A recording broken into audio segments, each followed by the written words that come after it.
At the very beginning of our story, attention is drawn to the green dragon.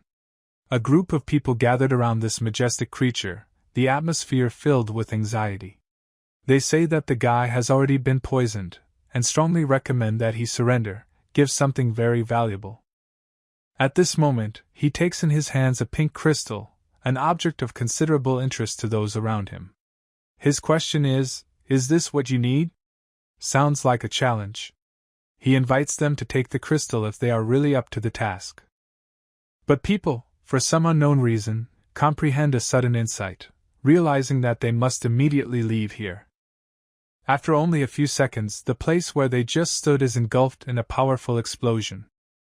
The next shot shows the guy punching himself in the face, completely bewildered and appalled at what he just did. The next place where we see him is the room where he is now.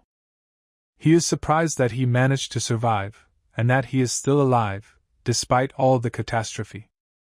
He feels that his level of cultivation has dropped significantly, and he will have to climb this complex ladder of spiritual development all over again. With a smile on his face, he promises himself that in this new life he will bring everything to perfection and become the strongest. Our hero is called Lin Quebec. He comes from a broken family and now he has to live in this place. He hears talk that his uncle's wife from the house he now lives in is not very happy about his presence.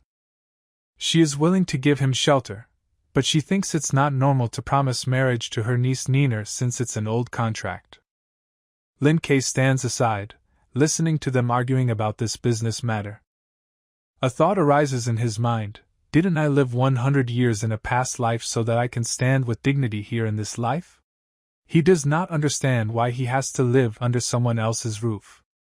He is standing on the balcony, thinking about what he should do in this difficult situation. A maid approaches him and asks if he is already awake. She offers to bring him water, but he refuses, stating that it is not necessary. Lu, the household servant, hears her address him as master. And he adds angrily that he just comes from a poor family, and besides, he asks to marry their mistress. This is heard by Lin K, who, with a displeased face, asks Lu what he shouted there. Lu unwaveringly claims that their master was too merciful to take Lin K under his wing. In his opinion, Lin K does not deserve to live here. Lin K reacts by punching Lu in the face so hard that his tooth falls out. Lu falls to the ground with a loud bang. Pain pierced Lu, he began to cough, rudely and desperately, losing more and more air with each new attack. His eyes were full of pain and surprise. Struggling with his throat, he reached out to wipe his face, a trail of blood left on his fingers. He tried to say something, tried to respond to what had happened, but the words died before they could leave his lips. Stepping on Lu with his foot, Lin K looked at him. His eyes were cold and ruthless. He answered, his words were firm and resolute: "You do not decide anything here. You do not decide whether I leave or not." This was seen by the lady, who was watching the scene from her balcony. She yelled at him to stop, desperation and fear in her voice.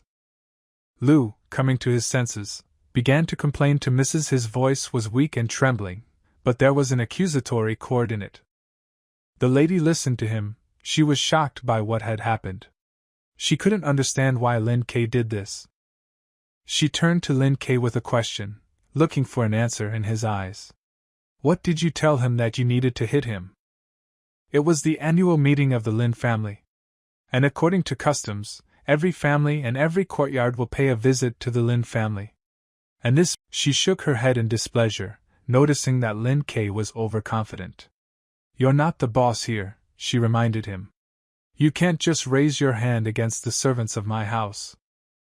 After a few moments, the Lord approached them. His gaze was filled with regret and weariness. Lu, finding his voice again, began to complain to Master. His words sounded like a wound he couldn't forget. But the Lord waved him away, dismissing his complaints. "I think it was just a misunderstanding," he said in a peaceful tone. He came from so far away, but the Lin family's annual meeting was widely known, and he couldn't help but come. He thanked Mr. Xiu for his words, but the lady, full of anger and disappointment, did not pay attention to his request. She kept walking, leaving behind a feeling of being abandoned. The master approached Lin. He told Lin not to take things too personally. He replied that everything is fine. Then he asked him why, at this very moment, the Lord chose to walk here. Why did he find him in such a place? Lin told Master that he was going to leave, that his path lay outside of these places. Then the Master, somewhat surprised, asked why he wanted to leave this place. He explained to the Master that he was giving them a lot of trouble, that his presence here only made things worse, and he felt bad about it. He then added that no matter the circumstances, he would still have to leave. Hearing this, the Master sincerely apologized, regretting that Madam had offended him on several occasions, and added a wise man should see the whole picture in his head, and not act impulsively. After answering him, Lin admitted that his words were of great importance to him, that they were important to him. However, his decision to leave is unrelated to this particular case. Placing a comforting hand on Lin's shoulder, Master suggested that he go for a walk with Ninger tomorrow, and then train with him. But Lin replied that he had already been at their house for a long time, that he could not stay any longer, and that he could not accept the offer. The Lord then, noticing his refusal, asked if he planned to marry Ninger. Lin, taking a deep breath, took out an envelope from his pocket, and said that he had come here for a specific purpose. He wanted the Master to break the contract that his father had made. Hearing this, the Lord was surprised. He couldn't understand why Lin would want him to break the contract. His face changed dramatically and he was filled with mixed feelings. Lin gathered his thoughts and explained that as the eldest son of his family, he had certain obligations.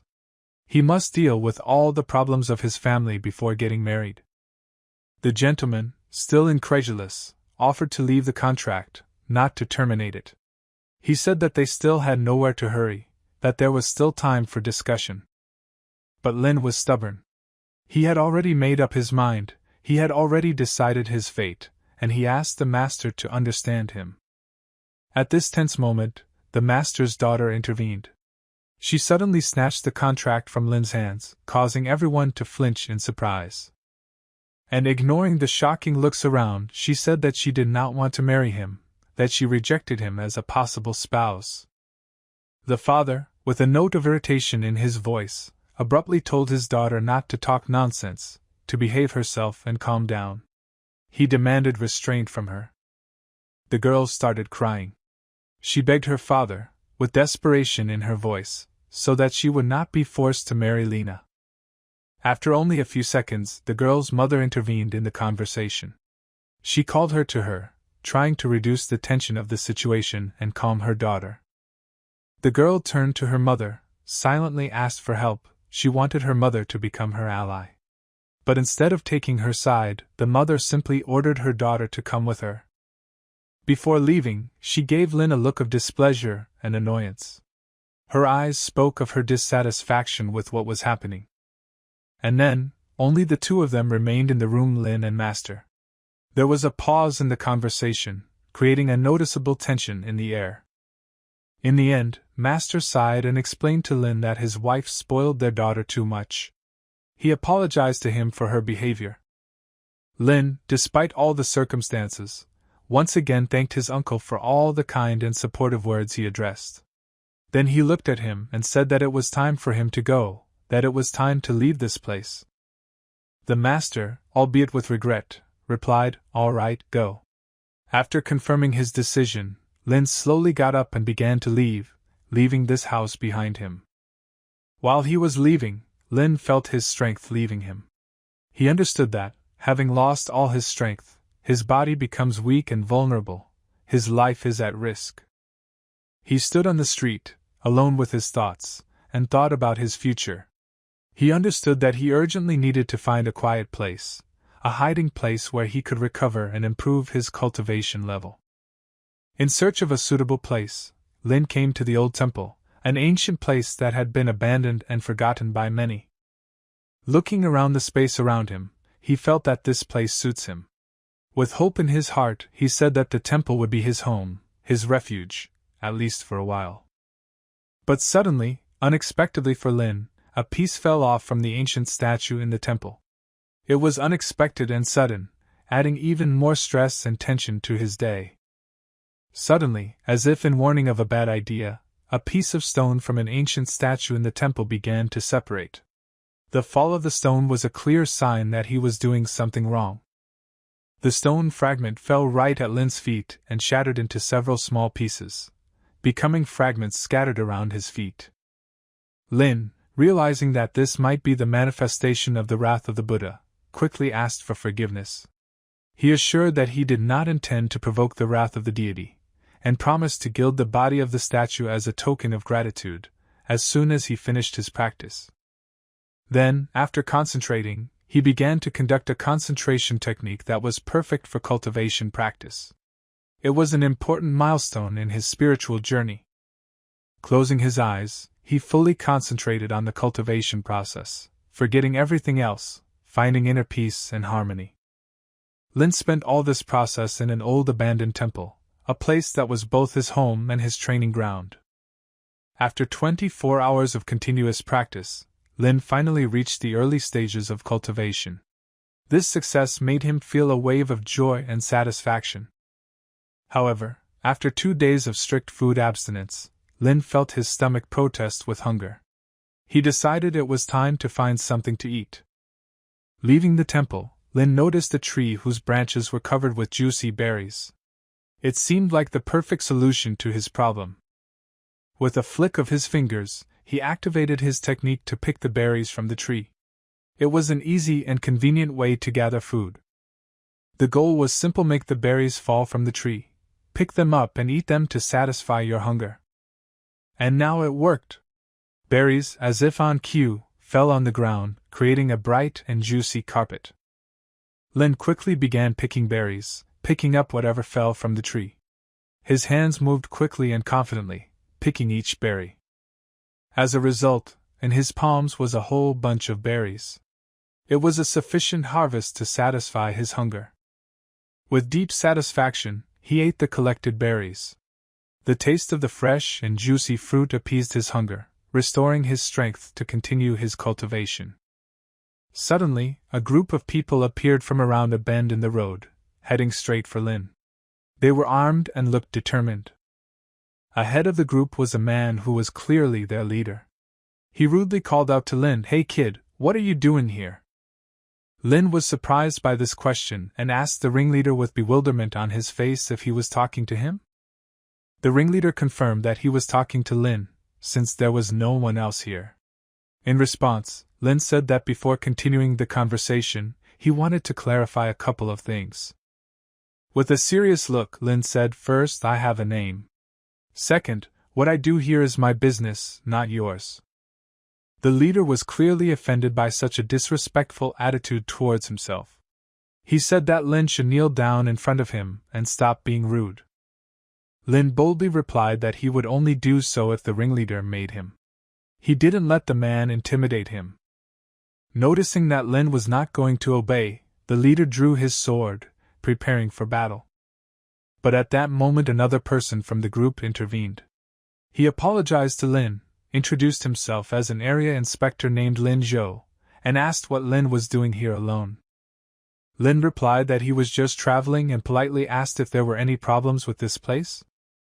Ling Zhou explained that this mountain is infested with huge insects, so they do not allow outsiders into its territory to ensure their safety. Hearing this, Lin laughed and declared that he was not afraid of any bugs. He was confident in himself and his abilities. Ling Zhou was surprised by the fearlessness and naivety of the young traveler.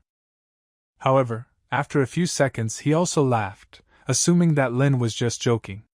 How could a young man not be afraid of the dangers that might await him on this mountain? He got embarrassed and said that the guy was crazy. But the inspector reminded Zhou that he was wrong, because their task is not only to protect the territory, but also people. Zhou told the inspector that it was easy for him to speak. But he was ordered to find a huge rare monster. The inspector reminded Lin that the monsters were strong and that many people had died from them. But Lin, not paying due attention to the warning, simply thanks for the care shown. Soon, he begins to move away, leaving the inspector alone. Zhou, noticing this, can't help thinking how arrogant Lin is. The inspector, in turn, offers to take a short break, restore strength, and then continue the search for the monster in order to earn a well-deserved reward. The elder, calmer but still full of questions and feelings, slowly approached Lin. He was ordered to find a huge rare monster, but suddenly, like a bolt from the blue, he hears the sounds of battle, not too far away from him. He turns around quickly, trying to determine where the sounds are coming from. Having determined the source of the sound, he rushes there without hesitation. Arriving at the battlefield, he witnesses a scene where a crowd of people are fighting against a huge tiger. The tiger, being ferocious and powerful, attacks the territory inspector. He realizes that the situation is unfavorable, and they clearly underestimated this monster. He understands that they must run to save their lives. Seeing this desperation, Lin decides to use his special technique. He successfully hits the monster, and it begins to fall, crashing to the ground. Lin wastes no time and quickly approaches the defeated monster. But the tiger, despite the damage it has received, still has strength and growls menacingly. Lin approaches the monster with an offer to peacefully surrender and save his life. The monster understands the fullness of the criticality of his position. Realizing this, he decides to give up. Lin shows mercy to the defeated beast, invites him to follow him. Tiger, seeing no other options, agrees. Saddling their new companion, they boldly move from their place. Those who had recently fought him were left in a state of deep shock. They all knelt down to thank Lin. Lin, seeing their reverence, tells them that such courtesy is not needed. He reassured them, saying that he was able to conquer this beast, and now he will not harm anyone. They speak of him with deep gratitude, honoring him for saving their lives. After a few seconds, after collecting their thoughts, they cautiously turned around and began to leave. Suddenly, something flies towards them. To their surprise, it turned out to be a large net designed to stop a powerful beast. Suddenly, a dense mesh enveloped the imposing beast, as well as Lin, who sat on it as if on a mount. Working hard as a team, they tightly tied the knots on the net, investing all their strength to securely hold the mighty creature. They kept the beast inside the net, exchanging smiles of contentment and triumph, full of satisfaction from the perfect deed. Zhou, not holding back his laughter and rejoicing at his triumph, proudly declared that they were finally able to fuck this terrible monster, overcoming all obstacles. Now that the beast was in their power, they were sure to get a lot of proceeds from this wild incident, because its capture costs a lot of money. The inspector, not hiding his displeasure, resolutely asked Zhou about his motives, because it was he who saved their lives in this dangerous situation. Zhou, confident in his actions, replied that it was he who dared to fuck the beast, and therefore, rightly, the reward should go to him. With a mocking smile on his face, Zhou ironically thanked his comrades for holding the beast here while he prepared the ambush. But suddenly the beast, as if anticipating betrayal, attacked Zhou with all its cruelty. The beast instantly, with stunning strength and speed, broke this weak grid, which could not withstand its power. With wild fury, the beast seized Zhou's neck with its sharp fangs, leaving no chance for him to escape. He brutally devoured him with one powerful bite with his huge and terrifying maw, in which strength and fury were too great. The rest, seeing this horrific picture, began to randomly run from there, trying to save their lives. But the beast, noticing their stampede, rushed after them, quickly closing the distance. A ferocious beast, the embodiment of rage and fear, brutally tore them into small pieces, leaving behind only chaos and devastation. Despite all the difficulties, the inspector and his team, surprisingly, remained intact, without a single scratch. Lin, not hiding his condemnation, replied that they should all bear responsibility and pay with their lives for their meanness, which caused so much trouble.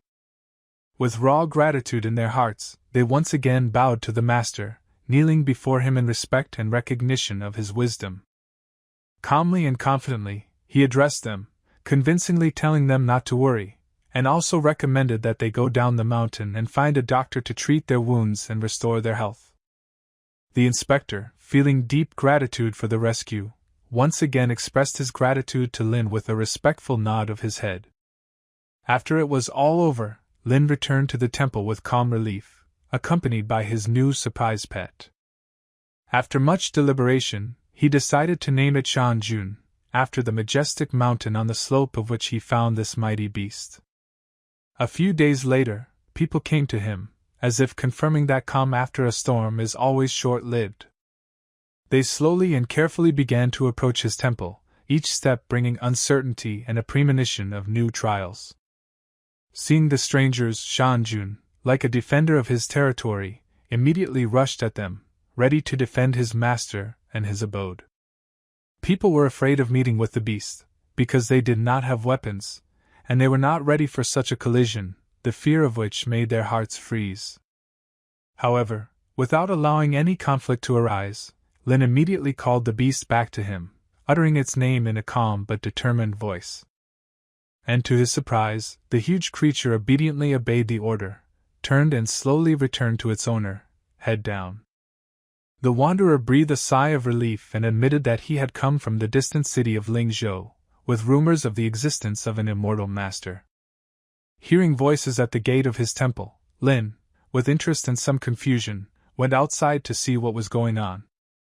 He saw before him the inspector and his companions, who explained that they had come here to find him.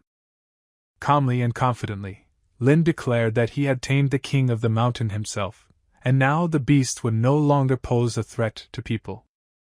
The inspector added that recently a very important and influential person came to their region and asked him for a favor. Lin, a little surprised by this news, could not help but ask what this important guest asked for.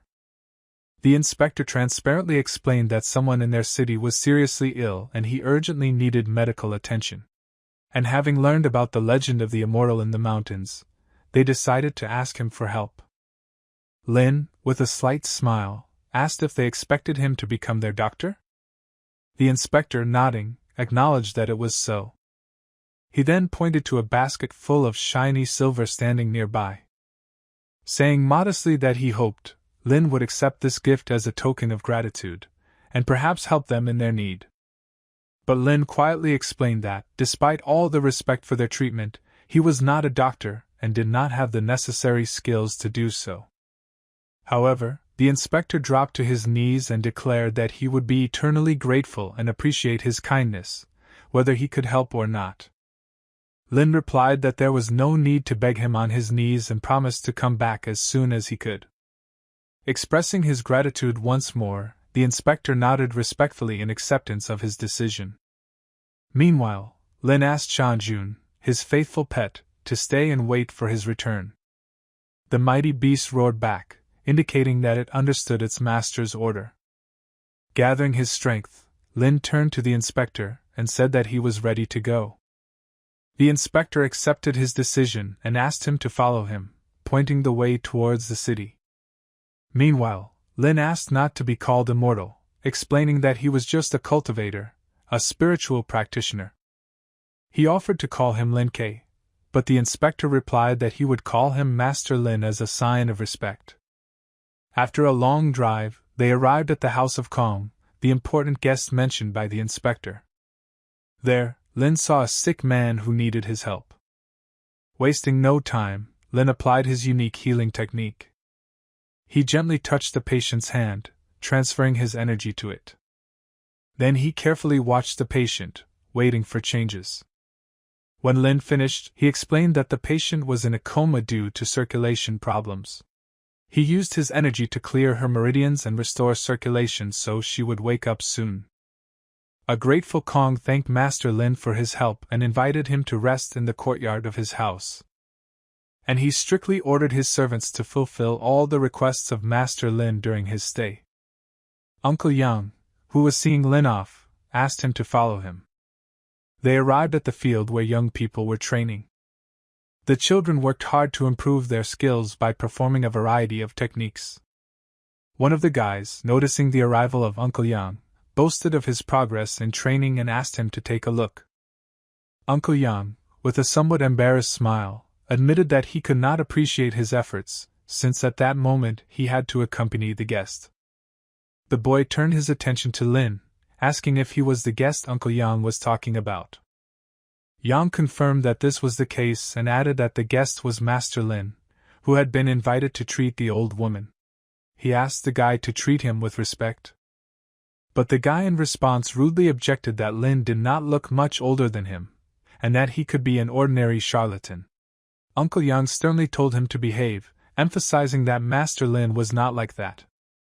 The guy with a smirk offered Lin to prove that he was really unusual. Yang apologized to Lin for being rude, but Lin said he didn't care what the young man said. The boy angrily stated that he was not a boy, offended by Lin's treatment. He angrily decided to attack Lin, threatening him to show that he was not just a boy. He jumped up and tried to kick Lin. Lin just smiled back. And without visible effort, with one finger he stopped the guy's attack. The boy was shocked by what had happened and did not understand what had happened. He landed on the ground, unable to continue his attack. His leg was motionless, as if frozen. The boy couldn't figure out what kind of magic Lin used to stop him. Yang once again apologized to Lin for being rude and insulting from the boy. Master Lin explained that he was simply blocking the meridians in the boy's leg, and in an hour he would be able to move again. Yang expressed his gratitude to Lin for understanding. The guy, sitting on the ground, angrily said that he had not yet said his last word. Lin told him that it would be better if he abandoned his plans for revenge. He noted that the guy is not strong enough and should avoid further humiliation. The boy, dissatisfied, declared that he would tell his father about it. Lin looked at him in bewilderment, and did not respond to his threat. At that moment, a girl approached them, who reproached the guy, asking if he was ashamed of his behavior, and how could he count on his father's support after this. The guy was taken aback by her harsh words. The girl then turned to Master Lin and apologized for her brother's behavior. Lin asked a question that interested him. Who was it? Yang replied that the girl was the eldest daughter of their respected master known as Kong Yao. She, showing her respect, apologized to Lin, repeating once again that her brother was unfortunately rude, so she came here to apologize to Master Lin. But he, showing his generosity, replied that everything was absolutely fine, there was no need to apologize.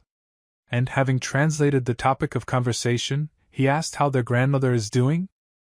Kong Yao, with a touch of joy in her voice, replied that Grandma had finally woken up and expressed her desire to see him, Master Lin. Lin, expressing gratitude and respect, agreed to meet with his grandmother. Upon learning that his mother had managed to wake up, Lin experienced a wave of joy. He said with a smile that he was very generous and would be happy to help her. Lin, with concern in his voice, asked Kong Yao, "How is she feeling now?" In response to this, he heard that his grandmother wanted to see him in person. Lin, confirming his willingness to communicate, stated that he was not against the meeting at all. Upon entering the house, he saw that his mother had woken up. She breathed a sigh of relief and thanked him for his concern. But Lin advised her that for a speedy recovery, it would be better for her to stay in bed until the illness was completely gone. Lin also noted that she was now weak, so he promised to write a prescription for the necessary medicines a little later so that she could get out of bed and enjoy life again. With a smile on his face, expressing his gratitude, he addressed the master with warm words. Leaving the house, Lin noticed a familiar guy standing nearby. The guy suddenly knelt down in front of Lin, and with great respect asked to be punished for insulting him earlier. Lin responded with restraint, saying that it was absolutely unnecessary, and showing indulgence for his mistakes. The guy, with sadness in his eyes, picked up a stick, admitting that he was guilty and made a mistake. He stated that he should be punished for his behavior in order to correct his wrongdoings. Lin was somewhat confused in his thoughts, and did not understand what course of action he should follow in this situation. Then Yang, noticing his confusion, turned to him with a request to come closer and give him some time to talk. Both of them together began to exchange thoughts and opinions. Their dialogue began. Jan patiently explained to Lin that after the young boy learned that his grandmother had successfully woken up, he felt a deep respect for his abilities. Inspired by this, the boy expressed a desire to become his student and learn his healing methods. Lin laughed and added that the guy clearly has a temperament, and this can help him in his studies. Jan shared his observations, saying that the young master has a rather stubborn personality, which sometimes leads to constant arguments between them. Lin couldn't help but joke back, saying that Jan was quite a good mediator in this situation. Jan laughed at this joke, and was ready to add something of his own. However, Lin already understood the gist of what Jan wanted to say without further explanation. Then he returned to the young master, and illuminated by the idea, asked him directly, "Does he want to become his student?" The determined boy knelt in front of Lin and enthusiastically replied, "Yes, please. I'm ready to learn from you." Lin, after listening to him, immediately clarified that he is not accepting students at the moment. Instead, he suggested that he learn a series of exercises that would help him along the path of self-improvement. The young guy took this offer with great enthusiasm and was clearly glad of this opportunity. On a wide table lies an antique parchment, on which Lin carefully and accurately writes down his training techniques. Nearby, leaning on the table, stands Qian, watching this process. A man standing next to him carefully looks through the papers lying in front of him. He expresses surprise on his face, amazed by the information contained in Lin's words. In close proximity to him, Qian is located, and between them, like a barely perceptible thread, an air barrier hovers, which forms the presence of Lin. Qian, ignoring the tension around him, begins to go about his business, striking up a conversation with someone present. One of the men with whom Qian communicates expresses his thoughts with noticeable aggression, attacking Qian with harsh words. After these words, Qian, apparently amazed by what happened, abruptly falls to his knees in front of Lin K, showing respect and submission to him. At the same time, another man who previously addressed K now engages in a conversation with him. He expresses obvious surprise on his face. It seems that something in the conversation shocked him, or made him think. White-haired Lin, remaining calm and confident, raised his hand and addressed the answer to the man who had recently struck him with his words. Joyfully opening his arms in a welcoming gesture, the man accepts Lin's answer, and Qian is still standing next to him, like a faithful companion. Qian's face flashed with a sly smile, cunning and anticipation of the next events shine in his eyes. A beautiful, majestically standing mansion, inside which at this time Lin meets with a crowd of people enjoying communication with him. One of the men, suddenly standing out from the crowd, pointedly raised his fist, addressing the white-haired Lin with a direct challenge. But Lin, without embarrassment, continued his conversation, keeping his pleasant and peaceful smile on his face. It looks like Qian was startled by something he saw or heard. His face expresses surprise close to shock, the impression that he could not believe what had happened. Lin, showing no emotion, calmly continues his conversation. At the same time, as a sign of respect or attention, he slowly raises his hand. Qian also addresses Lin, but his expression is clearly annoyed. Something obviously didn't go according to his plan. Meanwhile, a sly smile appears on K's face, as if he has calculated all the possible outcomes and is satisfied with the result. One of the men addresses Lin, with enthusiasm and determination in his voice. Behind him stands an elegant carriage, ready to set off. A beautiful, eye-catching carriage that draws the attention of the crowd around it moves slowly down a city street, heading towards an unknown destination. Inside the carriage, snuggled up, Lin looks through a small sheet of paper. Apparently, he is carefully studying the information written on it. The guy in whose hands this sheet of paper is, examines it with interest. The paper is decorated with beautiful patterns, adding a special charm to it. K's face spreads into a pleasant, warm smile, reflecting his inner state. Perhaps he is happy with what is happening or just enjoying the moment. Lin, raising his hand in greeting or attention, turns his attention to a man who seeks to attract his attention. Surrounded by the attention of a crowd of people, Kay focuses his attention on a distant point, peering somewhere, as if he sees something interesting or important. A crowd of people are looking at Lin with genuine interest, trying to read his thoughts or understand further actions. At the same time, Lin calmly and confidently looks at them without taking his eyes off. The man, whose identity we don't yet know, addresses Lin, and he does so with great determination and perseverance. Lin, fully recognizing the approaching man, listens to him with some surprise. The man says that he was given the task to find him. Intrigued and a little wary, Lin asks the man about the reasons why he has become the object of such attention. The man, answering Lin's question, reveals new information. It turns out that Uncle Gua rented a house for Kay. Hearing this, Lin attentively replies to the worried man that he already has a place where he can stay. With a smile full of kindness and understanding, Lin responds to the man's words, maintaining a dialogue. Suddenly, a woman appears from behind, dressed in rich robes. She turns her attention to Su-eru, pronouncing her name with confidence and some sternness. The man who hears her voice quickly turns and lowers his head in respect and submission. He obviously recognizes the authority of this woman. Watching this scene, Lin does not seem to be particularly pleased with the appearance of the woman, which is reflected on his face. A very intense, almost predatory gaze of this lady is fixed on Quebec. She seems unhappy with his ignorance or behavior. A woman instructing a man to hurry up, to which he immediately reacts, showing his willingness to follow her orders. Despite everything going on around her, she does not take her penetrating gaze away from Lin, as if intending to find out something important. The surrounding crowd of people, worried and puzzled by everything that is happening, looks around, trying to understand the situation. Between people, on a snow-white horse, a young and charming girl jumps, causing delight and surprise among the audience.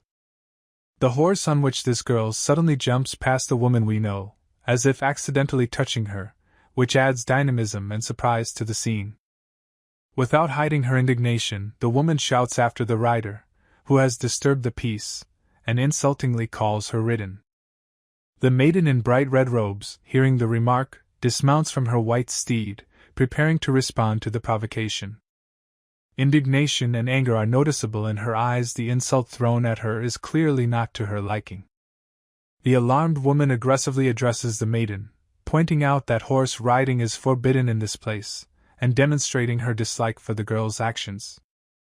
In response to the words of the woman, the girl loudly hits her in the face with a whip, showing her anger and hostility. The woman is shocked by such a brazen and direct action on the part of the virgin. Her face reflects complete bewilderment. The girl, without losing her aggressiveness, turns to the woman and puts her in her place, stating that she has the right to ride a horse in the city and mentioning an insult from the woman. The woman, still furious, turns to her servant and tells him to do something, yelling loudly at him. She orders the servant to protect her, and Su-er immediately sets to work following the order. The servant stands in front of the young maiden, preparing for a possible conflict.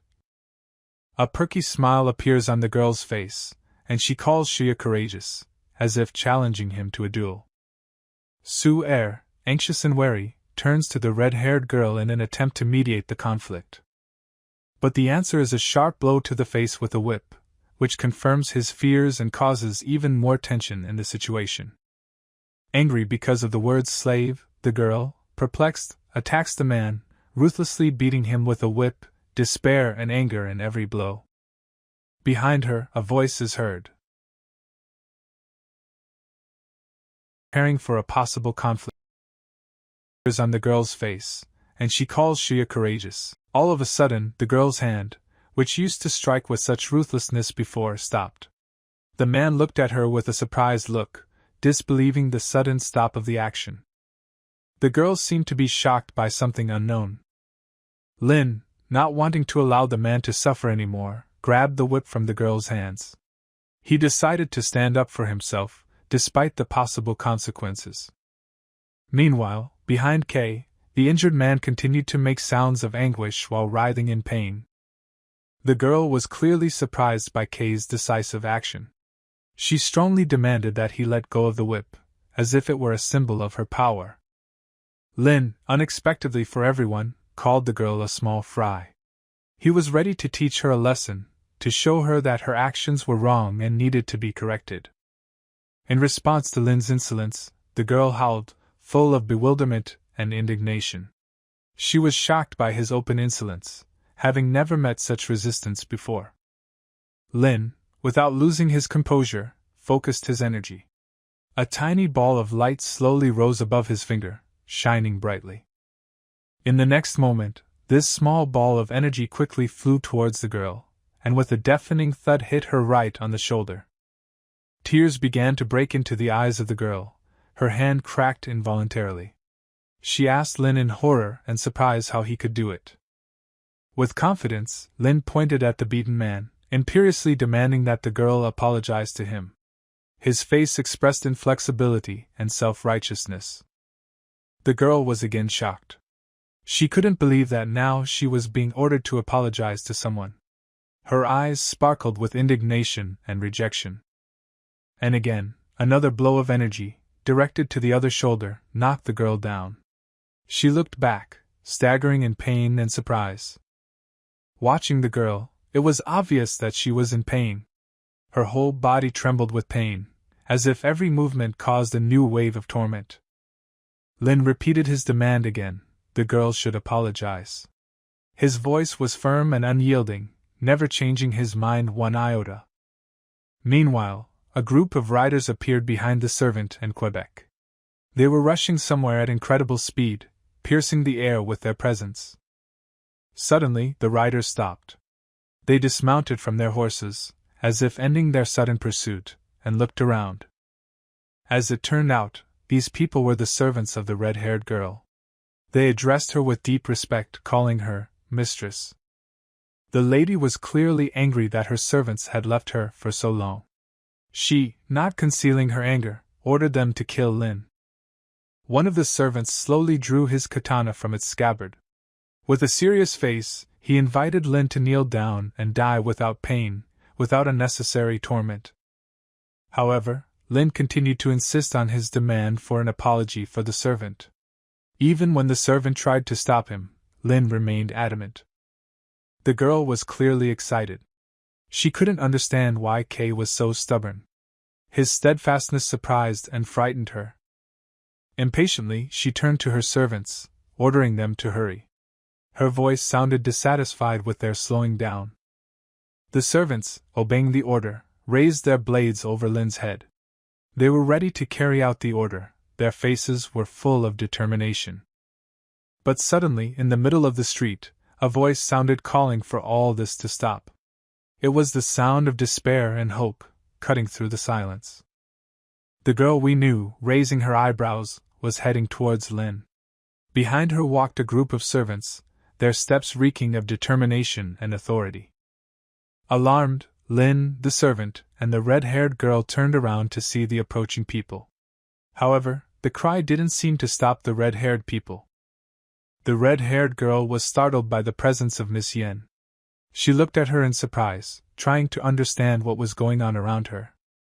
The look of surprise on Miss Yan's face was inimitable. She seemed unable to believe Kong Yao's presence in this situation. "What is it?" Calmly, but with a note of interest, Yao asked Miss Yen, catching something unusual in her gaze. Miss Yen glared at her in response and sharply asked what exactly Yao wanted to see here. Her question sounded like a challenge. Yao knew everything thanks to information from Inspector Yang. Her servants listened attentively to their mistress, waiting for further orders. Yao mentioned the laws in force during martial law, according to which riding a horse in the city leads to arrest for 15 days. Miss Yen was furious at these words, and she clearly threatened them by mentioning her father. Her anger was almost palpable.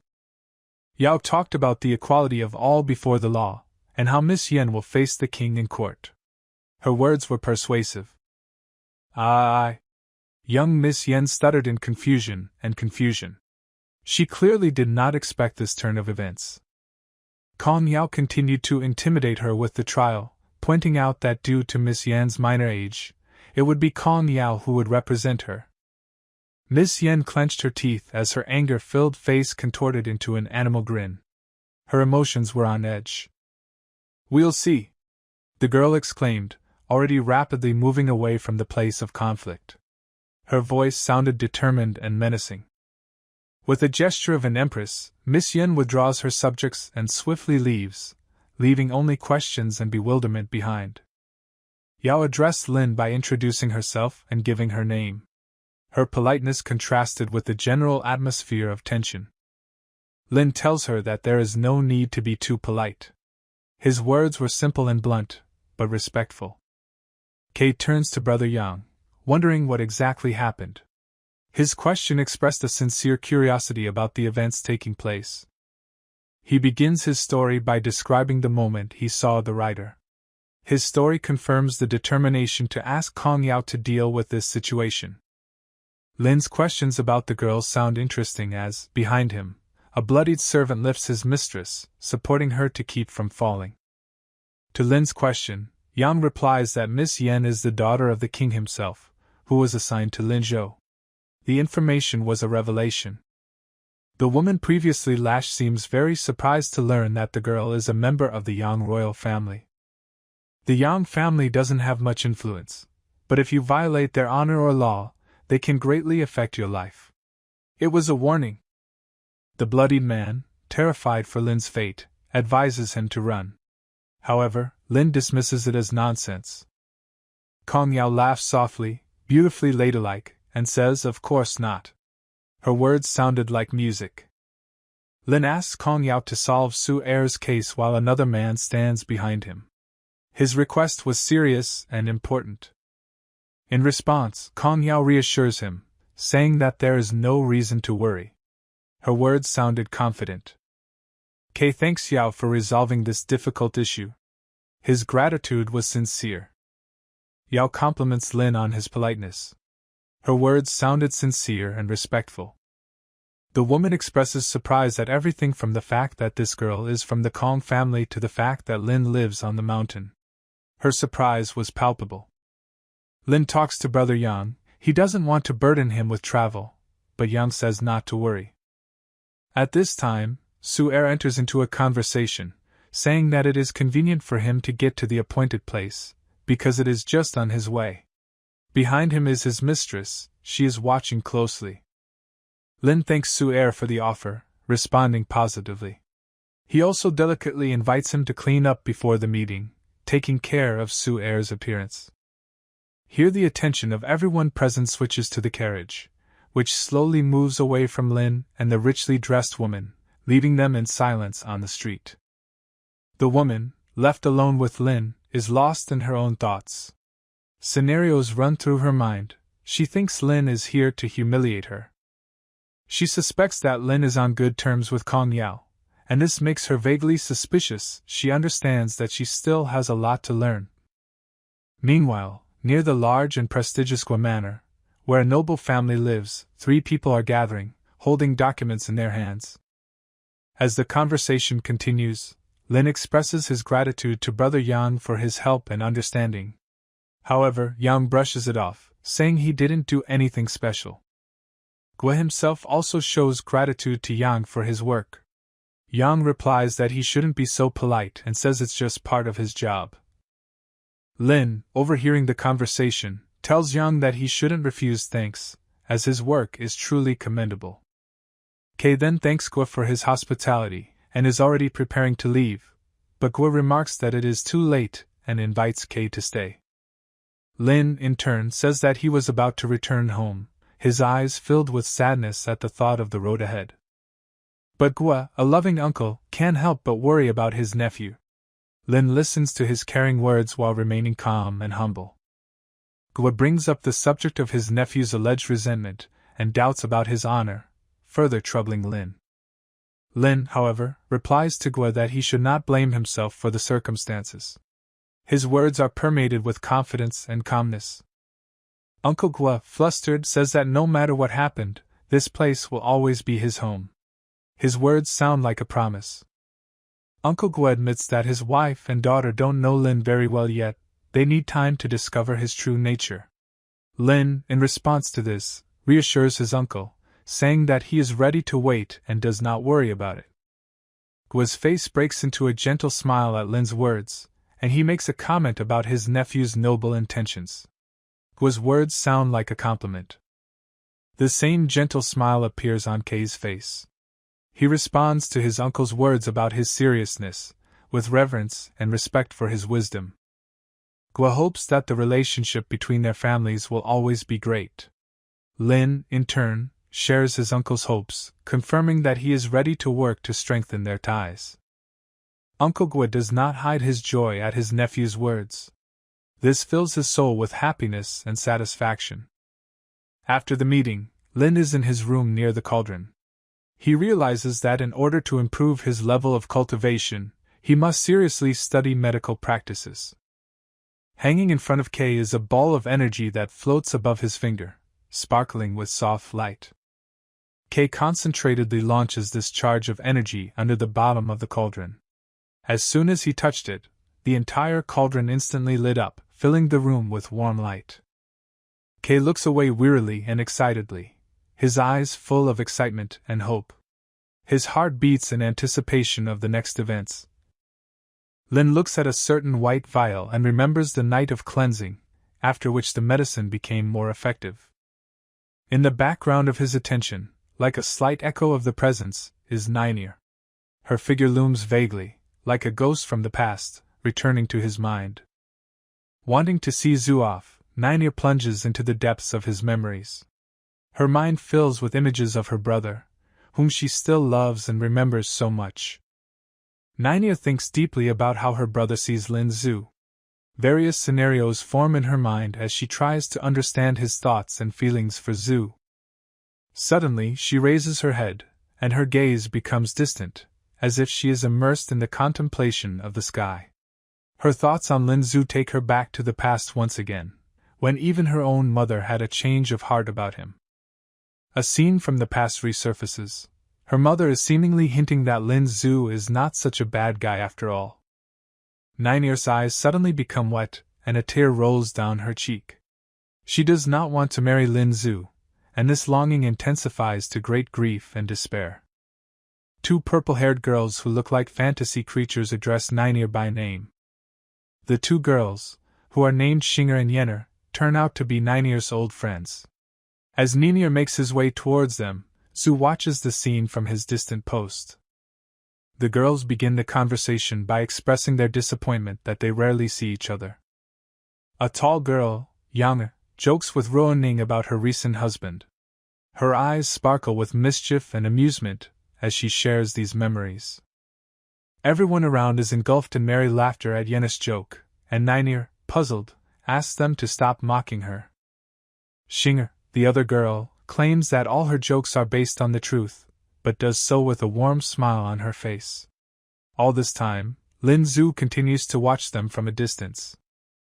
Zhu, in turn, recalls Yang Honlin. Kong Yao assured him that she would not seek revenge, but he still felt the need to take care of her. Suddenly, Xinger's gaze turns to Lin Zhu. Her eyes meet his, creating a continuous contact that Zhu feels to the core. She starts whispering something in Neinir's ear. There is a certain importance in her voice, as if she wants to convey some secret information to her friend. Xinger expresses her opinion that marrying Lin Zhu is a bad idea. Her words are filled with confidence, and she looks at her friend with a serious expression. Neinir answers her. She admits that she does not want a wedding, that this is her father's desire, and even her mother has changed her attitude towards Zhu. Neinir seems upset and asks her friends for help. Xinger easily responds to the request, suggesting that Neinir simply refuse and leave. At the same time, Neinir looks a little embarrassed and upset. Xinger assures Neinir that if she refuses, Lin Zhu will no longer bother her. Her confidence is reinforced by a firm and determined voice. Xinger suddenly stands in front of Lin Zhu. It looks like she wants to tell him something. Her eyes look at him, and there is a certain defiant determination in her gaze. She asks Zhu a question, clarifying his identity. Her gaze does not deviate from his, and she waits for his answer with unequivocal interest. Zhu answers her positively, confirming her guesses. His answer sounds confident and at ease. Xinger smiles and her face twists into an evil smile. She insults Zhu, claiming that he is not worthy of Ninier. Her words sound offensive and defiant. She continues her attack, claiming that a lot of guys dream about Niner. At the same time, Niner seems alarmed and wary. Xinger continues to insult Zhu, saying that he has no high blood, no inheritance, nothing at all. She insists that he is absolutely unworthy of Ninier. Ninier is already anxiously looking at her friend. The words of her friend sound completely incomprehensible and unacceptable to her. Her friend is surprised by Ninier's reaction to her words and looks at her with a worried look. Lin Zhu exhales heavily and wearily, as if the words he just said were extremely difficult for him. Lin says softly that there seems to have been some misunderstanding. His voice is low and soft, as if he is trying to soften the severity of possible insults.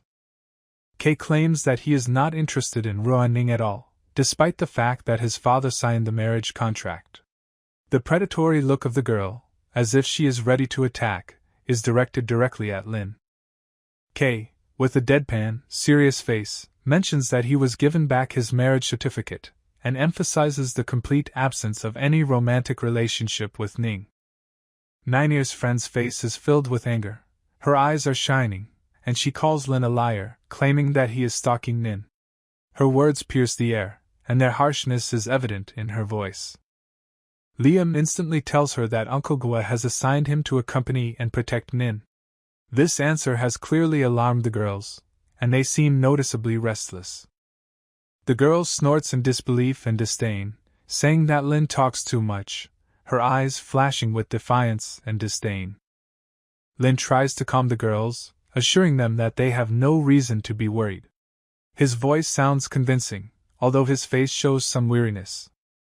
After all of Liam's logical and reasoned answers, Xian sinks more and more into anger. Her exclamation "you" sounds sharp and filled with resentment. But then Xian is stopped by her sister Yen. She expresses a few soothing words and seems to be more calm and balanced. Yen turns to Lin with a polite apology for his sister. Lin answers her with understanding, and says that it doesn't really matter. His words sound sincere and without offense. At this time, some kind of cart stops next to our heroes. It stands out for its luxury and grandeur, which attracts the attention of all those present. A mysterious figure emerges from the carriage, wrapped in excitement and curiosity. The tall, elegant guy addresses Yen and Xian, his voice sounding confident and at ease. The girls instantly turn to the guy. Interest and curiosity are read on their faces. This guy remembers Guo Ruoning, and the mention of her name causes a reaction in the girl. Her face becomes tense, and her eyes burn with disbelief. The boy looked at Lin with contempt, then asked him a question about his personality. His gaze seemed to be laughing and mocking. Xian immediately wants to reveal the whole truth, saying that this guy is Ning's future fiancé. But Guo Ru immediately reacts and tries to stop her. Her face seems filled with fear and excitement. However, Yen was ahead of her sister by quickly revealing that Lin was Ning's distant relative, and Ro was just taking him around town.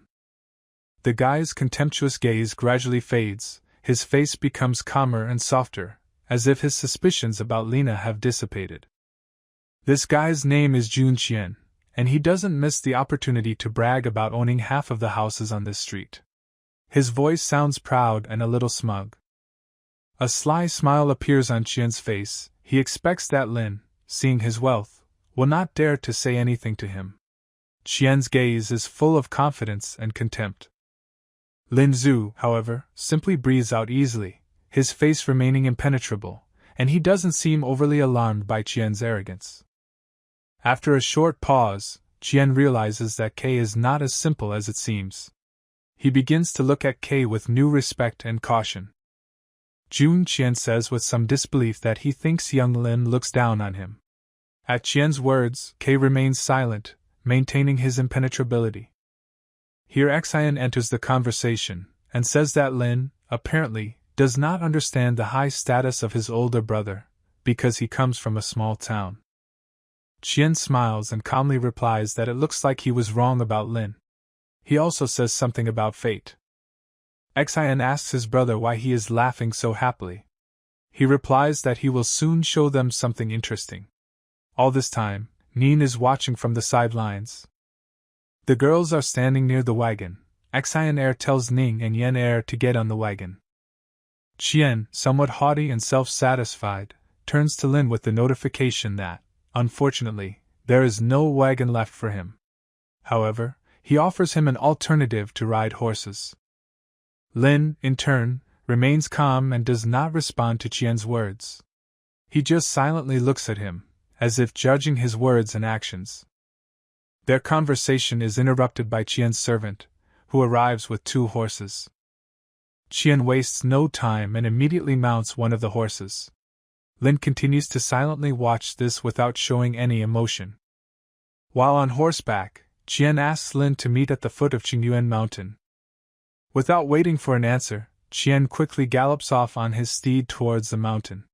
His figure is moving away faster and faster until it becomes a small dot on the horizon. Qian, looking back, asks Lin with a haughty smile if he has ever ridden horses. This is a question more like mockery than genuine concern. But in the next second, Qian's face is stunned. His eyes widen in surprise and his mouth drops open in shock.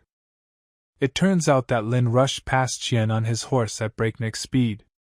Lin's white hair flutters in the wind, creating an impressive picture. Lin takes the lead in this unplanned race that targets Qingyuan Mountain.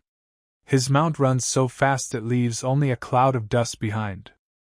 Qian gets this dust in his face and in anger insults Lin, calling him a bastard.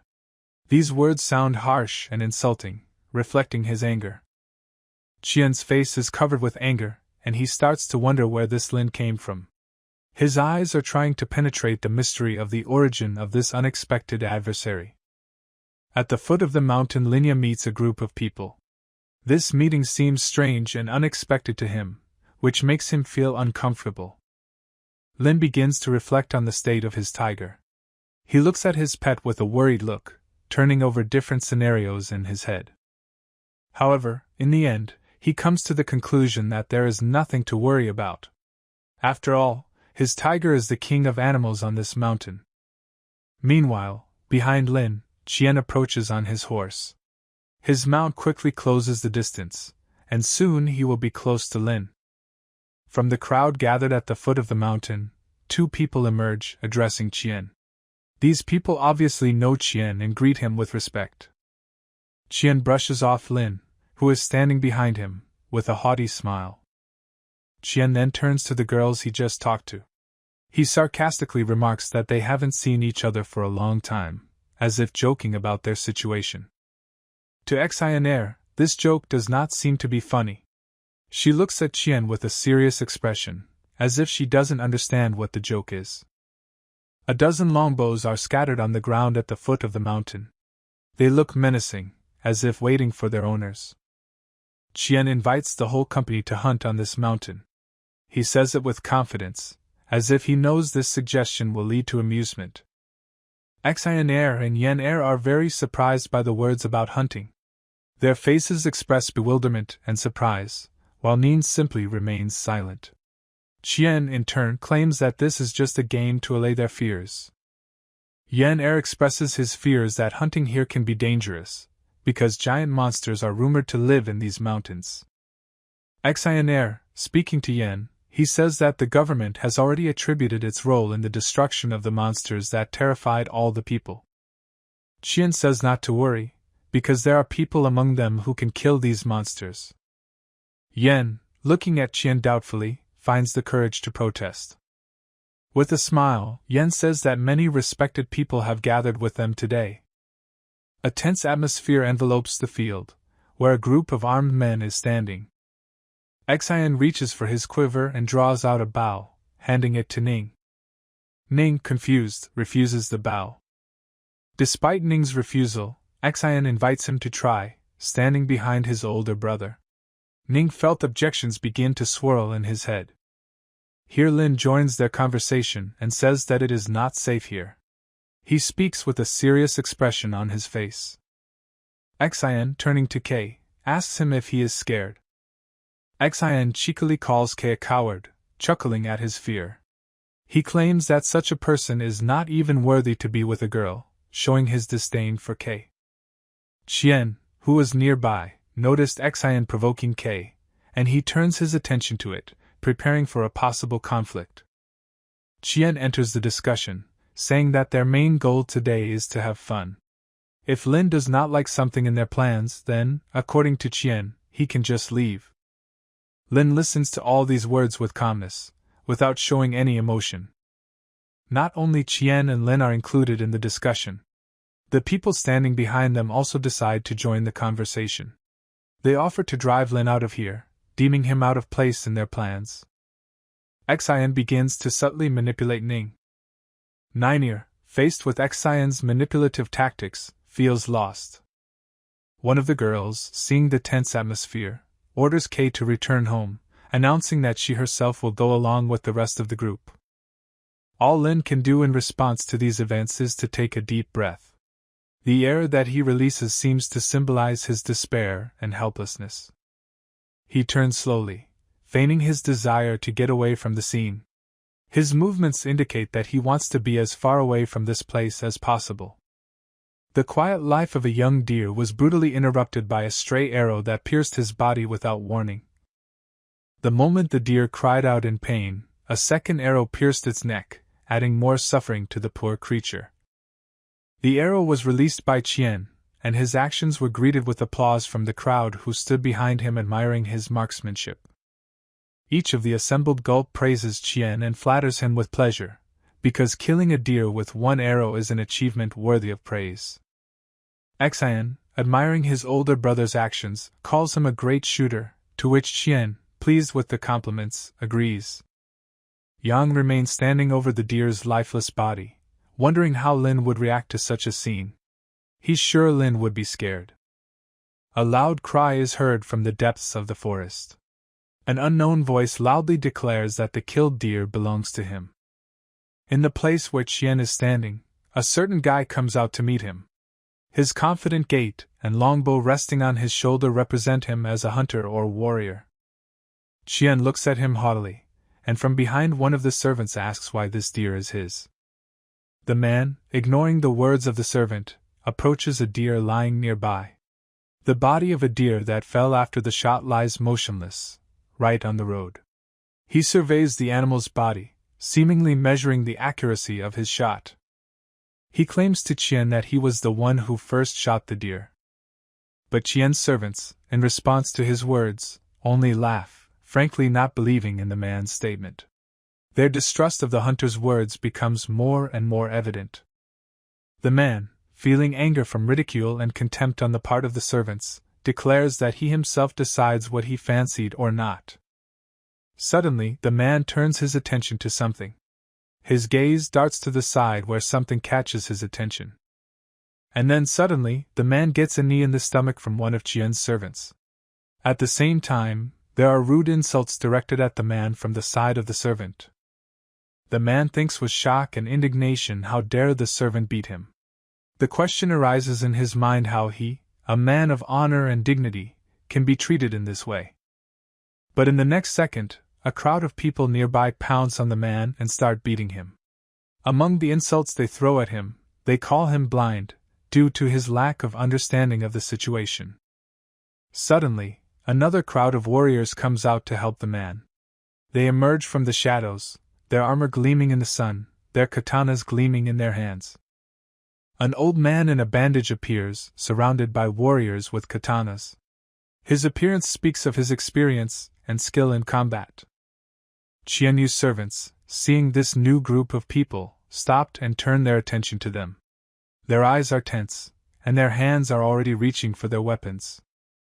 Behind the crowd, Qian notices the figure of Lin standing on top of a tree. He observes what is happening, but does not interfere in the situation.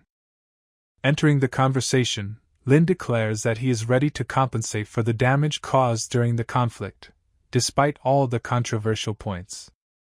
Meanwhile, the beaten young man struggles to his feet, heading towards his father, who is standing aside, all in suspense from what is happening. Who dared? A loud angry cry coming from the lips of the beaten guy's father breaks the air, attracting the attention of everyone present. The guy points to the one who offended him, and asks his father to get down to business. In his eyes one can read the determination and the demand for justice. Immediately, the father makes a decision. He orders one of his soldiers to cut off the hands of the mocker, causing shock among those around him. This decisive statement confuses the attackers. They freeze in bewilderment, not believing what they heard. Meanwhile, Hazy had already prepared for action, starting to draw his blade from its sheath. The Qian warriors turned to him in confusion, asking about their plans for the current situation. Qian outwardly remains calm, but his look shows that the situation has alarmed him, and he is deeply occupied with its consideration. Qian, trying to gain control of the situation, demands to clarify exactly what Hazy allowed himself, after which he begins to describe his status and connection with his powerful father. But the man speaks his name directly and clearly and reproaches Qian and his people for mistreatment. Qian's father doesn't seem to know or recognize him. Qian and his henchmen are shocked by the stranger's status. They laughed at him, but now they understand that he is influential. Qian is terrified, realizing that before him is the head of the Linzhou group, which rules over the underground. They are known for their brutal acts, which have caused many deaths. Duan, with a clear note of contempt in his voice, says that he never wanted to deal with this terrible monster that both of them faced. From above, from the mountain peak, Lin is watching everything that happens, barely holding back his saliva coming from the tension. Qian, confused and visibly frightened by the unexpected situation, makes a desperate attempt to apologize to the overbearing head of the group. But suddenly, unexpectedly, something hits Qian right in the knee. Terrible, unbearable pain spreads through his body, as if lightning struck his leg. Qian falls, his face contorted with pain, expressing all the torment he is experiencing. He screams, grabs his injured leg. Duan, holding two golden balls, one of which had just hit Qian, says with obvious mockery that if beating his nephew was a misunderstanding, then if he breaks his leg, that too will be considered a misunderstanding.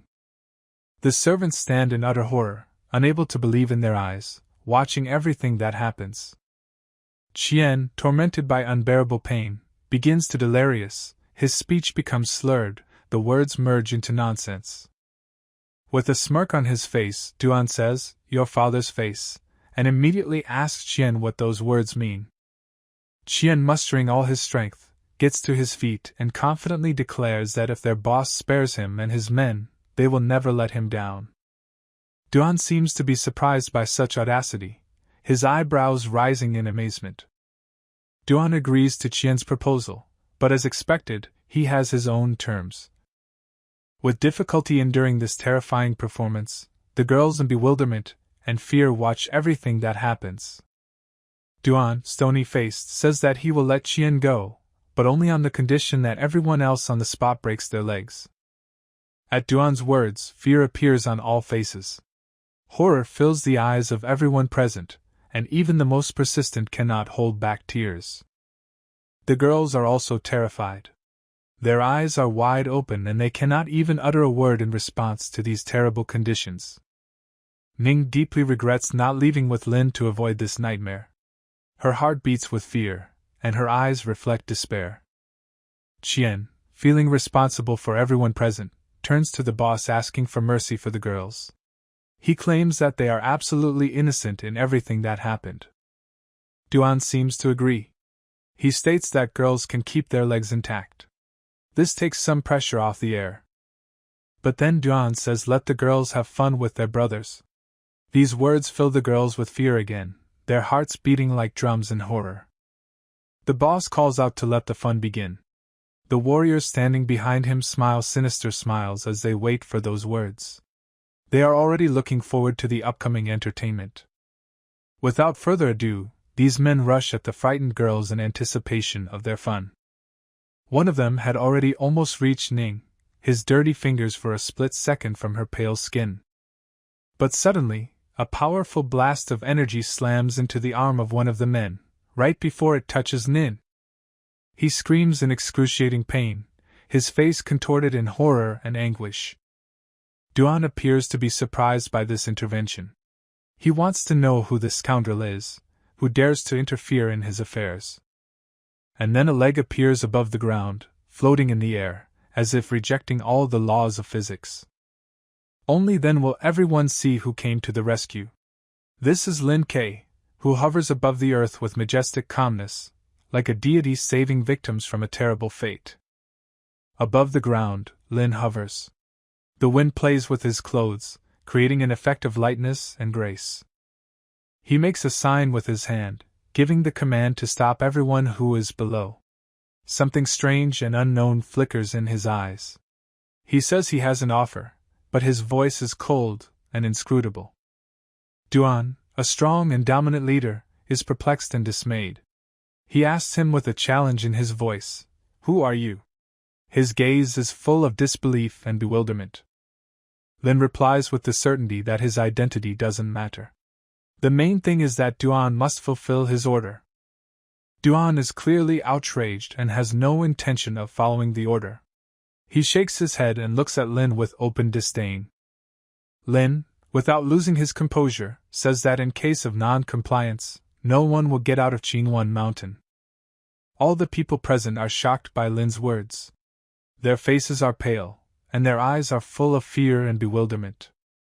Ning, watching her fiancé, begins to think that he is crazy. Her gaze is piercing and she seems lost in her thoughts. Qian is horrified. He thinks they are all finished. His imagination draws terrible pictures, and he already imagines what horrors will be done to them. Duan starts laughing.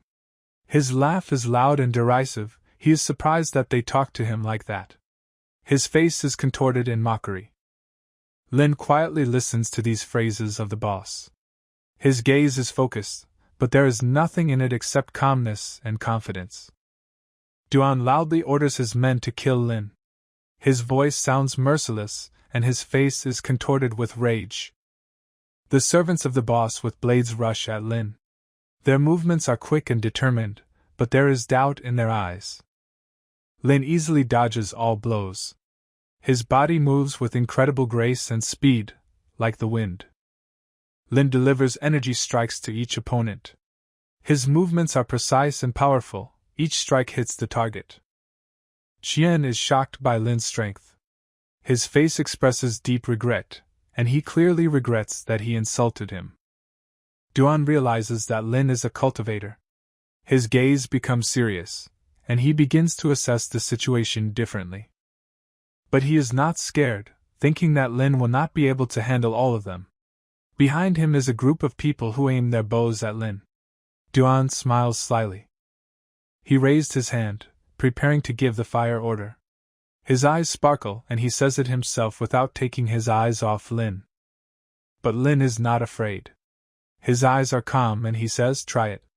His voice sounds confident and defiant. Duan is shocked and angered at Lin's courage.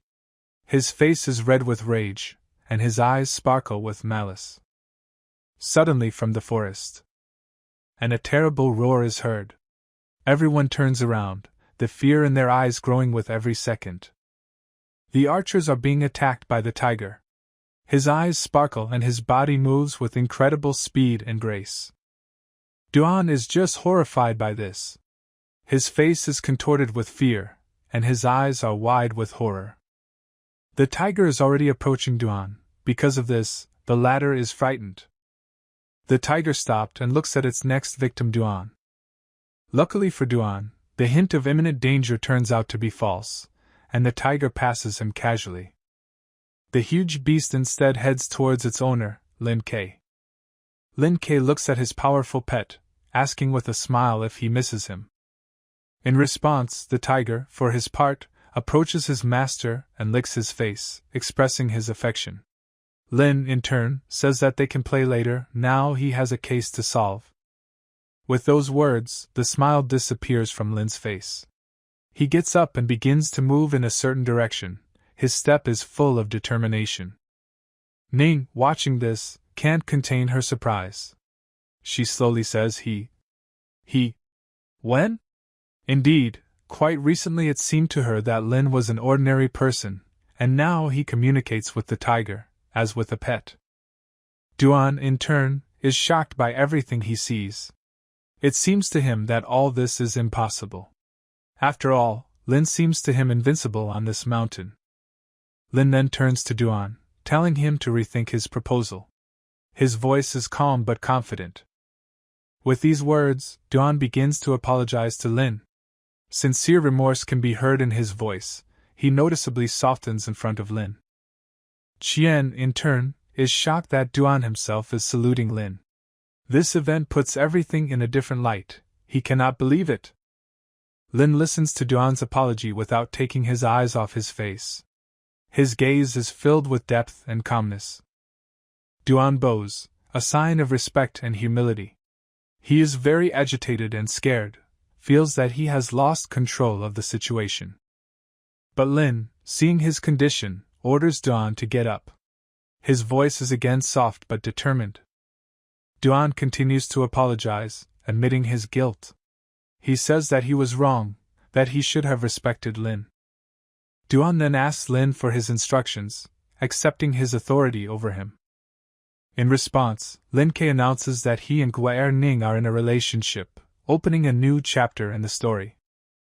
Having made his decision, Duan confidently declares that he will carry out all the immortal's orders.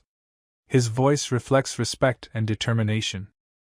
Lin then slowly climbs onto his majestic tiger, ready to ride. His actions are permeated with confidence and calmness. Before leaving, Lin addresses Duan, advising him to be more restrained in the future. Advice given in a friendly manner is still dangerous. Duan, realizing the seriousness of the situation, immediately responds to this remark, nodding respectfully in response. Meanwhile, Lin watches as Qian's servants restrain their master, preparing for their next move. Kei just stares at them with his serious eyes without saying a word. But this look says more than 1,000 words. From that look, Qian's servants tightened up inside. They felt the strength and power that Lin radiates. Resigned to this, Duan orders his men to untie the girls and Qian's servants. After that, he retreats, giving them the opportunity to breathe freely. Duan's men quickly follow his orders, freeing Ning and the others. Qian, supported by his servants, continues walking towards Duan, ready for further communication. Duan, noting the change, confidently declares that they are no longer enemies. Friends of the immortal, in his opinion, are his friends. In response to this, Qian says that they are not worthy of Duan's friendship, but still expresses gratitude for his kindness. With these words, Qian turns around and hurries to leave, leaving anxiety and uncertainty in his wake. Xian, in turn, turns to Ning, asking if she really knows her fiancé. Her voice sounds serious and thoughtful. Smiling, Ning replies that Lin has never done anything like that. Her voice sounds confident and proud. Hearing these words, Xian seems to fall in love with Lin as well. She says that if Nin changes her mind about marrying him, then she wants to take him for herself. Ning in a serious tone says that Lin is not a thing, and she cannot just give it away. But Xian, in turn, expresses the opinion that she now finds Lin very attractive. Yen, with a slight grin on her face, says that Xian once insulted Lin, and now she suddenly changed her mind. Yan's laugh reflects her surprise at this turn. Xian suddenly became angry at Yan's sudden joke, because Yen had so unceremoniously recalled her earlier hurtful words about Ling. One of the servants, with a questioning expression on his face, addresses his boss. He wants to understand why the boss treats this young man with such respect. Duan patiently explains to Hazy that, unfortunately, he doesn't see the whole picture. He points out that Hazy is missing a lot of important details. Hazy asks Duan what exactly he means by this, with a puzzled expression on his face. He is concerned about understanding this statement. Duan confidently replies that people need to be considered in all their versatility, and not just from one side. He emphasizes the importance of a comprehensive perception. Duan recalls the story of how Lin miraculously healed an old woman from the Kong family. It was the mention of this family that surprised Hazy. Duan notices that even the powerful Kong family respects Lin. This is the reason why they should avoid K's wrath. The boss seriously says that there are people in this world whose strength surpasses all our imaginations. They are much stronger than we can imagine. Lin, with full determination on his face, approaches the mysterious temple. His steps are full of confidence and firmness. The doors to the temple are slowly opened by an old man. He looks at Lin with wise eyes full of secrets. This old man apparently recognizes Lin. You can see recognition and a mixture of surprise in his eyes. Lin struggles to remember the man's name, going through his memories for the answer. The old man introduces himself. His name is Huangxuan. He is the master of this village. He is here under Master Kong's punishment to take care of Lina. Lin just exhales, trying to hide his amazement and digest all this information. Huang explains that this house was built specifically for Lin, by order of Kong. K expresses his gratitude by noting Master Kong's generosity. Huang suggests that they go to the backyard to eat, as the old man cooked the food while Lin was walking. K asks to convey his sincere gratitude to this old man. Lin sits in a quiet corner, meditating deeply. Powerful energy pulsates around him, filling the space around him. He mentally prepares for breaking through to the initial level of Qi today by focusing on this goal. Several magic balls are carefully poured from the white vial into Lin's hand. They sparkle in the palm of your hand, filling the air with tension. Lin, without hesitation, eats these balls, understanding their meaning and the power they contain. After that, the energy around him seemed to ignite. This amazing spectacle is filled with mystery and great power. In purple robes, the majestic Master Kong stands motionless directly in front of Lin.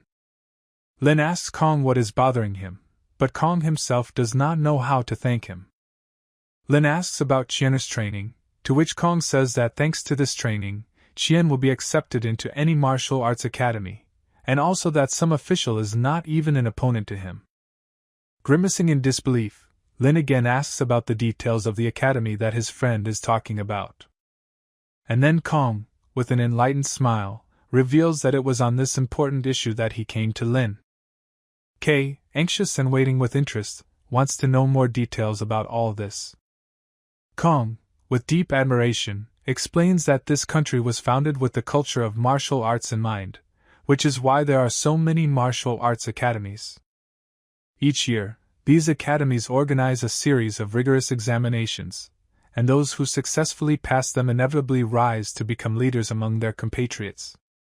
Lin, a little confused, asks what this conversation is leading to from Kong.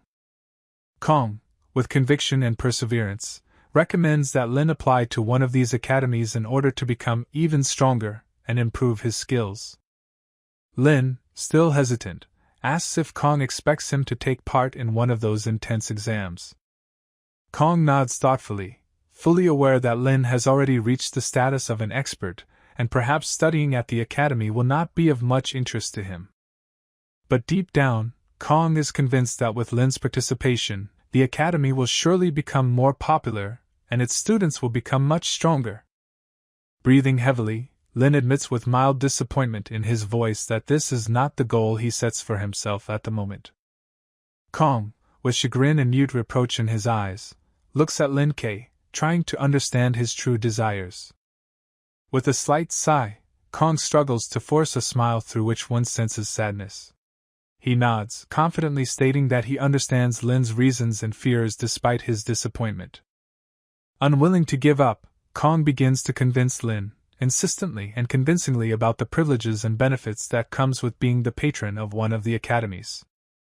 Kong's words penetrate Lin's mind. He listens attentively, paying more and more attention to his friend's arguments. And so, after much thought and internal struggle, Lin, to the surprise of everyone, finally agrees with Kong's proposal. Linzhou Martial Arts Academy flaunts on top of a beautiful, high mountain, whose peak is decorated with fluffy clouds, creating an aura of majesty.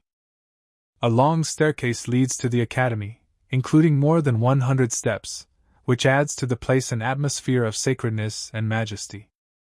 3 men in traditional kimonos are standing on a platform at the foot of the mountain.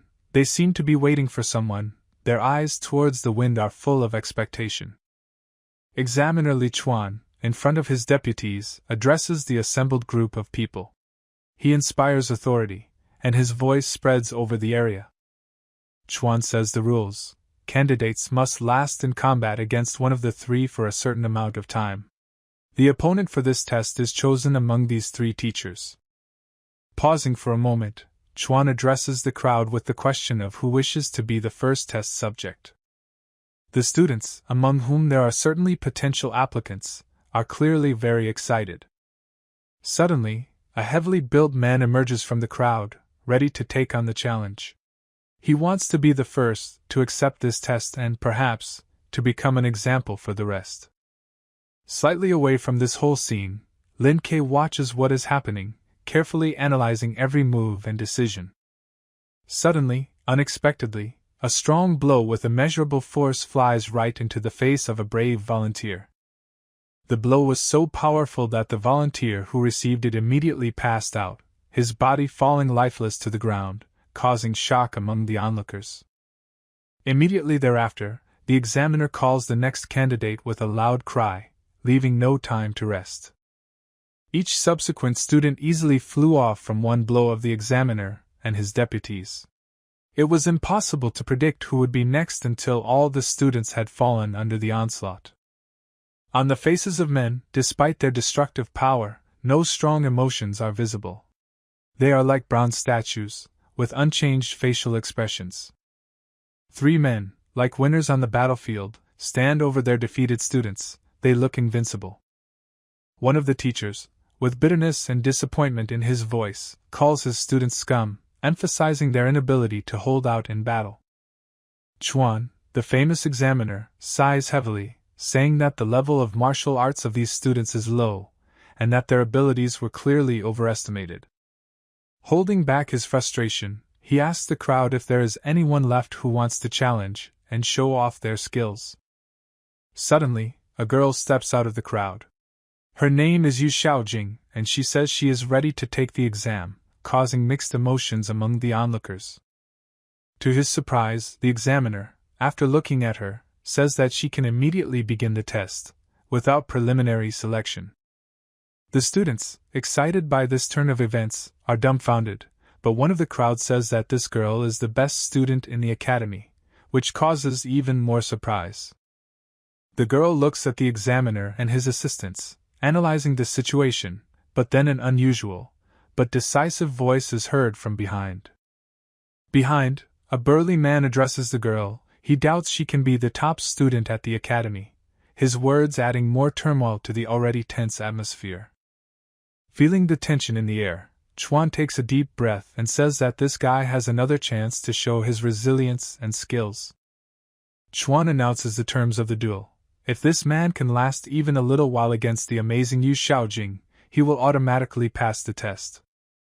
The man, filled with confidence, answers haughtily so that the teachers do not regret their decision later, declaring their readiness for battle. Chuan, imperturbable and firm, says that he will definitely keep his word and allow the man to fight on equal terms. Full of challenge, a man filled with determination attacks a girl. This is the beginning of the fight that everyone was looking forward to.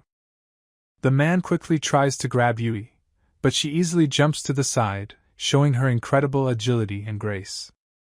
In the middle of her graceful leap, she slams her foot right into the man's face, and everyone around them is momentarily surprised. The man is instantly knocked out by this powerful and accurate blow, his body falling to the ground like a sack of potatoes. The remaining students, who are watching, are shocked by what they have just seen. An unprecedented display of skill strikes them on the spot. Experiencing the excitement of the battle, the examiner again turns to the crowd and asks his question, who else wants to pass the test? The crowd is filled with anticipation. And at this critical moment, Lin K steps out of the crowd. Lin K, meeting the challenge, goes to Yu Xiaojing. Their gazes intersect, and the air seems to grow heavier with tension. The students behind Lin start whispering about his chances. One of them thinks that Lin has a chance to win, while the second doubts his abilities. The second student is absolutely certain that Lin has no chance against the girl who just defeated a strong opponent so spectacularly. The first student, disagreeing, says that Lin is already better than everyone else, because he dared to go against you, while the second guy only knows what to say. These words infuriate the second student, but then the third one appears and tells both of them to just shut up. Chuan, the examiner, asks Lin if he really wants to confront you. Everyone is waiting for an answer with genuine interest. K replies that Yu is not even a rival for him. His words cause outrage in the crowd. These words seem to hurt Yu a little. Her face changes briefly, but then she regains control of her emotions. One of the assistant examiners comments that Lin seems overconfident.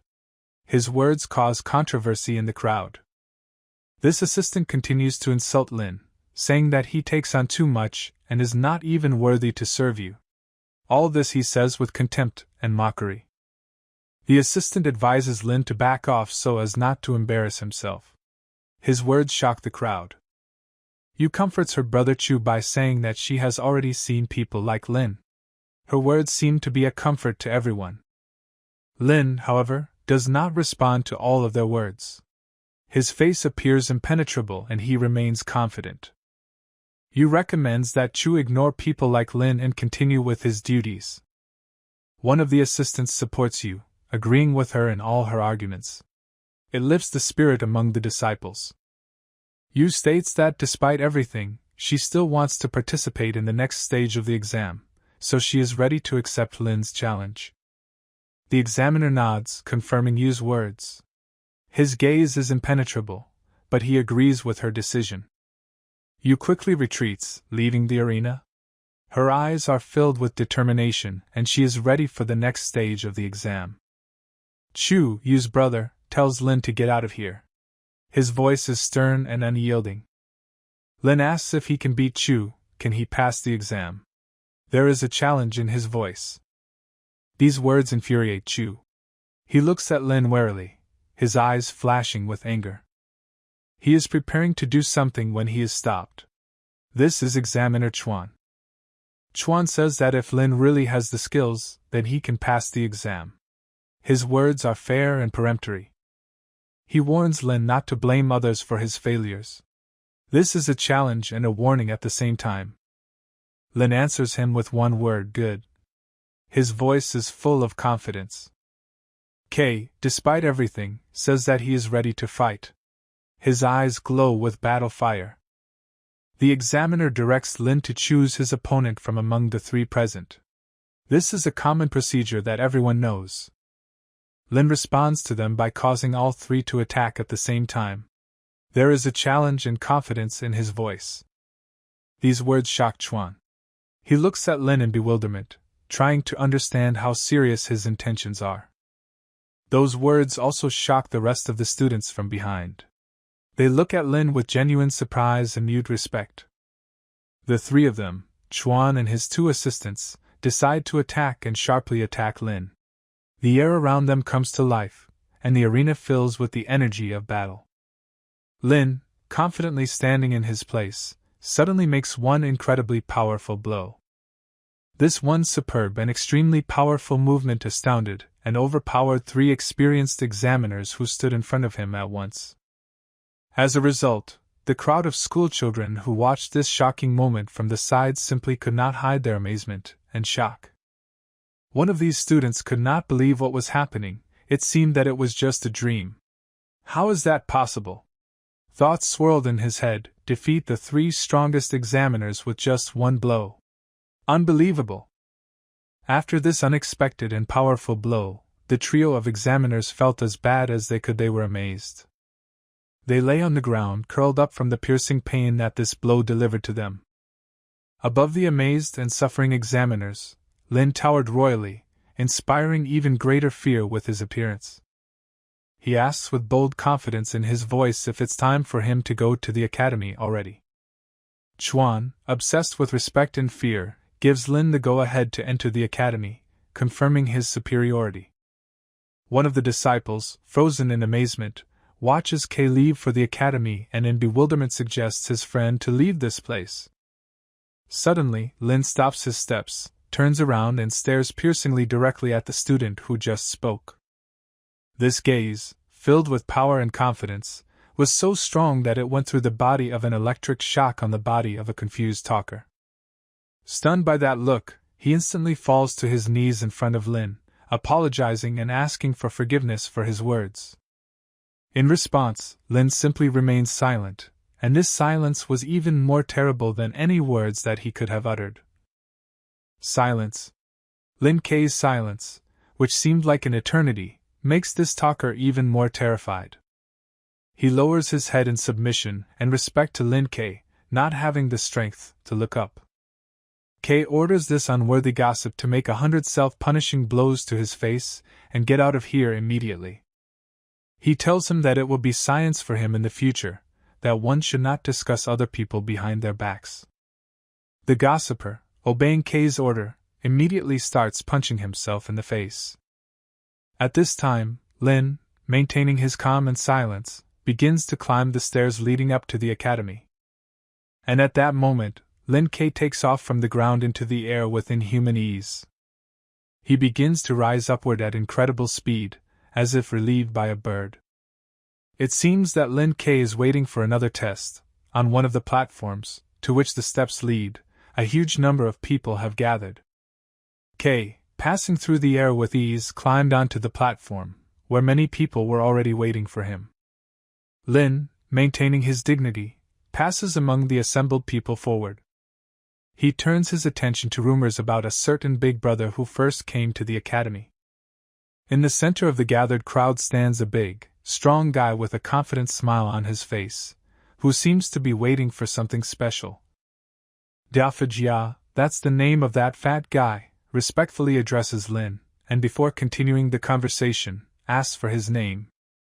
In response to Dafa's polite request, Lin softly and confidently pronounces his name, as if confirming his presence in this dialogue. Dafa seems to know Lin, and he says that their meeting is fate, and if there is something, Kay can ask him questions. However, Lin, after carefully listening to Dafa's words, nods negatively, replying that he doesn't need any help or advice at the moment. Lin's answer irritates Dafa, and he says with some outburst of displeasure that Lin should not think that Jia easily accepted defeat in the last exams. These defeats, in his opinion, only made him stronger. It seems that Dafa's excitement and confidence in his words have caught Lin's attention, and now he is eager to hear more details. Jia, pointing in a certain direction expressively, suggests to Lin that he should pay attention to something that is there. Among the noisy and excited crowd, we can notice a familiar younger sister named Yu. Yui looks very serious. Her gaze is confident and firmly fixed forward, as if she knows what is ahead of her. Dafa, lowering her voice to a whisper and with apparent pleasure, tells Lin about Sister Yu, emphasizing that she is so strong that she does not even need to pass the first stage of the test. While Yu, somehow sensing attention to himself, turns his gaze to Lin K. Yu has a look of surprise on her face when she spots Lin among those present. From Dafa's interaction with Yu, it's obvious that he seems to have feelings for this girl. Just one look from her is enough to make Dafa completely bewildered. However, immediately after the moment of elation and love Dafa feels sadness and pity. Lin, noticing Dafa's mood change, wonders why he became sad. With sadness in her voice, Dafa explains that Yu was courted by many guys, but she didn't even pay attention to them, completely ignoring their efforts. However, Lin has no interest in this girl at all. In his eyes, she has a completely ordinary appearance. She will not even fit the role of a simple servant. Lin's words startled Dafa. Jiao, while respecting Lin as a decent person, nevertheless considers his actions and decisions to be very strange and even insane. Another participant joins the conversation, a young man with the appearance of a rat, who claims that if Lin's words reach the head of the Duan family, the latter will not be in trouble. But Lin doesn't seem to pay attention to this strange guy's warnings. He doesn't seem to care what he says. The mention of Master Duan causes shock and horror in Dafa. His face turns white with fear. Meanwhile, the rat turns to Lin, asking him for his opinion and reaction. Dafa, in turn, begins to fear that now he and Lin are in for trouble. Jia begins to elaborate on the Duan family, including their influence, status, and history. Lin, listening intently, begins to think about everything he just heard about the Duan family. At this time, Dafa mentions that half of the exam candidates present here are members of the Duan family, and... However, Dafa's words were interrupted by the excited shouts of the crowd announcing the arrival of a certain young master. A young guy with purple eyes, dressed in rich clothes, is heading towards the crowd. The appearance of this guy greatly upsets Dafa, who thinks that now they have absolutely no hope of passing this exam.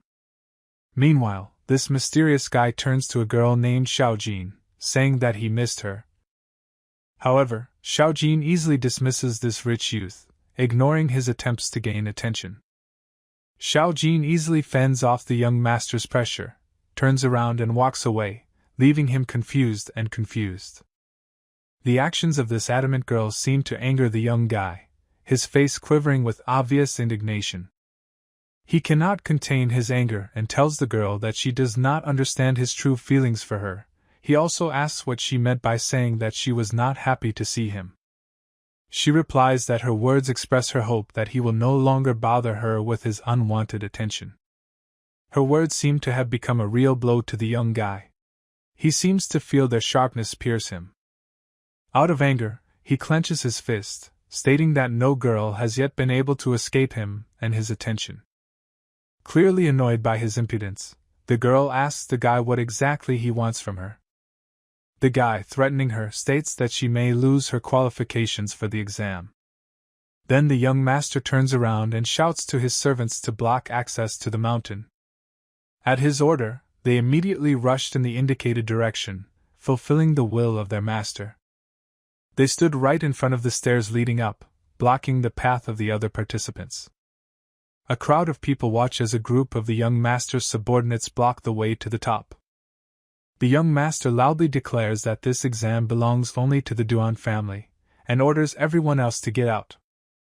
These words startle the rest of the students, and leave them in a state of shock and bewilderment. However, a brave man appears among the crowd, who does not care where this young master comes from. He states that no one, not even a member of the Duan family, should have such power. A sly smile slowly begins to form on the face of the young master. This is not just a manifestation of joy or satisfaction, it seems to carry a secret, a mystery that few people can solve. The next moment changes the situation dramatically. The eyes of the daredevil, just sparkling with confidence, are filled with horror and suffering.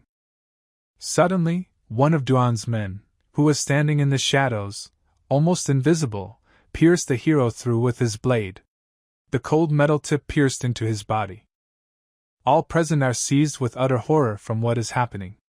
This merciless and cruel picture generates shock and disgust. Not only did this shock Xiaojin and Dafa, but surprisingly, Lin didn't feel any emotion either. The strange calmness of this man seems frightening and incomprehensible in such a situation.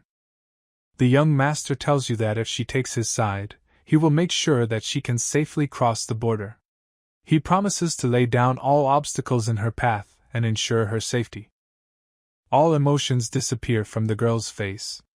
Her usually lively and expressive features become a mask, devoid of any manifestations of feelings. In this chaos, Dafa makes an offer to Lin to leave here. Luck is clearly not on their side, and it is better to save a life than risk it. At this time, Kay takes an unexpected step forward, which brings even more horror to Dafa. His decisive movement, as a provocation of fate, causes fear and anxiety. With calmness and confidence, Lin goes to meet the young master from Duan. This open disdain angered the master. Disapproval and anger flashed in his eyes. He could not put up with such impudent behavior. But Lin continues to demonstrate his courage. He, ignoring the master's anger, orders him to get out of the way. Such audacity causes surprise and admiration for his fearlessness. One strong blow flies in the face of the impudent master. It's not just a blow, it's like a thunderclap, full of strength and power. From a blow of such force, the guy already flies off. He, like a toy doll, flies helplessly in the air, his face contorted in pain and surprise. The strongest blow threw the young master to the ground. From the incredible force of this blow, all the gathered people, engulfed by the crowd, were in a state of deep shock and bewilderment, with difficulty comprehending what had happened.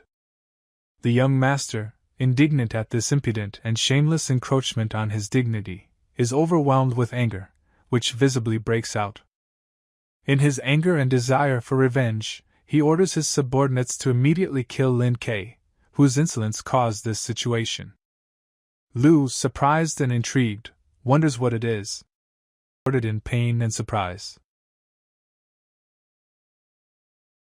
Despite the approaching threat, Lin Ke remains calm and stands still, waiting for his opponents, ready to confront them. Suddenly, one of the masters rushes onto the stage, his figure hovering in the air, from where he shouts loudly, demanding an immediate end to this terrible madness. The young master interrupts his actions and directs his attention to this man as he slowly sinks to the ground, leaving traces of his flight in the air. The young master felt shocked and confused. The unexpected appearance of this man turned all his plans upside down. The master appears and begins to scold the young master Zaheo threateningly, reproaching him for the chaos he has caused in this peaceful place. Zaheo, with his arms outstretched in peace and a nervous smile on his face, tries to convince the old master that this is all a misunderstanding and he was only trying to clean up the situation. The older man resolutely shuts up the guy, citing as an example a rule, the violation of which leads to the deprivation of the qualifications and dignity of the master. Realizing the impending danger, Zaheo yells urgently at his men, urging them to stop attacking Lin and stop the unrest. Kei, watching this scene, calmly and serenely looks at what is happening, without showing any emotions. A man slowly approaches the master, in his hands are cards that can be important in this situation. He carefully shows the students a set of cards with various numbers, reminding them that each of them has the right to choose one of them according to their preferences. The senior master announces that the rules of the upcoming exam are surprisingly simple and easy to understand for everyone present. Each of the students must carry 3 chosen cards to the top of a giant mountain. Those who fail to complete this task will be ruthlessly excluded from the number of applicants. The methods by which the cards will be obtained are entirely up to the students. All the people gathered diligently and attentively listened to the examiner, including Dafa and Luan, without stopping or interrupting him. After completing the explanation, the examiner asked the crowd if they understood what he just said, wanting to make sure that the participants understood the rules. He shouts loudly and demandingly to the crowd so that they listen to him more attentively, and not miss important points of the instructions. He is preparing for the big moment that everyone here has been waiting for, the announcement of the start of the exam. And here it is, a sharp cry about the start of the exam. All the people present are attentively listening to the words of the examiner, preparing for the coming test. Zaheo carefully attaches the selected card to his belt, as a sign of readiness for the test. He looks back at Lin Ke warily, searching his eyes for hints of his next move. He is full of anger and resentment. But despite this, he is seized by curiosity. He is interested in what will happen to him next. Zaheo turns away from Lin, turning decisively towards the steps leading to the top of the mountain. Kei, in all seriousness, tells Dafu that it's time to move forward, that it's time to go. Along with his faithful servants, Zaheo advances through the dense mountain forest that surrounds the towering mountain. He is still seething with rage at the blow he received, and sternly orders his men to find Lin and end him forever to avenge his humiliation. Lin and Dafa find themselves in the heart of a dense and intricate mountain forest, surrounded by wilderness and silence. Suddenly, a look of horror appeared on Dafa's face. He was clearly very frightened by something he had just seen or felt. In front of Kei and Dafa, an imposing group of people suddenly appears, commanded by Zaheo, all armed with sinister blades and looking ready to fight. With a satisfied and sinister smile, they are watching their victims, already imagining how their further clash will take place. Dafa, filled with despair, is sure that this is their end, that now they will be mercilessly killed and they will not be able to resist. However, at this critical moment, a stranger in an examiner's robe appears in front of Zaheo, breaking the tense atmosphere. The stranger introduces himself as Gong Ping. He is the examiner, and if they want to reach the top of the mountain, they must go through him as the last test. It looks like Zaheo is stunned to have an intermediate martial artist standing in front of him, which is an unexpected obstacle in his path. Zaheo orders one of his subordinates to hand over his number card to him, after which he resolutely takes him into his own hands. They readily follow their master's orders, nodding their heads in respect and submission to his will. Zaheo with unexpected swiftness separates from his group and moves in an unknown direction. And on the face of Gong Ping, a gentle smile never disappears, as if he is watching the events with pleasure. Zaheo continues to run continuously and quickly through the impenetrable wilds of the mountain forest, not paying attention to the difficulties. From everything it is clear that Zaheo is deeply excited about some event or foreboding. Something is clearly unnerving him. Suddenly, Zaheo's body goes through an electric shock as he acutely feels that someone is following him behind him. Gong Ping, with the same gentle smile on his face, is already following Zaheo. Zaheo saw his pursuer and was horrified. But as soon as he turned around, the figure of the pursuer instantly disappeared from his field of vision. It was as if Gong Ping had vanished into thin air, leaving Zaheo bewildered. Suddenly there is a blow. Gon was about to direct his powerful blow directly at Zaheo's face, but he, being in the utmost tension, managed to deflect the blow with his blade at the last moment. The force of the blow was so great that Zaheo rode back from it, but the stubborn fighter managed to stay on his feet without letting himself be confused. However, Zaheo's slide was abruptly stopped when his back hit a tree behind him. This prevented his further retreat. Zaheo was deeply surprised, not understanding how Ping could get to him so quickly, and realized that the situation was getting more and more serious. Preparing for the upcoming battle, Zaheo began to unsheath his blade. He is ready to fight with all his might, to use all his skill and experience to face his opponent. Zaheo strikes a fighting stance with the sword, instantly transforming into a fighter ready for a death dance. His gaze becomes more determined, and his movements sharp and precise. Ping, on the other hand, remains completely unperturbed. Most likely, the battle with Zaheo seems tempting and interesting to him. This excites him, giving even more confidence in his abilities. Now more aggressive and determined, Ping lunges at Zaheo, warning him to beware. Like a beast, he is ready to strike a decisive blow. Thus begins their sword and hand dance, a dance of death where every move could be their last. There is no room for error in this fight, and everyone knows it.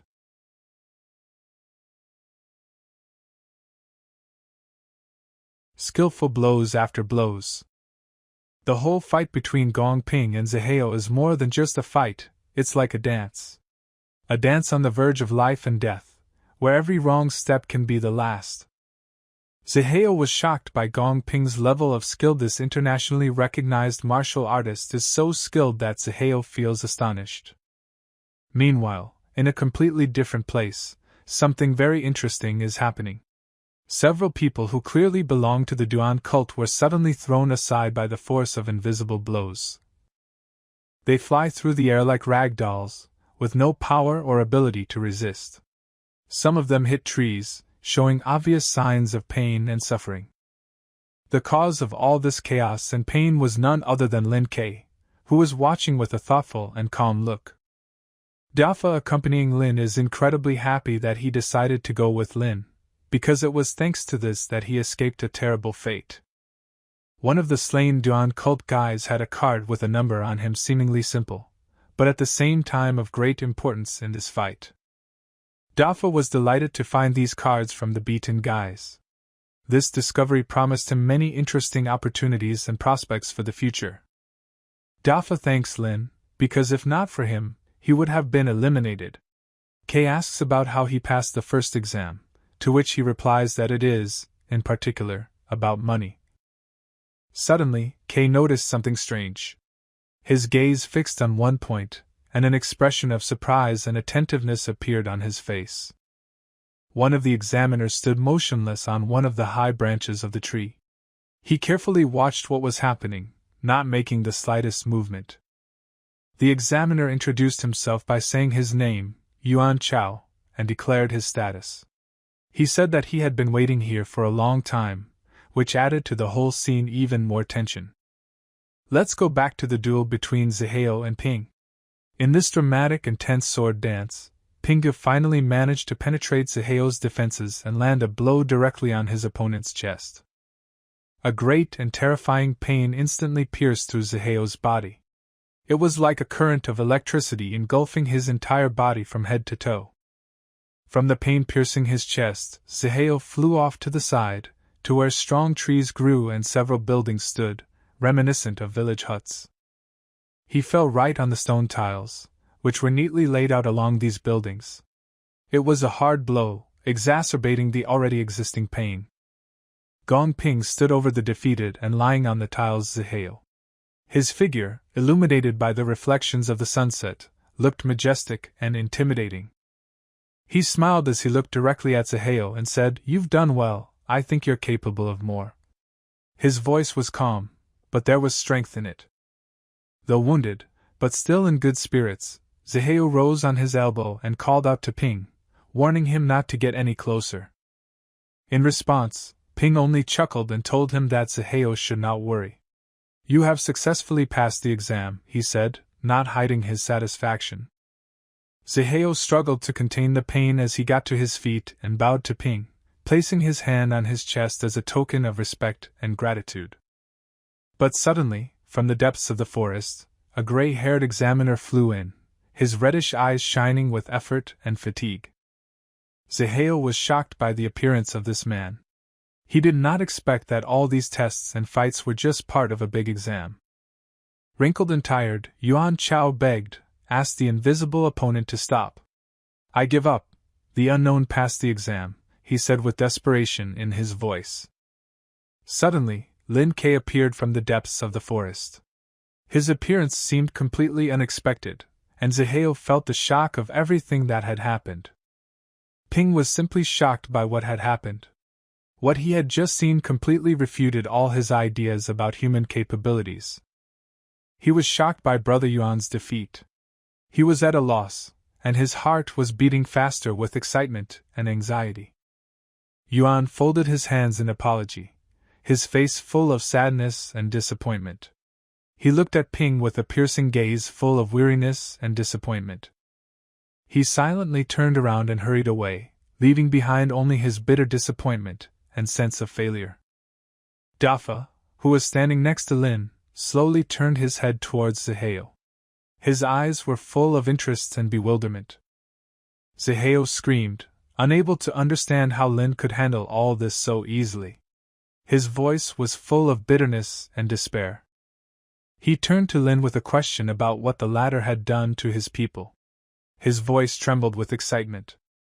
Lin calmly replied that Zihao's people would only wake up after a few days. His voice was calm and confident.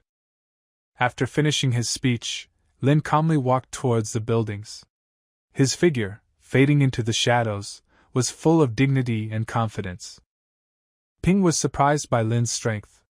He thought about how powerful this person was even if Brother Yuan had been defeated by him. Zihao, full of curiosity, asked Ping how strong Brother Yuan was. His gaze was full of interest and concern. Ping replied that Yuan's brother was a senior martial artist, further piqued Zihao's interest. Ping also seems to have decided to walk away. His figure vanished into the distance, leaving only shadows behind. Zaheo was horrified. He could not understand who Lin Ke really was. His brain refused to accept this information. The Linzhou Martial Arts Academy, towering on top of a mountain and surrounded by clouds, stood in front of him as a symbol of unattainable height and power. A large crowd of people had gathered in the courtyard of the academy. They all witnessed these amazing events. Dafa addresses Lin with a smile on his face. He thanks him, saying that if it wasn't for Lin, he'd been expelled a long time ago. Now he is going to treat Lin like a master. Lin, with a puzzled smile, tells Dafa to stop flattering. He wants to hear the question Dafa wants to ask. Dafa, with a smile on his face, says that if it wasn't for Lin, he would have been expelled by now, and now he will treat him like a master. Lin asks Dafa if it is important for him to become a martial artist. Dafa tells Lin not to look down on the masters. In his opinion, masters have many advantages. Masters do not have to pay taxes, and if they break the law, the Attorney General's office will protect their interests. He adds that martial artists are considered the most valuable group of people in the entire great martial empire. Lin, with a smile, tells Dafa that he knows a lot. Dafa, in response, explains that it is natural, since he has been taking the exam for 3 years now. Dafa says that Lin is ready to become a martial artist. With delight in his voice, he adds that Lin can become even not only a master, but a supreme master. Lin, in turn, wants to ask Dafa for details about this status. Dafa starts talking about the hierarchy of masters and the different ranks within it. He calls this title extraordinary, explaining that only those who are able to found a sect can receive it. He adds that there are very few such masters in their dynasty. Lin listens attentively to Dafa's story. His eyes appear thoughtful. But their conversation is interrupted by a sudden scream in the middle of the courtyard of the academy. Loudly announced that the time is up. One of the examiners yells that time is up. The entire crowd, including Lin and Dafa, heeded his words. The man tells the students that they have a talent, and also that they should leave all their past achievements and status in the past, and now they have only one identity, one of the martial arts masters. He says that everyone has their own potential and needs to be revealed, and this academy will become a springboard for their practice. He points to a box that contains the things of the students, and also that with a belt map they can safely walk around the academy. He strictly emphasizes one of the main rules: private fights are strictly prohibited. Violation of this principle will result in serious consequences, including disqualification for practice. The man says that in 3 months there will be a comprehensive assessment of all students. Those who successfully pass this test will be awarded the well-deserved title of Master of Martial Arts. The disciples listen intently to the words of their master, full of confidence and determination to fulfill his demands. They are ready to challenge fate and prove their strength. Lin, standing with an emotionless expression, carefully listens to all these words, while the smile does not disappear from the face of his fellow Dafa standing nearby. Near the entrance to the pavilion of Tibetan scriptures is a master. People enter the premises to choose their equipment. Lin Ke meticulously studies the ancient Tibetan scriptures, permeating every word, every symbol. In his reflection, Lin plunges into the depths of his inner world. He realizes that aura is rare in this world, and these academies will most likely not help him on his long and difficult path to immortality. Dafa, with a smile playing on his face, appreciates this academy full of opportunities and promises. On the other hand, Lin, with a haughty smile, treats these techniques as entry-level and considers them unworthy of his attention. Dafa replied that for Lin, these scriptures may not be of interest, but for him, Dafa, they are a rare treasure that he treasures and adores. Suddenly, another of the experienced masters of the academy appears. His grave face is filled with sternness as he announces that it is strictly forbidden to take scriptures outside the sacred pavilion. Dafa, scratching the back of his head, confirms his knowledge of this prohibition. He shows his respectful submission by admitting that he understands the rules. Having already begun to learn new techniques, Dafa is fully focused on this task. His perseverance and desire to become stronger makes him tirelessly practice. But unfortunately, he does not manage to give out the correct movement. Each attempt seems unsuccessful, bringing more and more frustration to him. He reflects, delves into the essence of this problem, analyzing how to make this movement. His brain is working to the limit, trying to figure out exactly what he lacks in order to successfully complete. Desperate and hopeless, Dafa kneels down, his head resting heavily on his hands. He calls himself stupid due to his inability to remember technique and his forgetfulness. But then, at the very moment of his despair, Lin pulls him out. Seriously and sincerely, Lin asks his friend if he would like to become a master. With reverence and respect, Dafa turns to face his master, ready to answer his questions. With a slight but confident smile on his face, he answers Lin's question in the affirmative. He shows his determination and readiness for new challenges. Lin K, with warmth and confidence in his voice, says that he is ready to help Dafa in his quest to become a master. Dafa's eyes lit up with joy and hope. His gaze reflects happiness from the proposal received and new hope for his dream. While Lin, walking off to the side, thinks that the path to Dafa mastery will be quite difficult and may take longer than they expect. Lin comes down the stairs to buy medicinal materials and to purify the pills to change the tendons and bones with the furnace. Suddenly, the words are heard that Master Tsu, like the wind, descended from the mighty, cloud-shrouded mountains. The one who is interested in this matter turns out to be the young and talented Jianhao. He tensely asks in which direction exactly Lin is moving. Jianhao's servant, faithfully fulfilling his duties, replies that in order to verify Lin's movement, he will have to go down to the picturesque city of Linzhou.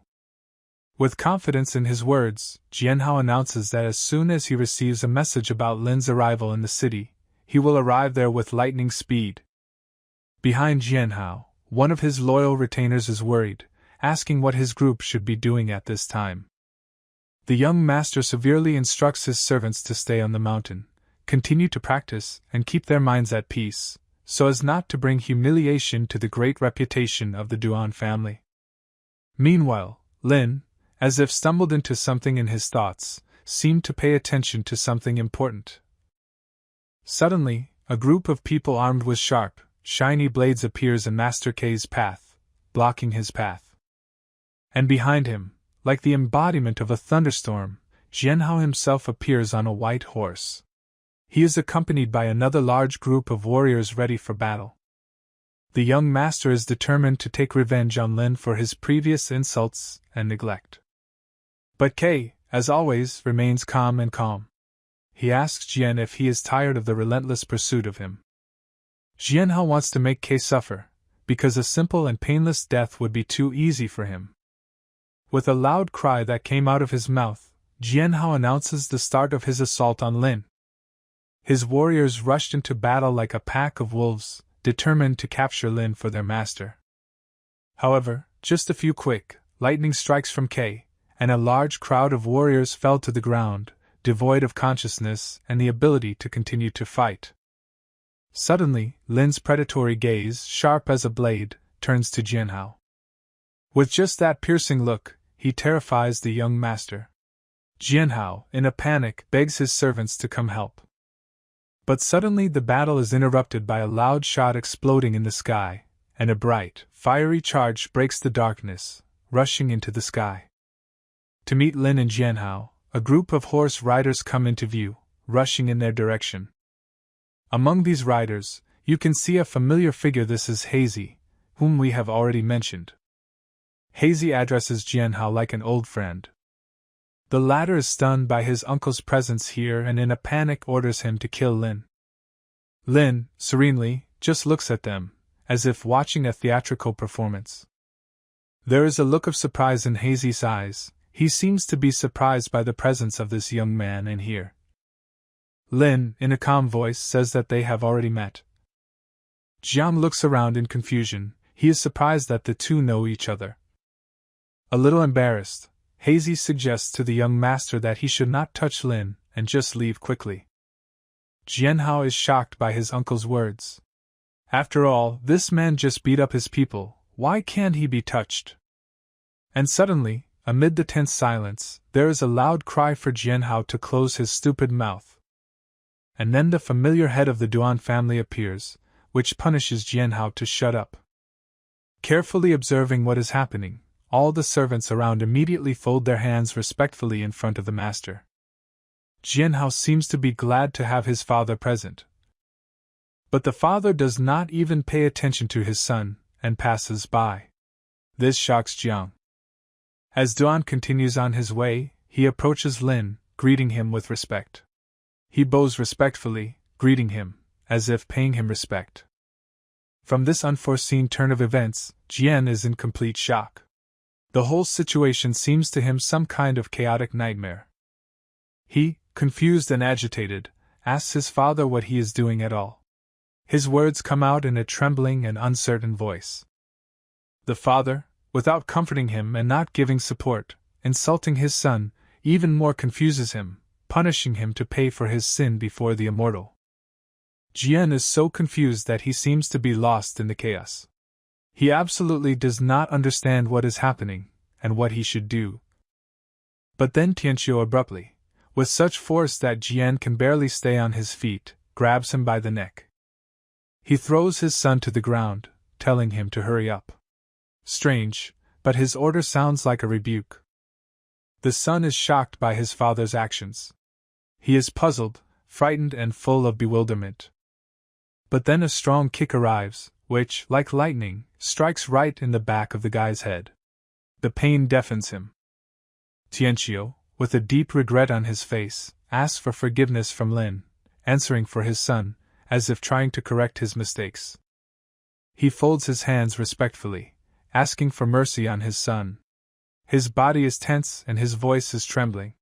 He is clearly very anxious, and terrified of the consequences of his own actions. Like a sculpture, Lin stands motionless, silent. He does not issue any judgment for Jianhao, instead he simply continues to silently stare at the scene in front of him.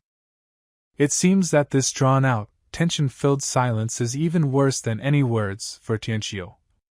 As if every tick of the beats is getting louder and louder in his ears. Boss Duan seethes inwardly with anger, displeasure darting in his eyes. Clenching his teeth in unbearable anger, he tries to keep himself from exploding. He seems to make the final decision and orders Hazy to bring him the knife. The order sounds absolutely clear, and despite the gravity of the situation, unquestioningly. Hazy tries to object something, as if she wants to convince him, but... However, Duan is unshakable. He needs a knife. And he demands it right now, accepting no excuses. The resulting instrument of revenge, shaped like a sharp blade, cuts through the air before striking the back of Jianhao's head. Blood rushed out of his head. He begins to moan from the terrifying, all-consuming pain. This sound resembles a gloomy melody of despair. The blood-stained blade falls at Duan Tianqiu's feet, reflecting the light and shadow of this terrible moment. He again, with an almost broken soul, asks for forgiveness from Lin. He admits that he himself cut off his son's knee tendons. Now he will never again be able to embark on the path of sin. Lin slowly but with full confidence raises his hand, and tells them to go away. His order comes with the force of a tsunami, leaving no room for protest. In response, Tianqiu respectfully thanks the immortal. He expresses his gratitude despite all the hardships he just endured. Relieved, he orders Fane to help Gong see the immortal out. He knows that this difficult day, at least for now, is coming to an end. A riot of colors and an abundance of sounds create a unique atmosphere on this street, along which buildings richly decorated with patterns rise in rows. In this diverse crowd we find one familiar figure. This is Lin, who gracefully squeezes among the rest of the passers-by. His steps are measured, his gaze is calm and confident. It was at this moment that a stranger addressed him from the crowd. The man reports that all the necessary medicine materials for Dafa have been successfully collected and carefully packaged. His words sound confident, as if he had been preparing for this meeting for a long time. Suddenly the camera takes us to another part of the street where we see a couple of familiar faces. This is Ning, a beautiful girl with an open face, who happily communicates with the young man who accompanies her. Another familiar person is slowly walking towards their meeting. This is Lin Q. His figure stands out from the rest of the passers-by, as if he were an integral part of this street. Ning stared at Lin in surprise, as if speechless at his sudden appearance here. Her eyes are wide open in amazement, her face expresses a mixture of surprise and joy. The young man standing next to Ning just now noticed her. He glanced at her, as if he wanted to say something, but fell silent, immersed in his thoughts. With some noticeable hesitation, the boy quietly turns to Ning, asking a question about Lena. The girl, sensing some tension in the air, quickly answers him positively, trying to ease the tension. Chen, that's the young man's name, seemed to get a little angry. Still trying to remain calm, Ning rushes to convince him that she no longer has any relationship with Lin. However, the girl's words didn't seem to have the proper effect on him. A sly smile appears on Chen's face, which instantly changes his expression and gives him some kind of cunning, a little cheeky look. Boldly and confidently, Chen addresses Lin, giving his name and clarifying the relationship between him and Ning. His voice sounds decisive enough, leaving no room for doubt. Lin K, in turn, ignores all this. He simply replies that he understands everything, and his tone suggests that he sincerely does not pay attention to the whole performance. Lin silently walks past them, and his indifferent reaction seems to evoke some emotion in Chen.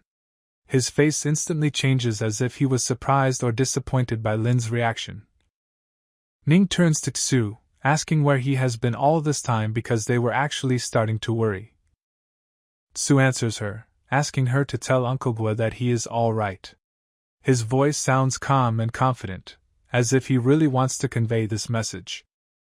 Ning and Chen continue to stand in the middle of the noisy and bright street, their eyes fixed on Lin's receding figure. Chen thought deeply about Lin. Why is Lin so well dressed when he comes from a poor family? And how does Gua treat him with such respect? But anger flares in Chen's heart, his fist clenched so tightly that his nails dig into his palm. He can't let Lin have Ning's heart, he won't let her marry him. Meanwhile, Lin continues on his way, moving calmly and confidently towards some mysterious figure that has yet to be seen. The mysterious figures turn out to be Hazy and his assistant, who carries a box in his hands. They stand at the edge of the street, their figures clearly stand out from the rest. They both greet Lin, bowing respectfully and paying their respects to him. Their eyes are filled with awe and respect, they see in him not just a mortal, but something more. Lin, after exchanging glances with them, asks about the reason for their coming. His gaze is piercing, as if he wants to read the answer right in their eyes. Hazy and his assistant explain that they helped their master build a collection of precious medicinal materials. Their voices sound admiring and respectful. Lin then asks Hazy what Master Duan thinks. His gaze is attentive and sharp, he is trying to understand what is behind this question. Hazy hands Lin some kind of leaflet, explaining that the Duan family wants to atone for Lin and, as a token of their respect, they organized a big banquet where they really hope to see Quebec. Lin doesn't quite understand what they want to know from him, but he feels it's important to attend this banquet and find out more about it. K accepts an invitation to a banquet. His decision was instant, as if he knew what to do next. And now Lin finds himself in front of a majestic and richly decorated mansion. Duan greets Lin at the banquet. K is surprised to see that the owner of the place, Duan, shows him too much attention and respect. They enter a large rich hall, and Duan tells Lin to sit down. In the crowd of guests, a certain man approaches Duan and is interested in a new guest. His gaze is wet with curiosity and some anticipation. With a twinkle in his eye and obvious excitement, Duan immediately wants to introduce Lin to this man, as if eager to share his joy with him. This man is Lu. He came from the Tianxing Martial Arts Hall and holds the honored position of the first martial arts master in Linzhou. His reputation and status are cloaked in an aura of grandeur.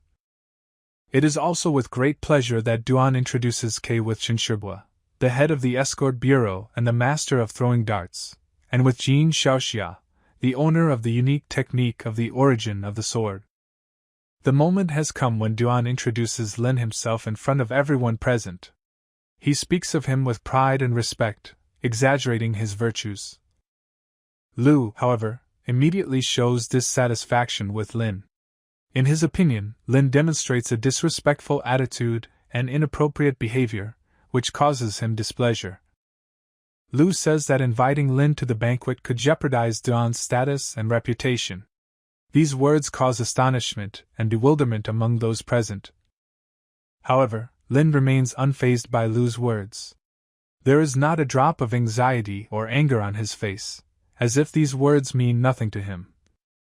But Duan decides to tell everyone about Lin's great strength and skills. He tells stories that highlight Lin's power and skill. Lu, in turn, calls Duan's men weak, so Lin easily dealt with them. These words charge the atmosphere with tension even more. Annoyed by such ignorance, Duan tells Lu not to look down on Lin. His voice sounds determined and loud. He is not going to tolerate such an attitude. Qinshirbua, a man of great experience and skill, reassures Lu and invites him to move away. His words and actions testify to his wisdom and maturity. Everyone calmed down. Lu and Qinshirbua retreated peacefully, leaving Lin and Duan alone. The atmosphere in the room is calm again. Duan quickly asks Lin's forgiveness for what happened, realizing that his guest might take it as an unfortunate incident. However, Lin does not seem to care about all this embarrassment. Sitting together, Duan admits that she now respects Lin despite their relationship being strained in the past. Lin, looking thoughtfully into his mug of drink, asks Duan what brought him here today. Duan confesses that he has a request for Lin. Lin is interested in his request. Duan begins talking about his old enemy, with whom his family has a long feud. He says that this enemy is too strong and very difficult to defeat. Lin suggests that Duan should take this issue to the official instead of him. His words sound confident. He knows that he cannot solve this problem alone. But Duan insists that the enemy is too powerful. Desperation is heard in his voice, and worry is reflected on his face. Lin recalls the terrible crimes his family committed that the government turned a blind eye to. His thoughts go back to dark times. Duan doesn't know how to respond to Lin's words. He just looks at him, full of anxiety and indecision. Lin says that if the enemy is so strong that it cannot be defeated, then there is no other choice but to accept it. He doesn't want to talk about it anymore. Yes, is the only word Duan Tianxiu says when meeting Lin's gaze. Under heavy centuries of fatigue and frustration, driven by incomprehensible power, Lin and Duan slowly make their way through the hall decorated with grace and wealth. Their path passes Lu and Qin, who, absorbed in an alcoholic feast, are in no way distracted from their glasses. Lu, shaking his glass roughly, defiantly addresses Lin, calling him a swindler. He insistently and with obvious disbelief claims that he does not believe that Lin is immortal. But at the same moment, Lin, ignoring the insults, turns his attention to something else, his eyes filled with keen interest. From behind the door, at the opposite end of the hall, some screams are heard, unexpected and disturbing, breaking the silence. Above the fallen warriors, helplessly lying on the ground, rises the majestic image of a man with yellowish hair, an image that is distinguished by extraordinary strength. This man is prowling around, looking for a certain person, Duan Tianxiu, in the crowd. Heard words freeze in the air, they fall on Duan like an icy waterfall, terrifying even the boss himself. Here Zhao Hu enters the hall. The eyes of Duan and the warrior with the blade are fixed on him. They are attentively, like predators, watching his every movement. In this strong and tough man, Duan recognizes Zhao Hu, whose name inspires awe. Zhao, his face adorned with a sinister smile, quietly suggests to Duan that he just die quickly, as if that was the only reasonable solution. Duan, not hiding his indignation, resolutely declares that Zhao is dishonoring the masters from the great city of Linzhou, who, with disdain and disgust in his voice, calls these very masters scum who mediocrely missed their lives. These words, spoken with such cruel clarity, clearly angered Lu. He explodes with anger. Lu, internally furious at Zhou's insults, readily lashes out at Zhou, unable to contain his feelings. Lu's fist, driven by anger and determination, almost reaches the target Zhao Hu's face. But suddenly, one unexpected but crushing movement of Zhao's leg completely stops Lu's onslaught, tearing him off the intended trajectory. This blow, carrying with it crushing power, brought unbearable pain to Master Lu, flashing through him with feelings of despair and defeat.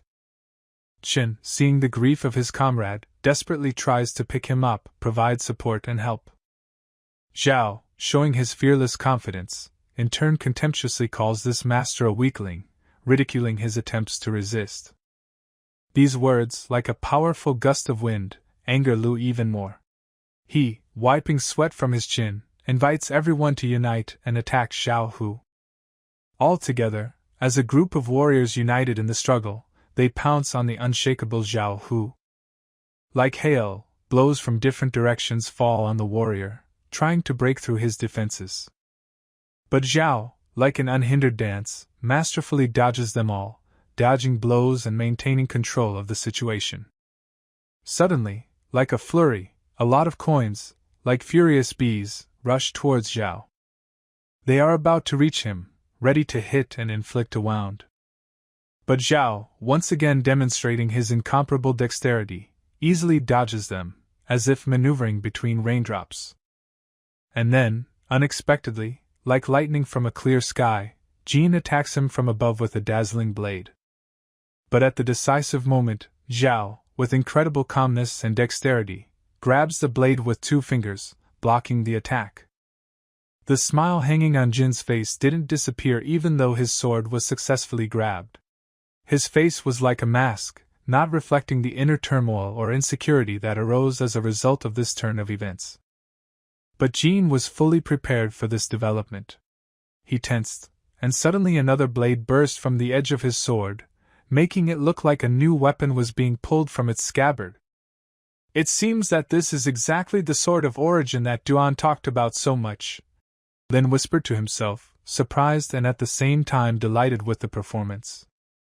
And at that moment, suddenly and inevitably, Jin's blade penetrates Zhao's chest, guided by his master's hand with the same confident smile on his face. But Zhao was ready for this event. Despite the outward surprise, he was fully prepared for such an outcome. Jin was taken aback by Zhao's smile, which showed a tinge of realization on his face. He realized that there was more to this fight. Jin's blade, which had pierced Zhao's chest so confidently, suddenly twisted and failed to complete its mission, unable to pierce its enemy. Zhao stared straight into Jin's eyes, penetrating his gaze just as his own blade tried to penetrate his body. All of a sudden, he delivers a powerful blow straight to Jin's heart. It was so sudden that no one had time to react. At the same time, his hand, firm and unrelenting, penetrates Jin's body, distorting the balance between life and death. But at this moment, the ring quickly flies towards Zhao, as if in a last attempt to save Jin. But Zhao easily catches it and throws it back to the sender with incredible force, showing skillful skill and speed of reaction. When the coin pierces Jin, blood flows from his mouth. It was a shocking image, filled with meaning and tragedy. And at this moment, Zhao is already rushing towards Lu, covering the distance between them with incredible speed. Lu, realizing the danger, quickly turns his attention to the approaching threat. He is horrified by what is happening around him. With one powerful blow, the strength of which can only be compared with a heavy blow of a blade, Zhao knocks Lu down. Lu falls clumsily to the ground, losing this battle. His legs can no longer support him, and he collapses in front of Zhao, who has the pleasure of this outcome painted on his face. Zhao looks around with a smirk, enjoying his victory and the power he feels at this moment. His smile is sinister and embarrassing to others. Duan is horrified by this look. Fear and anxiety can be seen in his eyes. But Lin, who stands nearby and watches what is happening, also pays attention to this. Lin is increasingly aware that Zhao is now a rank 9 martial master. He has become such a powerful adversary that he inspires fear even in experienced fighters like Lin. Despite the blow, Lu remains alive thanks to the protection the armor provides him. If it wasn't for her, I'd probably already be dead, Lu thinks, pretending to be dead to ensure his safety in this dangerous situation. Zhao, with a smile on his face, is already preparing to kill Duan. He asks him who else can save him in this situation, mocking and enjoying his superiority. Tianqiu is horrified, completely confused and frightened by this turn of events. He does not know what to do, his thoughts are confused with fear. Zhao shouts to the entire hall, loud and confident so that everyone can hear him. It was a challenge that cannot be ignored. He declares that he is going to kill only Duan, and only those who bow to him 3 times he will spare. It was cruel but convincing, and Zhao's words sounded like a sentence. Everyone present is terrified at Zhao's words. They feel fear and the unknown, and this feeling makes them tremble. But then, making his way through the crowd, Lin steps forward, and Duan is shocked by what he sees. Lin states that he has changed his mind and now decides to help in the fight against a common enemy. He promises to distract Zhao until Duan can carry out Chu's plan. It becomes a spark of hope in the darkness of despair. At this moment, Duan is in a state of boundless happiness, all thanks to the immortal's words. With respect and reverence, he bows to the immortal. Profoundly and sincerely, he expresses his readiness to fulfill any request the immortal has to offer. While Lu is engulfed in bewilderment and shock. He has only one thought in his head: Duan, being afraid, is talking absolute nonsense. He cannot understand why his friend is reacting in such a strange way. Meanwhile, Lin, with a look of readiness and confidence, takes a step forward, coming face to face with Zhao who. Courage and determination in his movements charge the air with tension. Zhao, with firmness in his voice, proclaims that Lin is the seeker of death. These words echo off the walls of the hall, causing everyone present to feel a sense of awe. At the same time, a powerful blow approaches K at the speed of lightning. All present feel the power and speed of this attack, which heralds an inevitable clash. But Lin doesn't seem to be thrilled at all. There is not the slightest sign of anxiety or fear on his face. He looks as calm and collected as ever. K, with undisguised interest in his voice, notices that the momentum of the punch is not bad, but its speed leaves much to be desired. The strike is too slow to reach the target. Lin, like a feather in the wind, easily dodges a powerful blow. It looks so light and graceful, as if he has practiced this movement 1,000 times. Zhao is shocked. He literally freezes in place when he sees Lin's hand that has already appeared in front of his face. A hand that is about to deliver a powerful blow, or, as it is called here, snap. A blow of such force that Zhao flies off like a ball hit by the power of a giant. The force wave from the impact causes his body to jump and fly away. Many might have thought that it was just a light flicker, but the force with which Zhao was thrown back suggested that it was something much more. Everyone present in the hall remains in complete shock at the demonstration of Lin's power. He showed himself to be an invincible fighter, which left everyone in the hall in amazement. Lu, still in shock, tries to pull himself together after what he just saw. His mind is hard to understand what happened. But Zhao does not lose consciousness, despite the power of the blow. He quickly gets to his knees, holding himself back from falling. Even after such a blow, he continues to fight. Zhao, recovering his breath and mustering his courage, turns to Lin. He states that from now on, he will fight Lin much more seriously. As if in response to his words, powerful energy begins to pulsate around Zhao. It rises, creating a halo of power around him, and saturates the entire environment, making everyone present feel the power of his spirit. But Lin does not give up. With ease, like a bird, he flies above the floor. This incredible feat is admired by all present. Energy also begins to pulsate around him. She is more calm, not as fierce as Zhao, but at the same time her power is felt. Lin seems to be in complete control of his energy. Lin, directing his energy into Zhao, issues a severe warning: now the wrath of heaven will descend on you. This warning hangs in the air, filling it with unsettling anticipation. Lin then strikes with only 2 fingers. It's not just a blow, it's a crushing force concentrated in his fingertips. Shock and horror seize Zhao. His eyes reflect the fear of Lin's unpredictable power. However, Zhao manages to dodge the powerful impact wave coming from Lin's technique. His movements are quick and determined, almost dancing in the midst of destructive force. But Zhao does not have time to catch his breath, because the fast and unpredictable K is already appearing right behind him. Now Zhao must fight 2 opponents at once. Hu remains shocked at this new turn of events. He can't believe what he sees with his own eyes, and his heart is beating wildly in his chest. Lin strikes again, relentless and powerful. In response to this, Zhao does his best to block this incredible punch. Lin's punching power is incredible. Zhao flies away as if thrown at great speed, and smashes the column behind him with devastating force.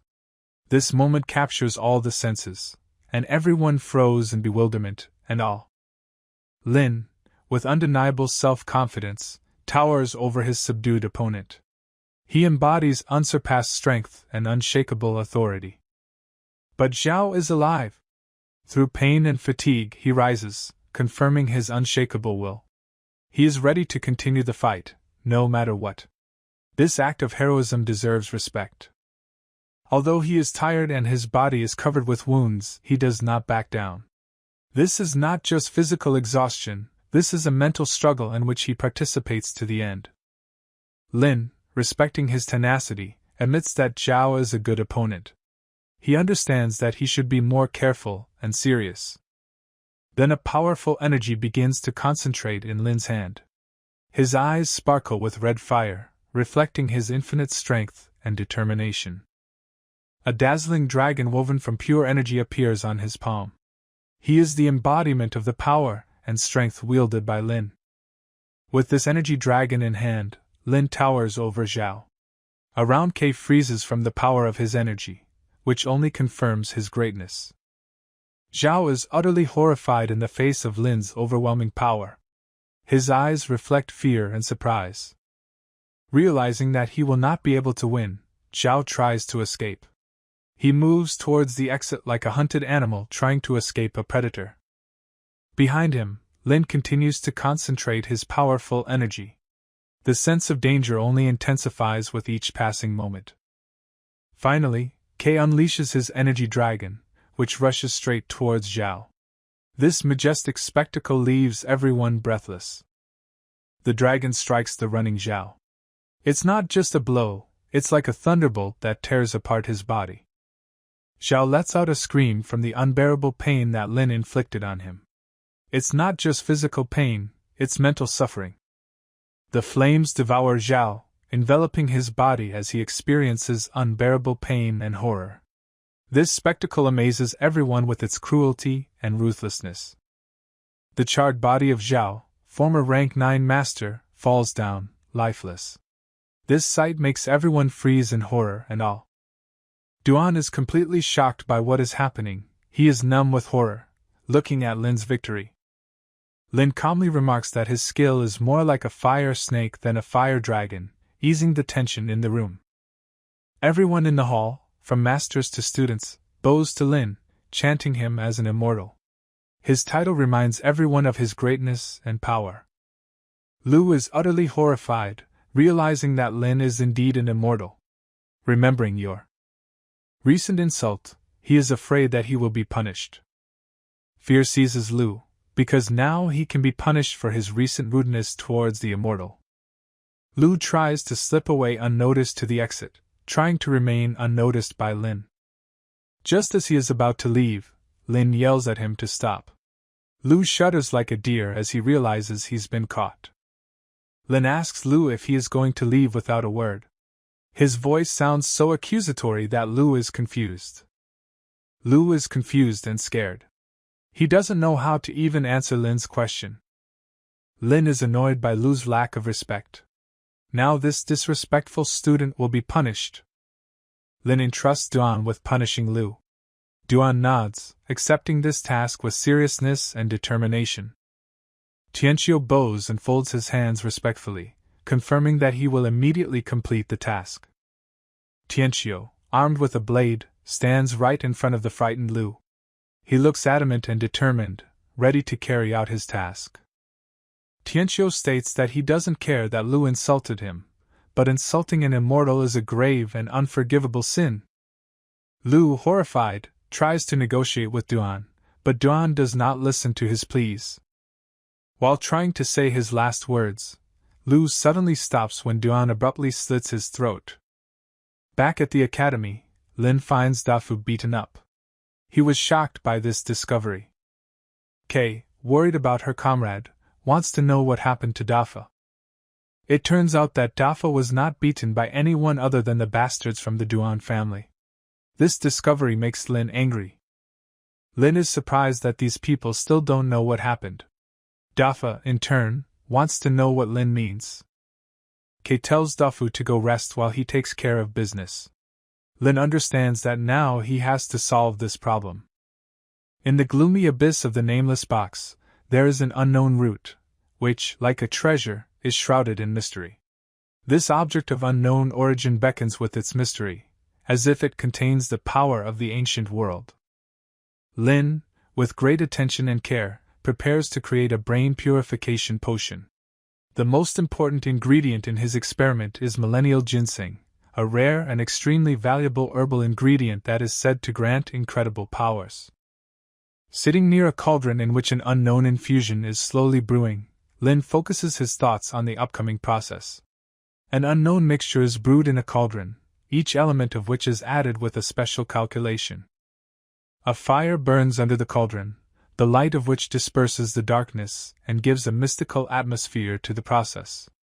Warmth comes from the cauldron, and the aroma of brew is in the air, charging the space with energy and hope.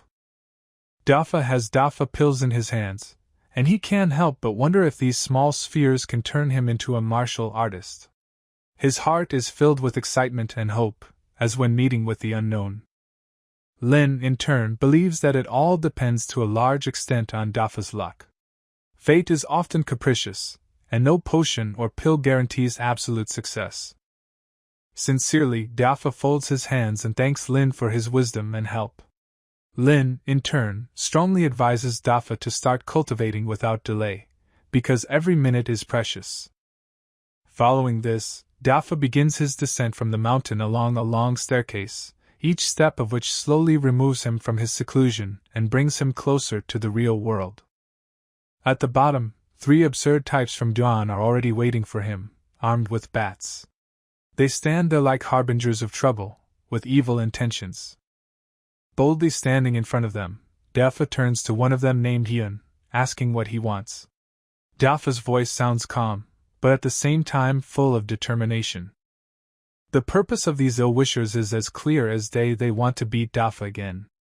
Yun, however, is surprised at how quickly Dafa's wounds healed. It seems they took him too easy last time. In response to their threats, Dafa reminds them of Master Lin, who is behind him. There is a note of threat and warning in his voice.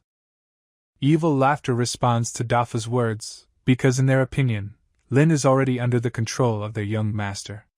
Their mockery fills the air like a poisoned cloud.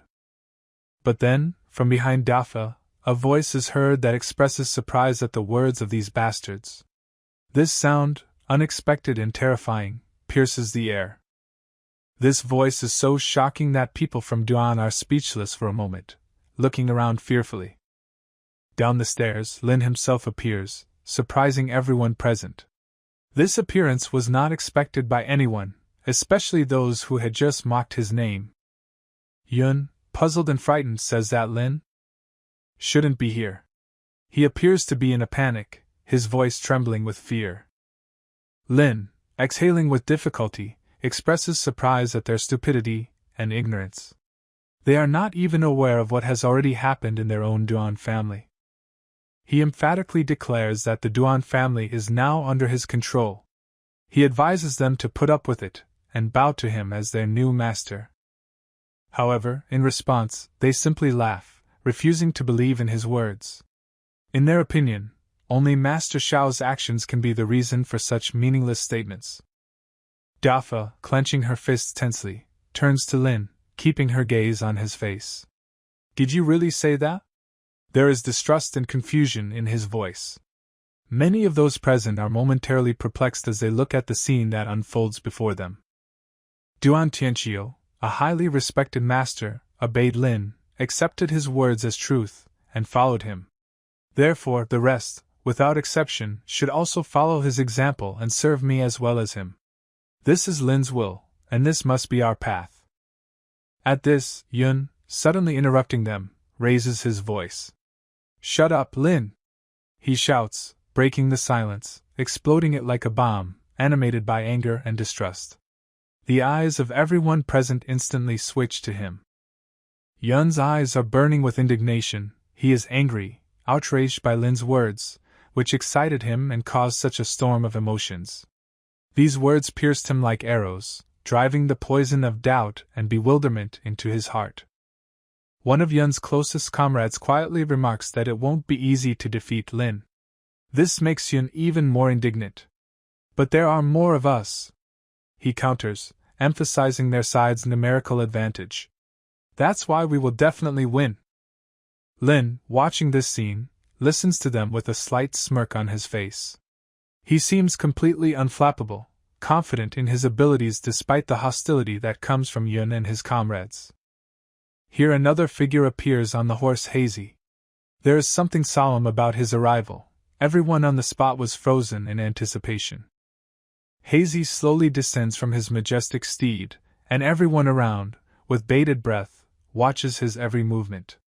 Each step exudes authority and determination.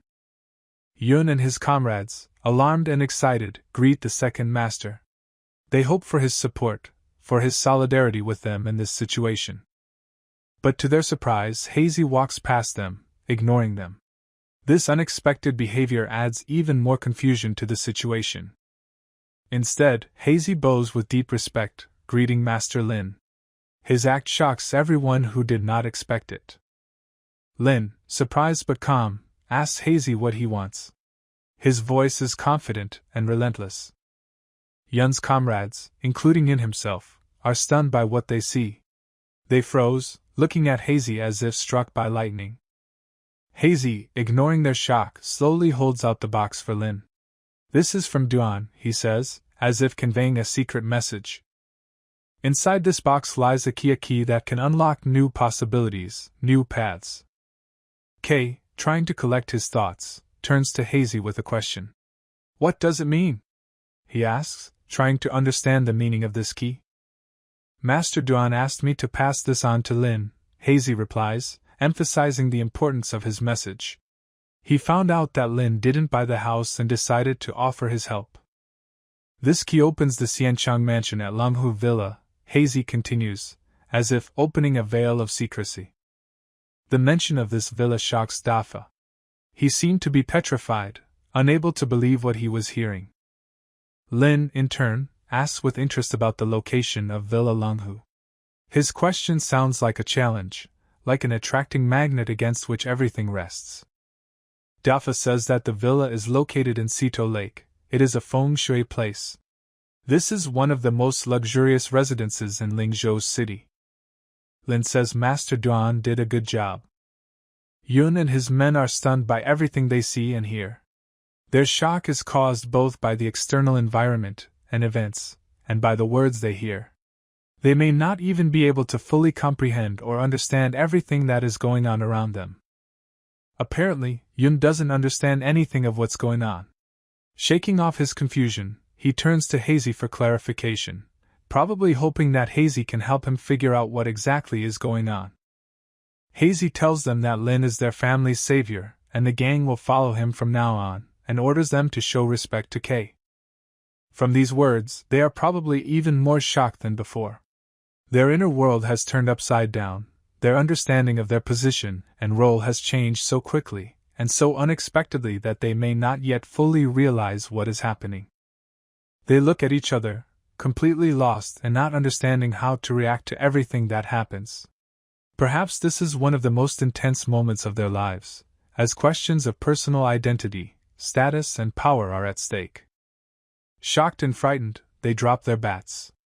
A symbolic act that may mean that they give up their former life or their former role. As soon as the beats fall, they immediately kneel in front of Lin. It is an act of respect, an act of submission, an act of recognition of Lin's power over them. Lin looks at them with his calm gaze. Perhaps his calmness becomes a support for them in this moment of anxiety and uncertainty. Dafa admires Lin, and because of this, a gentle smile appears on the face of the second. This is indicative of the deep emotional connection between them and the strong respect that Dafa has for Lin. Yun and his men raise their torsos and look at Quebec. This may be a manifestation of their willingness to accept new rules, new roles, and new hierarchies. Lin tells them that from now on their boss is Dafa Jia. From these words, Dafa himself was very surprised. Perhaps he never expected this turn of events to lead this group. It seems that these guys have horror from these words. Perhaps they never imagined that Dafa would be their new leader, and this causes them deep fear and confusion. They bow again, but this time to Dafa, greeting him and calling him boss. This shows that they quickly adapt to new circumstances and are ready to accept Dafa as their new leader. Jia turns to Lin in confusion, as he has never led anyone before. This speaks to his own shock and uncertainty about his ability to be a leader. Lin, in turn, answers him that if there is disobedience, then Dafa can tell him everything.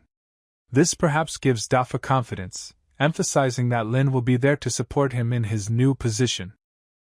Kay turns to Hazy, asking about what to do if someone is disrespectful to Dafa. This highlights the importance of respect in this new order, and how seriously they take their new roles. The punishment for provocateurs is 3 strokes of the knife and 6 piercing blows. This is a rather harsh punishment, emphasizing the seriousness of the situation and the willingness to ensure order at any cost. Hearing of the cruel punishment, Yun's eyes fill with horror. He probably understands the full gravity of the situation and understands that they can no longer freely act in the way they used to. They try to say something, but clearly have difficulty formulating their thoughts, which indicates that horror overwhelms them and limits their ability to think rationally. Lin tells Hazy to proceed with the punishment. This confirms his authority and resilience in carrying out his decision despite the apparent horror of Yun and his men. Hazy draws his knife, emphasizing the seriousness of his intentions. The knife is certainly a symbol of menace and violence, and its appearance represents the danger that now looms over Yun and his men. Dagger in hand, Hazy stands in front of the kneeling Yun and his men, exposing them for all to see and emphasizing their vulnerability. Lin tells Dafa that it's time for them to leave. This may indicate that Lin prefers to avoid violence, or that he feels it necessary to remove Dafa from this punishment. Yun and his people ask for forgiveness from the second master, but he is unshakable. This once again confirms that Dafa and Lin now have power over them. Then a terrifying scream is heard, which is probably the result of the punishment that began Hazy. Jean, apparently already at the academy, stands in the middle of a large crowd of people. Perhaps he is waiting for the start of some event or ceremony. 2 young guys in white robes fix their eyes on him. Perhaps they know Jean, or perhaps they are interested in his presence for some other reason. 2 more monks from the academy appear, most likely senior or important figures in this community. This couple greets them by calling them Brother Bai and Brother Yi. This is indicative of the brotherhood and respect that usually exists between members of religious or spiritual communities. It looks like Bai and Ye's target is Lin Quebec. Perhaps they came here to meet him or discuss some important issues with him. One of these monks seemed to get angry when he saw Lin. Perhaps there was some hostile past between them, or perhaps the monk simply expected more respect from Lin. This monk is angry because Lin does not give him the respect he deserves, which is a violation of the generally accepted rules of interaction. Lin does not pay respect to this monk, because he considers him to be insufficiently qualified. This demonstrates Lin's confidence in himself and his independence from the opinions of others. Lin's words irritate the monk even more. Lin, as always, remains calm. This confirms his self-confidence and his ability to remain calm even in difficult situations. Energy begins to pulsate around this monk, and his eyes glow with scarlet fire. This may be a manifestation of his anger or spiritual power, as well as a hint of a possible upcoming confrontation. Brother Bai orders Yi to calm down and not act rashly. This indicates his seniority or influence over Yi. These words calm Yi, but at the same time, they disturb him a little. Perhaps he fears the consequences of his behavior or is annoyed at being called to moderation. Yi insults Lin, stating that he is not worthy of belonging to the academy and that his skills are not enough. This clearly shows Ye's contempt for Lin and his desire to humiliate him. Whether the skills are sufficient or not, we can find out right now, Lin Ye replies. This indicates his determination and self-confidence, as well as his willingness to enter into conflict. Kei moves away, while Yi probably hopes that Lin will remember his words and take them into account in the future. Yi tells Bai that Kei is allowing himself too much, and Bai responds with the proverb about the frog, pointing out that all actions have consequences. Dafa asks Ling why he chose to confront Yi and Bai, perhaps doubting the wisdom of such a move. Lin asks Jia how strong Bai and Yi are, indicating his pragmatic approach and desire to be well prepared. Dafa replies that Bai and Yi are the most outstanding among the young disciples, warning Ling of the severity of the test ahead. Lin is interested in seeing the two in action, which highlights his openness to new experiences and his confidence in his own abilities. Dafa says that insulting Bai and Yi is a bad idea, but Lin replies that it's okay and that he has plans. This shows that Lin is well prepared and ready for the upcoming events. Rumors of a conflict between Lin and Yi are quickly spreading throughout the academy, and many people are discussing it. One of the students thinks Lin is insane for coming into conflict with Yi, while another warns him to keep quiet and just watch things unfold. Two Bai stand outside the house and call Ling, wondering if he has the courage to fight Yi. They play pranks on Lin and call him a coward, in an obvious attempt to provoke him into action. A crowd of people gather behind them, and the two of them discuss Lin, agreeing that it was a mistake to provoke Yi. Suddenly, the doors of the house rumble out due to a powerful impact. This may be the result of some kind of action inside the house or a surprise attack. These doors fly right into the two Bays, possibly knocking them off their feet or giving them a shock. This unexpected development could be a turning point in this conflict. Both Bai lie twisting in pain after colliding with the doors. This not only humiliates them, but also shows the sudden prospect that Lin might be much more dangerous than they realized. Lin leaves the house, unhappy that his sleep has been disturbed. This shows his calmness and dislike for disorder. The two Bai look at Lin with shock and horror, reflecting their fear and bewilderment at his unexpected power. Kei, supposedly an acquaintance of Ling, thinks that Bai was sent by Yi and asks them about it. One of the Bays holds out a scroll with an order from Brother Yi, suggesting that Lin, if he has the courage, go to the arena and fight. This highlights the spirit of competition and challenge inherent in their society. Lin decides to accept the challenge and enter the arena, showing off his courage and determination. Meanwhile, a crowd of people are excitedly discussing the upcoming fight in the arena, creating an atmosphere of anticipation and excitement. Gossip and rumors fill the air, as they always do in the run-up to a significant event. All these conversations are overheard by Yu's younger sister. This indicates that she is also an important part of this community. She is surprised by Lin's actions, believing that he is not up to Big Brother Ye's level. This emphasizes her respect for Yi and her doubts about Lin's abilities. In one of the lanes, Yu accidentally meets one of the Bays, adding a new level of interaction to the story. This Bai turns out to be the same guy who comforted Yi during their meeting with Lin. This points to his possible role as a peacemaker or mediator in this conflict. He recognizes Yui, which highlights the prior connections between the characters. Yu greets Brother Bai, confirming their familiarity and mutual respect. Bai miss you, hinting at possible romantic feelings on Bai's part for you. Yu responds to his attention with gratitude, which may indicate her respect for him, but not necessarily romantic feelings. Bai takes Yu's hand, asking if she missed him. This sudden action puzzles Yu, who may not have expected such a direct display of affection from Bai. Yu's eyes, blue as the sea, fill with surprise, reflecting her surprise and possible confusion at Bai's feelings. The young girl pulls her hand out of Bai's cold, unyielding grip with contempt and determination. Leaving no room for further discussion or objection, she abruptly throws his hand away and turns to leave with lightning speed. Every step she takes reflects determination and independence, and she is about to walk away, taking her pride and purpose far away from Bai. Bai stands where the girl left him, alone with his thoughts. Silence fills the air as he processes the harsh rejection he's just received. His eyes seemed like mirrors to reflect his soul, full of anger and disappointment. Confidence begins to grow inside him that the day will come when this girl who is now so desperately pushing him away will beg him for her love and touch. Meanwhile, in the distance, in an almost endless arena, the three main actors of this story stand: Lin Yukei, a woman with an impeccable level of cultivation, Brother Yi, an intricate and mysterious opponent, and Judge, the unshakable master of the battle. Lin Kei stands confidently in the arena, eyes smiling at the challenge. Her gaze shines with anticipation and confidence, she enjoys what is about to happen. On the other side of the arena, Brother Yi, no less confident and determined, smiles back as he looks at Quebec.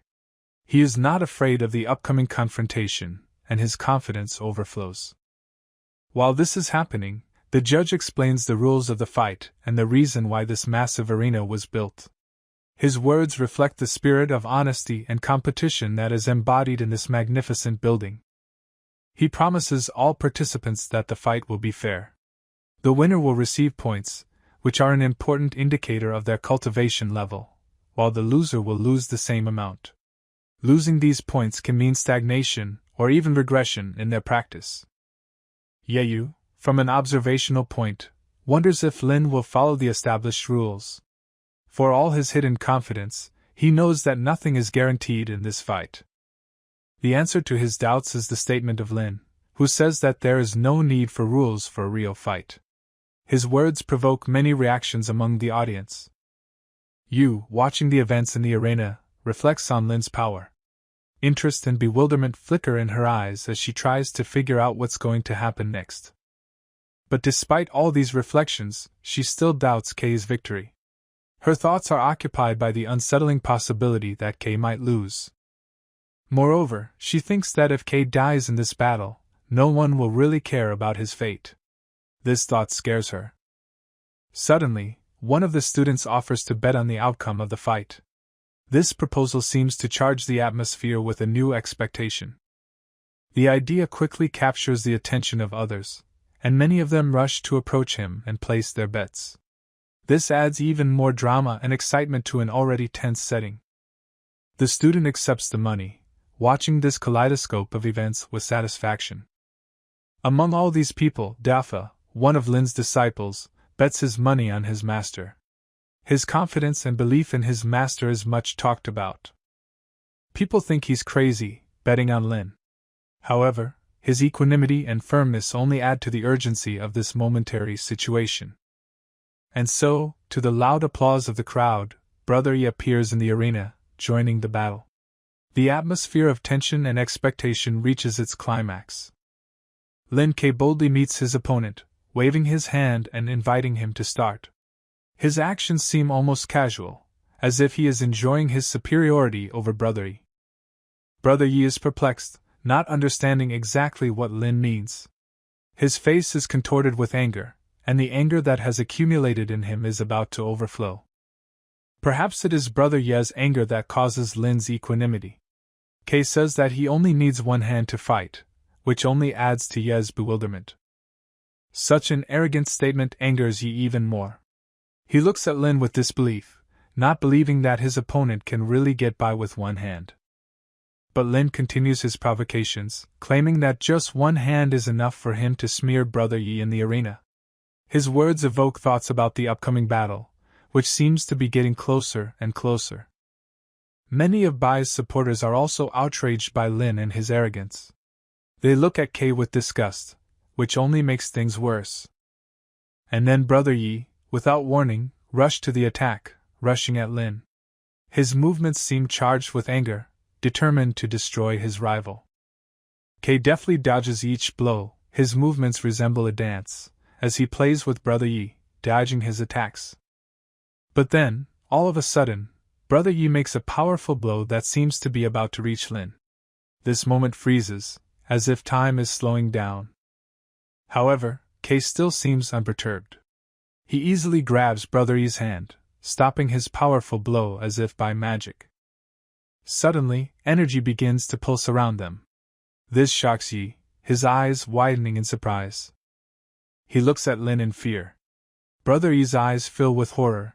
He cannot believe what is happening. With ease, Lin pushes Brother Yi away as if he is nothing more than a speck of dust. He falls back, but quickly gathers her strength. Despite the blow, Brother Yi, demonstrating his unbending will, stops his flight and gets to his feet. His eyes sparkle with determination. However, Brother Yi seems to be a little tired from the fight. His breathing becomes heavy and he tries to control himself. Lin Kei taunts him, saying that Ye's strength is not enough to defeat him. These words demonstrate his confidence in victory. But then Brother Yi starts cooking something special. He focuses, his energy pulses, he prepares for a new, strong attack. In the crowd of onlookers, Brother Bai and an old monk are watching closely. They both know what Brother Yi is cooking. Bai realizes that this is a special technique that Brother Yi is preparing. He looks at the arena, his face filled with worry and anticipation. And so, Brother Yi launches his attack. It's Star Spirit Punch. It crashes down on Lin Kei like a powerful star, ready to crush everything in its path. In a world of deep silence, an old monk whose name is shrouded in majesty sits meditating on the skill and technique Brother Yi uses. Suddenly, the whole environment is illuminated by a sparkling hail of powerful blows that fell on Lin.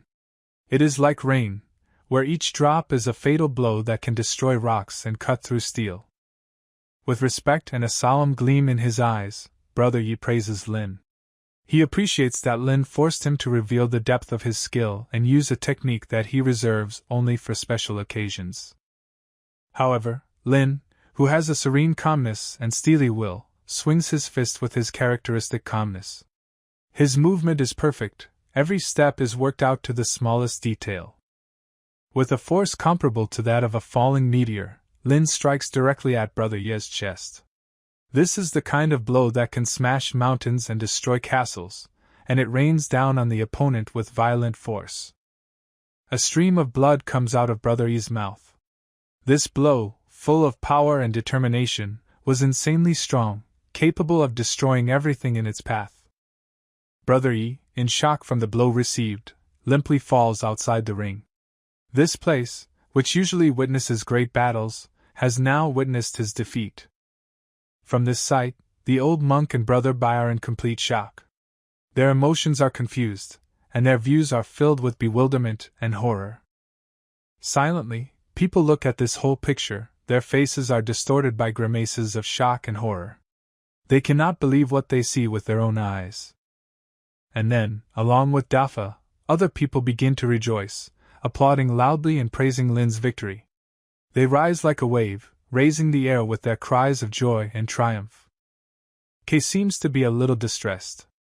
Disappointment glimmers in the depths of his eyes. After all, even the disciples of the inner court were too weak for him. Lin slowly walks to the edge of the ring, his steps exuding confidence and calmness, as if he is already ready to leave, leaving this place and his opponents behind. But suddenly his move was stopped by a voice. A voice he didn't expect to hear at this moment, a voice coming from behind him. Brother Bai soars into the ring with ease and grace. Its movement is reminiscent of flight, just as smooth and elegant. Already lowered into the ring, he looks at Lin, his eyes filled with questions. He asks Lin where he is going to go. Lin, can't he just leave now?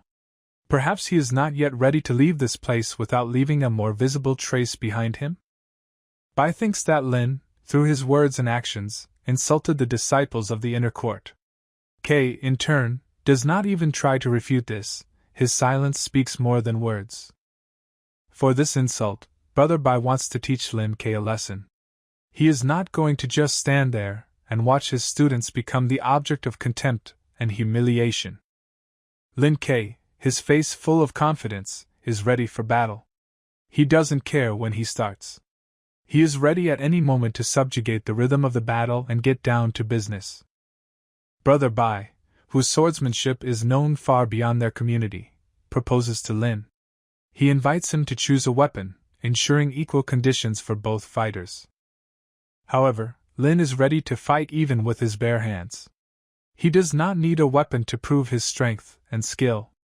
His strength is his hands, his skill is his mind. Without further ado, Bai quickly draws his blade from its sheath. He's not going to be condescending with Lin. He knows that only complete devotion and exertion of his strength will allow him to become a winner. Even Lin seems to be happy with Big Brother Bai's words. This confirms his determination and readiness for battle, which he perceives as a test. With the same determination and confidence as he drew his blade, Bai lashes out at Lin. He is full of determination, his gaze is piercing, every movement is precise and swift. Bai is already striking with his beautiful blade that sparkles like a star in the sky. But his blade is pointed at his opponent with such force that even the air around him begins to vibrate. But Kay easily deflects the blade with his finger. He easily deflects a powerful blow with his side, as if it were just a light gust of wind. This unexpected turn of events throws Brother Bai into disarray. From this blocking, he was already mowed down. He did not expect such a reaction from Lin. Bai's hand begins to tremble. From the pain or from the strength of Lin's blocking, it's hard to tell. But his face expresses more than words can describe. Meanwhile, Lin folds his fingers into a pose as if he is about to throw something. This movement resembles the pose of a shooter preparing to shoot. Seeing this technique, Bai is horrified. He sees something like this for the first time and doesn't know what to expect next. Suddenly, an energy bullet fired from Lin's fingers flies at Bai with extraordinary speed. Bai blocks it with his blade, but even that is not enough to completely resist the force of this blow. Lin then folds his fingers back into a pistol position and starts firing faster than you can imagine. His fingers move so fast it's almost impossible to follow their movements. A hail of energy bullets rains down on Bai, making the fight hellish. Bai blocks them with his blade, but even this is not enough against such an intense attack. Bai seems to be at the limit of his powers. Blocking the energy bullets becomes more and more difficult, his breathing becomes heavy, his hands tremble with exertion. Suddenly he jumps back. But this is no ordinary retreat. He seems to throw himself away from an invisible obstacle. One of the bullets was so strong that it pushed Bai away. It was such a strong blow that he was literally thrown into the distance from his opponent. Bai now stands 3 meters away from Lin. He sighs, trying to catch his breath, his hands shaking from exhaustion. Bai feels tired. He is exhausted, his breath is caught, and he feels his strength leaving him. He is amazed by Lin's strength. Brother Bai wonders how, with such strength and talent, Lin is still just an ordinary martial artist. His inner voice screams, "Why?" Holding his sword tightly, Bai began to concentrate his energy. But Lin, his opponent, was not afraid. He just stood there, robed in peace, not letting anything of the upcoming battle bother him. Grasping the hilt of his sword, Bai raised it above his head. The energy that flared around him was like a blue flame that seethed and pulsed, making everything around him sparkle and shine. This pulsation of energy was so strong that it terrified everyone who was nearby. Rushing off, Bai yells at everyone around him to get out of the way. At his words, half of the spectators of the battle, in fright and horror, are rapidly trying to move away from the place of the fight. Their faces are white as sheets, and their legs tremble with fear. The 10,000 sword technique, the one that had both fascinated and frightened everyone who had ever heard of it, was about to rain down on Lin. Bai held his breath, focusing his entire mind and body on this attacking maneuver. A strong energy wave from Bai's sword swing is already heading towards Lin. She is like a hurricane, ready to sweep away everything in its path, inexorably moving towards its goal. But Lin, like a light wind, dodges her with grace and ease. He moves so naturally and freely that he seems to be dancing in the midst of a raging storm. Leaving the energy wave past him, Lin watches as it hits the arena, leaving a deep crater that looks like a cut. It was a trace reminiscent of the strength and destructiveness of Bai's technique. Seeing the destruction, Lin begins to think. His eyes darken for a moment, filled with some deep understanding and appreciation of what this battle could bring. Bai, full of self-confidence, invites Lin to admit his mistake. He is like a master, offering his subordinate to surrender, promising that then he might let him go. But Lin is not even going to listen to his proposals. He stands straight and unshakable, pride and determination shining in his eyes. Smiling, Lin advises Bai not to rejoice too soon. His words sound like a contemptuous mockery. They involuntarily provoke Bai's anger. These words made Bai angry. He seethes with anger, and the fire of rage lights up in his eyes. He is ready to attack again. Once again, a frenzied energy begins to pulsate around Bai and his sword. It resembles a huge flame, ready to burn everything in its path. On the other hand, Lin takes a deep breath, filling his lungs with air. He gathers strength for the next round, his body tensing like a bowstring. The released wave of energy is already flying towards Lin. This is something huge and unstoppable. It seemed that it would sweep away everything in its path. The wave has almost reached him.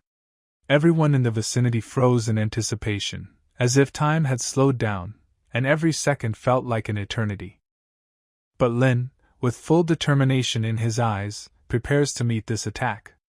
He looks at her without fear, his body is full of energy, and he is ready for battle. And then, as if from the depths of his soul, from Lin's throat, a piercing, thunderous cry bursts out, of such strength and suddenness that everyone around was stunned.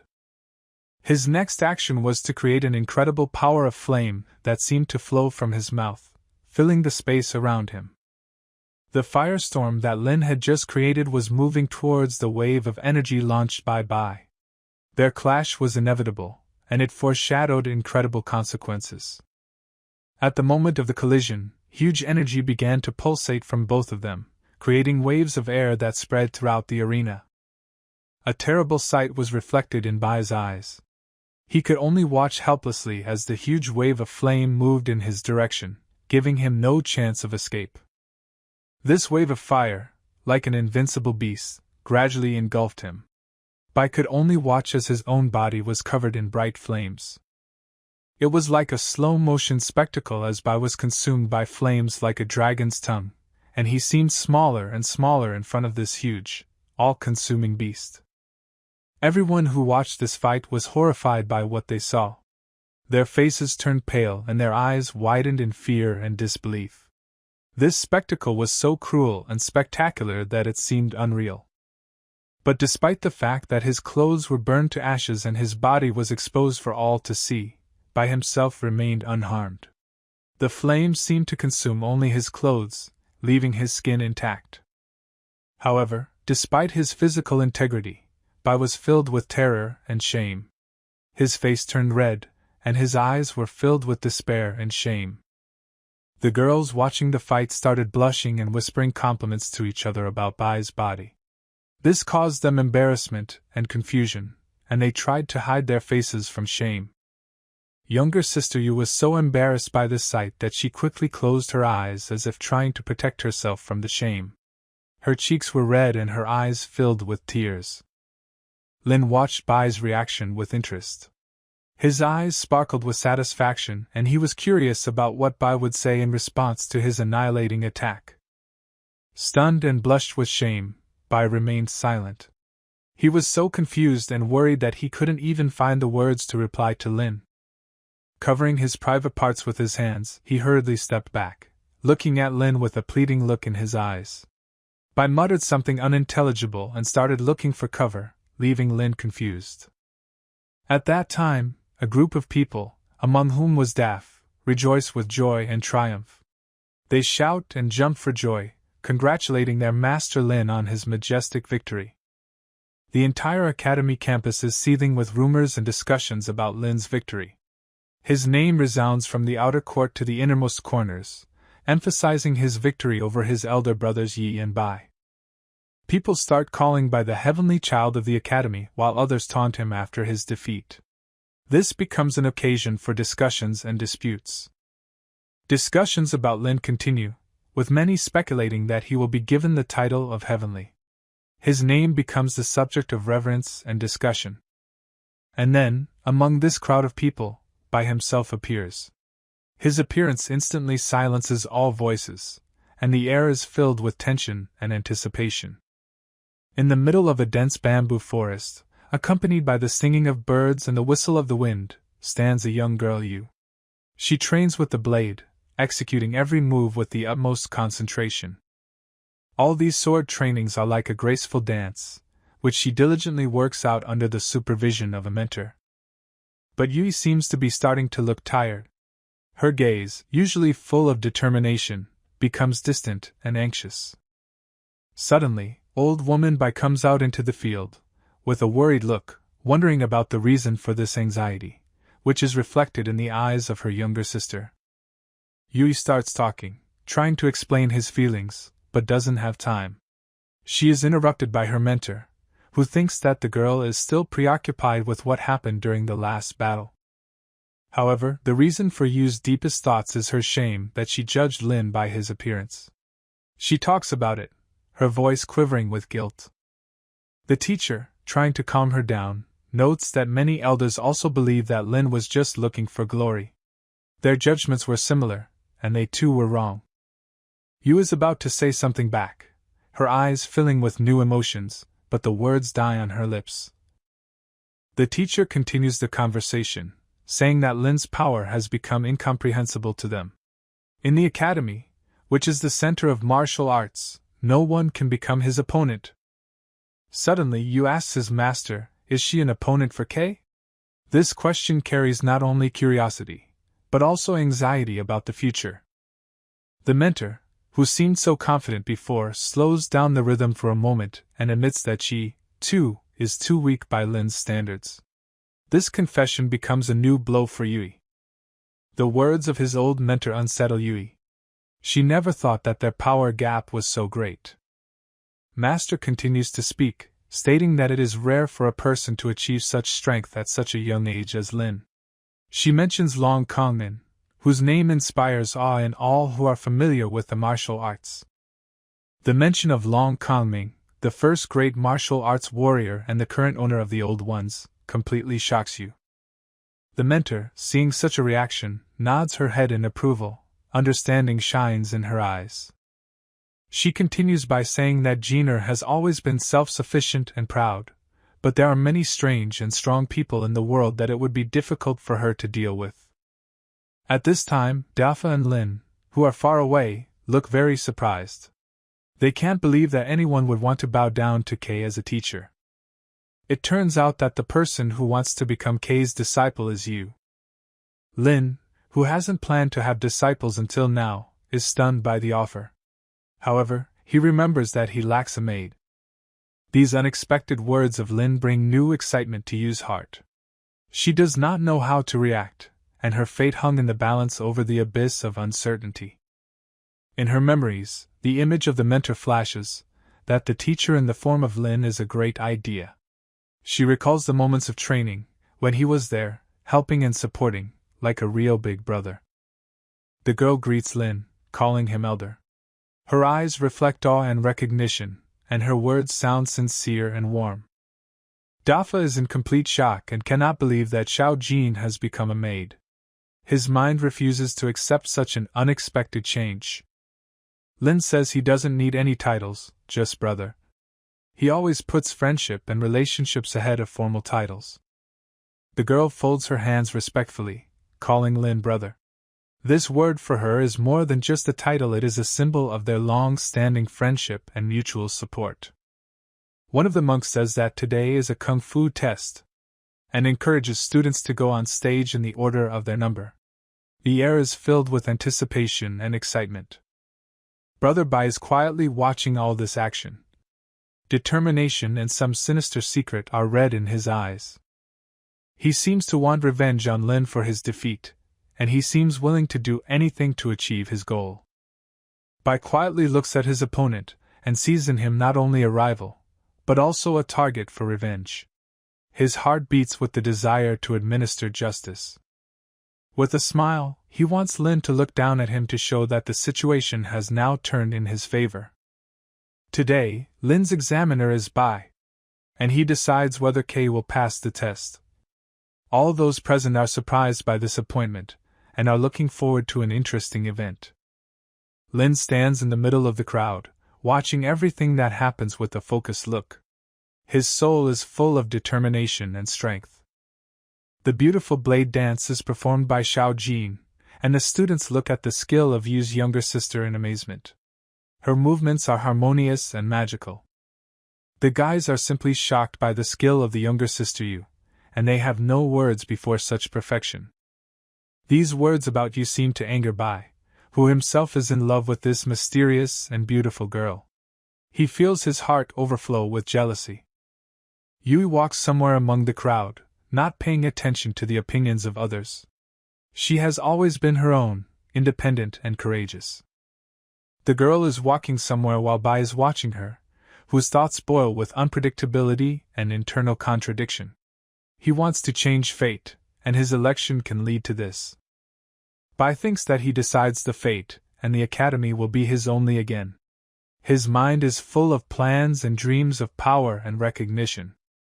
It turns out that Yu is walking towards Lin, and when she comes to him, she stands close to him, as if wanting to hug him. At this moment, time freezes, and everything around disappears, leaving only two. It seems that this whole picture shocks not only the students, but also Bai himself, who did not expect to see such behavior of Yu in front of his eyes.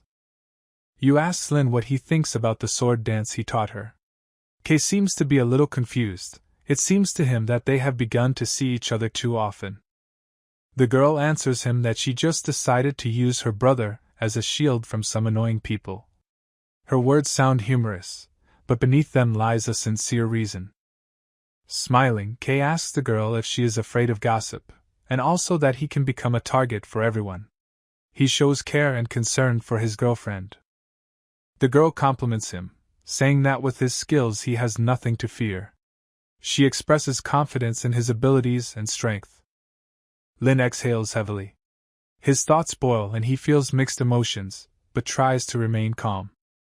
He goes somewhere, and Yu follows him. Their bond and friendship grows stronger with every step. People are shocked, they think that Lin is lucky. He has gained so many influential friends and support. One of the guys is shocked that his goddess fell in love with Kei, and the second says that this is not surprising, because Lin is a real master. Their conversation is about the fact that Kei's talent and skill attracted the attention of a girl. The monk calls a certain Nyuenda. Everyone's attention is drawn to the new character. A strong and tough guy steps forward when he hears his name. He enters the circle of martial arts. The man hands No a white robe, giving him the status of a martial artist. Nyuan becomes an important member of this society. The guy accepts the robe and thanks the master. His eyes shine with pride and a sense of responsibility. Lin and Dafa are watching people's promotions. They are happy for their friends and students. Kei asks Jia if he will blame him for failing the assessment. Dafa doesn't care about this and bravely makes his way along with Lin. But Dafu doesn't care about that. The main thing for him is to be under Lin's supervision. He appreciates his teacher and wants to be around to learn and develop. Lin smiles at Jia. He is proud of his student and happy to see him grow. Sim Changkong, Dean of Lingzhou Martial Arts Academy. An important figure in the academy who influences the fate of students. Before Sim stands a group of people, led by a rich man in purple robes. Hints of intrigue and tension in the air. The dean welcomes and thanks Lord Mu Shou for his visit. Outwardly, everything looks friendly, but hidden plans and goals can be hidden under the surface. Mu salutingly says that he is honored to have the academy as the main martial arts academy in Lingzhou. He expresses his respects and wishes fruitful cooperation between the academies. As a thank you, they brought a gift. The dean recognized the importance of such gestures. They strengthened friendships and created an atmosphere of mutual respect. The dean thanks them for their kindness and devotion to the country. Mu was a recognized and respected leader, his words carried weight, and the dean expressed appreciation for his contribution. Mu came to the academy to deliver materials and meet a friend, and the dean is surprised that he has friends here. It brought a smile to the dean's face, as friendships and alliances were important in life. It turns out that he came to meet Lin Quebec. This name aroused Dean's interest, and he intended to learn more about who Lin Ke was and what he could contribute to the academy. Sim seemed surprised by these words. He had probably heard of Lin Ke before, and now his appearance was causing some surprise. Sim asks Qin if there is a certain Lin Ke among the disciples of the inner court, and Qin seems surprised by the name.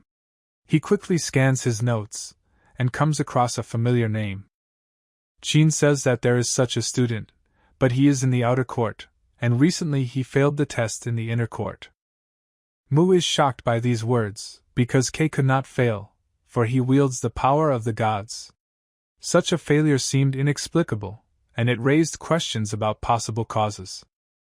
Qin doesn't like Master Shaw's attitude towards the academy's trials. He always believed that trials were just one way to test the strength and ability of students. Shou smiled nervously and said that Qin had misunderstood him. He tried to explain that his attitude to the tests was always fair and based on an objective assessment. Behind them, Bai realizes that Kong has a high opinion of K and wonders about Lin's background. Bai decided to be attentive to the conversation, because this information could be important. The dean tells Qin to be more polite to Kong, as he is an honored guest. He calls for respectful treatment, and asks Qin to restrain his emotions. Qin immediately apologizes. He decided not to repeat his mistakes and show respect for the guest. Here Master Yu joins the conversation. She has information about Lin Quebec. Her intervention causes mixed feelings in Qin, for he did not want her to interrupt his conversation with the dean. Qin is angry at Su Huiyu's brazen intrusion into the conversation. He thought the conversation was interesting and important, and now it has been interrupted. But the dean again yells at Qin for his rudeness. Because of this, Qin even got a little scared. He understood that his emotions could influence the situation. Sim tells Su to tell them this information. Her words were important, and Mu was intrigued to learn about what she knows. She thinks that Lin with his abilities can be called a grand master of martial arts, not to mention just a master of martial arts. Her opinion arouses amazement and admiration among all those present, for Lin Ke aroused universal respect and interest. Su says that in her opinion, Lin with his abilities can become a grand master of martial arts. Her words cause surprise among those present, and everyone is waiting for an explanation. Sim wonders why she thinks so and wants to know the basis of her opinion. She says that Lin is in this situation because he has made many enemies. His ability and superiority cause jealousy and envy among other students, which cause some difficulties. A Sim with a serious face asks Qin how true Su's words are. He wants to find out the veracity of this information and decide on further actions. Qin and Bai seem to be very worried. They feel that this question may affect Lin's future. Sim apologizes to Kong, saying that he will figure everything out and find out the truth. He strives to be objective and fair in his decisions. Yu aggressively tells someone to let them calmly stop someone from passing the test. Her reaction reflects her strong feelings and determination to act. Yu tells Dafu and Lin that he will go look for his master to solve this problem. She decides to act immediately and resolve this situation. Under K's words that this is not necessary, the girl turns around. She realizes that this is her own business, and she can handle it herself. She turns around, about to say something. Maybe she wants to speak again. Lin has his own plans, and don't worry about it.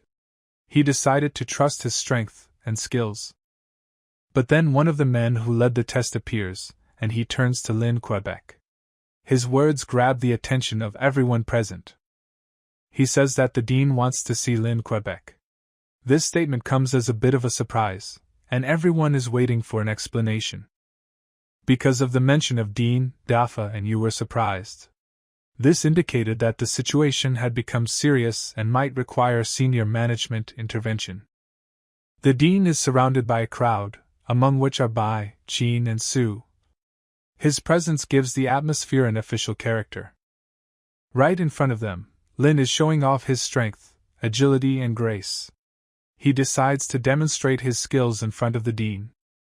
From his blows, strong stone columns crumbled into thousands of pieces. This impressive sight causes surprise and admiration for everyone. From the skill of Lin, the dean himself is in great shock. His outstanding abilities are admired by the dean, and he realizes Lin's great potential. Sim aggressively tells Qin that if with such skills, Lin didn't pass, then no one should have passed. His words are aimed at blaming the injustice of what is happening. He says that fairness and impartiality are the foundations of their academy. Qin has dishonored the academy by issuing an unfair verdict, and this is causing serious concern for everyone. From now on, Master Su will be in charge of the exams. This announcement causes excitement and interest among all the students, because Su was a famous and strict teacher.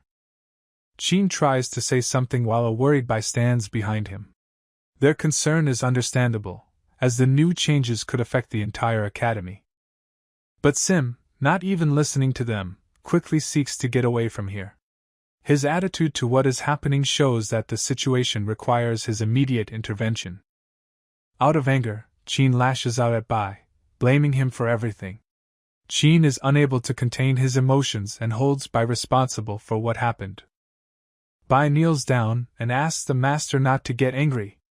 He feels guilty and wants to apologize to Qin. Qin moves away from Bai in anger. His emotions are seething and he tries to control himself. The elder brother's face is full of horror, despair and fear. He understands what happened and can affect the further fate of his younger brother. Kong congratulates Lin on his promotion, and Lin thanks him in turn. This is a moment of pride and joy for all students. Kong says that Lin shouldn't be so modest, to which K says that Kong is serious. Mutual respect and support reign in their conversation. The master also thanks Lin for curing his mother and, at her request, invites him to her birthday party. He acknowledges Lin's contribution and wants to thank him. Lin will definitely be there, and Kong thanks him for that. They continue to exchange mutual expressions of gratitude. Lin seems to be asking Dafa about a certain Chinese New Year festival. He is interested in cultural events and traditions. Dafa talks about this festival, and he seems to be very much looking forward to it. He gladly shares his knowledge. Lin teases Dafa by saying that he never forgets to eat. Their friendly interactions add lightness and joy to the setting. And Dafa also mentions that the highlight of this festival is the ladies' competition. Yu is watching and listening to this. She is interested in information about the competition. She rebukes Dafa, saying that all men do is look at beautiful girls. Her remarks aim to draw attention to equality and respect. He says Jin's words are too stereotyped, and this contest also tests the girl's talent. It protects the fairness and objectivity of the competition. The girl doesn't seem to like that Dafa calls her Jin-er, and he jokingly calls her daughter-in-law. This turns into light studying and friendly jokes. The girl pulls out her blade and runs after Daf, telling him to shut up, who tells Lin that Yu is going to kill him. Perhaps this is just a game of their strong friendship, but the emotions on the faces of the students are clearly tense. Dafa seems to like the bright streets of the festival city. His eyes sparkle with joy as he walks through the crowds, surrounded by bright lights and a festive atmosphere. Someone seems surprised that Lin is here at this fun festival. Perhaps his gloomy nature and serious expression make him different from an ordinary guest. Kate turns around and sees Chin standing next to Ning. She rejoices that they met here at the festival, and hurries to them. "Hi guys!" She happily greets them, hugging them in turn. Chen, as usual, can't help his humor and tries to hurt Lin by calling him a redneck. Ning, being used to his jokes, tries to calm him down so as not to spoil the mood. However, Chen does not stop and invites Ning to show him the city. "Perhaps I can help you get comfortable in this place," he adds ironically. Lin, uncomfortable with Chen's insults, denies his offer and says that he doesn't need a guide in the form of Chen, and will sort out the city himself. Chen, without giving up, again insults Lin, pointing out his origins from a poor family. He emphasizes that he may be really uncomfortable in this flourishing city. "You talk so confidently about money, Chen, but you forgot that I don't have rich relatives," Lin replies with a hint of sarcasm. "But thanks for your kind offer to lend me money. My family doesn't own a bank, but we have our values and integrity." Dafa, Lin's faithful friend and disciple, stands up for his master. "Don't you dare insult him. Respect others to be respected," he says with a serious expression on his face. However, Chin, not wanting to back down, calls Dafa fat. In response to Chen's words, Lin and Dafa only smile, not succumbing to provocations. Dafa tells Chen to leave and not ruin their party, otherwise he will be forced to protect his friend. Such words angered Chen even more, and he is going to do something, but his mind tells him not to go into conflict. He knows that Lin and Dafa are not ordinary guys, and fighting them can be dangerous for him. Smiling and showing calmness, Dafa and Lin look haughtily at the evil Chen. They do not succumb to his provocations and maintain their composure. "Don't be so impulsive," the girl advises, encouraging Chen. "You can't defeat them with words or force. Just try to enjoy the festival." He is angry, but clearly heeded Nin's advice. An inner voice tells him that this company is too dangerous for a skirmish. Indignantly, Chen quickly moves away from Lin and Ning's company as she tries to stop him and calm him down. Ning apologizes to Lin for Chen's behavior. She knows that his words can be harsh, but she hopes that in time he will learn to control his emotions. Kay asks Ning if Chen is her friend. Ning slowly nods, remembering that her father always wanted her to marry Chen. She feels that the soul connection between her and Lin is much stronger than with Chen. Perhaps she should listen to her feelings and choose the path that her true heart tells her. Although Chen is being rude, there is indeed some truth in what he said, and Lin cannot deny it. He listens carefully to criticism, realizing that there is room for personal growth and development. At the same time, although Ning understands that her words were too harsh, she does not regret the words she spoke. She believes that it was important to express her thoughts and feelings, even if it causes discussion and disagreement. Lin, keeping calm, exhales easily and doesn't react to Chen's insults. He understands that decisive action says more than endless verbal arguments. Lin points out Nin's self-confidence and says that she shouldn't measure his ability. He notes that he is not interested in her presence and does not wish for her to be his maid. Ning listens carefully to Lin's words. She realizes that his interest does not lie in her personally, and perhaps this brings her disappointment. After this conversation, they move away from each other. Ning seems upset about her encounter with Lin and makes sense of what happened. She thinks back to what she said to Lin during the conflict and thinks about how she might have approached the situation differently. Meanwhile, the acrobats continue to perform amazing acts in front of an enthusiastic audience, creating a magical atmosphere at the festival. The man easily holds a heavy jug on his head, demonstrating outstanding acrobatic skills. Dafa looks with wonder and interest at the acrobats and other performances at the festival. He likes everything new and exciting. Suddenly, a cry is heard from the crowd that someone has been found or that something unusual has been found. A group of people, led by Chen, walk right up to Lin and his company, drawing the attention of those around them. Chen is aware of Lin's special bond with the Duan family, but he has no fear of them. It turns out that his cousin, the same brother Yi, is also present at the festival. However, Lin only has an indifferent emotion at the mention of brother Yi. Chen thinks Lin is scared and invites him to bow 3 times in front of him as a gesture of respect and obedience. Dafa and Yu exchange glances, expressing surprise and bewilderment at Chen's behavior. However, instead of showing fear, they burst into violent laughter at Chen's words, as it seems ridiculous to them. This kind of laughter irritates Chen even more, and he is sure that they will soon shut up. But suddenly his cousin Yi appears behind Chen's back and warns him that because of his behavior and conflict with Lin, he may lose status and respect from others.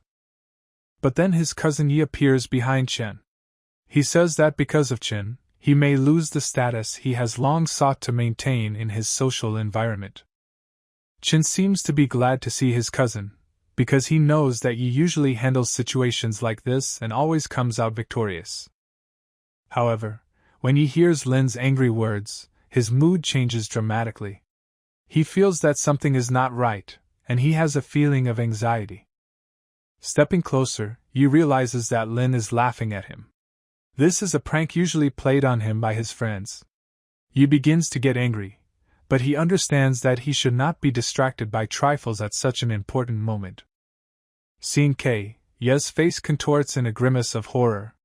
He knows that Kei is dangerous and merciless, and despite his strength and experience, he understands that this time may not be as easy as all the previous ones. Lin continues to play pranks on Yi, but now he feels some concern for his cousin. He knows that Chen can be proud and independent, but with his status and security at stake, he may need support and help. Chen asks cousin if they know Kei and what his plans are. Yi tells him that Kei is a dangerous opponent, and it's better to be on your guard. He also says that he has a plan and they must work together to confront Kei and his associates.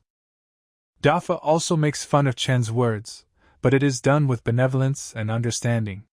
He knows that Chen is strong and capable, but sometimes his pride prevents him from calculating all possible moves. Putting her hand on her cousin's shoulder, Yi wants to let him know that he is not alone in his struggle and can always count on the support of his family. He turns around and quickly moves away from Chen, so as not to interfere with him to deal with Kei and his henchmen. One hit of Dafa in the face of one of Chen's henchmen, and his teeth fly out. He displays his strength and skill to show that they should not be underestimated. Another blow, but already in the chin of another henchman. Yi has no regrets because he knows they didn't come in peace and now they have to take responsibility for their actions. Dafa doesn't even seem tired. After all, what can 2 miserable bandits do to a student of the academy? He is confident in his victory, and does not doubt his strength. Saying that Dafa is from the academy, Chen's face is full of horror. He understands that this is not an ordinary opponent, but a person who has undergone complex training and can use his skills to the death. Dafa asks Chen if he told them about them and their plans. Chen is confused and doesn't know what to even say. His pride does not allow him to admit that he told someone about his problems. Chen is confused. He does not know how to deal with this situation and feels that he has created this trouble for himself. His mind is fighting with his pride and fear, and he does not know how to find a way out of this situation. Haughtily, he tells Chen to bow 3 times and then he will be pardoned. Chen feels that his dignity has been humiliated and he is ready to give up his status, but he is not going to worship the enemy. From these words, Chen is shocked. He did not expect such cruelty and mistreatment from Dafa. His mind tells him to give up, but his heart tells him he shouldn't give up without a fight. But the figure of a big and strong academy student convinces him that he must bow in order to save his life and status. He has to make a difficult decision to submit or fight to the end. Baring his teeth in anger, he realizes that he is now trapped and has no choice but to act. He has to make a choice that will determine his future fate and dot the I in this tense situation. Immediately, he falls to his knees and bows to Dafa, who is full of respect and fear. His heart is pounding with fear, and he feels Dafa's power and authority overwhelm his own. After 3 bows, Chin quickly moves away, feeling the eyes of others on him. He feels vulnerable and naked in front of these people who were watching him bow. You didn't learn her brother's skills, but she did remember the style. She pays attention to his every move and gesture so that she can use them in the future if she needs to defend herself or help him. Jokingly, Dafa says that as a junior, he will help senior learn skills. Chin understands that this is not just friendly advice, but a hidden warning that Dafa will always watch over him and his progress. Lin tells Jia to stop acting out, and in response, Jia just laughs, ignoring his words. Jia is not going to succumb to Lin's persuasion and threats. He is independent and confident in his abilities. Near the large building of MANHUA, a lot of people gathered, just like in the whole city. They gathered to witness the start of the competition and enjoy a spectacle that promised to be exciting. The interior of the building is lined with tables and chairs, creating a cozy and inviting atmosphere for visitors. Bai sits at one of these tables and sips sake alone, drowning in his thoughts. Sip by sip, he tries to forget his worries and problems that torment him. And then his idol is interrupted by Brother Yi, who suddenly burst into his loneliness. Bai looks at him with displeasure, but is still glad to see his brother. Already slightly tipsy, Bai asks Ye about the start of the ladies' competition, showing interest in the event. He wants to know all the details and be aware of all the events taking place in the city. But it seems that she does not have the necessary information about the competition. This disappoints Bai a little, as he was hoping for an interesting story, or at least details about his members. But Chin bursts in. He wants to know Lin Kei's origins. His voice is filled with determination and anger, and he is not going to leave without getting an answer to his question. The mention of Lin seems to alarm Bai. He feels anger, but tries not to show it openly. He wonders if Kei came here and wants to know what made his brother mention that name. Yi, in response to a question, says that he met Lin at a festival, but does not mention his misadventures. His voice is calm and composed, and he doesn't want to interfere in Bai and Lin's affairs. But the name Lin does not leave the lips of the irritated Bai. He cannot understand why his brother has connections with this man, and it worries him. Chin was full of questions and anxiety as he turned to his brother to find out what happened today. But his brother seemed somewhat closed off and didn't want to talk about the incident. Despite Chin's initial anger, a smile slowly appeared on his face as his brother suggested that he just relax. However, Bai was not enthusiastic about the idea of seeing vulgar women, and offered to send them to Shui Rui, who was considered the most suitable company for such entertainment. Yi explained to Chin that his younger brother had a low status in the area and that might be why he didn't want to meet them. At that time, Lin was on one of the ships along with his company. Dafa noticed that other boats were filled with artists from various theaters vying for the title of King of Flowers. Lin listened carefully to Dafa's story and smiled, admiring the professionalism of the performers. In the distance, a beautiful girl dressed in bright outfits was noticed, who began to dance in front of the audience. From the height of the pavilion, Bai, Yi and Chin watched everything that was happening. Yi suggested going downstairs to watch Aunt Shue's performance, and Bai agreed. And so, among the crowd, Bai suddenly noticed a familiar company. Chin noticed that Kei was also among these people, and this made him very worried. Looking at Kei, Bai's anger began to pour. The crowd was excited, because now the most mysterious and enigmatic person in the pavilion, Shui, was about to enter the stage.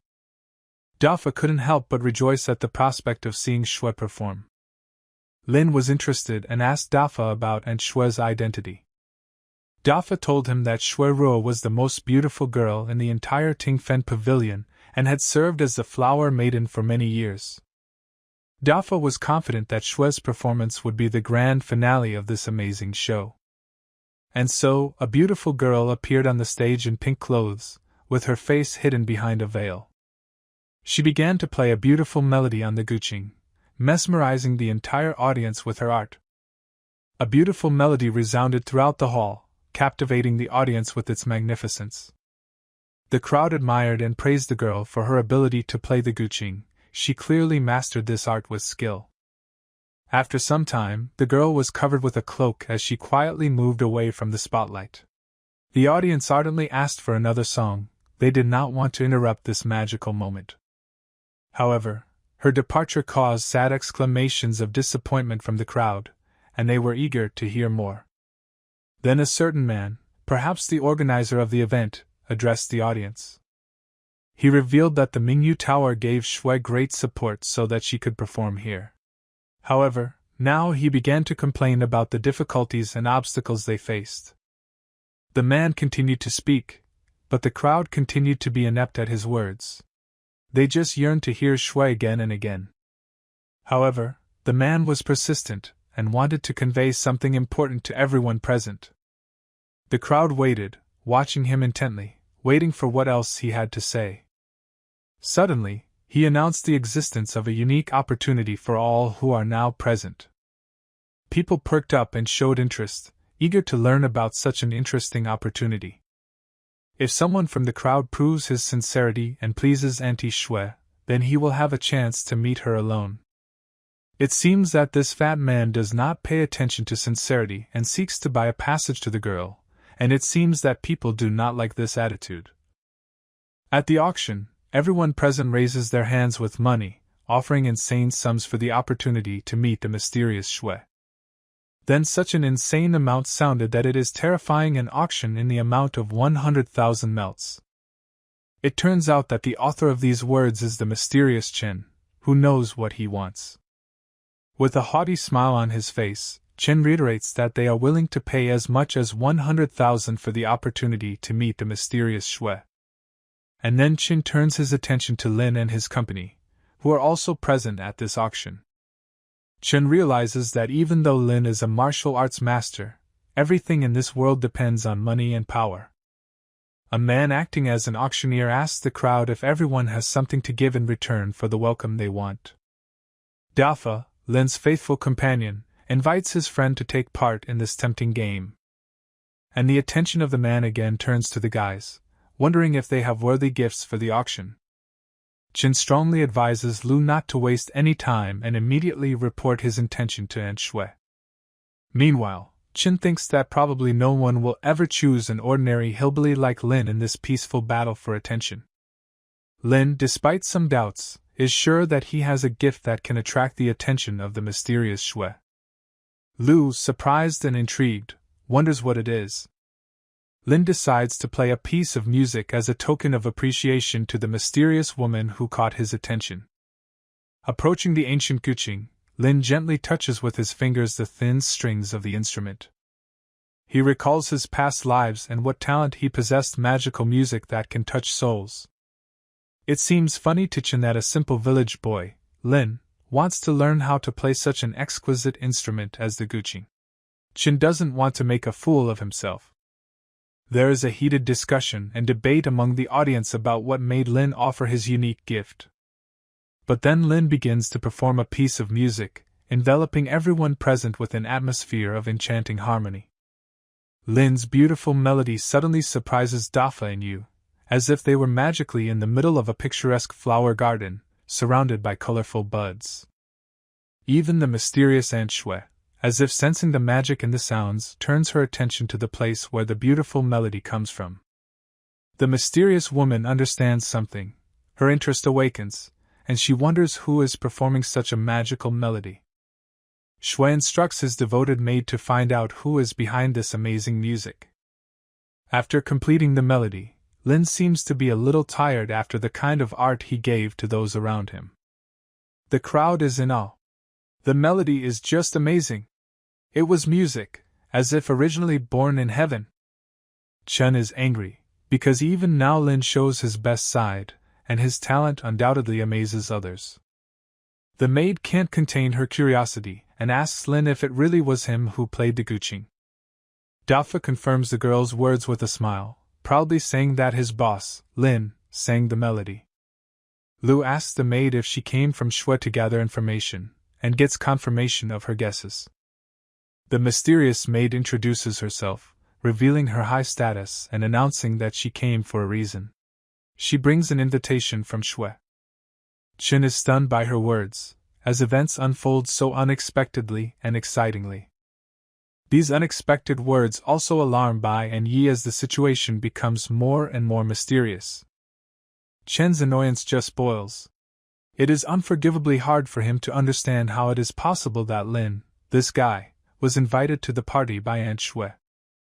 But the girl he's talking to isn't lost. She's not the type to get scared in the face of a problem.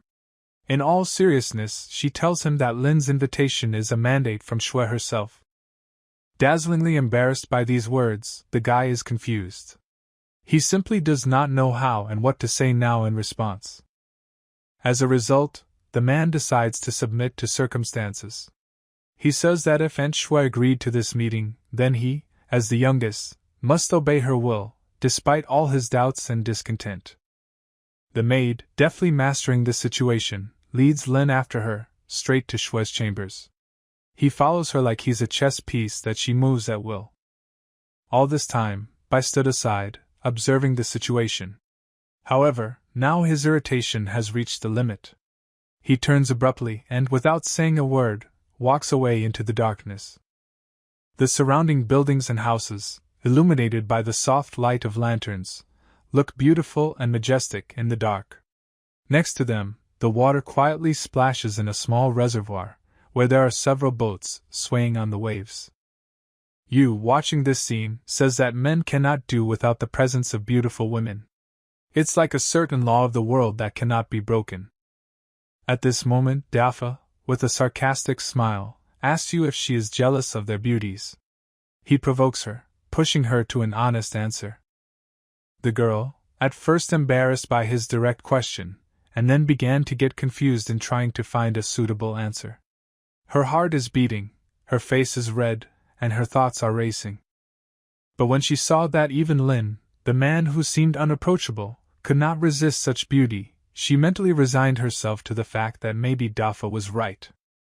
Emboldened, Dafa says that Yu is in no way inferior to Aunt Shui.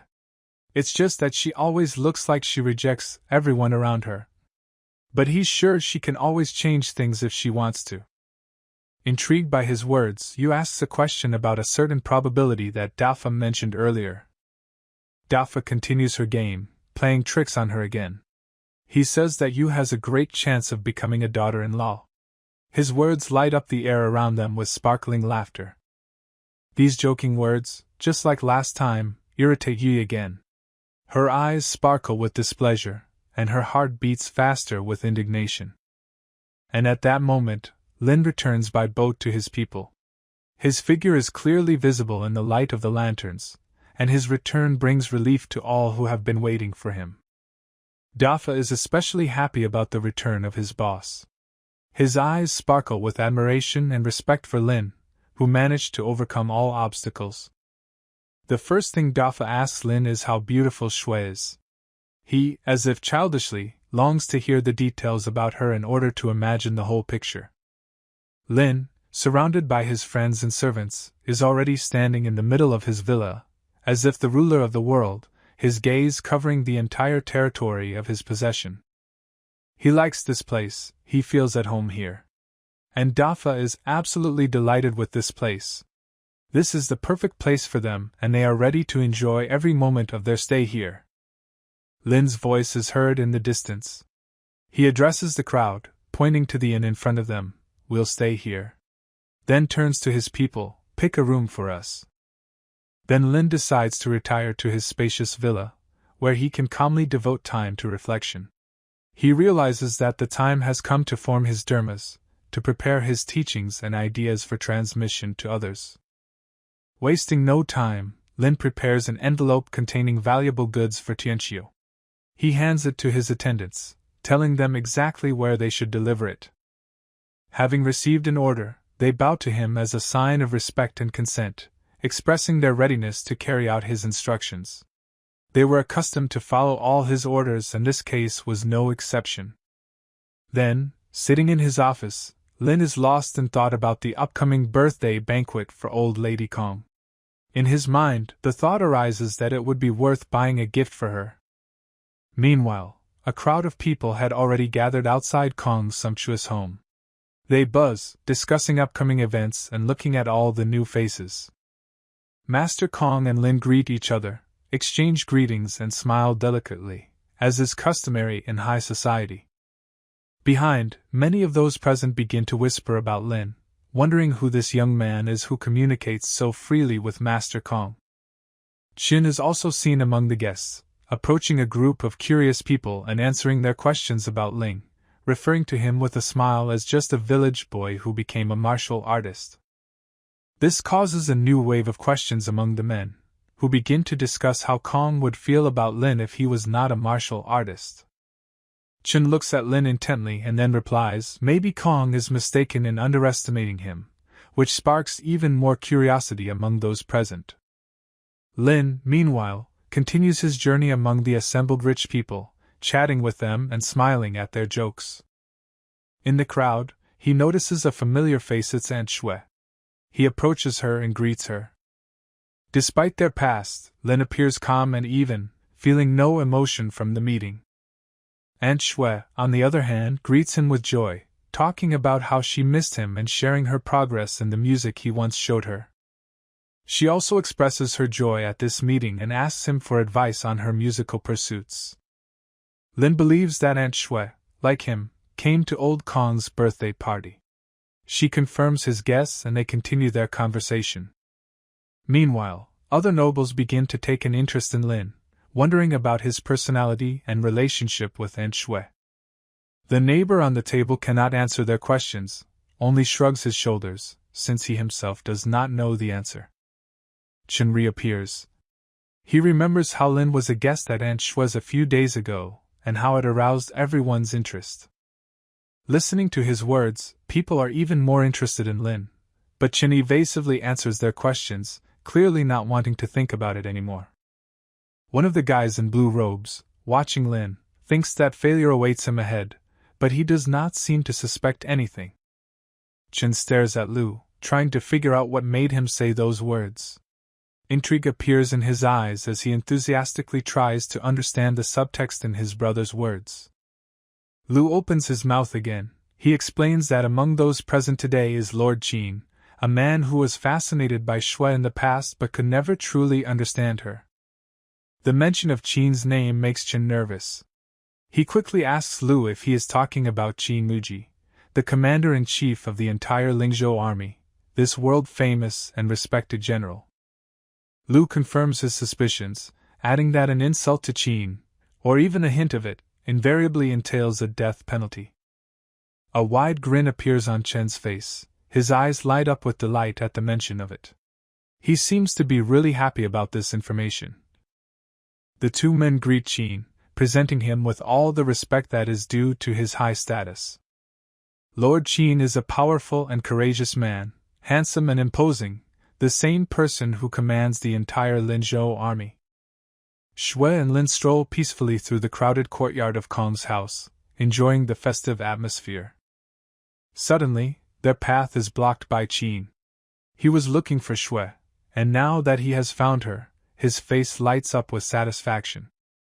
Shui greets the commander-in-chief respectfully, but her gaze remains on Lina. Qin without ceremony grabs her hand, ordering her to come with him. His voice sounds confident, and his eyes are adamant. Shui firmly rejects his demands. She says that she will not let him humiliate her and encourages Qin to show her respect. Qin questions Shui's nobility. He believes that her behavior does not correspond to her status. Shui is amazed at Qin's rudeness and obscene words. All this time, Lin silently stands aside, watching what is happening. Shui says that if Master Qin continues to torture her, she will die. Her voice sounds determined, and her eyes are full of determination. Qin is shocked by her words. He quickly rushes to her, intending to convince her of his right. But Lin steps between Shui and Qin, shielding the girl with his body. Qin seems to be shocked by this turn of events. Obviously, Lin does not approve of Qin's rude behavior. His eyes are gleaming with rage, and his body is tense. Qin begins to question Ling about his background and wonders if he knows about his status. But Lin does not pay attention to his status.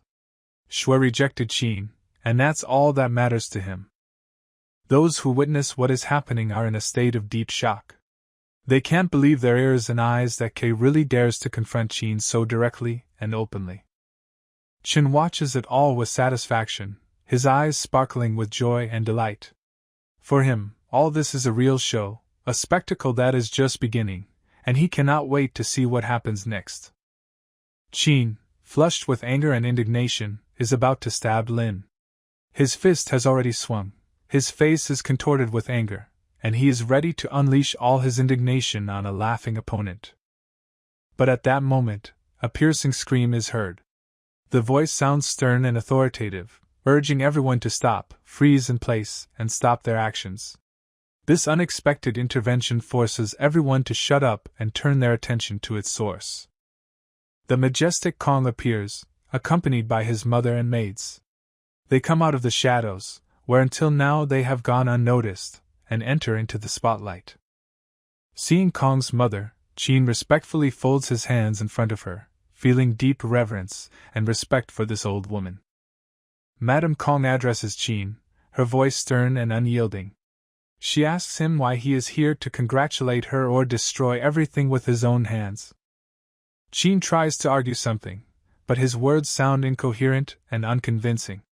He tries to pretend that everything that happened was just a joke, but his voice and facial expression betray him. Mother Kong turns to the commander and asks him about his intentions. Qin replies that Lin was rude to him, and he just wanted to reprimand him, but lost control of himself. Qin's words only increased the old woman's resentment. It seems to her that Qin, having taken such a high position, forgot about his roots, forgot about who he really is. Lin, sensing how the situation is heating up, sincerely hopes for Kong's mercy and favor. He understands that everything he has today, he received thanks to this woman and her son. Unexpectedly for everyone, the woman starts yelling at the commander. Her voice is full of anger and reproach. How dare Qin be so rude to the person who saved her life? From these words, Qin is shocked. He could not think that this guy, whom he despised and treated so rudely, turns out to be the savior of his benefactor. Kong confirms his mother's words, adding that Lin has great strength and power. It is thanks to this man that his mother can enjoy her birthday today. Qin is completely confused. He stands suddenly disarmed and does not know what to say in response. He is too upset and confused. At the same moment, he turns to Lin, kneels before him, and asks his forgiveness for his rude behavior and wrong words.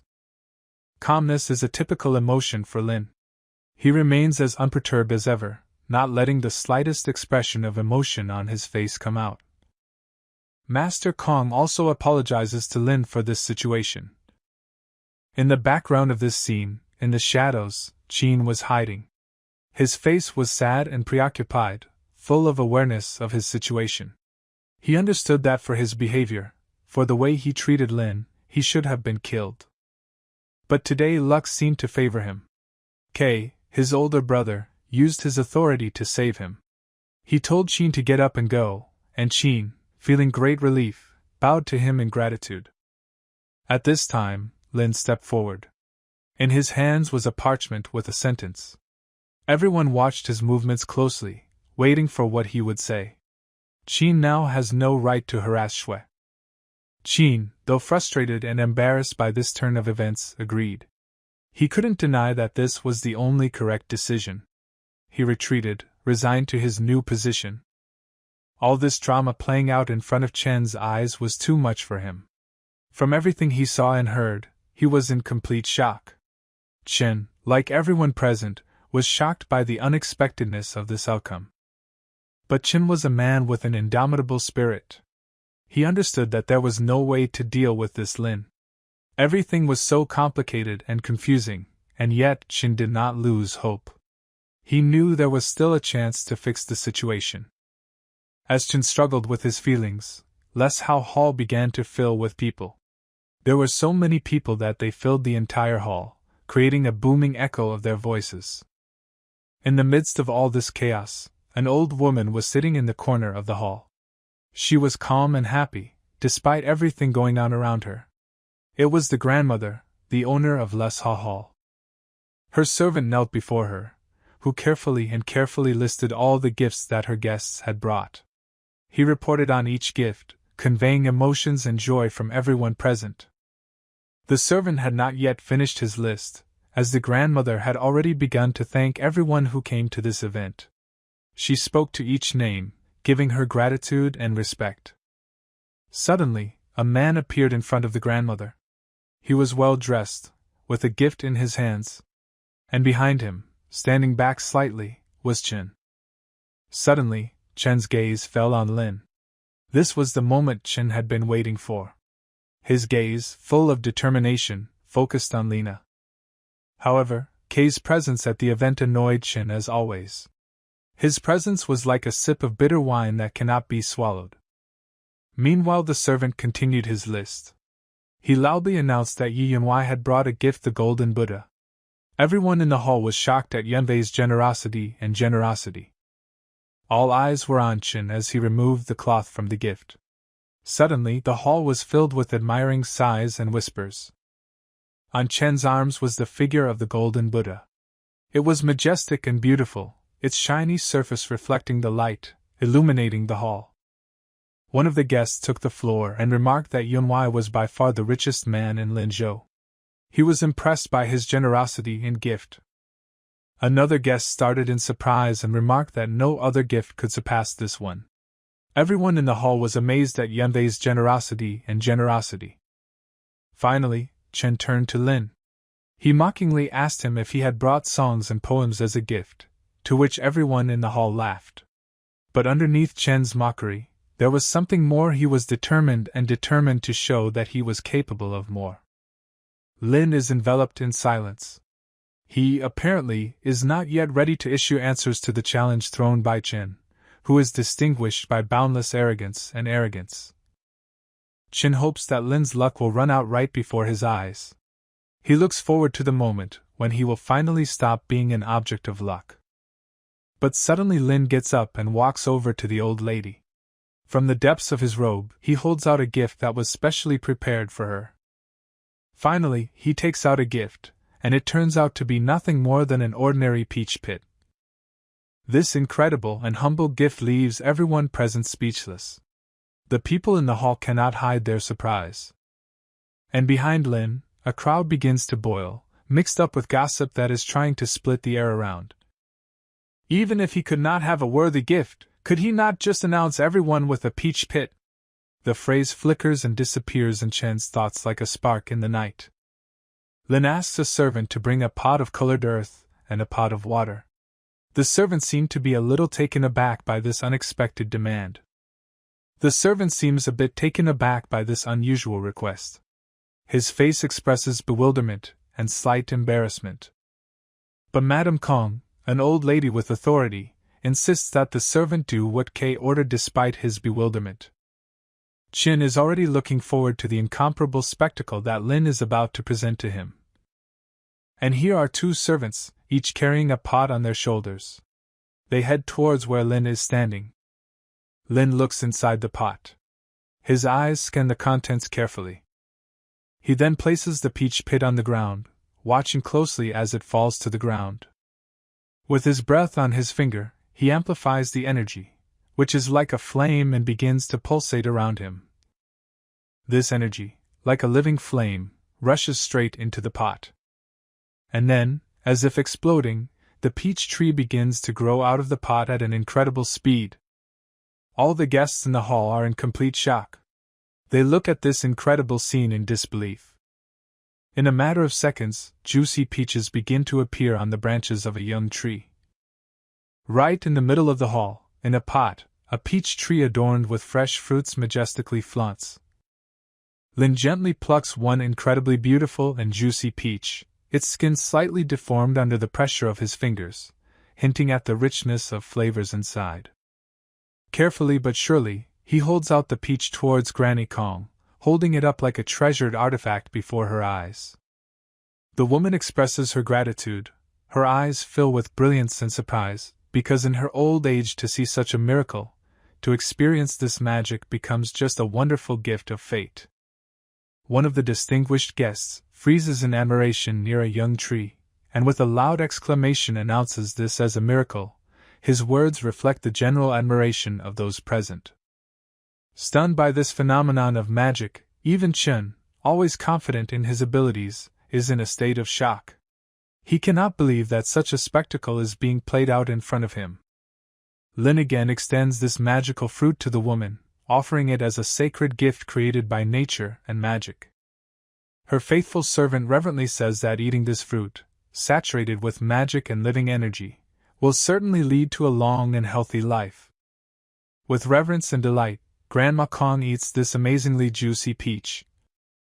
A wonderful, almost mystical bliss penetrates every cell of her body, and the taste of peach that opens in her mouth makes her forget about everything in the world. She declares with deep conviction that this peach is a real magic fruit. This peach, so bright and saturated, seemed to have burst right out of the pages of children's fairy tales, bringing wonder to the real world. The crowd of people begins to seethe with excitement, offers to buy peaches fly from mouth to mouth, and the insane amounts that they are willing to give sound like music. But suddenly, a loud cry is heard from the entrance to the hall, announcing that the Emperor wishes the old lady long life. And at that moment the Emperor himself enters the hall. His presence fills the entire hall, and his numerous retinue enters with him. One of his henchmen, showing respect and hoping for approval, asks for permission to show his incredible abilities. All those present in the hall bow respectfully, showing respect to their sovereign, and greet His Majesty with their deep bows. The Emperor, smiling with a gentle and restrained smile, replies that it is not worth being so kind, demonstrating his modesty and favor. Kong Lao bows to the Emperor, saying that he deserves punishment for not meeting him. His Majesty, in turn, appreciates Kong's contribution to the development of the country, and the fact that he should not be so modest. Moreover, he came as a guest, so for a while you can forget about the courtesies. But the spirit of Kong is unshakable. He feels genuine bewilderment at such an informal treatment of the Emperor, and wonders if he should behave in such a way. The Emperor, taking the position of the host of this great assembly, introduces to all those present the inimitable Tao Master, whose wisdom and power are known in all corners of the empire. Kong, respectfully clasping his hands in a traditional greeting, opens by saying that he has heard a lot about the Tao Master, his stories and exploits, and is glad to have the opportunity to meet him in person. Lady Kong, personifying majesty and dignity, bows with reverence to the Emperor. She expresses her sincere joy at his visit, noting that he did not forget about her and came to visit her on her birthday. The Emperor, immersed in his thoughts, suggests that after eating such a magical fruit, a woman will not only return to life, but will begin to flourish like never before. And then, in the midst of all this crowded celebration, the Emperor's gaze falls on Lin. He asks Kong who this young man is, whose presence he finds particularly interesting. The Emperor heard a lot about Lin's merit and reputation. The same one, in turn, modestly dismisses, claiming that he is just an ordinary person who came from the mountains. But the Emperor, not surprised by his modesty, thinks that Kay should not be modest after such grandiose feats that everyone hears about. It seems that the Tao Master feels a little annoyed that the Emperor treats Kay so respectfully. Lin, while maintaining outward calm and ease, listens to all this, as if watching a game of chess. The Emperor carefully explains the reason for his behavior to Tao, trying to show him his point of view and respect for Kay. And at this tense moment, an old man intervenes in the dialogue, who loudly claims that Lin created an immortal tree. And then, as a confirmation of his words, from behind the servant Kong confirms this information. But Tao does not shy away. He insults Lin for the whole room, calling him a charlatan, and claims that he is deceiving everyone. This old man, boldly and confidently, asks Tao if he can confirm his accusatory words. And then Tao pulls out a kind of parchment, decorated with ancient symbols, reflecting the wisdom and knowledge of the ancient masters. He powerfully throws it up, as if releasing a bird into the sky. Shining yellow parchment soars above the hall, momentarily turning into the center of everyone's attention. And then, at one moment, as if frozen in time, it begins to sparkle. A sudden burst of light covers the entire hall in bright yellow light, like a sunrise in the very center of it. Lin, with deep understanding, realizes what it is. The art of the talisman, which originally existed in the world as part of the rich heritage of ancient cultures. Tao, without losing its unshakable determination, throws another talisman into the air, sealed with power and wisdom.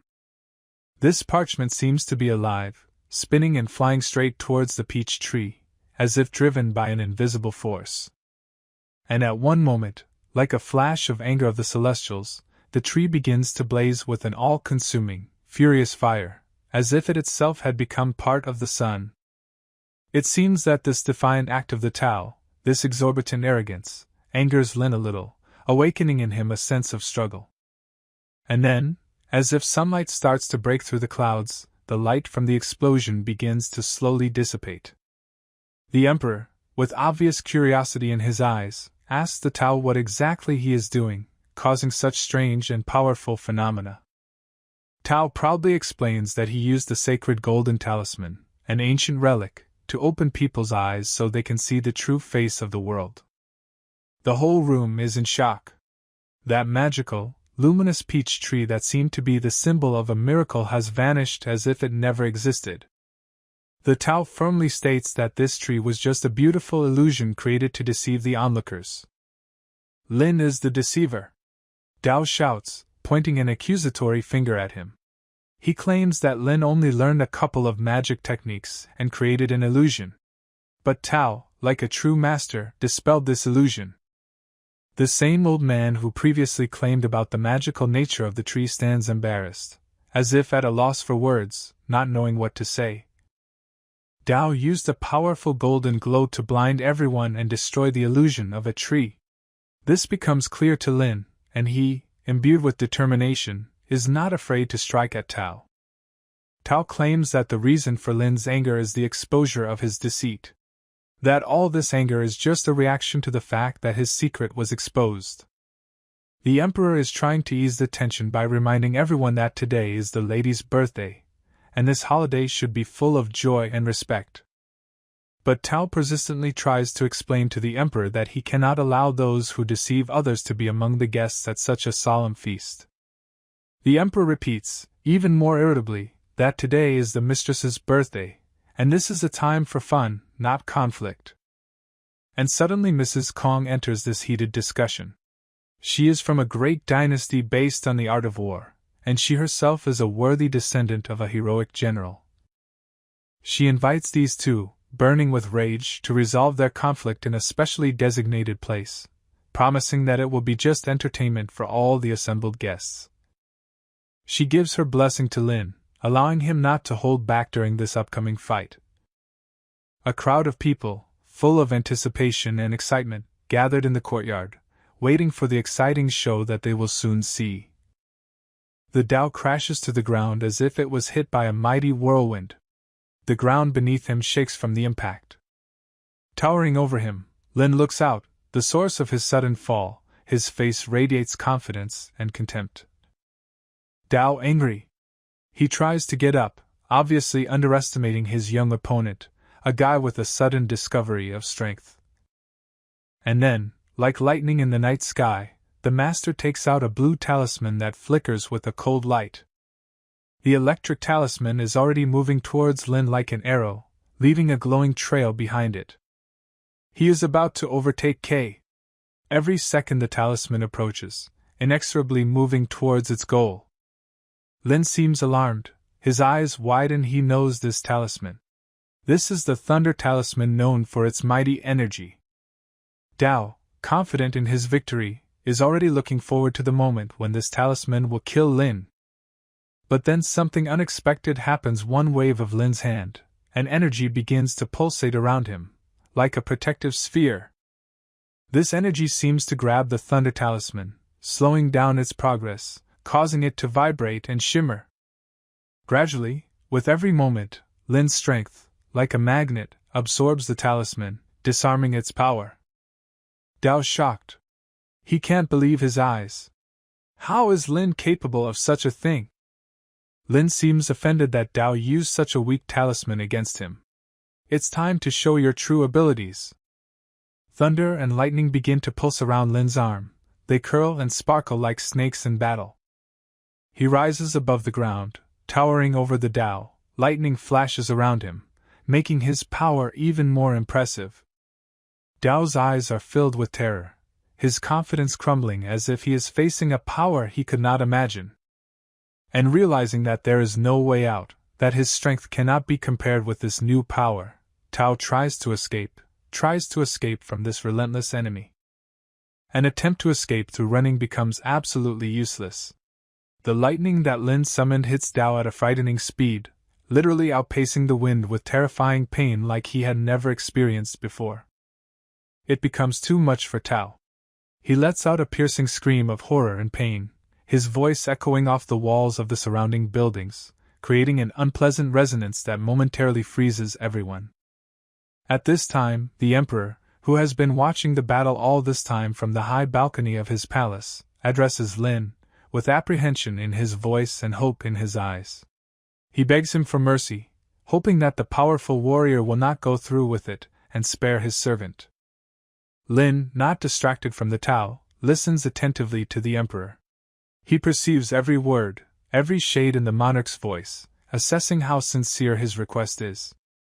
Almost at the same moment, the lightning bolts that were still flashing around Lin disappear as if they were suddenly turned off. Lin falls to the ground, and Tao, exhausted and dazed, falls to the ground, almost losing consciousness from exhaustion and pain. It was the most terrible torment Tao had ever experienced. His face, covered in tears and sweat, reflects the emotions of horror, fear, and anguish he endured. All this becomes a clear lesson for those who are present at this spectacle. As punishment for the Tao using the power of the ancestors for his own gain, Lin announces that he will destroy that power within the Tao, depriving it of one of its most powerful tools. Tao, in desperation, kneels before Quebec. His eyes full of tears, he practically begs Lin not to do this, not to take his power away from him. But Lin, showing unexpected indulgence, decides to be more merciful. After all, today is Mistress's birthday, and disrupting the festive atmosphere would be inappropriate. But he warns that next time he won't be so condescending. Bowing, still trembling with horror and pain not yet completely gone, Tao thanks Lin. His voice is weak, but you can hear sincere gratitude in it. Even the Emperor, seeing this, kneels before Lin, giving him his respects. This is an unprecedented event that demonstrates the true power of Lin to the whole world. All the people around, seeing how their head kneels, do the same. They follow the Emperor's example, bow to the great immortal god that Lin has become. Lin, feeling the attention of everyone present on him, turns his gaze to something. Interest and curiosity can be read in his eyes. Qin, horrified, realizes that he would be dead if he dared fight Quebec. His face is as white as a leaf, and his eyes reflect pure terror. Kong, relieved, is grateful that his family has always been on good terms with Lin. He only regrets that he cannot take him as a son-in-law. The same old man who has been watching the scene all this time is shocked by Lin's true strength. His face expresses complete amazement and fear. He understands that now Lin Zhou will never be the same. Even Chen himself, despite all his arrogance and self-confidence, ends up on his knees before Lin. His face is full of horror, he trembles, as if in the presence of death itself. Excitement and fear so strongly filled his body that he almost fainted. Lin, noticing him, glares at Chen, turning his attention to him. His gaze, filled with strength and confidence, pins Chen to the ground. With a scared and trembling voice, Chen realizes his mistake. He admits his guilt before the immortal, and not daring to raise his eyes says that he deserves death. Chen's words about death suddenly catch Lin's attention. There seems to be something about Chen's desperation and sincerity that piques Lin's interest and stimulates his curiosity. Still frightened, Chen continues to speak. He states that he is just a small person, unable to pose any threat to a being as great and powerful as Lin. His words, filled with fear and despair, sound sincere. Lin, listening to Chen's words, decides to go along with his request. After all, today is a holiday, and he does not want to spoil this joyful day with unnecessary bloodshed and death. He will promise to spare Chen for now. Hearing these words, Chen cannot contain his joy and relief. He goes into hysterics, begging for Lin's mercy, as if his life depends on every word he says. But then all of a sudden, Chen starts experiencing strange seizures. He falls to the ground, his body contorting in pain, his face turning pale, and he looks like he's about to pass out. Seeing this, his father rushes to him in an attempt to help. His face, filled with anxiety and fear for his son, expresses all his feelings. Meanwhile, Dafa and Yu return to Master Lin's villa. They bring with them everything that has been bought and collected in preparation for meditation. Lin reaches out to them, checking to see if everything needed has been purchased. Dafa, confirming his question, nods, confirming that all the necessary items have been purchased. A wide variety of items were laid out on the ground around Lin. Each of them has its own unique role and significance in the upcoming meditation. However, Lin realizes that these items will not necessarily help develop a magic formation. They may be helpful, but they do not guarantee success. He assumes a posture for meditation, placing all these objects around him. He prepares to perform the ritual, intending to mobilize all his energy. Each of these objects, laid out around Lin, represents one of the 5 elements of spiritual formation: water, fire, earth, air, and ether. All of a sudden, each of these items begins to pulsate with bright blue energy. This amazing sight fills the space around Lin with a special magical atmosphere. By performing this ritual, Lin hopes to mobilize the aura within a 100-mile radius. This is a huge task that requires great concentration and skill. But Lin believes in himself and is ready for the challenge. Hazy, with an ease that is like an artist creating a work of art, overpowers each of the wild sword warriors. He moves so fast and so precisely that his opponents don't even have time to blink. After an epic battle, Hazy stands over the lifeless bodies of his fallen opponents. The grandeur and power of this moment is reminiscent of a scene from ancient legends. Shui, focused and motionless, carefully observes everything that happens in the arena. His gaze is piercing and analyzing, as if he is looking for weaknesses in the style of Hazy. Tin, attracted by Hazy's power, approaches Li with a question about him. His curiosity is so great that he cannot just stand and watch. Li tells Tin that Hazy is a member of the mysterious Flying Eagles group, about which little is known. This increases interest in Hazy, covering him with even more mystery. At that time, Shui, allowing himself to be mocked, assumes that Hazy's battle is now over. His self-confidence and contempt for Hazy fill the atmosphere with tension. Suddenly, an unknown man appears, throwing insults at the other fighter. He, with a blade in his hand and fury in his eyes, rushes at his enemy. His aggression is so great that the audience cannot take their eyes off him.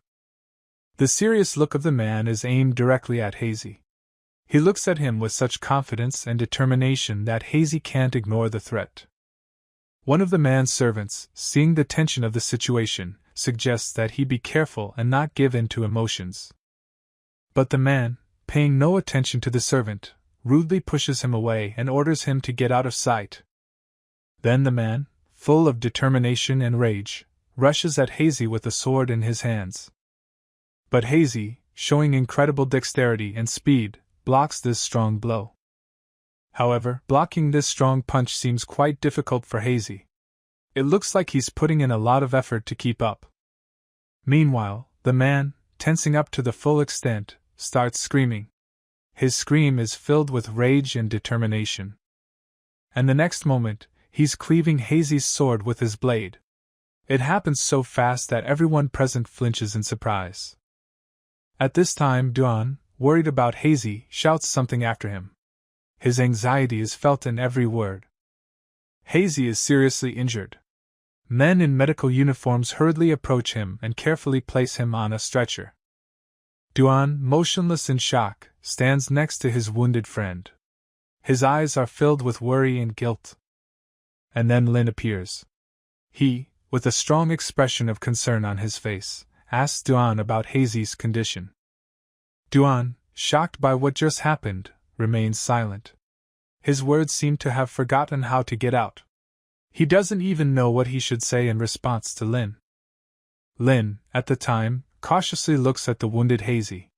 His eyes reflect a mixture of fear, guilt, and relief.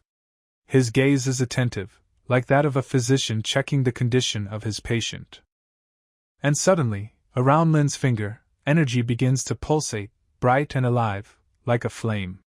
This leaves everyone around even more confused, but Lin remains focused on Hazy.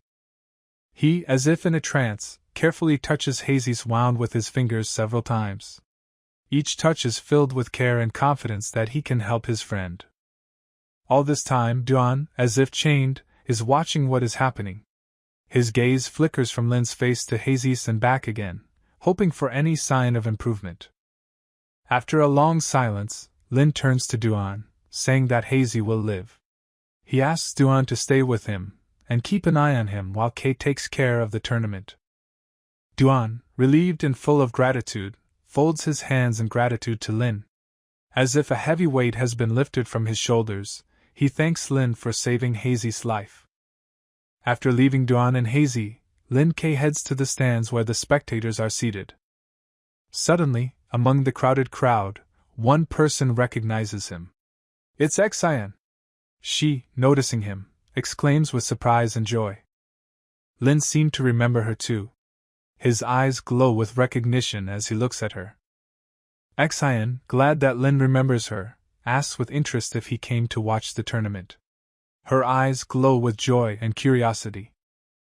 Lin, smiling, confirms her words. His answer enthralls the girl, who is clearly glad he is there. Suddenly, another person joins the dialogue. A young guy with turquoise eyes, piercing gaze. Xian quickly introduces him to Lin Kay, mentioning how thanks to Lin they were able to avoid trouble that day. And then this guy shows up. His name is Ma Yuning. He is from Union County Martial Arts Academy. His direct manner and self-confidence are impressive. Lin, in turn, just sighs. His sigh seems deep and sad, as if he carries the burden of the world on his shoulders. At the same time, this sigh betrays weariness in him, as if he is on the verge of surrender. Ma, on the other hand, looks at Lin with a mocking expression on her face. He is angry that Lin is not showing the kind of upbringing he expected to see. Ma is critical of his mannerisms and actions. He has the impression that Lin does not fit his idea of a suitable interlocutor. Xian, trying to defuse the situation, invites Lin to sit down near them. Her voice is soft and obsequious. She strives to create a more comfortable environment for everyone present. Lin, however, refuses. His voice is relaxed, but there is weariness in his tone. He assures them that he has his own place to go. Ma, not wanting to miss the opportunity to start a conversation, suggests to Kay not to be so dull. He claims that they are brothers in interest and will certainly find something to talk about. Lin, turning to Ma, asks him what he wants to talk about. His voice seems sincere, but there is a note of doubt in his words. Ma realizes that Lin is not particularly impressed with him. He becomes curious about what Kay himself does, because Lin seems to be quite a unique character. Lin, with some pride in his voice, calls himself a student of the Martial Arts Academy in Linzhou County. His look is confident. He is clearly proud of his belonging to the academy. Ma, showing her interest, asks what level Lin is. In response to this, Lin, without trying to hide the truth, says that he is at the elementary level. Ma, unable to contain herself, laughs at Lin's answer, while he covers his mouth, trying not to offend him too much. When Ma heard about Lin from Xian, he thought that he was already a Grand Master. But when he learns that Lin is just a beginner, he is surprised. Xian defends Lin by saying that he is incredibly strong and mentions his cousin who took the exams many times but failed.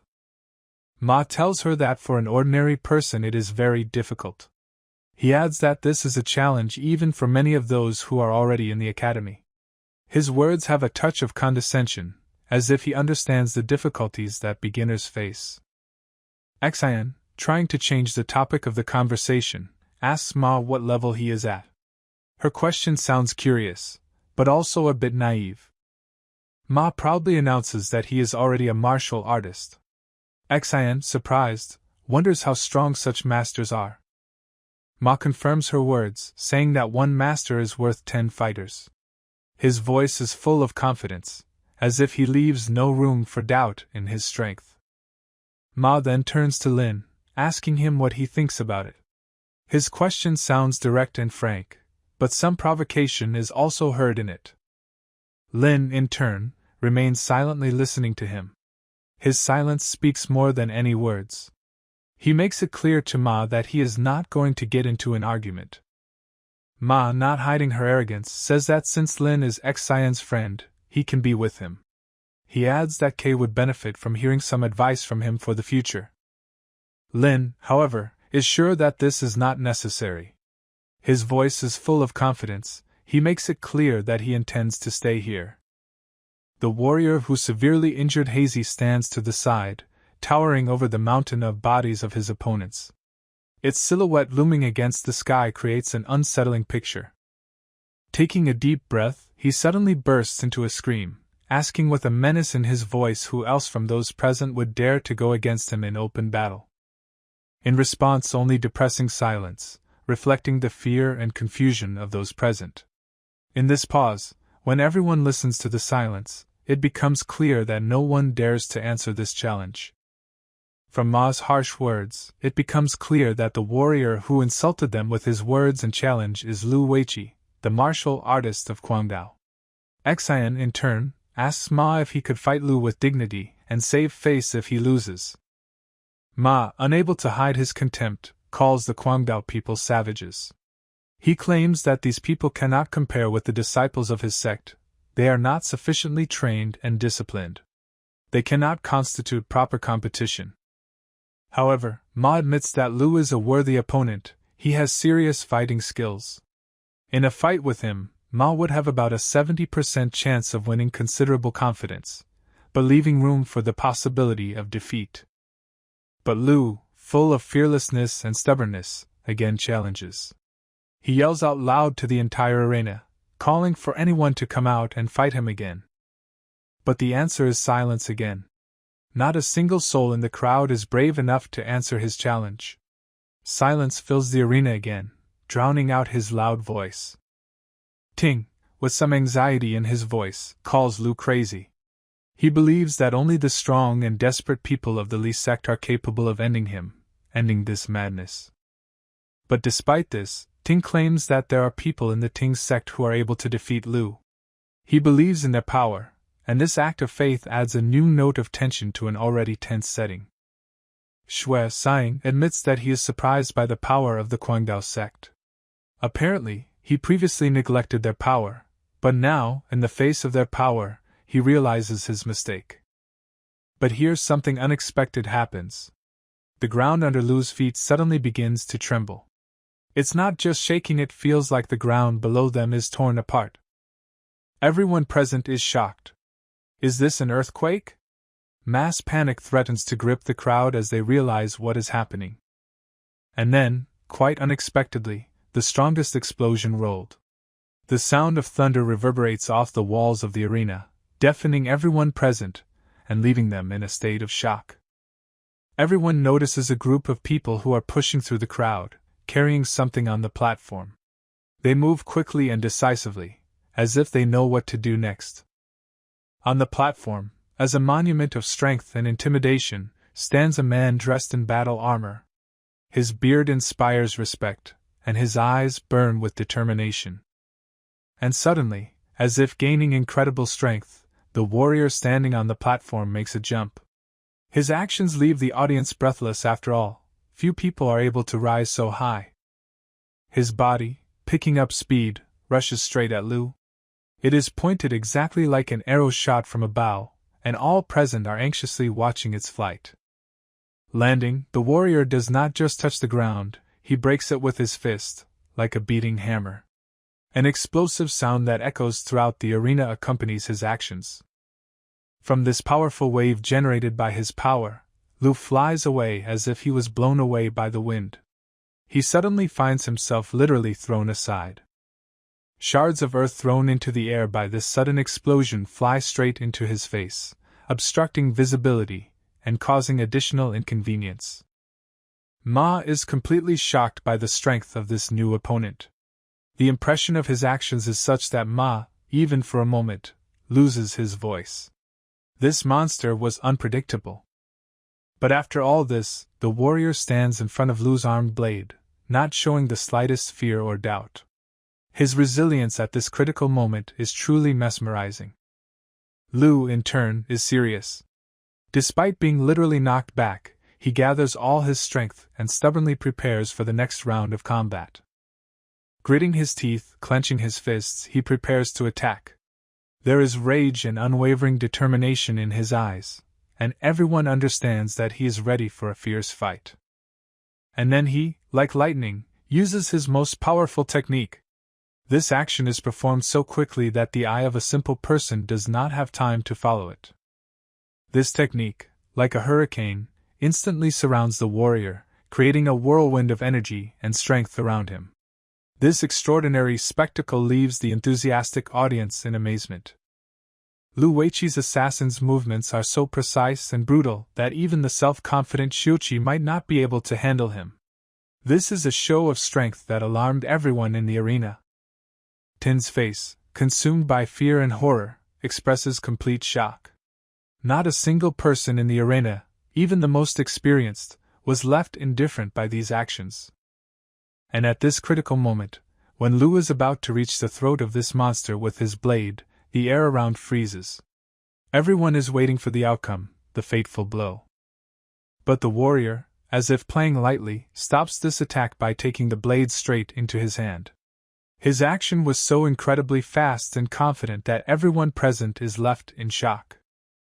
Lu's face becomes full of horror. His eyes wide open in shock and disbelief that his opponent managed to stop his attack so easily. And then, without any warning, one blow arrives so powerful that it is like a bolt from the blue.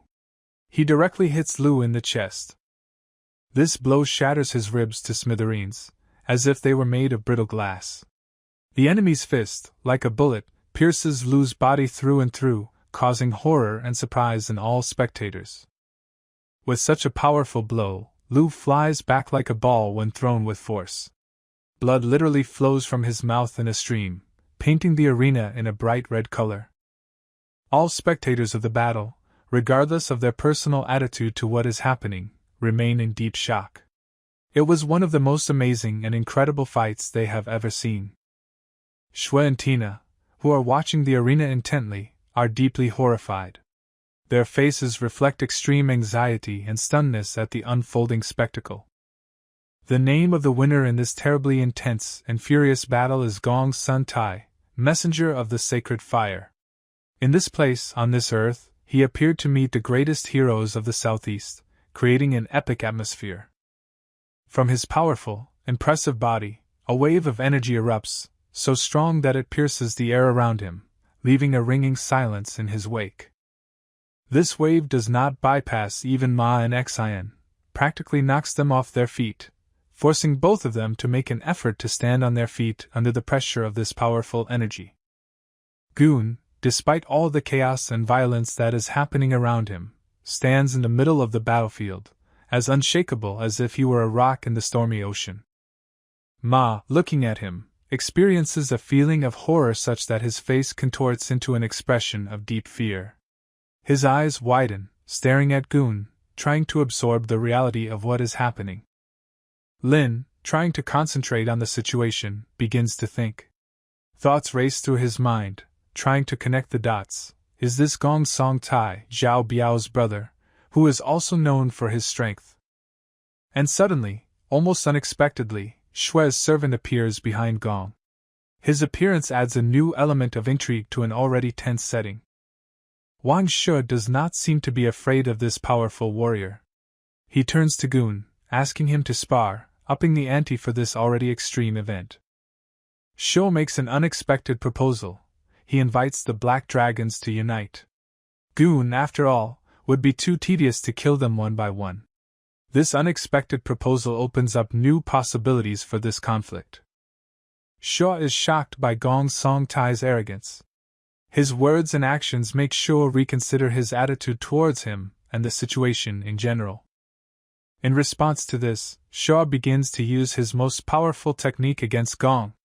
He gathers all his strength to answer the challenge, and his determination leaves everyone around him indecisive. But Gong, as if playing a game, dodges Shu's every blow with ease. He moves with such grace and agility that it looks almost unreal. Shu, after unsuccessfully attacking and missing, lands on the ground with a great crash. The spectacle of his fall leaves viewers breathless. Where he landed, a giant crater formed. The power of his blow is so great that it leaves the ground around broken and exhausted. Gong, despite everything that is happening, stands quietly, watching it. He watches with such calmness, as if he is looking at a peaceful river, and not on a battlefield. Lu Xiuqi, who is also watching the events, is shocked by Shu's strength. In his eyes, Shu seems even stronger than Lu Weiqi. This gives him a new perspective on the power and abilities of the Black Dragons. Tin, immersed in his thoughts, realizes that the power of the Black Dragons is indeed unpredictable. He begins to realize that perhaps they underestimated their abilities. This realization raises questions about how they can resist this power. Shu does not seem to have lost his fighting resolve despite past failures. He strikes at Gun again, about to deliver a powerful blow, so strong that it seems that all the air around his fist freezes in anticipation. But Gong, as before, stands still, waiting, like a warrior accustomed to combat who knows what to expect from his opponent. His calmness, in contrast to Shu's fury, creates a rich atmosphere of anticipation. Shu's attack approaches, with the might of a beast ready to attack. The strength of his attack is such that it seems that even the air around him begins to vibrate in anticipation of a collision. Shu's quick hands, which have become almost indistinguishable from the energy waves themselves, approach Gong. The energy enveloping Shu's hands becomes bright and intense, like fire. But all of a sudden, these energy waves overtake Gun. However, it seems that Shu's face is frozen in horror and shock. His attack, which he had prepared so carefully, didn't seem to work at all. From the looks of it, Gong is feeling frustrated. He didn't seem to experience even the slightest discomfort or unease from Shu's attack. Perhaps he expected more from his opponent. Suddenly, Gong grabbed Shu's arm, his strong grip squeezing Shu's hand so that the skin on his arm begins to turn white from the tension. Shu seems to be shocked by this fortress. After all, old man Wang was able to pierce even gold with his bare hands. Such physical strength is simply incredible. Tin's face is full of horror. His belief that Gong is just a simple person is starting to look completely unrealistic. In Tina's eyes, Gong now appears as a being far beyond human comprehension. And here, with one incredibly light, almost imperceptible movement, Gong breaks Shu's arm. He does it so easily that it looks like he's just touching a stick. Shu screams in horrendous pain, his scream piercing the air, leaving an echo of suffering in its wake. And then, the next moment, Gong pierces Shu's body with his hand, straight through. The action is so fast and brutal that at first it seems incredible. A stream of blood comes out of Shu's mouth, interfering with the scene and leaving everyone around in shock at what happened.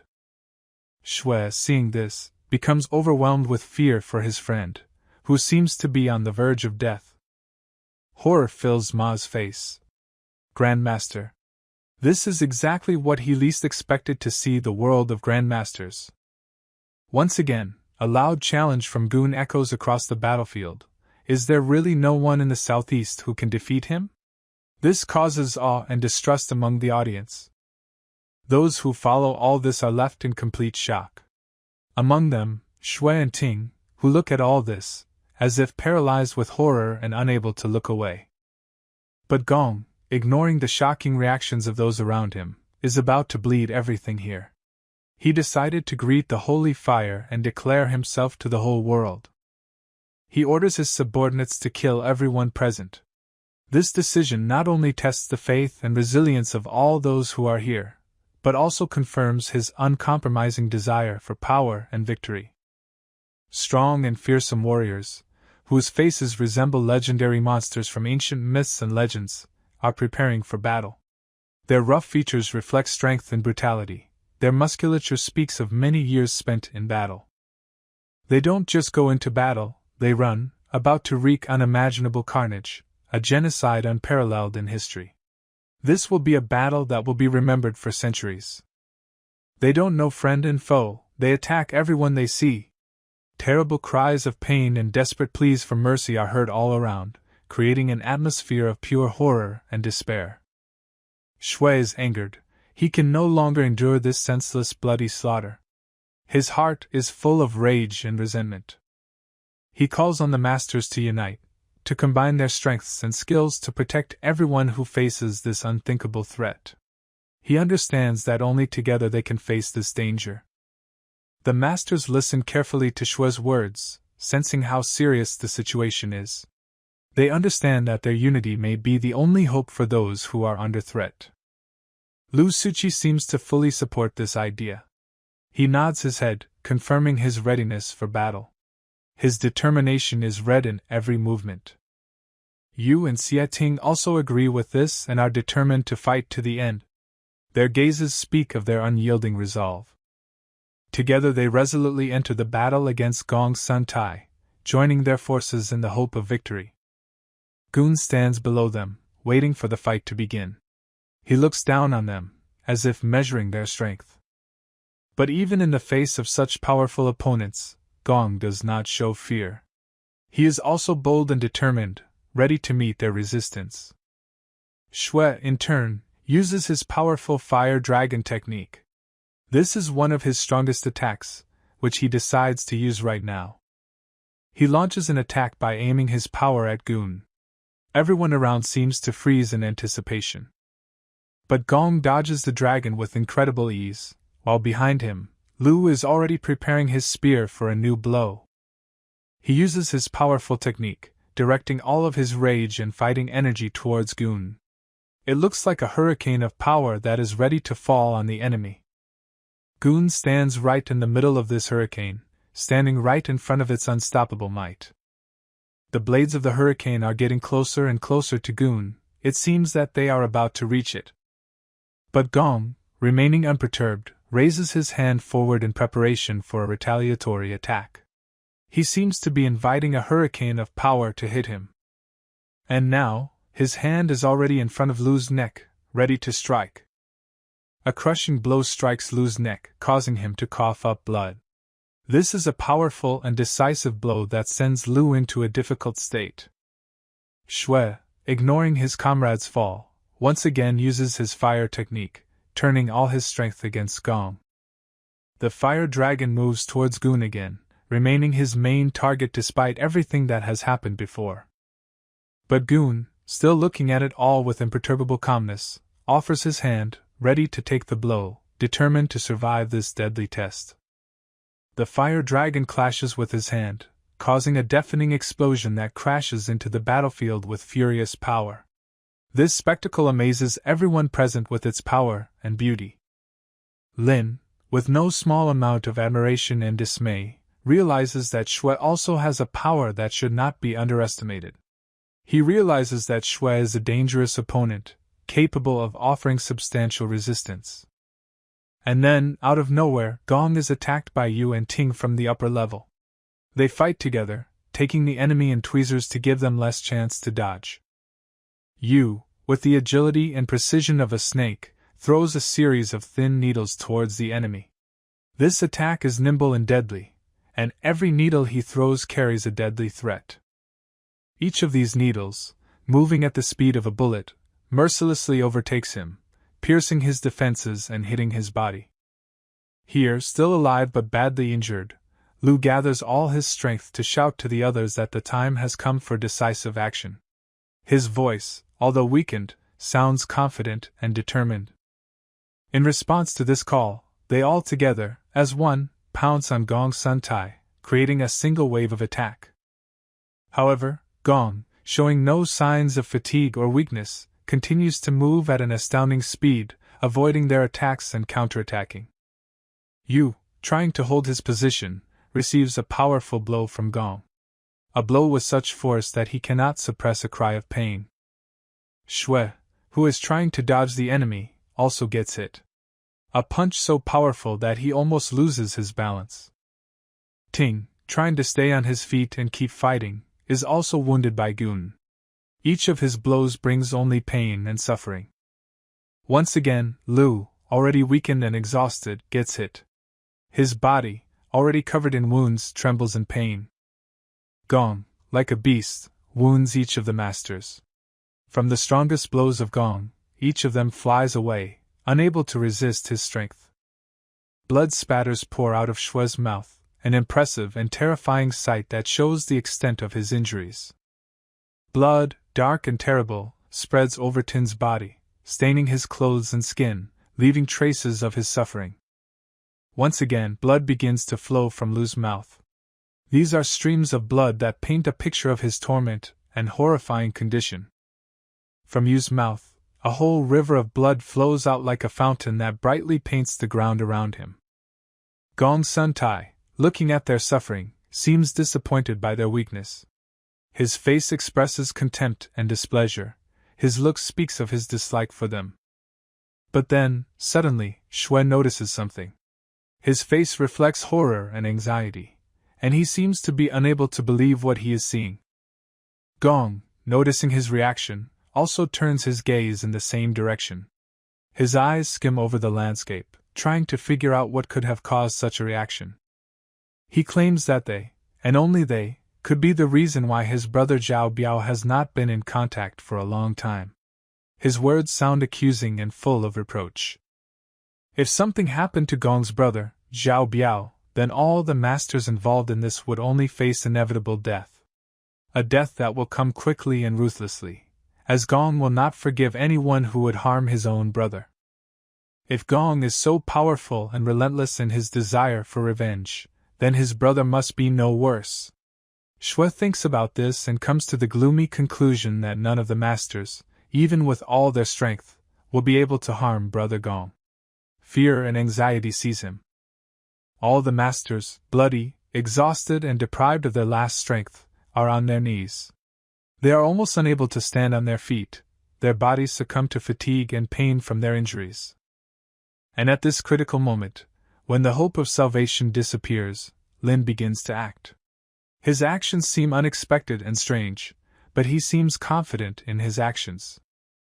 Lin's action, full of determination and aim, shocks Xian and Ma, who are standing behind and watching. They look at him in amazement, not understanding his plans. The young girl, watching Lin, cannot understand what he is going to do. Her face reflects bewilderment and fear for him.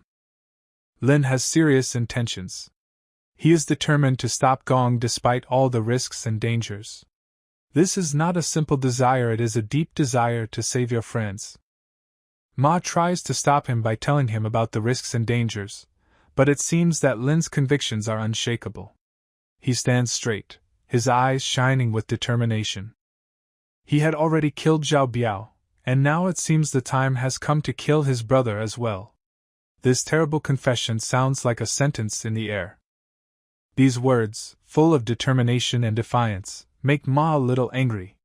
He can't believe that Lin would take such a risk. He promises Lin that he will take them along with Xianer. But Kay, seeing the confidence in Lin's eyes, cannot stop him. He proudly goes forward, despite all the obstacles. And now Lin is already near the wounded Shui. He approaches him, and his face expresses seriousness and concentration. Shui cannot understand what exactly Lin is going to do. He looks at him, trying to read his intentions in his eyes.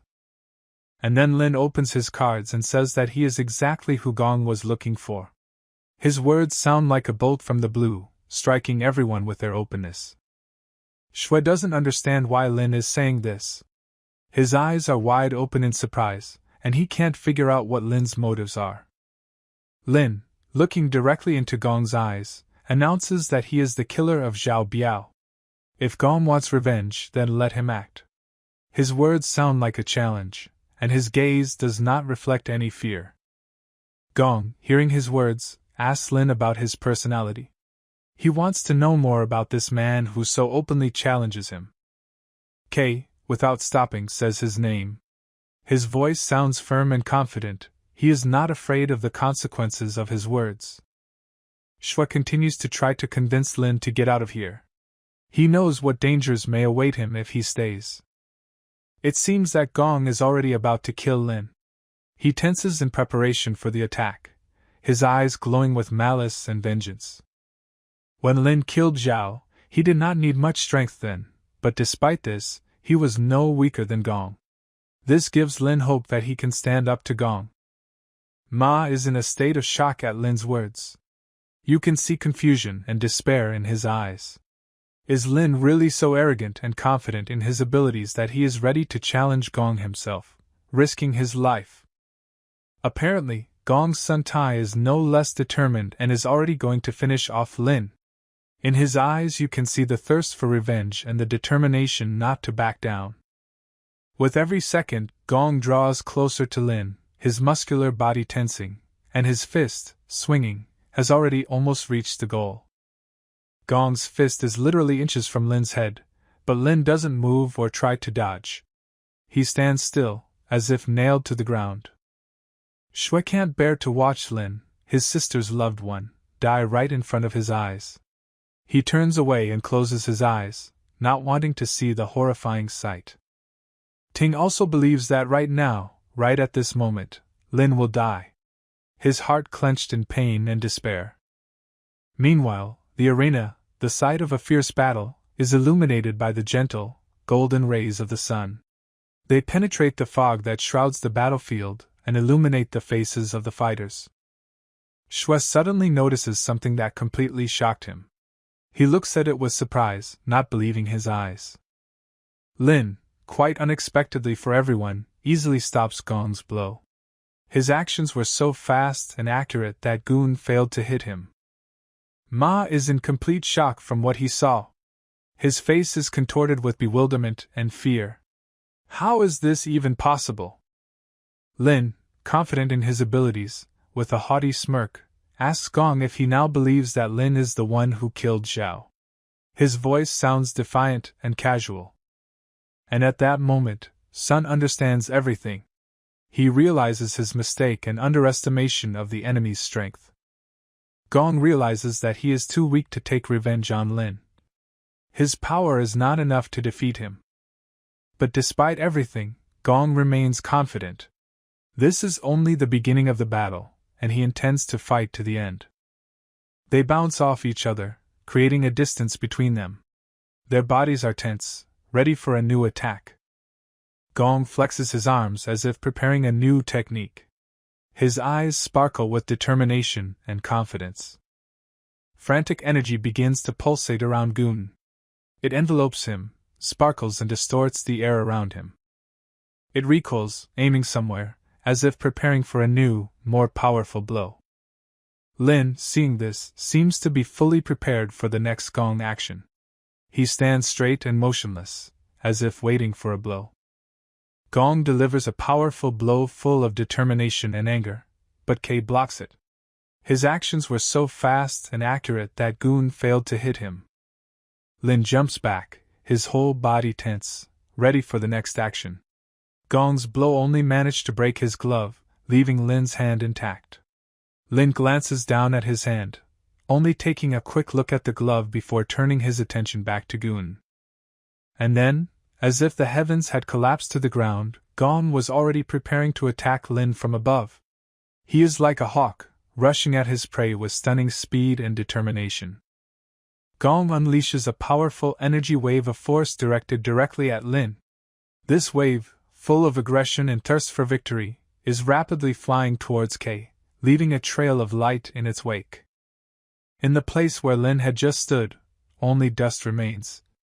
The trace of Gong's strike turned the ground under Lin's feet into ashes and dust, creating only a funnel instead.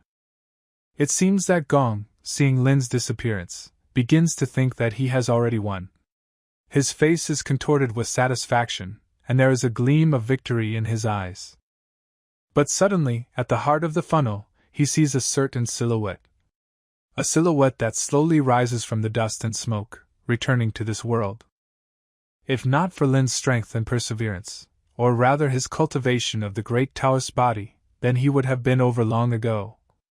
But Lin continues to stand despite all the difficulties. Gong, upon seeing Lin's return, is left shocked at his strength. He cannot understand why he has never heard of such a strong opponent. He begins to doubt his own abilities. Gong's mistakes, ignorance, and self-confidence caused him to become weak. He was not prepared for this turn of events. Powerful energy begins to pulsate around Lin. She sparkles around him, creating an aura of power. It's his turn to attack. Lin concentrates all his strength, uses the strongest technique, and blades of energy form around him. These blades, each capable of destroying a mountain, circle Lin, ready to attack. Forward! Order will come! Lin's confident voice sounded. He, full of determination, launches his blades at Goon. Immediately, a hail of blades rains down on Goon. Their pointed ends gleam in the sun, each pointing at Goon. He barely manages to hold the line. His whole body is tense, and he tries his best to dodge this rain of blades. However, the force of the blows is so great that Goon is still pushed back. Each new blow sends him further and further away. Finally, the attack ended. Gong is standing, his whole body is burned. He is exhausted, but still on his feet. Goon's defense is good, Lin admits. Even he, facing such an opponent, is forced to admit that Gong's defense is worthy of respect. And now, in another moment of tension, Lin's new technique is already being prepared for release. The entire space around his hand begins to tremble, and the hand itself sparkles with a bright light, surrounded by pulsating lightning. Lin, illuminated by the brilliance of his energy weapon, addresses Gong. He invites him, with a mocking voice, to look at this new technique as the last thing he will see in this life. Now the Thunder Dragon, the idea that was born in Lin's mind, begins to circle around him, dancing in the air. The dragon looks huge and menacing, and its presence fills the entire arena with indescribable tension. Goon's face, seeing this Thunder Dragon, is full of horror. Lightning flashes around him, each discharge seems to penetrate into his very soul, making him feel the full power of the coming blow. And then, at lightning speed, the Thunder Dragon is already approaching Goon. Time seems to slow down as the dragon, filled with Lin's energy, rushes at Goon. A bolt of lightning strikes Goon's body, causing violent convulsions and painful spasms. He tries to hold the line, use all his strength to protect himself, but the power of the lightning is simply too great. Finally, the attack ends. Most of Goon's outer clothing is charred and burned by the terrifying force of the lightning strike. He looks tired and exhausted, his body shaking from the stress he's been through. From his eyes, mouth, and nose, as if reflecting internal wounds, blood flows. But he still withstood this attack, and his face fills with an amazing feeling of happiness and relief. But even here, from Lin's precise blow, as if with a sword, Gong's head flies off his shoulders. It was so fast that even Gong himself did not have time to understand what had happened. With his energy blade, Lin just blew off Gong's head. Blood gushing out of his body like water from a broken hose, turning the ground a deep red. All the people around, the spectators of this terrifying performance, remain in complete shock. They look at Lin with unparalleled trepidation that they are facing a man capable of incredible things. Watching this, Shui is filled with horror, as he realizes that Lin is capable of what he would consider impossible. His heart is pounding so loud it feels like it's ready to burst out of his chest. Tina, who is also watching this terrible sight, has the same emotions. He experiences a mixture of horror and amazement at the power that Lin has demonstrated. Ma is horrified. How did Lin manage to do that? Without exaggeration, it was fast and merciless, like the action of a god. He can't believe what just happened before his eyes. Ma is afraid that for his words he may be punished by Lin. He shudders with fear, imagining what awaits him if he does something wrong. Gong's slaves, who recently stood over the corpses of their master, are shocked by what they saw. They cannot believe that their powerful master was destroyed so quickly and brutally. Kay, seeing their shock and fear, orders them to give up. Their master is dead, and now they must admit defeat and accept Lin's mercy. They immediately fall to their knees and bow. Their submission was almost instantaneous, and they acknowledge Lin as their new master without hesitation. Tina is still in shock from what he just saw. Lin's level, strength, and abilities seem to be as powerful as an immortal's. Now Shui understands why Kay is so proud and arrogant. He has a reason for this, given the strength and power that Lin has just demonstrated. The image of Lin, his strength and ruthlessness, flashes through Shui's mind. He sees his face, glowing with power and calm, and this sight captures his thoughts. Shui remembers Lin's words, how he said with a laugh that he would kill him with a single blow. These words are played in his head like an echo, and each of them pierces his heart. Shui realizes that he was so stupid that he did not respect and appreciate Lin's strength. He realizes that he made a huge mistake by judging him by his own insufficient standards. Shui, covered in shame and remorse, falls to his knees in front of Lin. He asks to accept their respect, and announces that from now on the Dragon Gang will obey his will. Everyone around, amazed by his action, follows his example and praises Master Lin.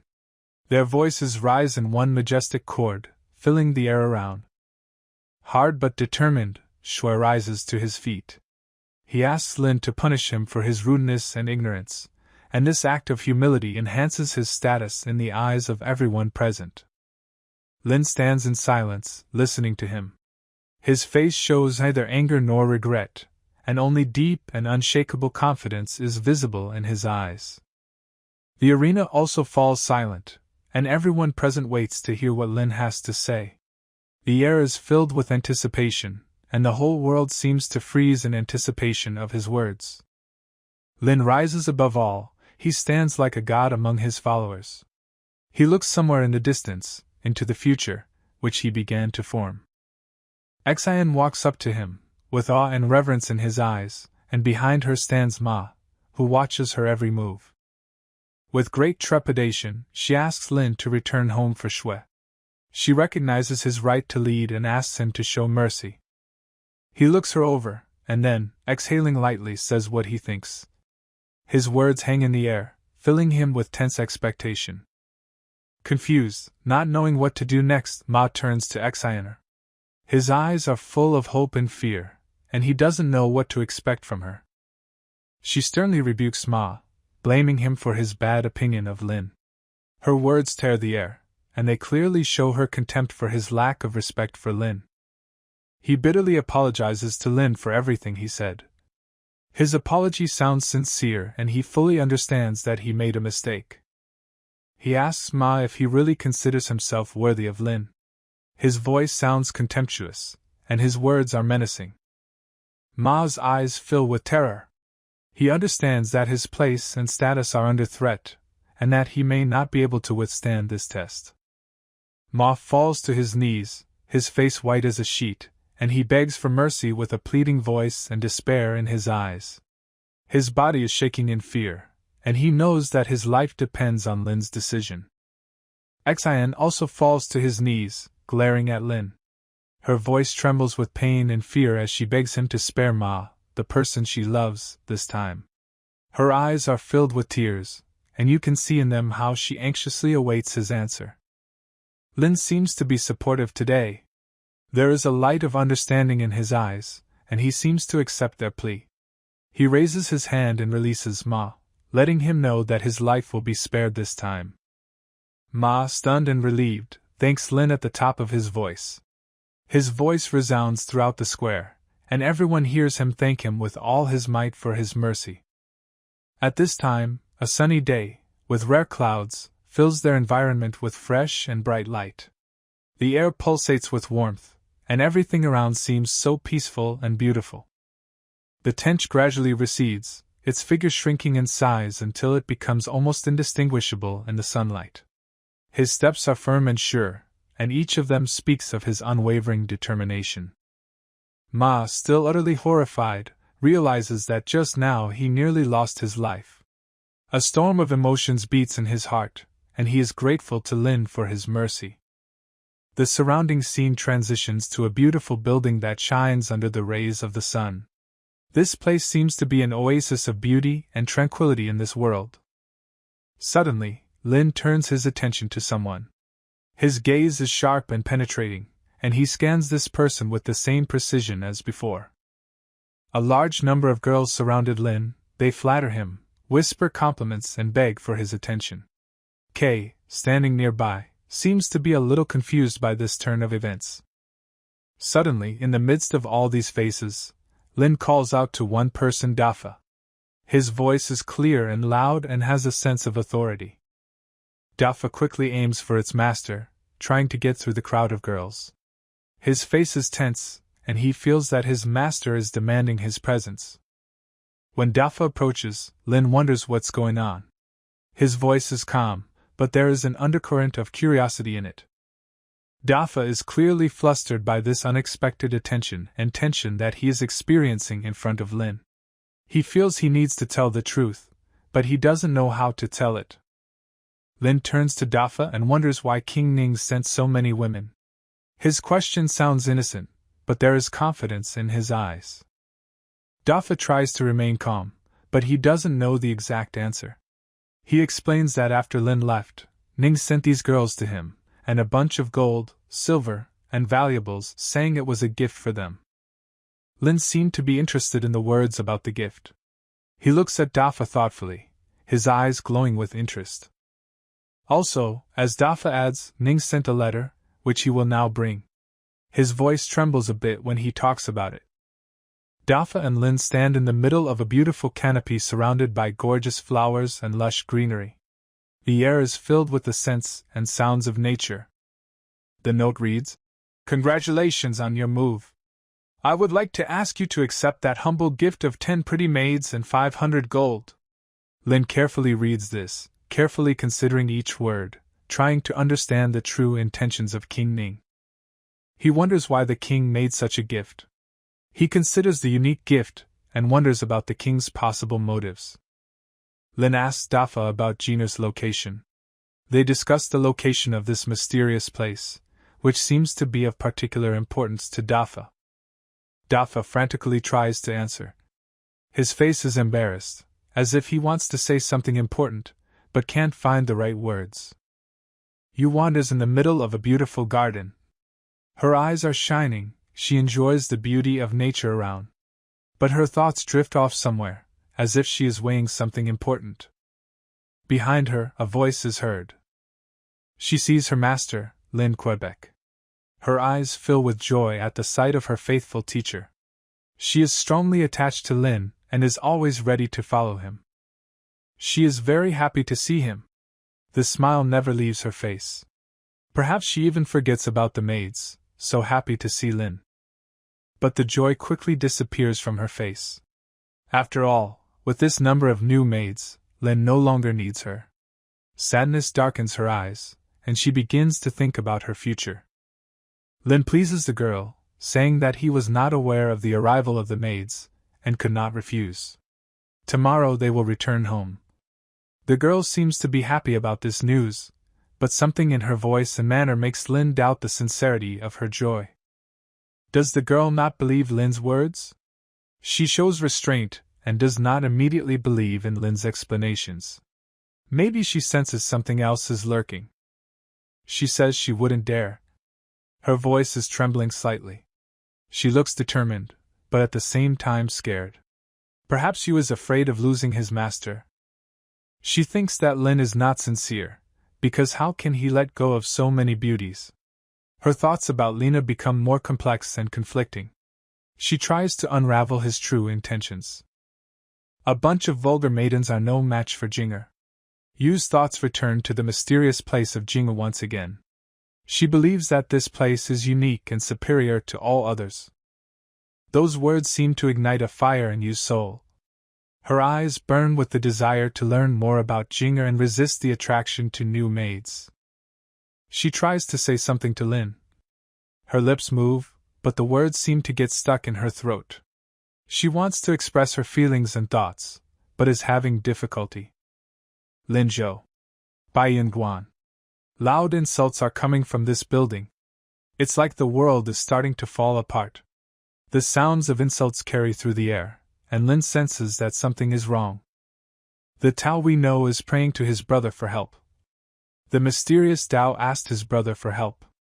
Maybe they have shared secrets or issues they don't want to talk about.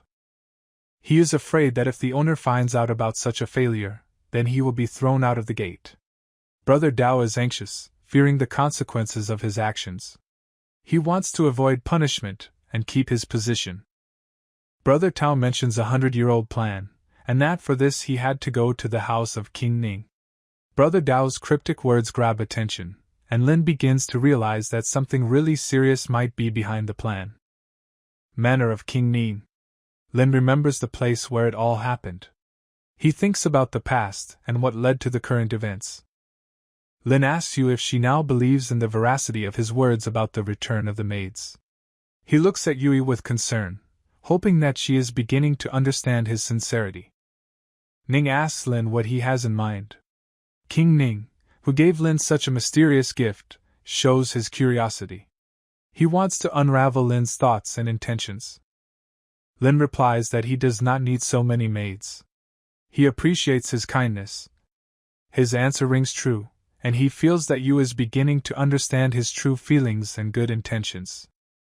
Lin and Yu look at Ning attentively, and he seems to have noticed something. The strange behavior of the king attracts their attention, and they are looking forward to what will happen next. Ning apologizes to Lin, because what are these maids for when there is such a beauty like Yu nearby? Lin replies that the king was not so modest. He invites them to his house. A new turn of events means that they will have the opportunity to learn more about the king and his secrets. Lin folds his arms respectfully. It is an honor for him to enter the king's house. He feels that this is an important event in his life, and tries to maintain decorum. Lin tells you that they will meet at the city gates.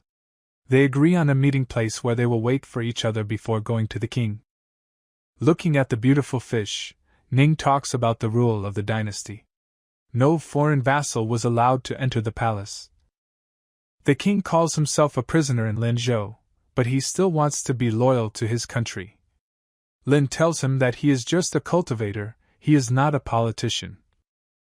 But Ning interrupts Lin, apologizing for this, but Lin is exactly who he needs. These words make Lin wonder and start to think about what the king might mean. Lin listens attentively to the king, trying to catch every detail of his words. He wonders what else the king will say and how it will affect his further actions. Ning invites Lin to go to the treasury and admire his new treasures. Lin does not refuse. He accepts the invitation and looks forward to learning more about this mysterious place. A maiden familiar to us is watching the guys from behind. Her appearance raises questions and excitement. Lin and Yu turn around to see who is behind them. She is surprised that her father is so respectful to him. New discoveries make the girl wonder about her father. But then her brother breaks the flow of thoughts. He enters the conversation, and the girl feels that he can bring clarity to the situation. She is glad of his return. Family happiness finds its expression in the joy of the return of her brother. The girl feels more calm and secure, knowing that he is near. The brother is also glad to see his sister. His smile shows how long he has been waiting for this meeting. He feels strong ties to his family. She asks him why he became a soldier. Mom misses him very much. He replies that a brave man must die on the battlefield. A conversation with his sister makes him remember what awaits him in military service. But the girl does not really want to talk about it. She hides her anxiety, not wanting to disturb her brother with her own experiences. He jokes with his sister with an absent-minded smile. The brother tries to cheer her up, but the sister feels that this does not always help. The girl got a little angry. If her brother keeps laughing at her, she will stop playing with him. The guy tries to stop her by apologizing and asking her to tell her what happened. A beautiful garden with a small lake. Their conversation takes place in an environment of natural beauty, and the girl feels that this can be a soothing backdrop for their serious conversation. The guy remembers his words about supporting the Kong family and that his sister cannot have enemies. He feels responsible for family ties and tries to resolve the situation for the benefit of all. Tears appear in the girl's eyes. She is angry at Lin for making a fool out of her. She feels mixed feelings of disappointment and resentment, and tears express her emotional state. The guy tries to calm her down, saying that he will figure everything out. He seeks to calm her down and find a solution to the problem that arose between them. She asks him about the veracity of his words, to which he replies that he never lied to her. Lin tries to prove his honesty and sincerity to the girl. But now they can't deal with it, especially in the palace. Circumstances do not allow them to solve their problems right now, and they must wait for a more opportune moment. The king tells the servants to bring tea. The time for talking is over, and the king turns his attention to tea drinking to ease the tension in the room. Lin calmly sits down on one of the seats. He maintains his carefree demeanor despite the discontent and unrest around him. One of the servants is shocked by Kay's arrogance in front of the king. Their unexpected behavior shakes the servants, who did not expect such a defiant reaction from Kay in front of the king. One of the men reproaches Lin for his bad manners. Lin replies that he can sit wherever he wants. This leads to tension in the room and highlights Lin's uneasy relationship with those around him. This is a royal palace. This is no place for ignoramuses like Kay. Another guest is indignant. Criticism leads to a new wave of discontent and outbursts of emotions in the room. But then Ning punishes Lao Kong to be more respectful with the king's guest of honor. The king intercedes and asks the participants of the event to remain calm and respect each other. Ning apologizes to Lin, who, in turn, is silent. The presence of the king curbs the intensity of emotions, and Lin tries to show respect for the king and keep up appearances. Ning yells at Lao again, saying that Lin can forget about the traditions and customs in the royal palace. The possible consequences make Lin think about his behavior and next steps. Lao says that the king should not succumb to the provocations of these tricksters. He warns the king against actions that may be caused by unworthy individuals. And then the angry Ning again screams at Lao. The tension in the room continues to rise and Ning shows her angry side. He immediately folds his hands and apologizes. Lao tries to smooth out the tension and belittle the possible negative consequences of his words. The ceiling of the palace with numerous pillars. The majestic details of the palace arouse admiration among the guests. He orders Lao Kong to bring the jewels to the first. Ning continues to order, demonstrating his power and inspiring the execution of his orders. Ning is standing near a table with many different items. He shows interest in the treasures given, wanting to know more about each one. Ning examines the beads. Lao says that this bundle of relics was made by a great monk from the west. Lao bought them for a lot of money. This magical weapon strengthens the body and prolongs life, but can change fate. Ning accepts him, and Lao praises his majesty. Ning accepts the beads gratefully, while Lao intensifies his praise. Now Ning asks Fan what treasures he brought. The king is waiting for the presentation of the new gifts one can bring. Wan presents Ning with a seal made by the great Chang Yuan. The king welcomes the next gift with anticipation and interest. Ning picks her up and praises her. This relic is indeed genuine, and Van probably does not want to part with such a thing. The gift is admired by Nina. One says that only someone like a king should have something like that. One expresses his thoughts that this relic should belong to the king. Ning claps her hands with a happy face. The king expresses his joy and satisfaction with the new treasures. Now it's Mr. Gu's turn. He brought the treasure from the Baiyun temple, the heavenly disc. Attention turns to the new gift, and everyone is waiting to see what Gu will present. Gu presenting the heavenly disc to the king. This compass is the legacy of an ancestor who relied on it to create the Baiyun temple. Gu talks about the origin of the gift and its historical significance. From now on, Ning will turn to Gu for advice. Gu becomes one of the king's important advisors, and Ning plans to take his advice into account. Ning is very happy about all the gifts, and he has already ordered a banquet in the kitchen. The king's delight has been reflected in his order, and now everyone is preparing for the feast. All guests are grateful to the king. The guests express their gratitude to the king for his generosity and hospitality. It looks like Lin is going to leave here. Lin is ready to leave the event, feeling that his presence is becoming redundant. But Ning is against it. He hasn't had time to take Kay properly yet. The king wants Lin to stay in order to deepen his relationship with Kay and continue communication. Lin thanks for the tea, but a confused Ning does not know what to say. Ning is confused, not knowing how to continue communication with Lin after what happened. From behind, Lao says, "Let Lin go. You shouldn't hold him like that." Lao expresses the opinion that Lin should leave the palace in order to settle the conflict. And then Nin again breaks down on Lao. The conflict flares up again, and Nin shows anger at Lao. Lin easily rebukes Lao. Lin has no remorse in pointing out Lao's mistakes by making reproaches. It seems that Lao did not like this rebuke very much. Lao reacts with discontent and possible resentment to Lin's words. Wang confirms Lao's words, "Young people are so arrogant." Wang agrees with Lao, noting that young people can be arrogant. Ning asks Lin what he thinks about this. Ning wants to know Lin's opinion about what is happening. Lin asks the king if he wants to hear a lie or the truth. Lin asks an important question, wondering what the king really wants to hear. Seal is a favorite of literati, so Kay will not comment on it. As for the other two, Lin wants to discuss the so-called magic weapon. Lin does not refer to Seal, knowing its significance, but intends to discuss other subjects that cause him doubts. To Lin, as a cultivator, these two things have no power. To be precise, they look like waste. Lin, as a cultivator, sees no power in these items and considers them useless. Lao is angry for insulting his treasure. Lao resents the insult, which he perceives as an attack on his treasures.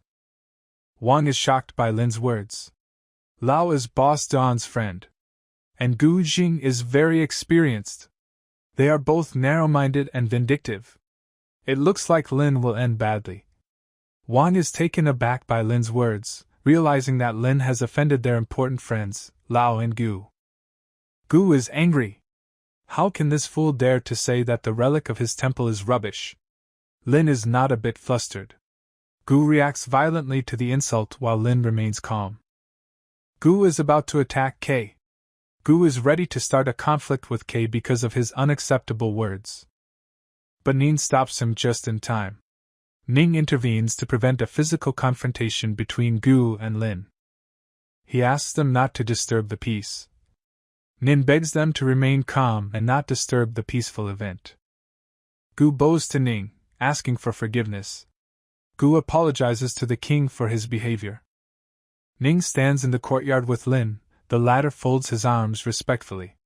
Ning and Lin stand next to each other with respect. Lin seeks to retire from the royal palace.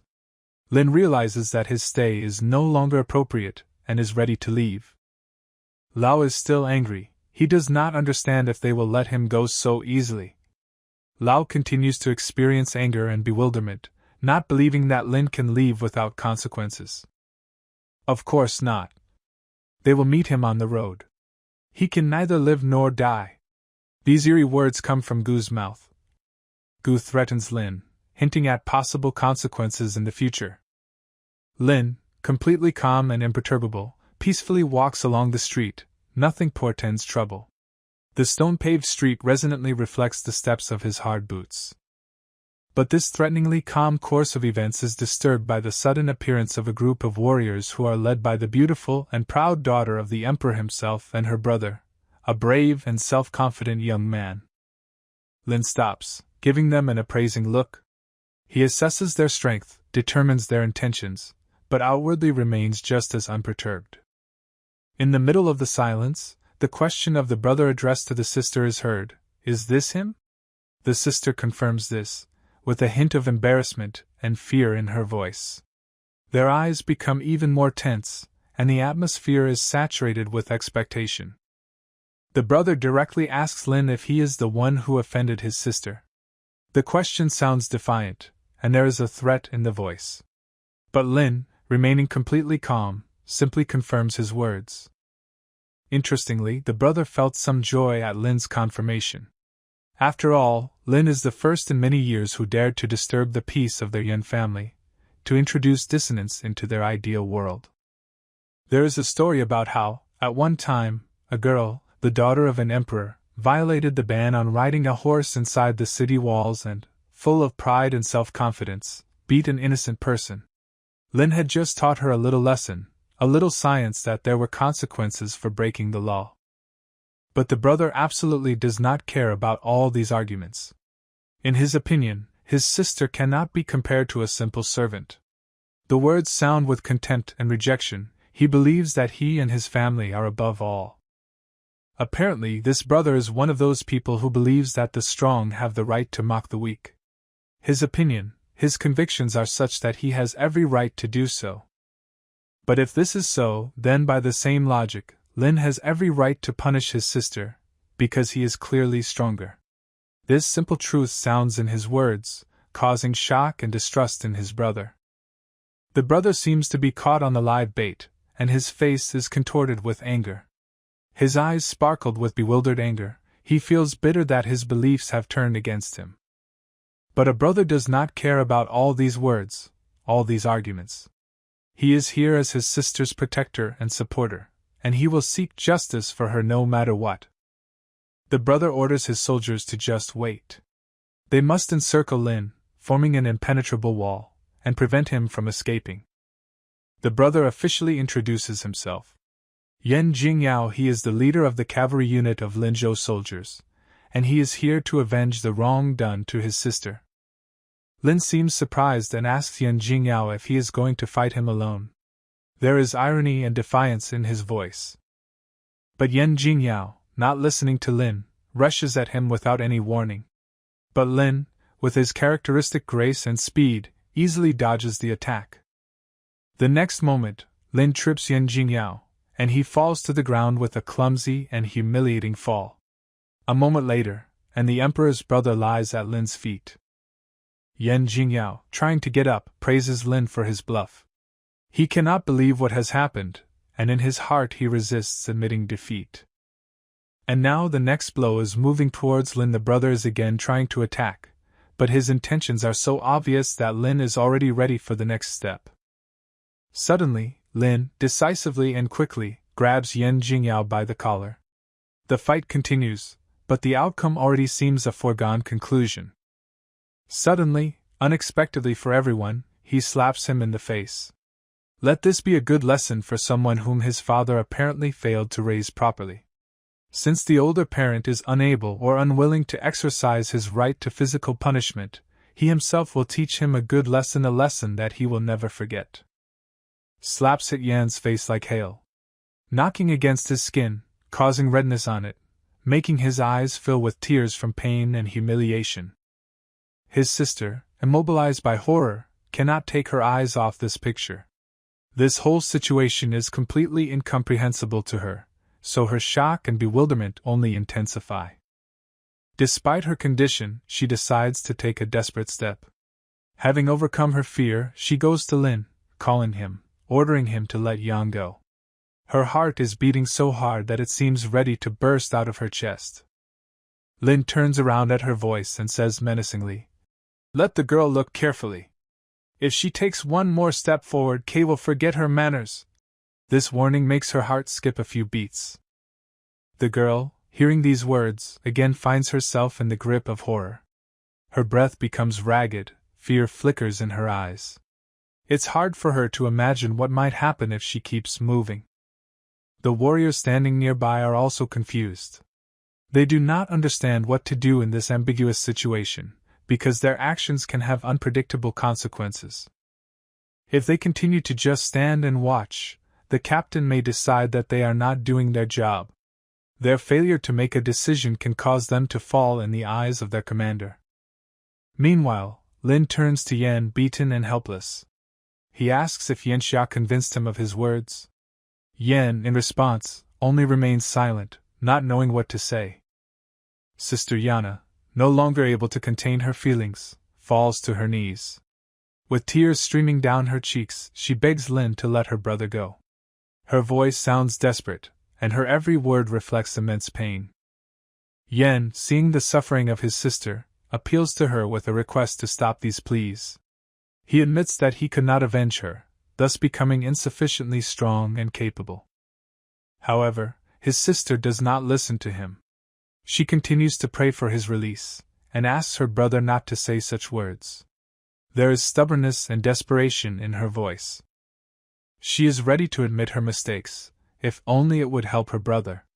With bitterness in her heart, she realizes that all this happened because of her, and this recognition only increases her suffering. Finally, after much prayer, Lin still decides to let Yan go. He backs off, giving the brother and sister a chance to get back together. But before leaving, Lin looks back at the girl and says that he hopes that she will remember his words forever. His gaze pierces her, as if imprinting that warning on her soul. Lin then slowly moves away from the siblings. He leaves, leaving behind two heartbroken people and a lesson they will probably never forget. Lin approaches the group of soldiers. He moves confidently. Despite everything that has happened, his face expresses firmness and determination. One of the warriors, barely suppressing a tremor in his voice, says that Lin can't just leave. He must stay and wait for the decision of the commander until he understands what happened. But how can they, warriors so few and discouraged, stop Lin, so powerful and unshakable? Doubt seizes their hearts. Suddenly, a certain warrior on a horse appears from the side. His appearance brings a new dynamic to the situation, filling the air with anticipation. One of the soldiers, alarmed and confused, approaches the newcomer and reports on what has happened. The commander, having heard about the shortcomings of his subordinates, expresses his disappointment and assigns punishment to them. The stern expression on the commander's face and his loud words confirm his disappointment in his subordinates. He assigns punishment to them, wanting to show the consequences of their lack of determination. And who would have thought that this strict and uncompromising commander is Jean? His appearance brought an unexpected twist to an already confusing situation. Jean, making his way through the crowd of his soldiers, suddenly finds Lin. His look, full of surprise and indignation, attracts the attention of all those present to him. Seeing Lin, Jean feels his heart skip a beat. This unexpected encounter raises many questions and concerns for him. But Jean does not show his surprise. On the contrary, he greets Lin, naming him immortal. His voice sounds confident, despite the internal anxiety. Yan, watching all of this, seems surprised. His face expresses bewilderment and surprise, and his gaze peers at Jean, as if trying to read his thoughts. Sister Yan shares his feelings. All this action and the appearance of Jean add more confusion to an already complicated situation. Shock and bewilderment seize the soldiers watching their commander. They can't figure out what made him act this way. This behavior seemed to them contrary to all the rules and expectations known to them, which are usually associated with the figure of a commander. Lin turns to Jean, wondering if all these people belong to him. He wants to understand who these people are and what connections they have with Jean. Jean, in response to Lin's question, states that he will punish all of them, no matter who they are or what relationship they have with him. However, Kay, trying to reduce the tension of the moment, suggests to Lin that he turn his attention to the other side of the situation. His words seem to soften the situation, adding a touch of hope to it, and opening up new horizons for the perception of events. Yen is dumbfounded by the behavior of his uncle, who salutes this boy. He cannot understand why Qin is doing this. Meanwhile, Qin asks Yen a series of questions, trying to figure out how Yen got into trouble with Lin and if they know anything about Lin at all. Lin certainly has skills, but calling him a great man seems like a bold statement. Is there anything behind his youthful appearance other than his ability to fight? Qin, despite his doubts, talks about Ling and his power. His words about Lin sounded like some kind of backstory that could explain his confidence and independence. But the most terrible and exciting thing about Lin is his skill. Qin witnessed him at Kong's banquet, and what he saw shocked him to the core. Yen, listening to Qin's words about Ling, becomes terrified.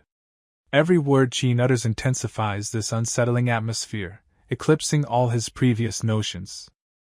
It's really better not to mess with Lin. Such thoughts are spinning in Yen's head, because he is now afraid to even imagine what could have happened if he had acted differently. Yen's face is contorted in horror. Now he understands why his father treated Kay like that. Now he understands what was behind all this mask of misunderstanding. It looks like Yen is depressed. He seems to be standing on the edge of an abyss, looking into the abyss of his bewilderment and fear, and he cannot find a way out of this state. Sister and brother, Yen and his sister, kneel before Lin, begging him to forgive them. They behave like the defeated, ready to accept any mercy from the conqueror. Qin, watching this scene, tries to say something. He starts to speak, but his words sound uncertain and hazy. But Lin seems to be supportive today. He tells them to stand up, as if tossing away their pleas for forgiveness. This seemed to give him a certain majesty and generosity. Both of them, with beaming faces, thank the immortal. This nickname sounds like a recognition of his strength and power, and they pronounce it with admiration and reverence. Lin, having finished with these people, hurries to leave here. He walks quickly and decisively, as if he wants to forget about this incident as soon as possible. Brother Yen decides to return to the army. He understands that it is better for his father not to know about what happened. It was too much for his father, and he doesn't want to get him into any more trouble. A beautiful and large gate is visible in front. They stand majestically and proudly, as if symbolizing a certain border between the past and the future. Lin, having retired from the gate, returns to Yu. He greets her with relief, glad that he can finally rest and collect his thoughts. Yu seems ready to tell Lin about the captain of the city guard. But Lin, with a wave of his hand, says that it does not matter anymore, the issue has already been resolved. After all, the past has already passed, and he is ready to move forward. Suddenly, forming from nothing, a silhouette appears in front of Lin. His gaze shifts smoothly from the endless road in front of him to the figure that stands boldly before him. Then, like a sudden surge of waves on a still surface of water, Gu and Lao suddenly appear in his path. Two faces he knows, each with their own set of stories and life lessons they carry. Lin stops for a moment, contemplating the scene. He knows that today can be a great day. Filled with a sense of opportunity, he realizes that this is not just a day, this is the beginning of a new chapter in his life, a new path that he must go through. While Lao and Gu seem to be up to something terrible, Kei shows no signs of fear. He stands like an indestructible pillar, confident and unshakable in his decision. He meets their threat with calmness and confidence, with a face full of determination. Gu, as if testing Lin's reaction, asks him if he has any other options. His gaze flickers over Lin's face inquisitively, his voice sounding like a challenge to be answered. Lin, however, just looks at Gu, wondering if Gu would be able to die without a burial place. It sounds like an unusual question, however, there is a deep seriousness and intent hidden in the depths of his gaze. However, Gu and Lao, not taking his words seriously, start laughing. Their laughter breaks the silence, filling the air with irony and contempt. Meanwhile, Yu, troubled by this turn of events, suggests to Lin that they deal with the two. But Lin dismisses the thought. He doesn't need her help, he knows he can handle it on his own. On the other hand, Lin can't help but admit that he's lucky to be around a beauty like Yu. Her beauty, combined with her confidence and strength, makes her irresistible. Gu, overcome by sudden excitement, begins to study Yu's forms. His gaze, full of desire, wanders over her figure, obsessing over every detail. Gu practically radiates joy. He is sure that he is lucky today. He is looking forward to the pleasure he can experience playing with a beautiful girl like Yui. However, Yu, meeting his gaze, does not seem to understand what he means. She continues to look at him, perplexed, not understanding his intentions, unable to decipher the hidden meanings in his words. Meanwhile, Gu states that after killing Lin, he will take Yu as his cultivation partner. He plans to make her feel dead by using her for his own needs.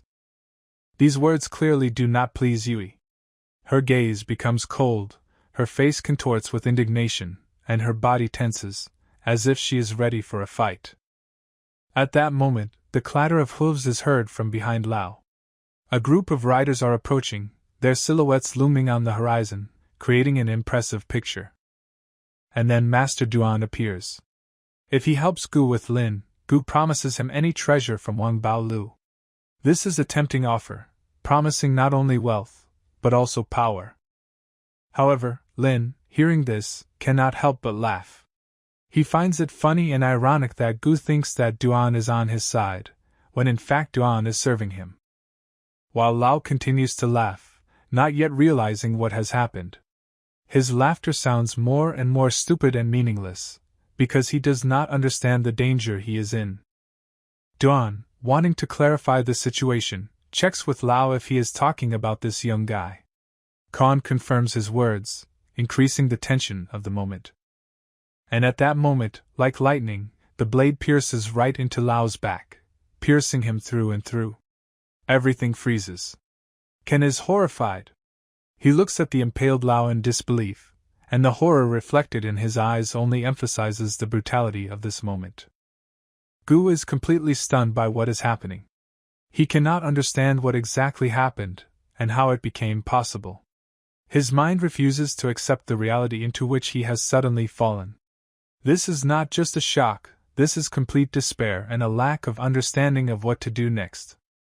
Duan, realizing the importance of the moment, bows to the immortal. His movement is filled with respect and reverence. He pays tribute to the great and powerful, whose power is undeniable and who has enduring wisdom. Suddenly, a thought shoots out in Gu's brain with fright, which he can't let go. It is he. It's Lin, the one who beat up his little brother. The understanding of this fact crashes into his mind like a bolt from the blue. Lin, watching Gu, asks him who his brother is. In response, they call him the name Ma Jinren. The name turns out to be familiar to Lin, adding to the complexity of an already confusing situation. Lin's own memories of Ma Jinren are clouded. It seems to him that the younger brother Gu did not tell the whole truth to his older brother, dooming him to inevitable death. With this thought in his heart, Lin's eyes become even more sad. Gu, feeling that his position is becoming more and more threatening, decides to leave. He, however, does so with the confidence that their paths will cross more than once. With panic in his heart, Gu tries to get out of this place as quickly as possible. His heart is beating wildly, and his mind is full of feverish thoughts of evacuation. But then Lin catches up to him, piercing his throat with an energy blade. This moment freezes in time as Gu's death becomes inevitable. He realizes it's too late to run. That fate, which he feared so much, overtook him in the twinkling of an eye. Duan, respecting Lin, awaits further orders from him. Lin in turn orders Tianqiu to take the bodies and leave. This simple indication emphasizes his power and control over the situation. The scene shifts to Baiyin Temple, which is located on Baek Mountain. This place is holy and full of mysticism. Its aura is so dense that it is almost palpable. A lot of people gathered around the stones. Their faces are filled with delight and reverence for the power and wisdom that these stones symbolize. And then there is an explosion. The stone, to which everyone was paying attention, suddenly shatters into thousands of small fragments. This sudden outburst evokes fear and astonishment among those assembled. An old but strong man emerges from the dust and smoke. His presence, despite his age, is filled with power and majesty. Those who are bowing now greet the ancestor. Their voices are filled with respect and reverence for this man who stands before them. However, the ancestor does not see Gu Yunyang among those present and inquires about his whereabouts. His question sounds sincere and full of concern. Gu Yunyang's brother is puzzled by this question. His silence suggests that he doesn't know what to say. Ma tells about the whole situation. But to his surprise, the elder does not blame him for what happened. Ma asks if they are going to give up, but the elder looks very serious and determined. The elder orders the altar to be opened and a spell to be cast. He wants the meeting with the enemy to be worthy, and for this he is ready to use all his strength. The ancestor assumes the lotus position, placing 2 fingers on his lips. Standing next to him are 2 golems that, despite their enormity, appear to be completely under his control. Soft moonlight pours over Villa K, filling it with magical light radiance. The entire complex of buildings is illuminated by a bright silvery flash, turning everything around into a magical sight. It emanates from the blue moon, filling every nook and cranny, giving a special atmosphere to this area. In this fairy light, Dafa appears. He comes around the corner, perhaps in response to the call of nature, over which he was helpless. 2 golems stand towering over the sleepy Dafa. Their massive figures reach for the sky, creating an impressive and slightly frightening picture. Their bulky form and impassive faces make them ideal guardians. However, Dafa does not yet realize what awaits him. His calm face hides the excitement that will soon overtake him when he learns the truth about the coming events. Suddenly, a scream about ghosts is heard in the middle of the villa. A voice filled with fear and horror pierces the stillness of the night, resonating in the air. Dafa, alarmed by this sudden cry, starts to run, trying to break away from these unpleasant chains of ghosts. His movements are quick and determined, indicating his desire to go as far as possible. But here, one of the ghosts is struck by a certain bullet. This sudden event stops them for a moment, surprising them with its unexpectedness. The next ghost also falls victim to this bullet, which mercilessly penetrates right into his forehead. This demonstrates the relentless strength and precision of the one who fired. All of a sudden, some kind of ribbon wraps around Dafa's arm. This sudden contact causes him to jump in surprise, interrupting his attempt to escape. The owner of this tape, Yu, begins to pull Dafa towards her. She does it with determination, showing strength and determination in her actions. Here, these 2 unusual creatures stand right in front of Lin. Their presence becomes more imposing when they come face to face with him. Yu notices that they don't look human at all. She looks at them with some surprise and apprehension. Lin calms her down, assuring her that he will handle the situation. The ancestor who controls these golems is happy to note that he has finally found Lin. He is relieved and satisfied knowing that his long search has finally come to fruition. One of the golems, with an unyielding, confident voice, claims that Lin is about to die. This prediction sounds ominous and peremptory. However, Lin does not look scared. On the contrary, he refers to these golems with disdain, boldly insulting what he considers to be only a piece of garbage. The golems, caused by his neglect, rush at Lin. Their attack is fast and powerful, full of a thirst for revenge for an insult to their dignity. Their chains swirl around them, creating a whirlwind of metal and power around them. This majestic spectacle is a powerful attack that will be difficult to resist. The chains and those huge, menacing golems suddenly surround Lin. Their massive forms create a wall of steel and stone that poses a threat to anyone caught in their midst. They seem to be circling around him, moving so fast and in unison that they give the illusion of a spinning wall. Their goal is to confuse Lin, confuse him, make him lose his bearings. However, Lin does not succumb to this chaos. With full confidence and concentration, he begins to act, using all his skills and experience to deal with this situation. He delivers a bold and accurate blow to each of these golems.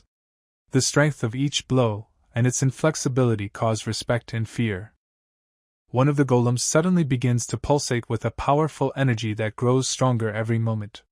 This dazzling sight is reminiscent of a flashing star, ready to explode. He begins to exude smoke that spreads around, adding an effect of mysticism and mystery to an already tense situation. Contemplation sounds out of Lin's mouth like a mantra or a spell as bright lightning flashes around him. These lightnings reflect his determination and fortitude. They are a manifestation of his inner energy. He strikes 2 golems with these lightning bolts with powerful force. The blows are so strong that the air around them flares up, emphasizing the intensity of this moment. As a result of this powerful attack, these automatons, once so formidable and powerful, were shattered into smithereens. This spectacle is a visual confirmation of Lin's power and unsurpassed skill. Now each of these broken golems can be carefully examined. Their shattered hulls and complex machinery now at Lin's disposal provide a unique opportunity to explore them. The Elder is shocked. After all, this artifact, now destroyed and helpless, was created by an ancestor from super-strong metal. It was a treasure that he could not help but revere. The head of this black artifact fell to the ground. She fell with a booming sound that echoed in the surrounding area.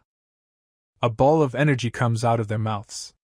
This powerful energy permeates the air around, creating a spectacle that the Elder, frozen in horror, will not be able to forget. These bundles of energy, like terrible ghosts or spirits, tend to fly away. Their desire for freedom makes them even more mysterious and disturbing. Lin, in turn, is interested in how the mind can travel beyond consciousness. This is a philosophical exercise that asks new questions about the nature of consciousness and its possibilities. He releases a kind of cloud of energy, acting with confidence and determination. This energy is a manifestation of his will and strength.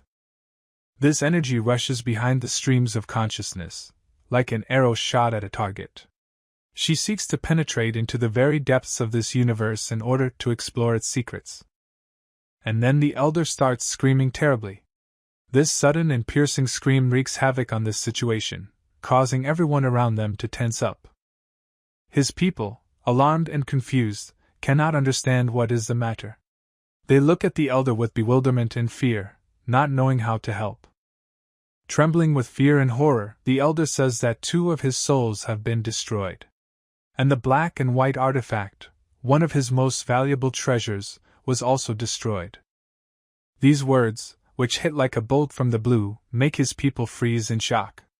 Their jaws drop, their eyes widen in improbability and horror, because every word uttered by an Elder means for them the collapse of their world. The Elder urgently needs to retreat in order to restore his damaged soul. He must retire, find a quiet place where he can concentrate on healing.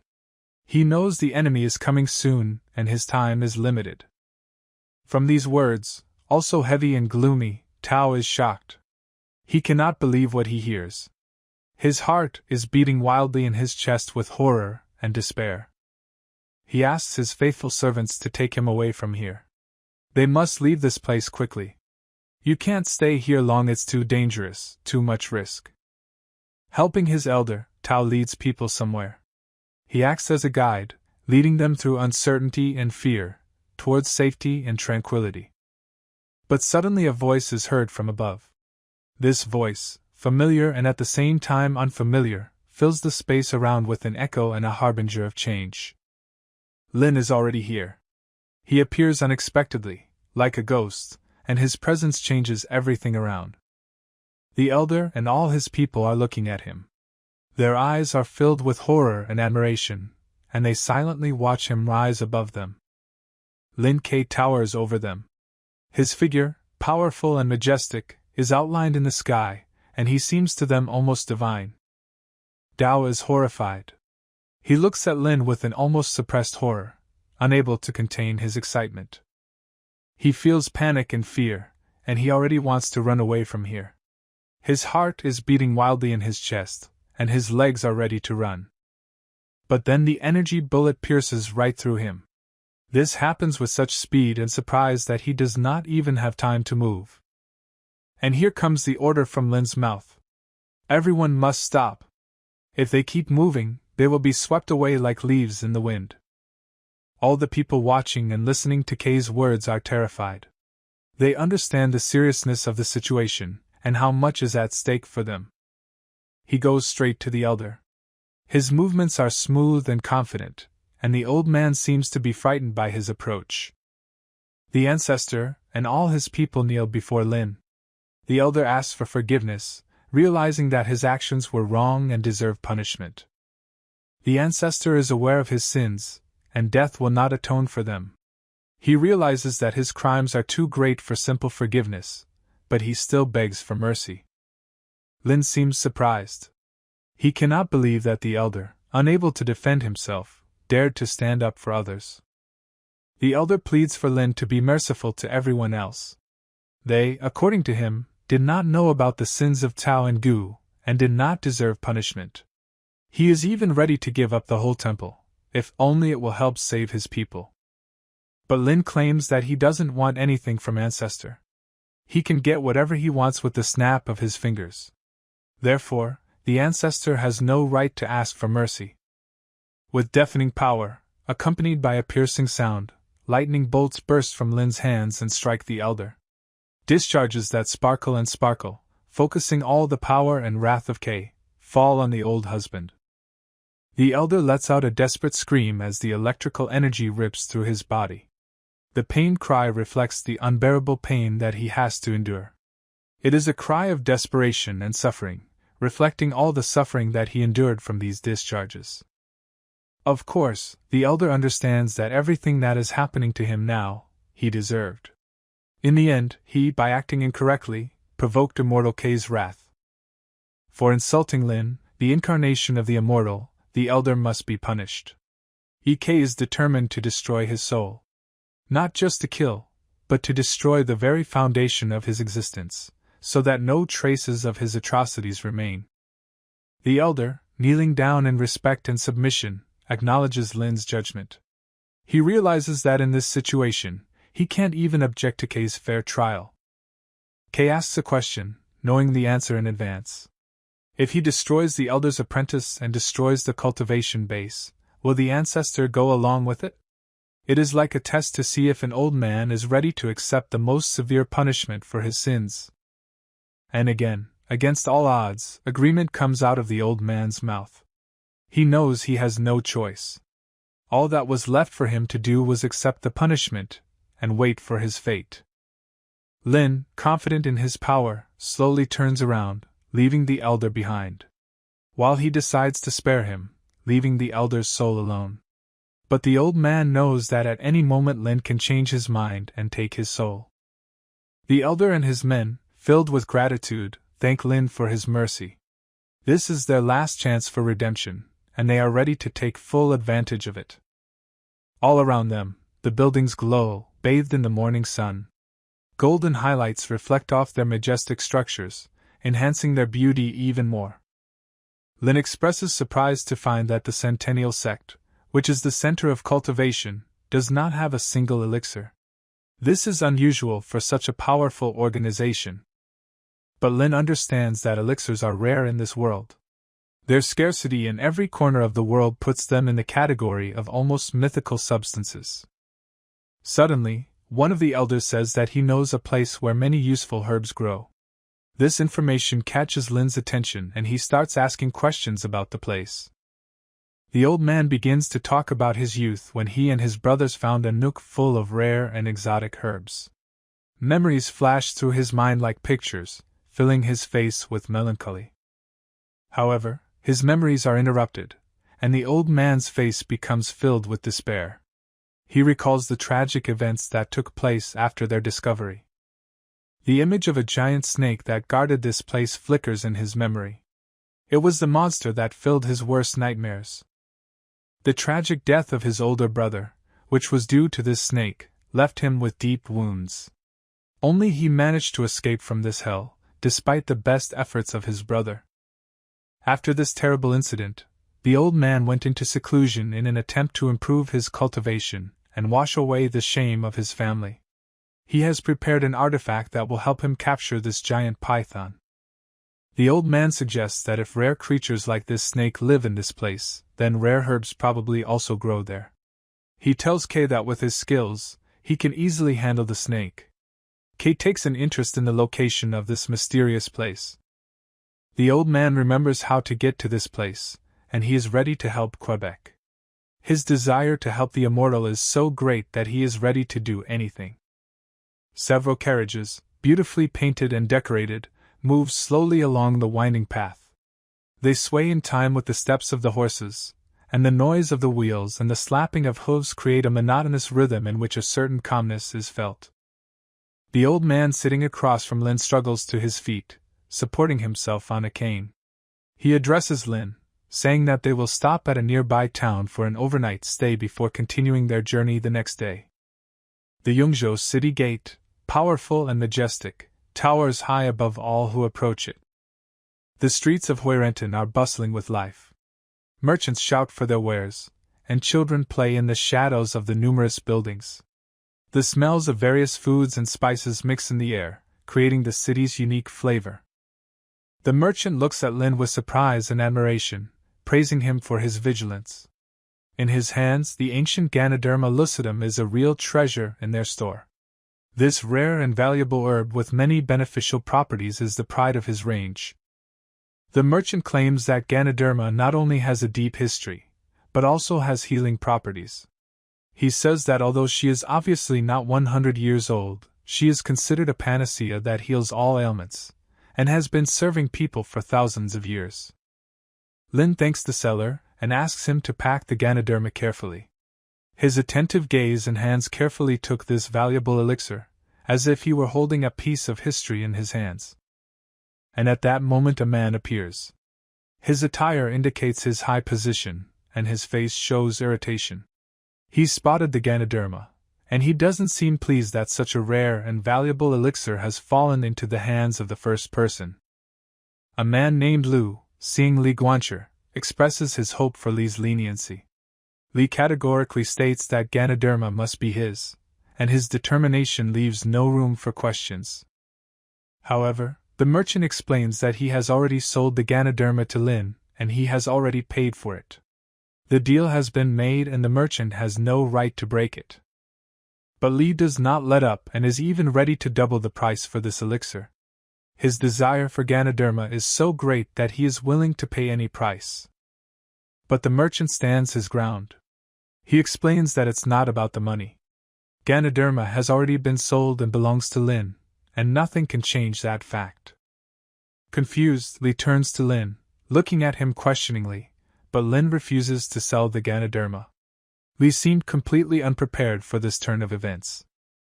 Li begins to think that Lin must not have heard of his powerful family. He cannot understand how Lin can refuse such an offer.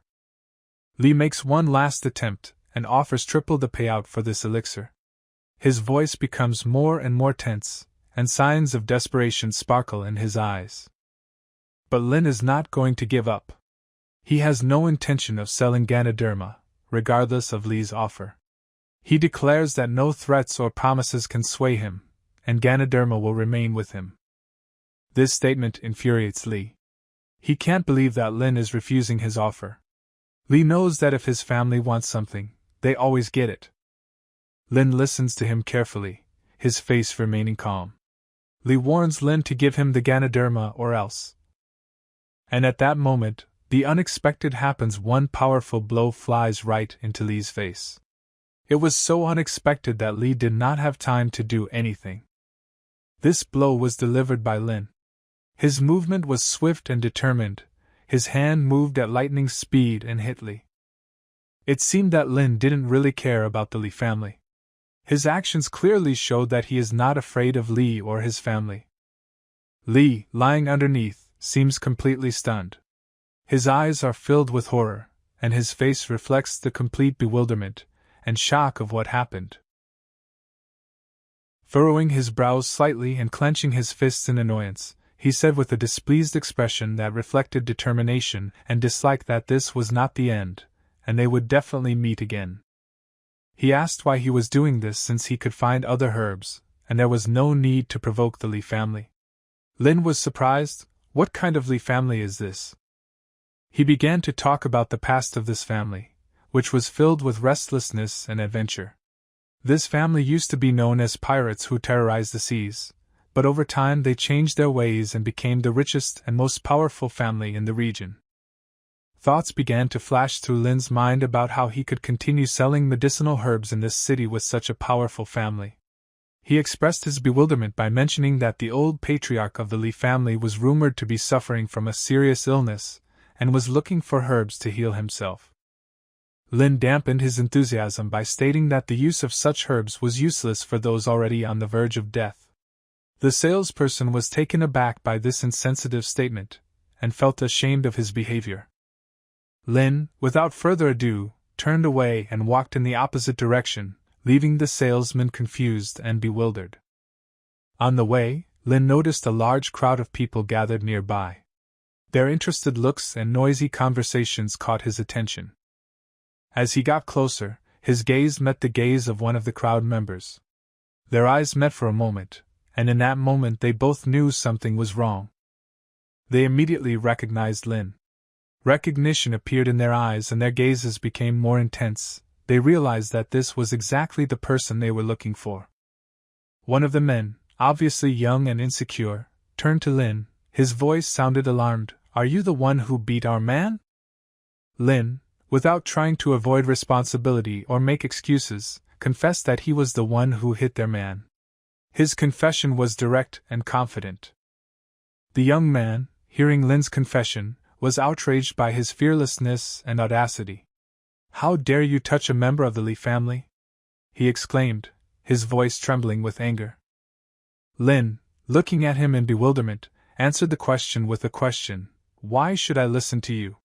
His voice was calm, but there was determination in it. Suddenly, the young man, full of anger and determination, charged at Lin, swinging his fists and preparing to strike.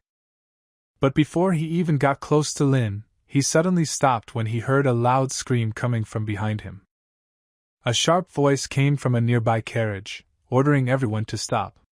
It was a cry that immediately attracted the attention of everyone present. The young girl sitting in the carriage, with a worried and irritated expression, asked her brother if he had forgotten the purpose of their journey. She chided him for causing trouble again. He, being slightly confused, tried to explain to his sister that this man had beaten Wang Guancher for no reason. But the girl did not listen to his excuses, told him to shut up and listen to what their father ordered. The young man paused for a moment in dismay, his eyes wide with surprise, and he was clearly taken aback by what had happened. The sister's brother stood motionless, surrounded by his servants, his face expressing bewilderment and displeasure, because everything did not go according to his plan. The girl, with a note of iron determination in her voice, ordered him to get out. His face took on a defiant expression, and without thinking twice, he glared at Lin angrily, as if blaming him for his current failure. With no haste, and with all grace, he began his journey back to the carriage, still keeping his eyes on Lin. Step by step, his figure slowly disappeared from view until it disappeared completely inside the magnificent carriage. Lin, without wasting time on unnecessary thoughts, turned and moved towards the city.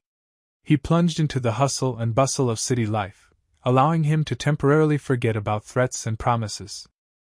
Upon returning to the city, Lin stumbled upon his uncle, who, seeing him, called him to him. His eyes were serious, and there was a hint in his voice that he had important news. He explained that the road they were going to pass was a serious test. It was difficult to pass, sometimes dangerous. To make the journey easier, he bought 2 mules. Lin, amazed by this, could not understand why his uncle decided to buy exactly 2 mules. In response to Lin's question, Uncle said that he was planning to go with him. On this journey, he will be the guide, and the mules will facilitate their path. This answer made Lin smile. Seeing no other choice, Lin nodded in agreement, and they set about preparing for the journey. They saddled the mules, and when everything was ready, they began their journey. As my uncle had warned, the road was not easy. Steep cliffs and dense thickets of forest made the route difficult to pass. But both of them were stubborn and continued on their way, despite all the difficulties. Suddenly, they came across a crowd of people who, in the middle of the rocks, gathered around something that attracted their attention. Lin, trying to examine the people, saw their faces, amazed and filled with delight, and he realized that something was wrong here. When people noticed Lin and his uncle approaching, they turned to face them. Their eyes scanned the approachers carefully, as if judging them. Uncle, noticing the glances of people, was surprised by so many people in this secluded place, and could not understand what attracted them so much. The leader of the crowd, a large man with a rough face, announced that the road was blocked due to the collapse, and they would have to choose another path. Hearing this, Uncle introduced himself to the leader of the crowd as the head of Bayunguan, and tried to convince him to let them pass since they didn't want to linger at this place. But the ringleader, with despair and distrust in his eyes, cut off that he did not care who he was. Everyone must leave and find another way. Uncle, not hiding his displeasure, repeated his desire to drive along the blocked road, trying to convince the ringleader of his sincerity. The crowd, seeing his persistence, drew their swords, preparing to confront him. But the uncle, smiling, suddenly rose into the air, causing surprise and amazement in all those present. He used his secret technique, and as if by magic, all the swords were thrown out of the people's hands and scattered around. Those holding the swords were so surprised by this technique that some of them lost their balance and fell to the ground. The swords thrown from the hands of people stuck into the ground, creating a spectacular performance against the backdrop of rocks and forest. With a note of confidence and triumph in his voice, the uncle turned to the leader of the crowd and asked, "Can we pass now?" Everyone present was deeply shocked by what had happened. They were disarmed, left bare-handed in the face of danger, their gazes filled with fear and bewilderment. The commander, digesting the events, ordered one of his subordinates to report everything to the lady. His voice sounded resolute, but it was clear from his eyes that he was as shocked as the others by what was happening. The servant, despite the fear beating in his chest, listened to the order of his master. He quickly gathered his thoughts, and, as if catapulted, began to run towards the mistress's residence. Bursting into the chamber of the lady, he exhaled, made a bow and began to talk about the terrible events that had just happened on the territory of their possession. The servant's words were confused, his voice trembled, and his gaze jumped from object to object. He was clearly confused and stunned by what had happened. With difficulty finding words, he said that the old man and the young man were trying to break into their territory. The guards, of course, tried to stop them, but they used magic, and in an instant they were disarmed. The mistress, looking at the servant in surprise, declared that she did not believe his story. After all, despite the many years of her travels around the world, she had never encountered magic. But then, suddenly, a voice was heard from the depths of the tent. It was the old advisor who drily suggested that the mistress herself go out and see traces of magical interference.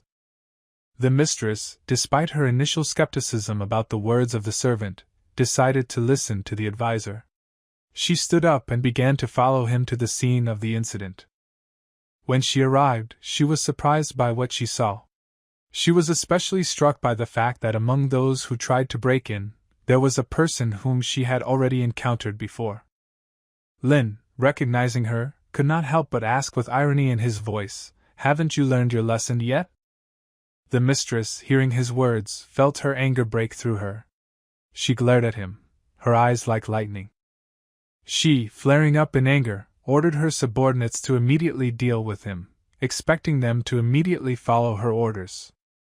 But to her surprise, none of her men took a step towards Lin. They seemed to be paralyzed with fear and did not follow her orders. This disregard for her orders only angered the mistress more. Her eyes literally sparkled with rage, and her face contorted with indignation. However, the guards, as if awakening from a stupor, began to attack Lin. They stormed it with their bare hands, trying to fulfill the order of the mistress. Then the space around them filled with the sounds of battle and pain. The screams of the attackers, the groans of the wounded, the noise of the struggle, all this created a picture of chaos and despair. When the dust settled, everyone who attacked Lin was left lying on the ground, stunned and helpless. And Lin, surprisingly, remained unharmed. He stood among the vanquished, as if untouched by the storm of battle. The young man who had been so sure of victory before was now shocked by what had just happened. Sweat ran down his face, reflecting the fear and bewilderment he felt. Casting a last glance at the winners, the young man realized that he had nowhere to go. The only thing left for him was to try to escape. He rallied his strength and headed for the exit, feeling the horror gripping him more and more with every step. But Uncle, who was watching what was happening, decided not to let him leave so easily. In the blink of an eye, he applied his technique, not giving the guy a chance to save. A golden ticket appeared in his hand and he threw it in the direction of the fugitive. The ticket, as if alive, stuck to the young man's leg, wrapping it tightly around him. The young man suddenly felt unable to move. His legs were as if dug into the ground. He felt how his whole body was in captivity of some invisible force. He, in complete bewilderment, turned to Uncle and asked him with concern in his voice, "Who are you and what did you use against me?" His face contorted in helpless anger and fear. Uncle turned to Lin, asking what he should do with this guy. But Lin indifferently waved his hand as if brushing off the question, and replied that Uncle should decide for himself. Uncle smiled at the young man. He confidently stated that the guy dared to offend Lin, and this is an unforgivable crime. His voice was steadfast, and his eyes shone with determination. Wasting no time, Uncle hit him on the head with his hand. The impact was so strong that the sound of it echoed throughout the area. The young man, as if struck by lightning, fell to the ground. His body lay motionless, and his eyes were half closed. Lin, watching what was happening, suggested that the guy stand up and talk to him. His voice was calm, and you could see genuine interest in his eyes. "Let's go," Lin said, pointing towards the tents, "and see what's happening there." The young man, gathering all his strength, showed determination and, supported by the wall, began to walk in the direction indicated.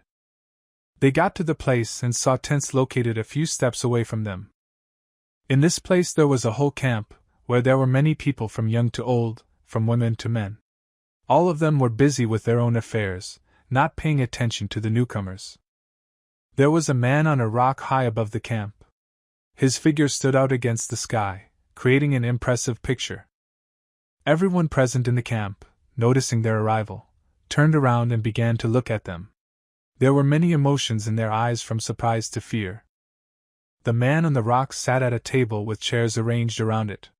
He drank tea and it seemed that nothing could disturb his calmness. Lin noticed him and frowned a little. He knew this man. A girl was standing near him, and when she saw a man on a rock she thought in surprise, "Is this him?" He, noticing their glances, smiled and said, "That's what you, friends of Tao, are, merciless." His voice echoed through the camp, causing a wave of surprise among those present. With some bewilderment, Uncle looked at the people gathered around and asked loudly, "Is the owner of this place here?" He also spoke about that servant. With these words, Uncle slowly pulled out a bottle filled with a cloudy liquid from his bag. "Let's drink this drink together," he suggested. "Let it be a symbol of our meeting and forthcoming communication." Passing the bottle into the hands of the owner, Uncle carefully looked at his face, trying to read his thoughts and intentions.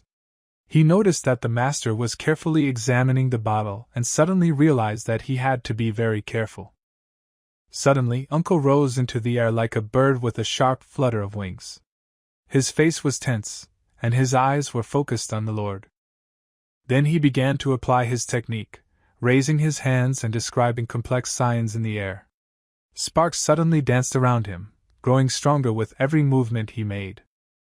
The gentleman, sitting at the table, watched Uncle with bewilderment. His eyes flickered between Uncle's face and the bottle in his hands, not understanding what exactly was going on. After finishing his manipulations, Uncle slowly lowered himself to the ground, as if smoothly descending on a parachute. His gaze was fixed directly on the Lord, as if he was waiting for his reaction. And then his technique led to an unexpected result. The drink in the master's cup suddenly poured out, splashing around. Only drops of this drink remained in the Lord's hand, sparkling in the sun like precious stones. He looked at them in surprise, not understanding what had happened. Then Uncle, quickly and deftly, turned the remaining drops into crystals and threw them towards the Lord. They, like bright stars, rushed to his face.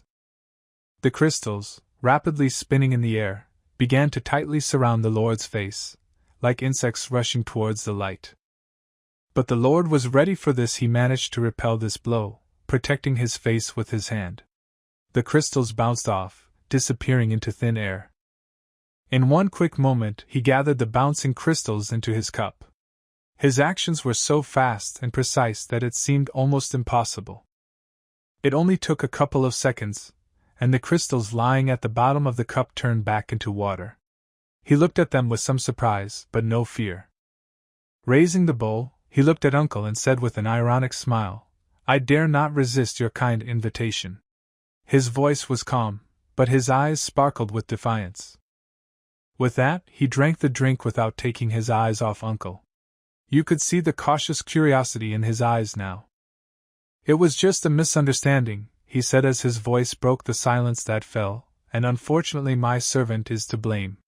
He smiled, but there was no sincerity in his smile. They resumed their journey again, slowly making their way through dense forest and towering cliffs. It seemed that nothing could stop them. They understood that their opponent was a member of the Lee family. There are a lot of people on the other side, and this may not go very smoothly. Lin agreed with this, and they decided to prepare for everything in advance. Turning to his companion, Lin respectfully asked, "Have you recovered your strength yet? I saw you melt the ice of our opponent." In response, he heard, "I recovered by a third, thanks to this elixir." Lin, who gathered his thoughts, said confidently, "I feel that this path will bring significant changes to my strength. After we complete our journey, I will become much stronger than before."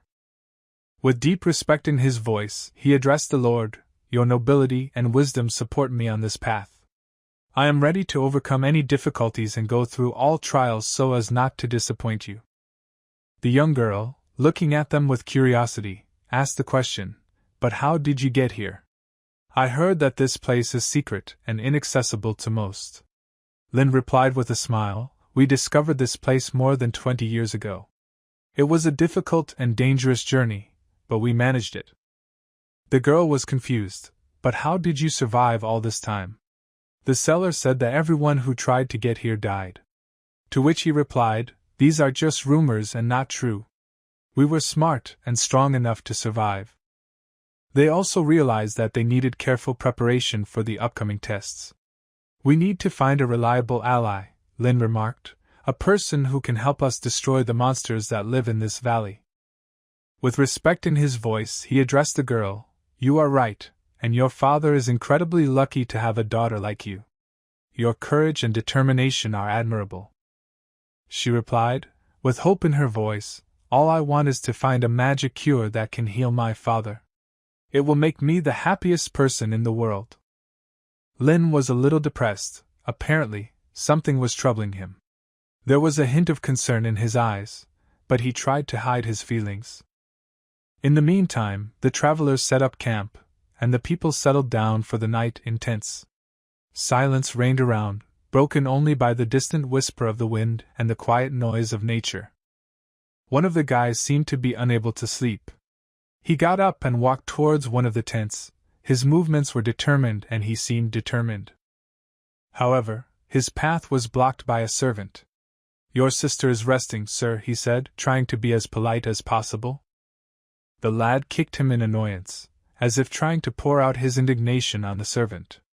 "How dare you stop me?" There was anger and contempt in his voice. The servant writhed in pain, but did not dare to take another step towards him. His gaze was frightened, and he realized that it was better not to cross paths with this man. The guy was outraged by the impudence of the servant. After all, he was a young master in the Lee family, and such an attitude towards him seemed unacceptable to him. Suddenly, his sister came out of the tent. She heard a noise and went out to see what was going on. Seeing the situation, she said, "Enough of this. Calm down." The boy looked around and saw his sister. Her face was serious, and her eyes shone with determination. He wanted to say something to her, his eyes full of reproach, but before he could say a word, he was interrupted by a servant who called his sister. "Miss, you're expected," he said with a sigh of relief. She nodded back and turned to her brother. "Go to the doctor," she said, "and get some medicine. We can't risk people's health." The lad stood looking at his sister and the servant, who stepped aside. The servant, having accepted the command, disappeared into the shadows, heading for medicines, while his sister and brother remained at a nearby tent. The air around them was tense, filled with anticipation of what was to come. Seeing her brother's heavy feelings, the sister began to explain to him the long years of devotion of the servant to their family, trying to shed light on the true motives of his actions. "We do not know how to beat those who serve us so zealously," she said with confidence.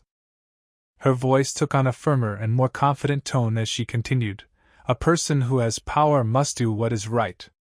Power does not give us the right to act recklessly, it gives us the opportunity to make right decisions." Suddenly, her brother, wanting to change the subject, asked her to stop and, unexpectedly for her, asked if it was true that Stuart Van had been killed. Sister, sighing from fatigue and stress, replied that it was true. The brother felt the shock of the received news cool down in his heart. From the side it was possible to notice how his eyes darkened from bitterness and confusion of feelings. He was furious at the truth he had learned. His mind boiled at the thought that the Lee family, whom he respected and loved so much, should be feared. His sister, in response to his violent emotions, loudly shouted at her brother, ordering him to stop talking. Her voice echoed through the quiet night camp.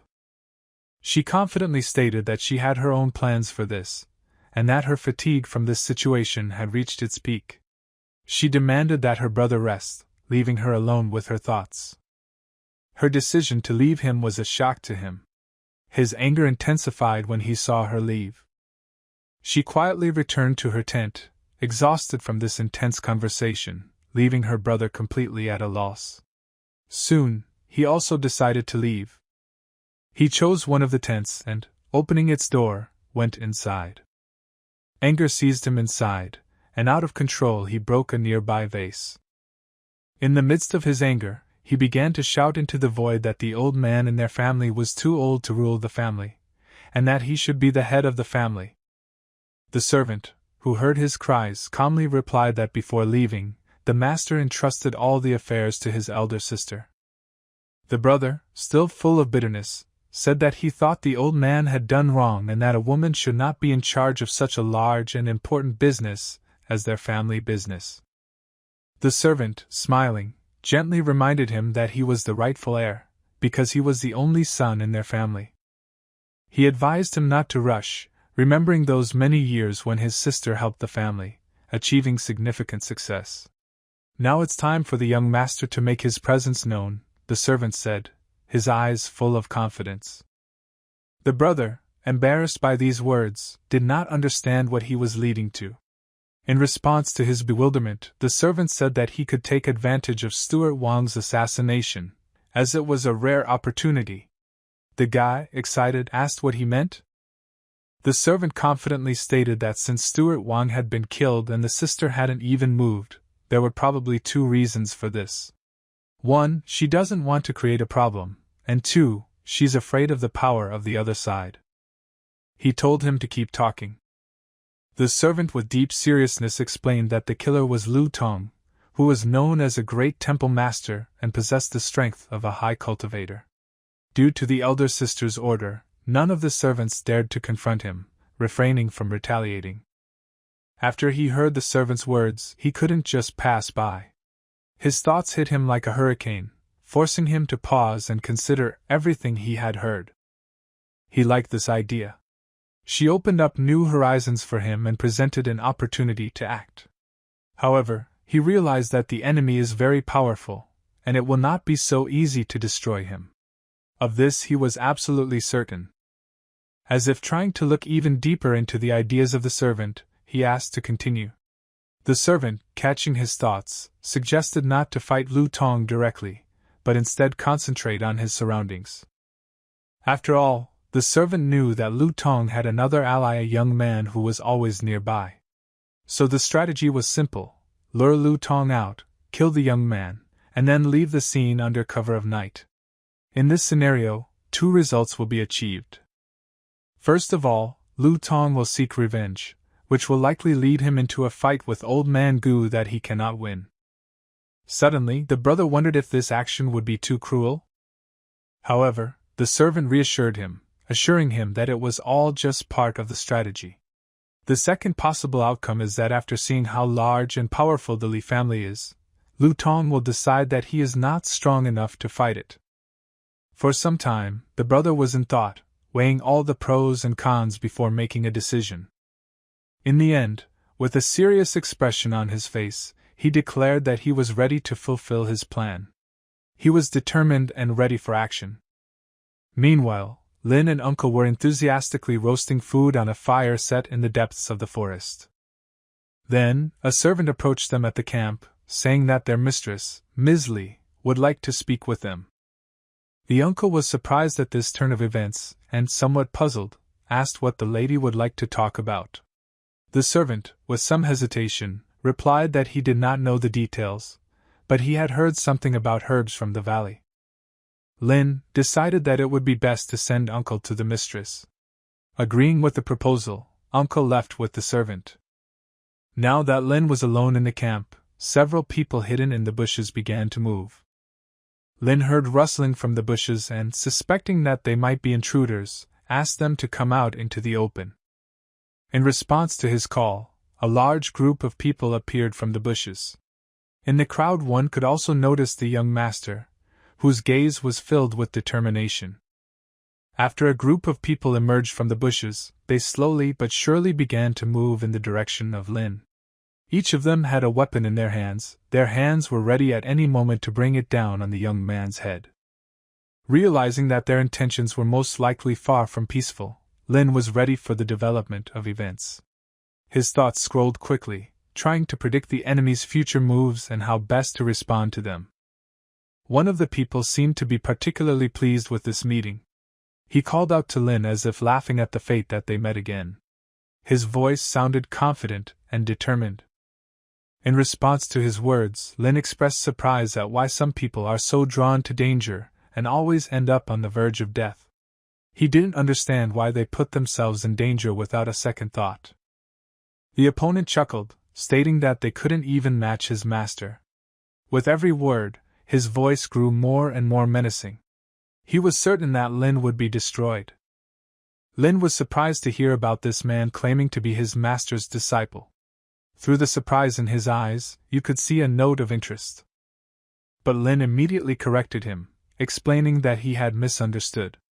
Lu Tong, who was so highly regarded by this man, is not Lin's student, he is only an investigator of his teachings. These words suddenly puzzled his opponent. He did not expect such a turn and was clearly surprised by Lin's remarks. However, he quickly put aside his doubts, deciding that Lin was just lying to get out of the current situation. He threatened Lin again, stating that he would destroy him right away. One of his servants, hearing this, cautiously suggested that maybe Lin was telling the truth. After all, leaving, Lu Tong showed a dignified and respectful behavior.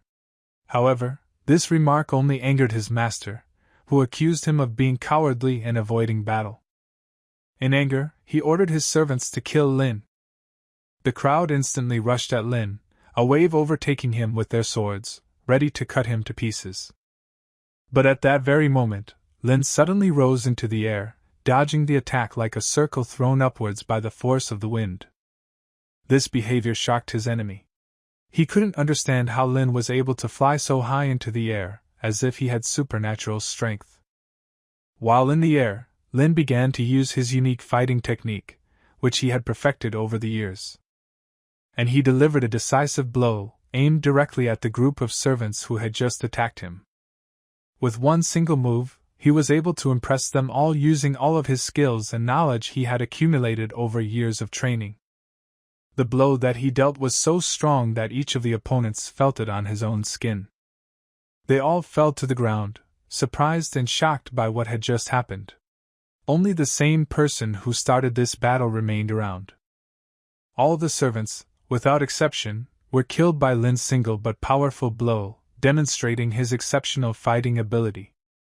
Fear-stricken, he looked around at his servants, who were left with only lifeless bodies. The scene he saw was terrifying and caused great terror in his heart. With all his strength, trying to suppress his panic, he resolutely turned and began to run. Only one thought flashed through his head: to run away from here as soon as possible. But Lin noticed his attempt to escape and, wasting no time, struck at him as well. He darted towards him, determined not to let him get away. The blow was accurate, and instantly overtook him in the leg. A scream of pain cut through the air, deafening everyone around him with its fury. Lin slowly descended to the ground, overwhelmingly silent compared to the roar of pain that still echoed through the air. He walked towards the defeated enemy, slowly, as if time itself had stopped in his presence. Wrinkled and defeated, his opponent begged Lin not to approach him. He looked at him from under his flattened eyelids, threateningly emitting hoarse sounds. But Lin ignored it. Instead, he lifted his leg and kicked him in the face. The blow was so strong that for a moment everyone was silent. It was at this moment, with everyone standing in shock, that the head of the clan appeared. He asked Lin not to touch him, making signs of peace and interference. He fell to his knees, begging Lin for mercy. Despair was red in his eyes, and everyone understood that his life was at stake. Meanwhile, the boy saw that his sister was also there. She stood a little apart, looking at what was happening with deep concern.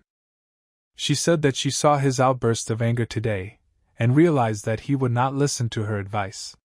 Her voice was quiet and worried. He asked her if she had been following him all this time. His voice sounded full of disbelief, but also with a hint of relief. She sighed longingly, saying that before leaving, their father asked her to take care of her brother. Her words were full of sadness and guilt. The girl apologized to Lin for her brother's behavior. She said that he was still young and ignorant, and did not understand the gravity of the situation. Lin continued to keep his foot above his opponent, glaring menacingly at everyone around him. Lin asked with a grin, "Young and ignorant?" His voice sounded sarcastic and defiant. He pressed his face to the ground again, landing another blow. A pained moan hung in the air, sending goosebumps to everyone present. The girl quickly apologized if she said something wrong. But she persistently asked Lin not to take the life of her younger brother. Lin said that since his brother wanted to kill him, he should pay a fair price for it. He offered to trade his life for something else, surprising the girl. She, shocked by his offer, asked what he wants in return for her brother's life. There was a spark of hope in her eyes. Lin answered simply and bluntly, "I want absolutely everything." His words sounded like a sentence, and silence hung in the air. The girl, shocked by his words, asked him again, not believing her ears. Her voice trembled with fear and uncertainty. He clarified that he wants everything, not only her, but the entire family standing behind her. All this must be under his control. He exclaimed that Lin seemed to have lost his mind. It was really ridiculous. The Lee family, to which the girl belonged, was one of the most powerful and influential in the area. He warned her not to agree, because it was too much. Even their master would never agree to such a thing. However, the girl was clearly confused. She was worried about her brother. He offered Lin something else as a pledge, something that didn't involve the entire Lee family. He added that if Lin decides to harm him or his family, they will not hesitate to kill him. Lin turned to him, his eyes sparkling like stars. He asked, "Are you telling the truth?" He replied that his master, Lu Tong, was quite familiar with Lin. However, if they were to fight, it is not known which of them will come out victorious. He stated with certainty that Lin might try to kill him, but in return he would pay for it with his own life. Lin was silent for a moment, still holding the junior master in his arms. He looked at his opponent as if trying to read his mind. He went on to say that out of respect for Master Lu Tong, he would not touch Lin if he let the young master go. His voice sounded calm, but there was determination in his eyes. At that moment, the girl's uncle returned. He apologized to Lin for being late. His voice sounded sincere and he held his head low as a sign of respect for Lin, who was known as the Immortal. He turned to Master Lu, asking if he was doing well since Lin was his student. His voice sounded worried, as if he was worried about the well-being of his teacher. Master Lu explained that Lin had become much stronger than him, and rightfully deserved to be treated as a master. His voice sounded tremulous, and he looked at Lin with respect. Master Gu, another senior master, stated that he no longer wanted to listen to all this. Master Lu realized that Master Gu was hungry for a fight. Master Gu turned to Lu Tong, ordering him to take a step back. His voice sounded as firm as his gaze. He turned to Lin and asked if he understood correctly that he had heard the rejection of the offer that had been made earlier. Suddenly, the girl screamed, demanding everyone to stop. All this became too difficult for her. She was clearly in a panic and couldn't guarantee Lin what he wanted. Lin dryly replied that he only needed her word. He is confident that he will find a way to achieve what he needs, no matter the circumstances. The girl was confused. Her eyes were full of fear and uncertainty. She seemed lost in the chaos that had befallen them.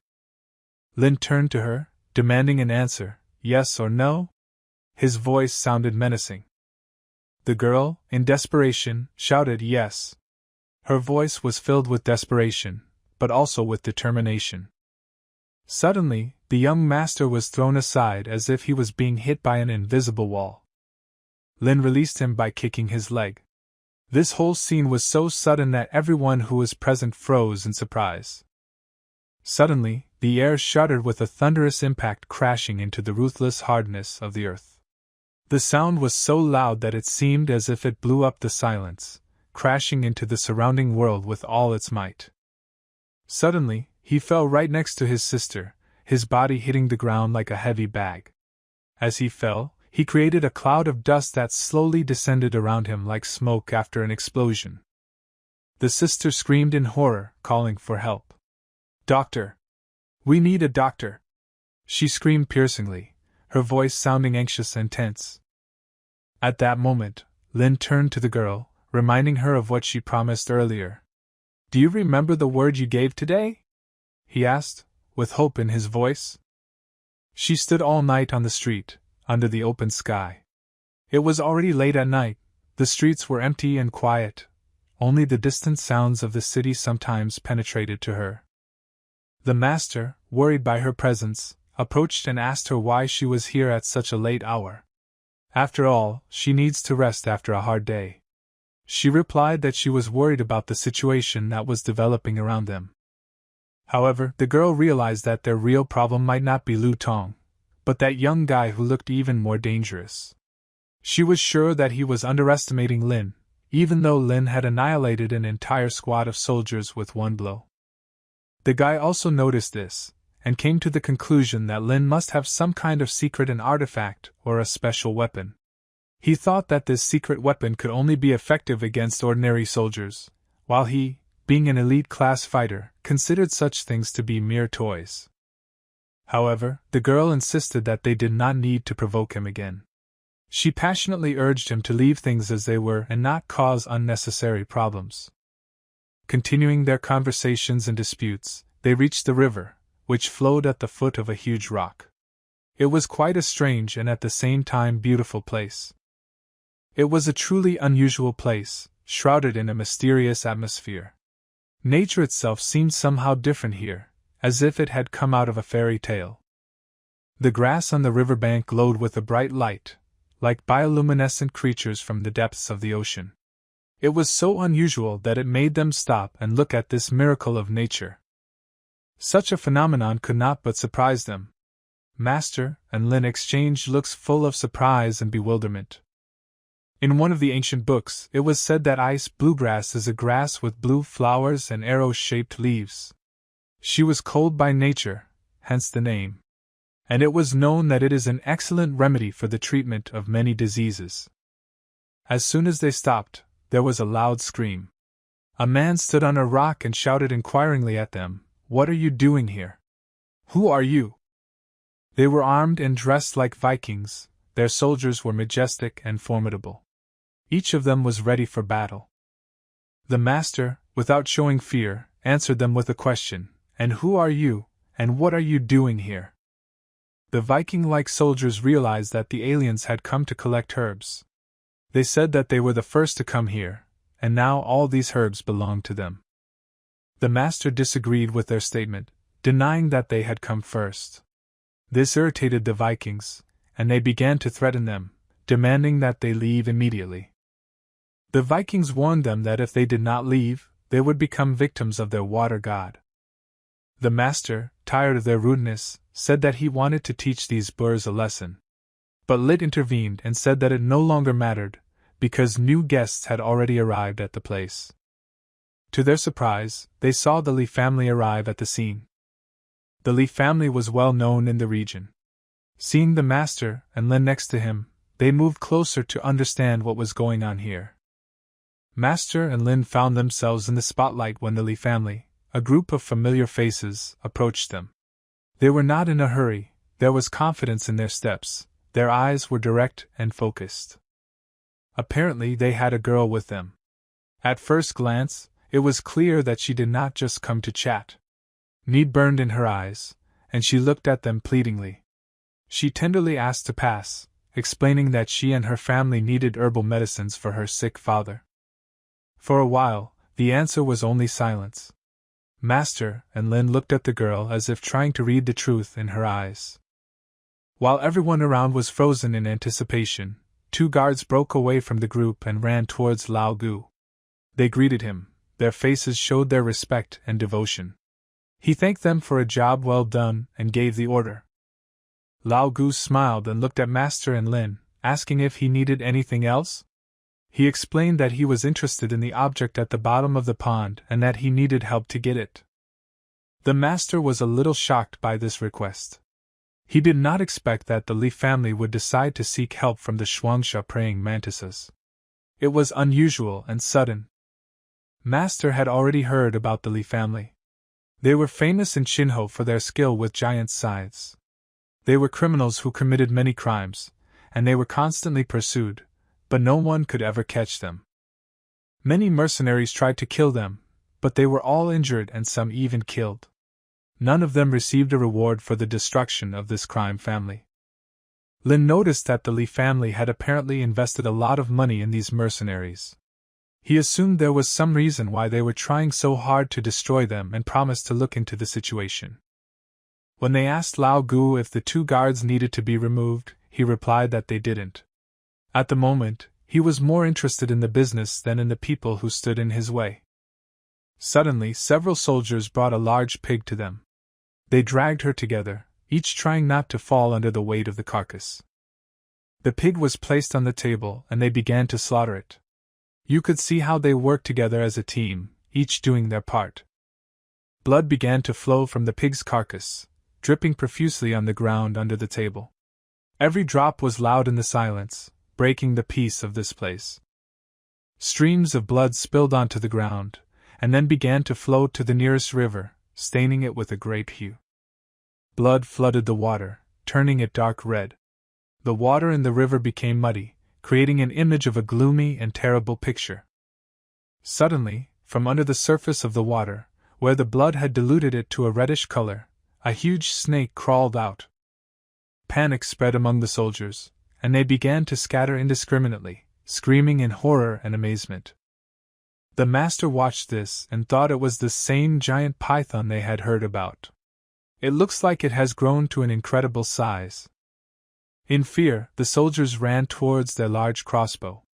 They lifted him up and pointed him at the huge serpentine creature. They lowered the string, and a large arrow shot out, flying straight at the giant snake. But to their surprise, the arrow just bounced off the snake's skin. She was incredibly strong, like armor, which led to the fact that the attack was completely powerless. Everyone involved in this scene had their eyes wide open in shock. The arrow shot with such force into the snake just couldn't pierce its skin. The snake, not reacting in any way to the attempted attack, began to move slowly and menacingly towards the soldiers. Unstoppable and formidable, half of her massive body was still in the water as she began to approach the soldiers. She attacked the nearby soldiers with a snarl, her huge teeth gleaming in the light, and she swallowed 2 of them. Her eyes, like 2 bright scarlet stars, looked at the others, sparkling with menace. The remaining soldiers, in panic and horror, began to quickly retreat, trying to escape from the place where the snake began its rampant bloodshed. However, their escape attempts proved fruitless, as many of them were also struck down by the snake.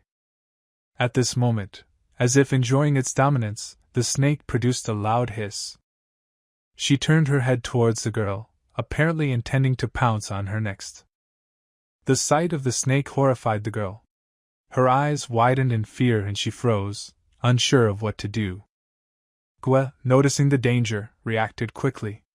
He pushed the girl aside, keeping her out of the snake's direct line of attack.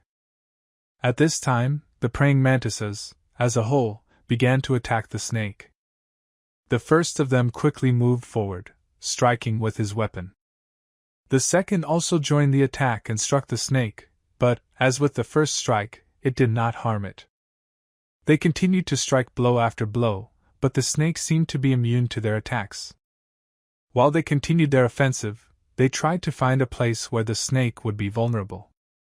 But they could not break through her defenses, and the snake, deciding that it was her turn to attack, dealt a powerful blow to one of the warriors. Then, without giving him time to recover, she attacked the second warrior with lightning speed. Gwe, seeing how their attacks were powerless, decided to use his power. His eyes lit up with bloody fire, and he mustered all his might, preparing for battle. Concentrating his energy, he unleashed his most powerful technique, striking the ground with such force that the ground began to shake. He began to focus his energy, freezing the ground beneath him. With each inhalation and exhalation, the air around him became colder, and the temperature plummeted. The strength of his freezing power was so great that soon the ground around him turned into pure ice, which glittered in the light, reflecting the crystalline brilliance of his might. The force of his blow, which continued to spread, reached the monstrous python, instantly freezing its huge body. Seizing the moment when the monster was immobilized, the Shuangsha praying mantis eagerly rushed to attack it. Their movements were coordinated and fast, each of them directed at the weak spots of the enemy. They mercilessly struck blow after blow with their sharp swords, each of which was directed at the snake with precision and determination. With each blow, the snake made terrible sounds of pain, its piercing squeals bouncing off the walls and echoing throughout the space. The master, who was watching the fight, was surprised by the power and courage of Shuangsha praying mantis. He was amazed at how they were able to break through the giant python's defenses, posing a deadly threat to him. As the battle continued, their gazes clashed with Laogua, who was following the events from a certain distance. They silently acknowledged his resilience and strength, realizing that he was behind the creation of this gigantic power of ice that had helped them so effectively in battle. However, suddenly, the python began to awaken, shaking the ice around him in an attempt to free himself. Laogua, noticing this, felt a surge of anger. He couldn't let the snake free itself and threaten his comrades. With each movement of the python, chunks of ice began to flake and crumble around him, revealing his powerful body. When his whole body was freed from the ice chain, the python, full of anger, struck a blow aimed at Laogua. The blow was so powerful that blood gushed out of Laogua's mouth, and his body was thrown back. The praying mantises that were still in the area of attack were also knocked back by the python's powerful blow. The python, pleased with his actions, stuck out his tongue and hissed over them, his ominous thorns sounding like a warning. It was clear from Laogua's face that he was afraid of this monster.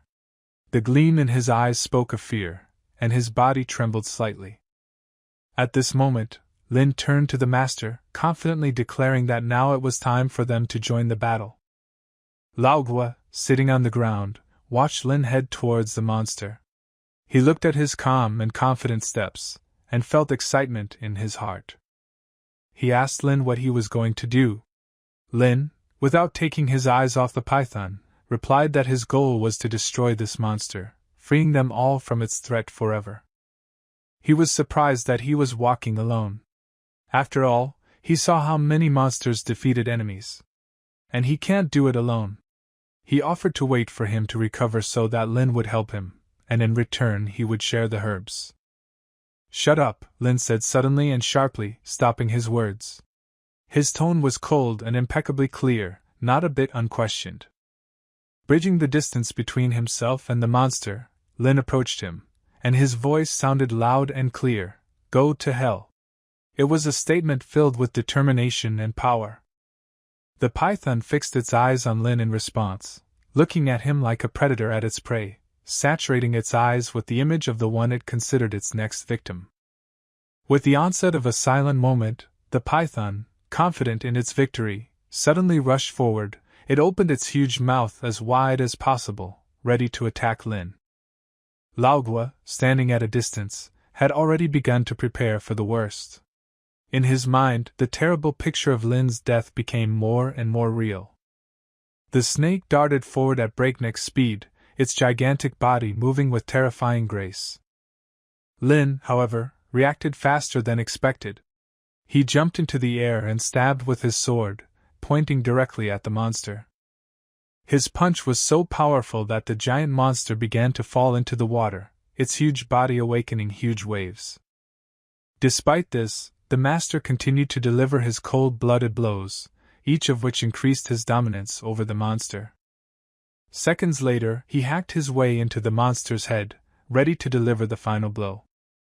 The snake's huge red tongue was visible from its wide-open mouth, creating a monstrous and sinister image. Lin swung with all his strength, focusing his energy for the next blow. And with merciless precision, he hit that monster's head, causing it to shake from the impact. The monster became motionless for a few seconds, as if stunned by the force of the blow. But the python, a real fighter, did not give up. He knew that one blow was not enough to defeat him. The python, desperately resisting, struck back, releasing poison on Lin.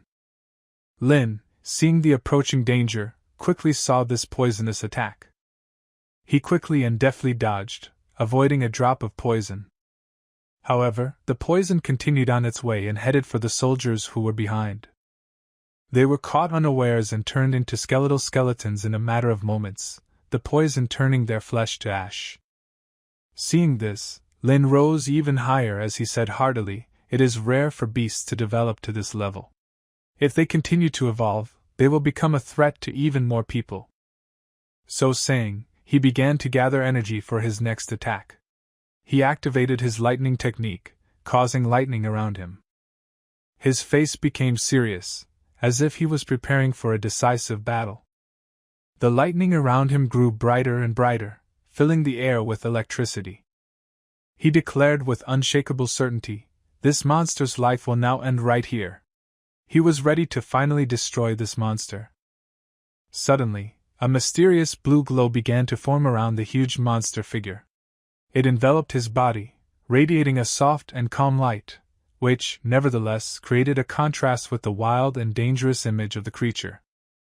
Lin, standing in front of the monster, began to gather his strength to attack. He focused his energy, preparing his next move. His confidence and determination were impressive. He was ready to deliver a very powerful blow. Finally, he fulfilled his intention by delivering a blow with such force and speed that it seemed more like a huge sword than a simple blow. It was a blow that shook the earth and sang the air. With amazing dexterity and precision, Lin cut off the monster's head. The heavy axe in his hands felt as light as a feather as he cut through the monster's neck, separating its head from its body. But he didn't stop there. With the same relentlessness and determination, Lin sliced the monster's powerful body apart, each blow as powerful as the last. Lin did not stop his attack. With each new blow, he demonstrated not only his power, but also his determination. Despite all the obstacles, he continued his actions. He continued to manipulate his weapon with ease and grace until he chopped the python's body into many pieces. It wasn't just an attack, it was an execution. Every blow was decisive, and every blow was fatal. Some parts of the headless monster fell into the nearby water, causing splashes and vibrations on its surface. These were the last signs of the battle that had just taken place here. From the outside, Lao Gua looked at all this with fear and amazement. He watched Lin defeat the monster that many could not handle. The girl standing nearby also realized Lin's power. She realized that he had powers she couldn't even imagine. She thought about what his family would have to face in the future, and realized that it would be something beyond her imagination. When the battle ended, Lin slowly sank to the ground, right where the monster's head had fallen. He looked like a winner returning from the battlefield. Lin raised his hand and touched the remains of the monster, taking the energy he had just released by defeating the enemy. This was his reward for courage and perseverance in battle. The master, watching Lin, said that it was the true essence. He pointed out that it was the python essence that Lin had just obtained that was the most valuable part that could be obtained from this powerful being. After Master explained this, Lin respectfully handed over the essence to him. He suggested to the master that he keep her to himself, and took the time to absorb her to gain even more power. But at that moment, like a fateful intervention, a manted weapon flew in their direction. It was an unexpected turn that caused all their plans to be instantly thwarted. The manted weapon knocked the essence out of the master's hands with sinister accuracy, as if that was its original target. The praying mantis who used his weapon so well caught the fallen essence in the air with ease. His actions were so fast and precise that they seemed almost impossible. The master was shocked by this unexpected turn of events. His face was a reflection of his inner state, a mixture of amazement, disappointment, and outrage at what had happened. After the mantis stole the essence, the master dropped to the ground holding the void where the essence had previously been. His last action was to demand the return of the stolen essence. His words, although spoken quietly, were determined and meant that he would not give up without a fight. The twins, who decided to intervene in the situation, declared with pride and self-confidence that without their help, Lin would never have dealt with the monster so easily. The words of these men did not leave Lin indifferent. He looked at them, and asked them a direct question: "Are you really sure of what you say?" Without waiting for an answer, Lin released his powerful energy a second later, directing it directly at the twins. He acted instantly, showing everyone his unbending determination. Both brothers were amazed by his powerful attack, delivered so quickly and unexpectedly. They were knocked down, their bodies literally torn apart by the energy blast. While the twins were still in shock from the attack, Lin grabbed the essence they were trying to steal. He took it back with ease, as if it had never left his hand. Then Lin, turning to the brothers, said that since he defeated them, the essence is now his by right. This was his final statement, which left no room for doubt or dispute. Lao Gua, who was watching all this, was frightened. He was aware that even strong warriors like the twins were easily killed by Lin. He was worried about what would happen if he found himself in a similar situation. The girl next to her asked Master Gu if he was okay. Carrying the burden of care and concern, she waited for his answer. Master Gu, showing confidence and calmness, confirmed that he was fine. Master Gu seemed even more distressed. He apologized to the girl for not being able to find the right herbs, and as a result, many people died due to his lack. The girl assured him that he should not blame himself for what had happened. When this discussion was completed, Lin and Master began to leave the place. They moved together like two warriors who fought and survived together. Suddenly, Gua called out to them to wait. His voice sounded desperate and piercing, breaking the silence around. Taking a deep breath, he announced that his mistress had agreed to follow Lin's orders, and that the entire Li family was committed to accepting him as their head. After finishing his announcement, Gua meekly asked Lin to forgive them. Lin looked at Guo without saying a word. His gaze was mysterious and impenetrable, making everyone around him wait for his answer. After making one last attempt to convince Lin, Guo said that if the Lord died, their entire family would be thrown into chaos that only Lin could overcome and control. Feeling the weight of this moment, Guo fell to his knees, begging for mercy and asking Lin to help them. His prayer was full of despair and hope. Following him, the girl also knelt down. She apologized for their past behavior and pleaded for mercy for her father, asking for help for him. In response to their requests, Lin took out a jar of pills. He explained that they should help with a serious illness, but the final recovery would depend on the condition of the patient. Master Guo, feeling relieved, thanked Lin. His gratitude was sincere and full of respect for Lin. The girl, rejoicing at the success of their prayer, also expressed her gratitude to Lin. She promised that she would never forget his kindness and help at this difficult moment. After all these events, the master went to the nearest waterfall. His steps were firm and confident, and he covered the road with the confidence of a warrior. At the waterfall, the master began to cultivate. He sat in a meditation posture, staring into the water intently, absorbed in the process of cultivation. When he finished his exercises, he took a deep breath, releasing all the accumulated energy. This exhalation was like a symbol of the completion of his exercises. Realizing that the training of the last few days had made such progress, which was comparable to the progress of his training for decades, he felt a deep satisfaction. At the top of a stone cliff, where the water broke off, forming a picturesque waterfall, stood the master. He stood immersed in his thoughts. The last time Lin ate something was half a month ago, and this inspired anxiety. While the master was standing on the rock, Silhouette reached him, bringing news that could not leave him indifferent. The message was simple and clear. There was a group of people nearby who seemed to be gathering in the direction of Master and Lin. Silhouette, in his enigmatic voice, continued to report the details. "There are 23 people coming here and they're armed. They're not friendly," he said confidently. The one who introduced himself as Silhouette was actually Lin. He informed the master that he had succeeded in awakening the divine eyes within himself. For the master, it was almost unbelievable. Lin possessed an ability that the master had only heard of in ancient lore. But he had to accept it, and he decided to test Lin's words from his own experience. Having reached the indicated place, the master saw a group of armed men. They were indeed there, just like in Lin's prophecy. Carefully examining, he found even archers in their ranks, standing in the background and ready for battle. The master met them eye to eye, directly and openly. He told them that this land belonged to Lin and they should avoid it. But they reacted with hostility. They stated that Lin was just cultivating at the falls and that they needed official permission to be there. One of the people, apparently a soldier, entered into the discussion. He stated that this land belongs to the kingdom, and Lin and Master are here illegally. Moreover, he threatened to arrest both of them. Without going off topic, the Master asked the soldier if he was sure of his words. It was a question that required a clear answer. The soldier, sensing that the Master was not going to leave, replied, "We won't hurt the old man if he just gets out of the way." However, the Master was unshakable.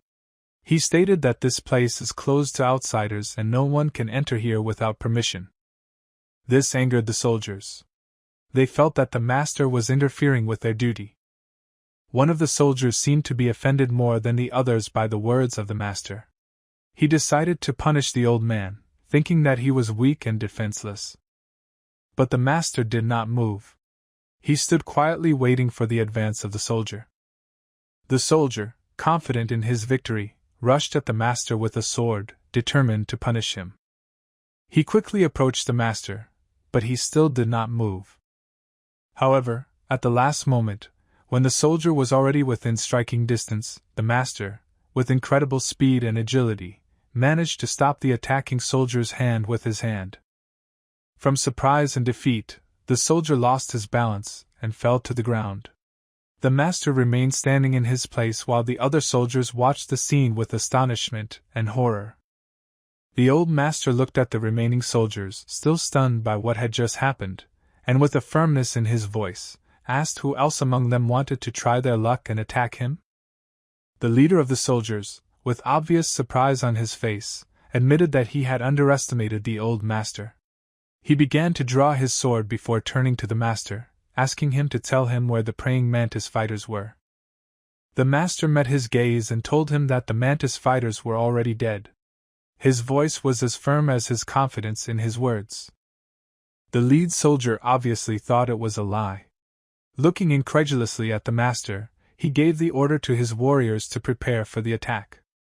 They began loading their cannon, a weapon that seemed too big and crude for such a small group. The master was surprised that the soldiers had artillery with them. The cannon looked terrifying, like a dark promise of death and destruction. The leader of the soldiers chuckled, stating that the cannon was brought specifically for the mantis twins, but now it will be used against the master. With desperation in his voice, he shouted, "Fire!" As if breaking through the silence, his cry reverberated off the nearby rocks. The gun fired with fiery smoke. The explosion woke the silence, filling the air with smoke and a sound that would echo in the mountains for a long time to come. The core began to fly towards the master, drawing an arc in the air. Time seemed to slow down, and the core seemed huge in the air. The master remained standing in his place, looking at the approaching core. His face was calm, but his eyes followed the core. The core was getting closer and closer. The whole scene was like a slow-motion scene from a movie where every detail is crisp and clear. Suddenly, Lin appeared in front of the master. His face was calm and focused. He stood between the master and the flying ball, looking straight at him. Lin, with amazing agility and speed, parried the ball with the strength he had just acquired. Using his power, he directed the ball back towards the soldiers, who were watching in horror at what was happening. The cannonball deflected by Lin flew back towards the soldiers, flying over the ground and destroying everything in its path. Lin did not hesitate to destroy those who stood in the way of the core. Smoke and dust rose from the explosion, eclipsing the entire horizon. Master, completely safe and unharmed, thanked Lin for saving him. His eyes shone with gratitude and respect. Some of the soldiers who stood far from the path of the cannonball were left untouched. They stood there, shocked and frightened, not knowing what to do next. They fled, frightened, leaving destruction and death behind. But Lin, quick and determined, hit one of them in the leg. The fleeing soldier fell, trying to stay on his feet. Lin approached the fallen soldier, and asked him who they were and why did they come here, interrupting his cultivation. His question was directed not only at the soldier, but at everything that had happened. The soldier lying on the ground was motionless. Lin held his leg, restricting his movements. The soldier, whose face showed fear, begged Lin to forgive them. He quickly explained that they were here by order of the city council, and assured that it was all a misunderstanding. But Lin was adamant. He stated that he heard what the soldiers were saying and that he knew the truth about their actions. The soldier admitted that they were pressured by the city council. He begged Lin to understand them and asked him to have pity on them. But Lin was unshakable. He stated that it was already too late for apologies and prayers. His decision was final. With these words, he began to finish off the remaining soldiers, becoming the last image of justice in this confrontation. Lin's silhouette, drawn against the background of the sky, stood over the body of the defeated soldier. He looked at the fallen enemy with grim determination, and his heart was filled with bitterness at the need to wage such a cruel struggle. At some distance from them, hiding in the shade of a tree, stood another soldier, the only survivor of his detachment. Lin declared that he would not kill him, but the fallen soldier deserved death for his indiscriminate killings, which were unforgivable. Instead of taking his life, Lin asked him to deliver a message to the city council that the Mantis twins were dead. The soldier, who still had shock and fear in his eyes, agreed to hand over everything as Lin asked. He thanked him for his mercy, noticing in his eyes a faint hope of survival. With that, Lin and Master left the soldiers' remains and returned to the waterfall where they started their cultivation. They walked silently, immersed in their thoughts, leaving footprints on the soft earth. Arriving at the waterfall, Lin started cultivating again, focusing on the essence of the python he had killed. He felt his body begin to fill with new strength, as if the energy of the snake nourished his spirit. The essence of the python, as if animated, cut through the air, forming waves of energy around Lin. He felt how his body and spirit responded to this force, and it was as if nature itself around him reacted to it. Lin continued his cultivation, raising the essence higher and higher, his hands pointing upward as if he was asking the sky to give him more powerful energy. The air around him began to vibrate, and the essence began to transform right before his eyes. Her color grew brighter, and the air around him thickened with energy. Looking at Lin, the master was amazed. He felt that his disciple's spiritual strength was growing every second. It was really amazing and extraordinary for him. After a few moments of tense waiting, there was a bright green flash of light around Lin that seemed to illuminate everything around him, and for a moment it became so bright that it even blotted out the sun.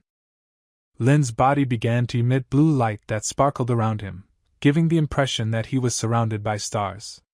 This light seemed so unapproachable and powerful that it seemed as if Lin himself had become an essence of energy. Suddenly, from a green flash that rose into the air, a dragon appeared. Green and powerful, it soared into the air as if nourished from the very essence of the python. Master, watching this, was absolutely amazed.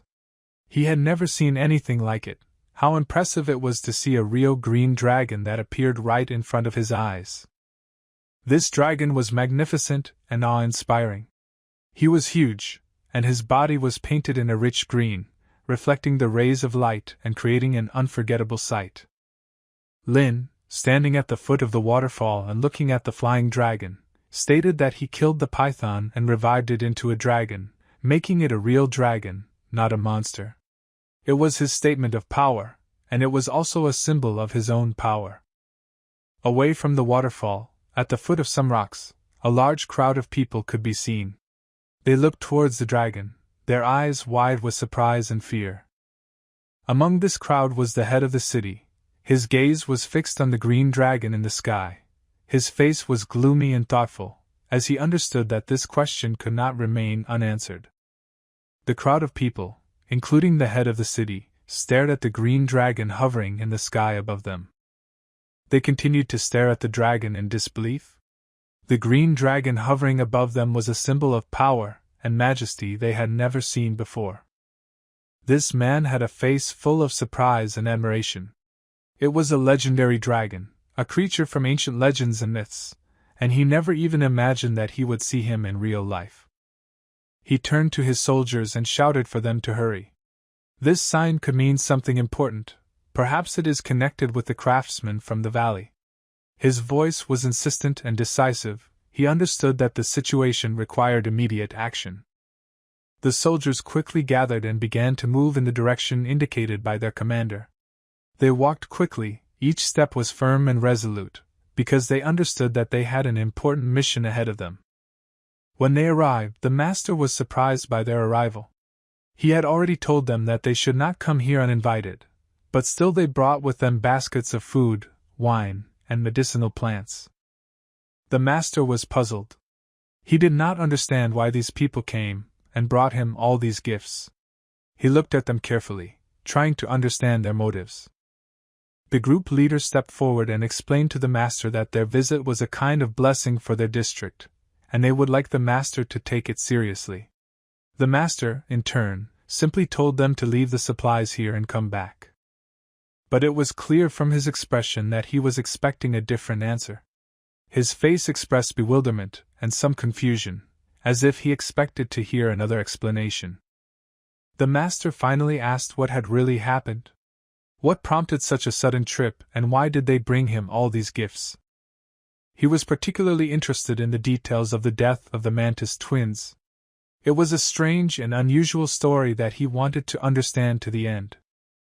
The master explained in detail that the Mantis twins had indeed provoked the master, and were killed by him as a result. He stated that this is a release for the city, because these villains will no longer bother civilians. The chief, realizing the seriousness of the situation, thanked the master and invited him to join them for dinner. He wanted to show his respect and gratitude that the master had delivered them from these villains. The master told him that before accepting the invitation, he would need to ask the master about it. He wanted to make sure he made the right choice and didn't violate the rules of etiquette. Suddenly, Lin appeared next to them. He said that there was no need for this. His words were clear and decisive. Lin turned to the master and told him that everything was done and it was time to leave. His words sounded like he was completely confident in his actions and decisions. They headed towards the city hall. It was a majestic building filled with signs of power and status. People on the streets were shocked by the rumors about the death of praying mantises. They were powerful and dangerous villains, and the idea that anyone could kill them was inconceivable. They asked each other, who could kill these villains? This question was on everyone's lips, and no one could give an answer to it.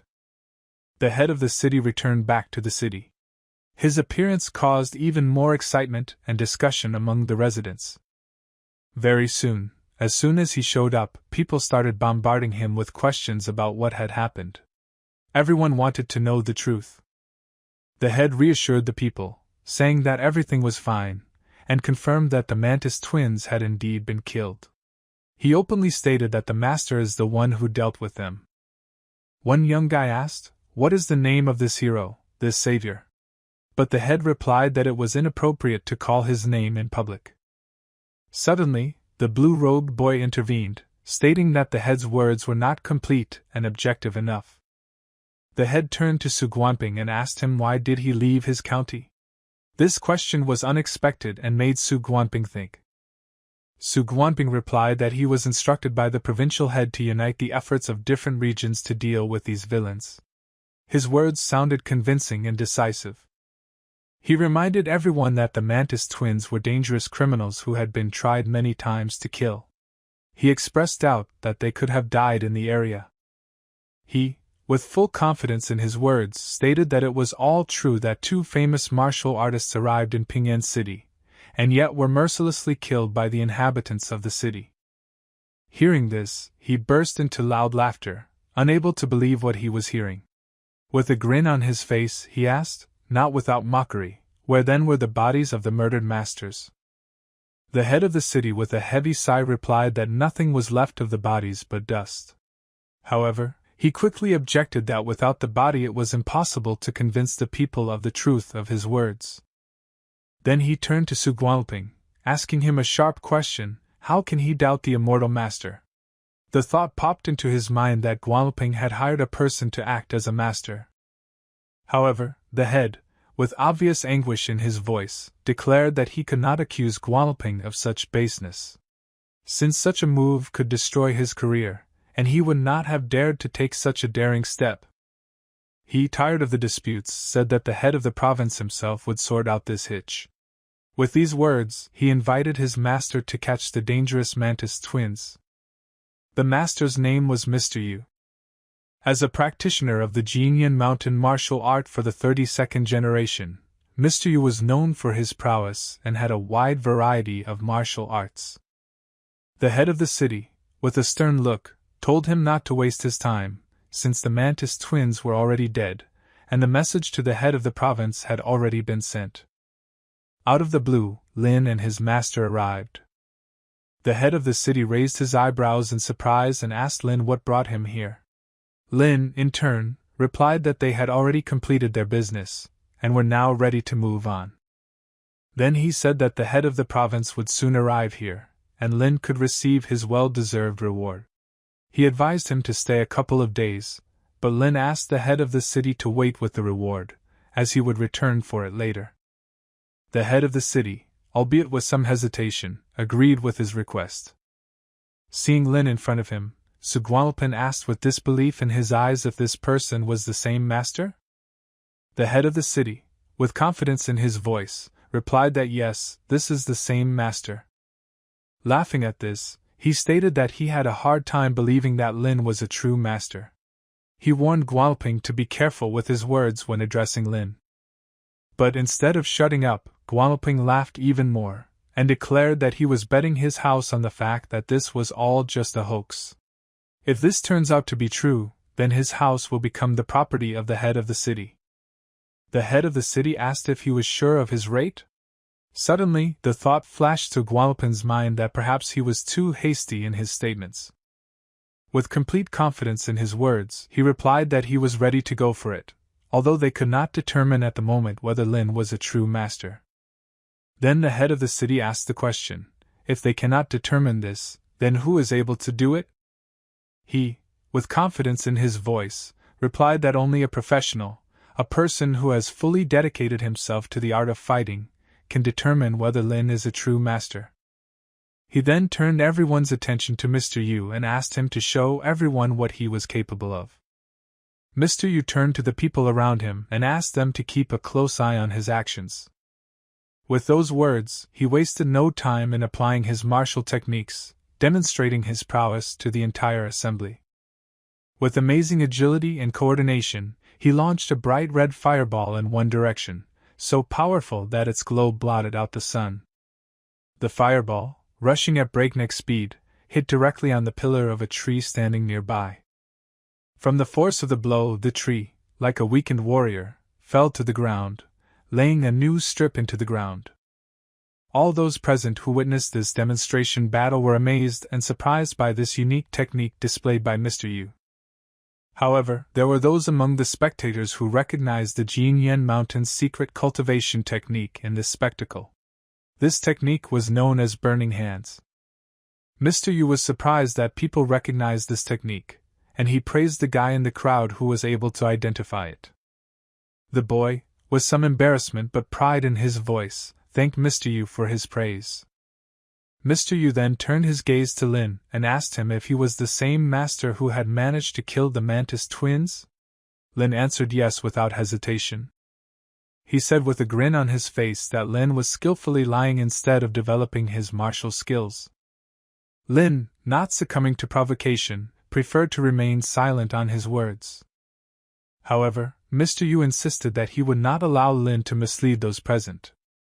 Lin, without changing his constant calm manner, asked what exactly Mr. Yu was going to do. He, after a little thought, decided to give Lin a chance, since he did not want people to start talking about him as a person who beat a young guy. He said that he would hit Lin 3 times and he had to take them all.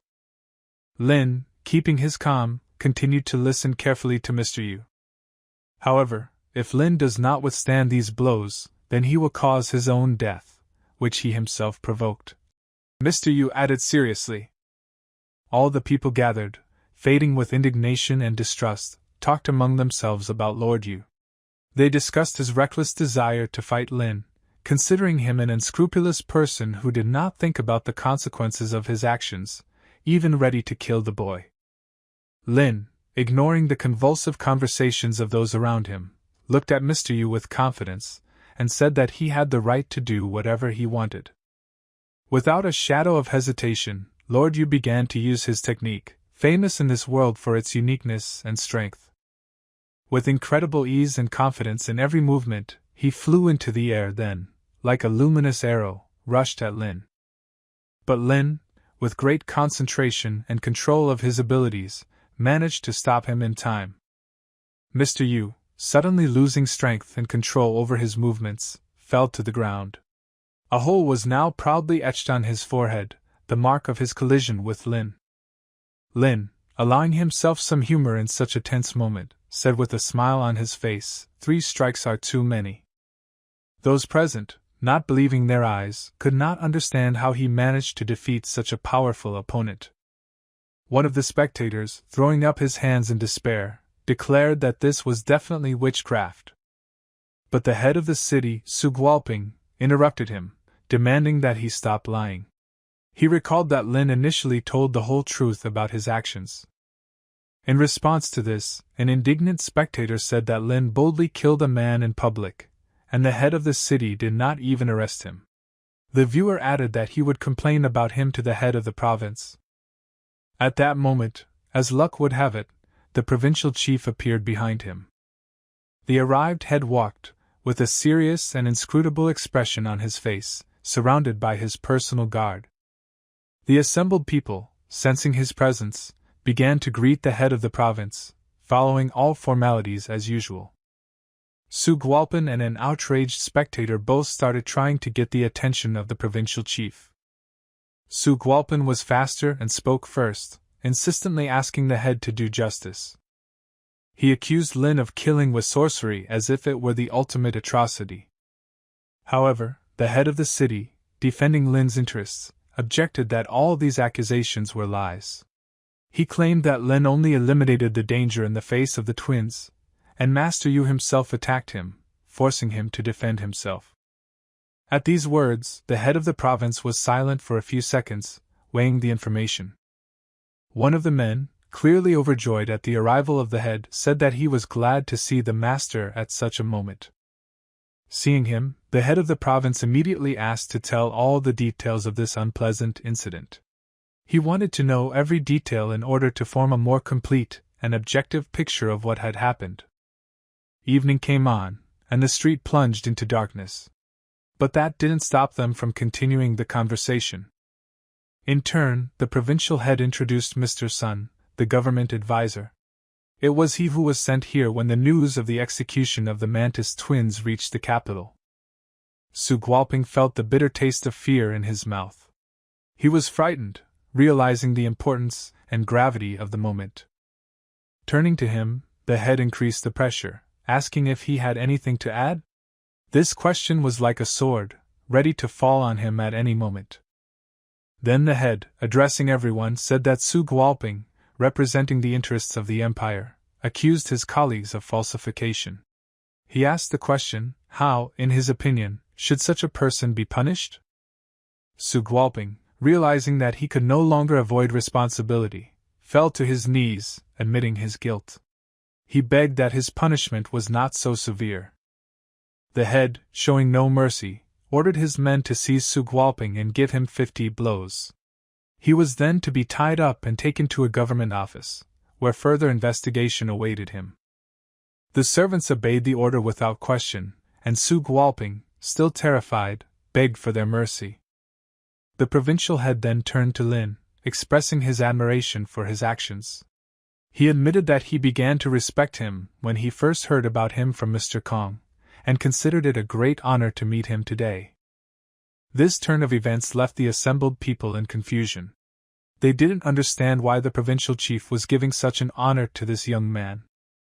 He reminded everyone that it was Lin who helped get rid of the 2 evil Mantis twins, which was a real blessing for their prefecture. After his words, the people began to celebrate the liberation from the oppression of the twins. The head invited Lin to join him for the celebration.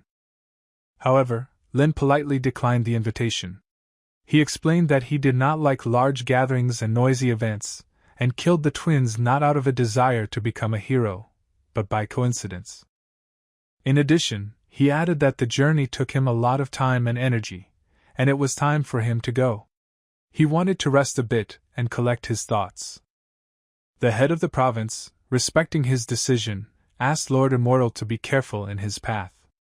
He wished him well, hoping that they would meet again at a more peaceful time. They returned to Lin City after a long and difficult journey, hoping to find peace and refuge there. The master greeted Lin with respect and informed him that he had already sent spiritual herbs obtained during the dangerous and mysterious journey. He asked excitedly, "What else can I do for you?" Lin replied that the master had done well and that he could take the herbs and return home without delay. The master proudly declared that he had achieved a lot thanks to Lin's teachings. He, in turn, reminded him that the Bayan sect was losing its power and influence, and that it was time to restore its reputation. Meanwhile, life was going on in the streets of Lin City. People fussed, and the wind carried the smells of market stalls and flowers. In a recent brawl, the guys severely beat the unfortunate man, and those around him stood aside and were afraid to interfere. It was Mr. Gua, famous in the city, but in trouble. One of the attackers, with a cruel expression, said that if Gua did not repay the debt in 3 days, his entire family would suffer. The threat in his voice left no doubt. His face was badly beaten, blood ran down his neck, and his eyes were filled with fear and pain. The attackers left him, leaving him lying on the ground, uttering words of contempt and threats. He remained lying on the ground, pain and fear fettered his body. After a while, he was able to get up by leaning against the wall and looking around the surrounding streets to see how far he was from home. At that moment, Lin appeared on the street among the crowd of passers-by. He saw Gua and called to him, realizing that something was wrong. Lin saw the state he was in, and with deep concern asked what happened to him, ready to help. Gua smiled with difficulty and said that he just fell badly, and that he was fine, although his eyes betrayed the true picture. But suddenly he felt worse, his face turned pale, and he staggered. Lin felt the need to help him heal his wounds and took his hand. He used his powers, focused, and performed a healing ritual. And it worked, the wounds went away, the skin became whole. Gua asked in surprise how he got such knowledge, to which Lin smiled and replied that in the martial arts academy this is the basics. Gua said he heard about it, but didn't think it could be achieved so quickly. Lin, realizing his need for further care, said he would call a charioteer to take him home, and they set off together. Gua Manor, a majestic and solemn place, immersed in greenery, where every stone and plant breathes the history of the family. He returned to his home, crossing the threshold of his dwelling. His wife, seeing his condition, was frightened, and an alarming question was noticed in her eyes. "What happened to you?" He hastily reassured her, saying it was nothing serious. She, still confused, asked for hot water to be brought to wash and inspect his wounds. Lin stood outside, contemplating his last months. His cultivation progressed rapidly, and he realized that he was ready to live on his own, that he had the power to do so. At this moment, Gua's daughter approached Lin with a grateful and slightly embarrassed expression. She thanked him for helping her father, her eyes burning with sincere gratitude. She knelt down, apologizing for belittling him earlier. Her words were sincere and full of remorse. Lin, with a smile and kindness, told her to get up. The girl apologized to him again. He replied that everything was in order, and, noticing her concern, asked what problem they had. She began to say that their business was going well, but recently there were many accidents, such as her father's barge sank in the river, and the seller insisted on payment. For the sake of payment, the father wanted to sell the goods at a low price, but no one bought. And my father had to take out a loan. After that, people came and brutally demanded money, leaving the family no chance for peace. Lin, with a thoughtful expression, believes that someone has picked on them. The girl said that her mother also thinks so, and their house no longer seems so cozy. Lin, showing determination, asked if they had reported the sinking of the barge to the police. The girl replied that they stated immediately, but the police assured that it was an accident. Lin thought about it. His mind was full of thoughts about how to help this family. Her mother, slightly shy, offered to ask Lin for help, but her father refused, raising his head proudly. She was afraid for her father, and this feeling of despair and fear was conveyed in her every word. Lin confidently said that he would take care of it, and she could go and rest. The girl, feeling relieved, thanked Lin, and hope and joy shone in her eyes. Gua Palace, a place of greatness and power where important people lived and ruled. The servant hurriedly informed Lord Gua that Niu Laolu is walking with a group of people. Their steps were determined and full of intention. They were approaching his house, their movements were quick and their glances hard and determined. One of them demanded that Gua come out, or his house would be burned down. Gua asked to stop screaming. "I'm here," he said in a calm voice. He looked carefully at the master and reminded him that he had to repay the debt in 3 days. "The time has come," he said decisively. The master quickly replied that he had paid the full amount, but now he was demanding more. "When I borrowed money, we clearly discussed the terms, and I received a receipt," he objected. The master looked at him in bewilderment, saying, I sold my property to pay off the loan and even paid the interest according to the law. What else do you need? Gua's wife and daughter were surprised by this. Their faces expressed shock and bewilderment at this turn of events. He turned to them and told them to go back inside their family. He then turned to Master and said that if he had no money, Miss Gua could decide to be his concubine, and the debt would be forgiven. The face twisted into a smirk. The Master answered decisively that he would never sell or exchange his daughter. That's not for you to decide, he replied with a grin, because you don't pay the debt. We'll take it ourselves. The Master's servants rushed to the girl. Mr. Gua didn't know what to do. He looked around in panic, trying to find a way out. But suddenly, blows were struck at the attackers. Everyone who attacked was on the ground, mutilated and exhausted. Everything was done quickly and ruthlessly. The one who asked to return the debt was shocked. Lin asked with contempt what kind of ants dared to come here. He mockingly asked who he was. Lin answered with confidence that he was someone he had better not provoke. He coldly said that he was here to collect a debt from Guahan, and he has nothing against other people. Lin with a grin told him to return to his masters and said that Lin was involved in this. He was angry that he could not collect the debt. His face contorted with rage, his fists clenched, and a light of madness flickered in his eyes. He slowly began to walk away, looking back at those who were left behind. Lin watched this strange retreat closely, and he felt that this was not the end. He suddenly turned around and called everyone behind him in a loud voice. Confidence in the correctness of his decision was read in his eyes. The palace remained intact. Gua was confused and did not know how to thank Lin for his courage and determination, but Lin only smiled and replied that nothing was needed in return. Lin thoughtfully asked, "Where did this Bao'ang come from?" Gua, alarmed, replied that he did not know all the details, and the forces behind Niu the Lao are too strong for him to handle. Now Lin was also embroiled in this confusing situation. He regretted it, but firmly said that he needed to return to the martial arts academy. At first, he did not understand what Uncle Gua was talking about, but then he understood the whole weight of the situation. Gua sadly said that he would take Ning and her mother to the capital, where he had friends, and this was the only way out. He felt the weight of responsibility on his shoulders. Lin said in bewilderment that this would not work, since the creditor was quite powerful and was being watched. But Gua said in desperation that he had no choice but to rely on luck. Lin, understanding the complexity of the situation, suggested that they hide in the place that he suggested, and he would settle everything in a few days. Gua was worried that something might happen to him. But Lin confidently said that everything will be fine, because he has friends in the area. He gently told him to think of it as a family vacation. He will do the rest. Lin remained in his palace. People again came to him for a debt. There were more of them. Their eyes burned with a thirst for repayment of a debt.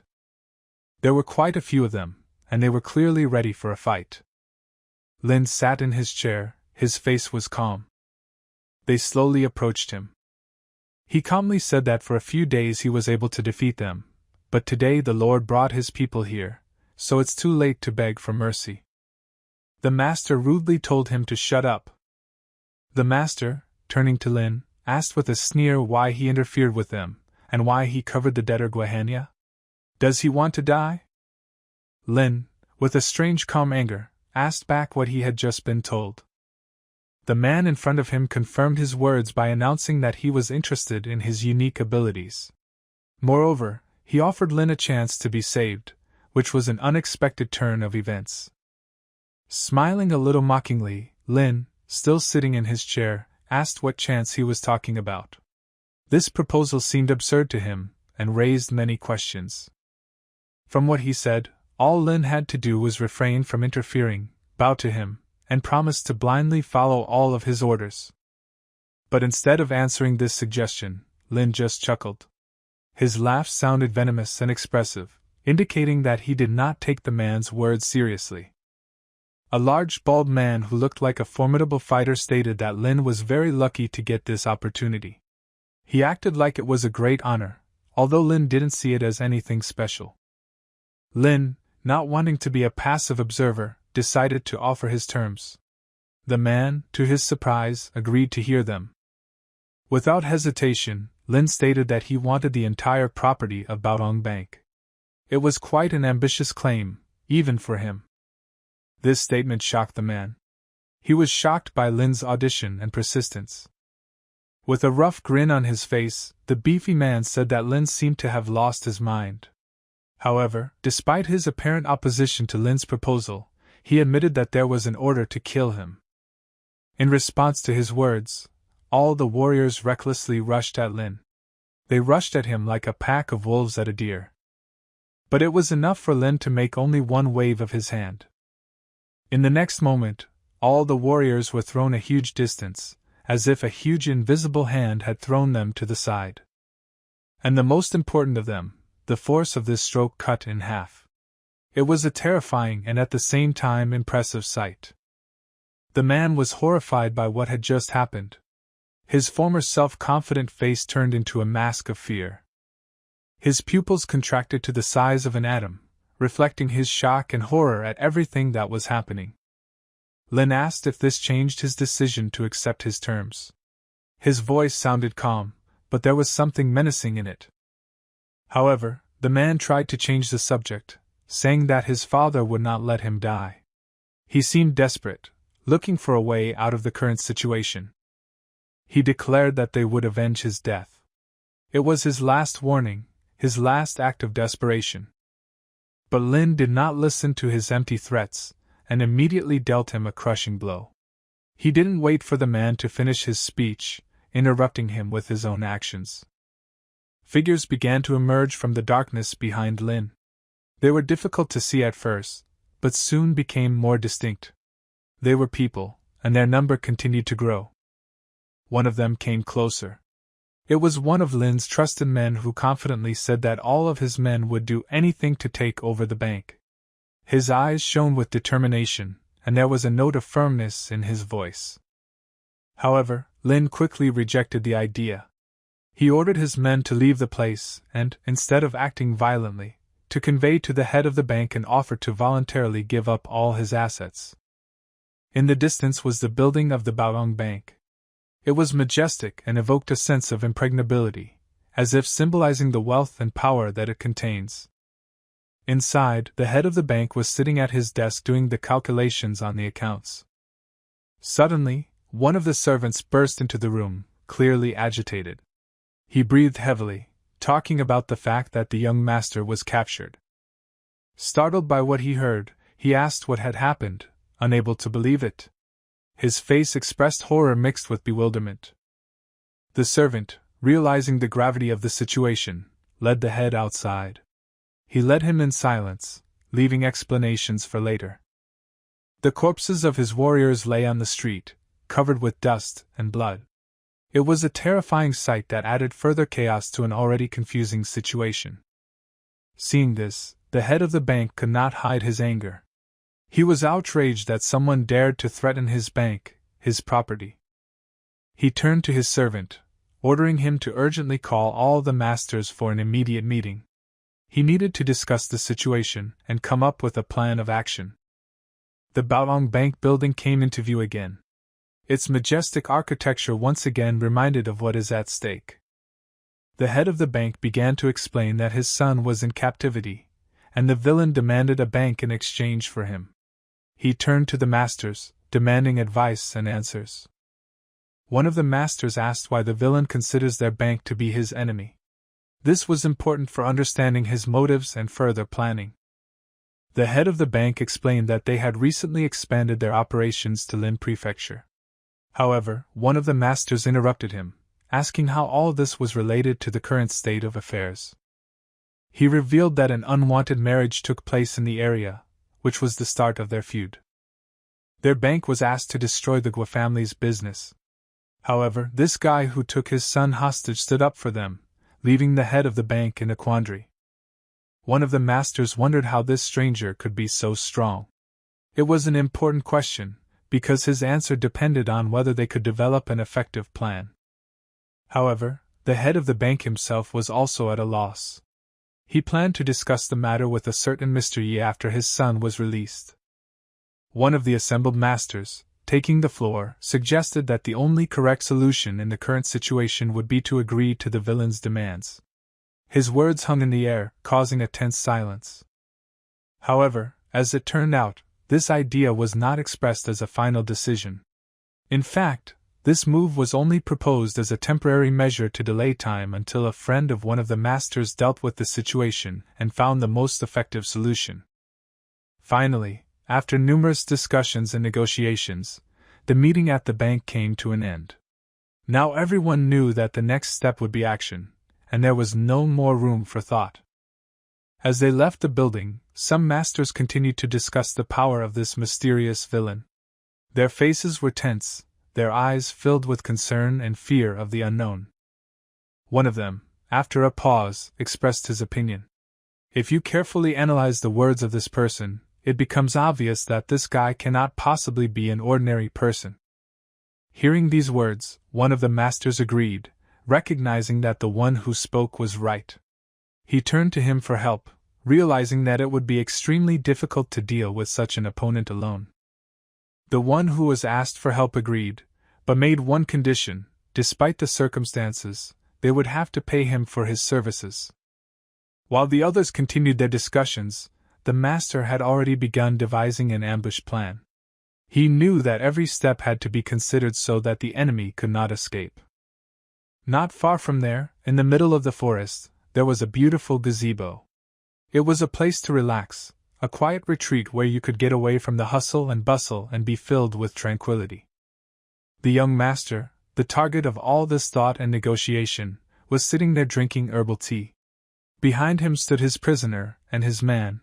They carefully watched the surroundings. The head of the bank was moving towards this place with his servants. In his movements one could feel firmness and determination, readiness for any difficulties. Lin drew attention to the approach of the head of the bank.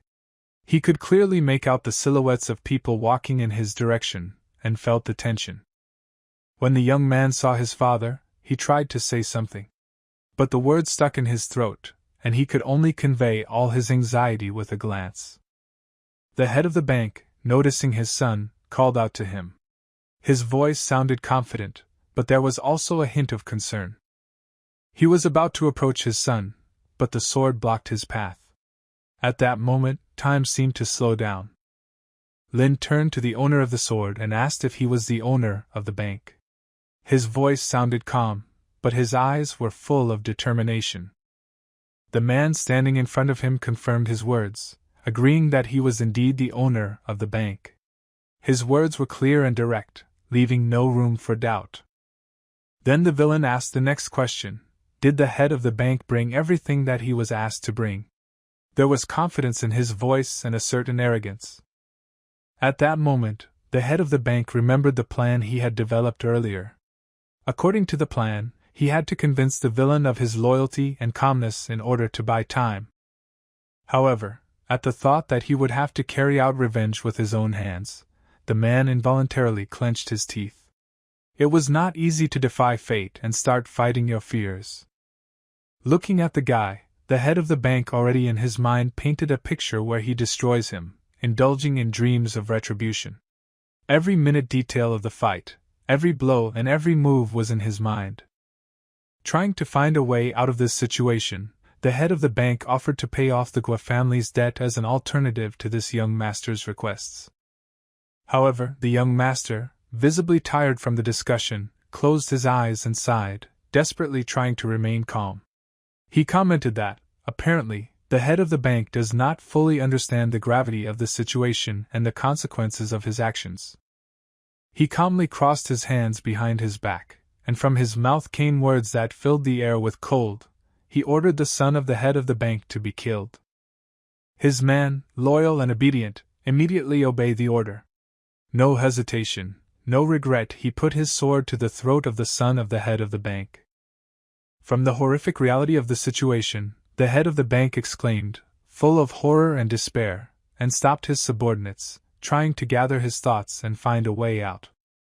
He said that the bank had a lot of assets, and that it was difficult to transfer everything within one day. He asked for a few more days, promising that everything would be done on time. The young master finally opened his eyes, looking at the head of the bank. He replied that if the trade was fair, he would let him go. It was like a bucket of ice water on the head of the bank. The head of the bank, not ready for such a turn of events, was stunned. Horror filled his soul, and he stood there, motionless, not knowing what to do next. The young gentleman stated that the head of the bank had made the wrong choice, pointing out the mistakes he had made. It was a statement that called into question their entire strategy. After these words, the young master turned his head towards the son of the head of the bank and directed his power towards him. It was a movement full of determination and unshakable will. In a red beam, his energy went straight through the air, straight into his son's forehead. It was a moment they will never forget. The head of the bank was forced to watch the death of his son. It was a terrifying moment, and he couldn't believe what he saw with his own eyes. With pain in his heart, he called out to his son again, as if trying to wake him from his sleep. But it was not a dream, and his cries were powerless.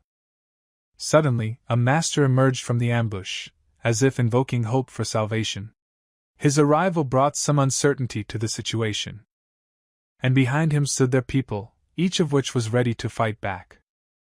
The young gentleman, with cunning in his eyes, asked them if they were tired of hiding.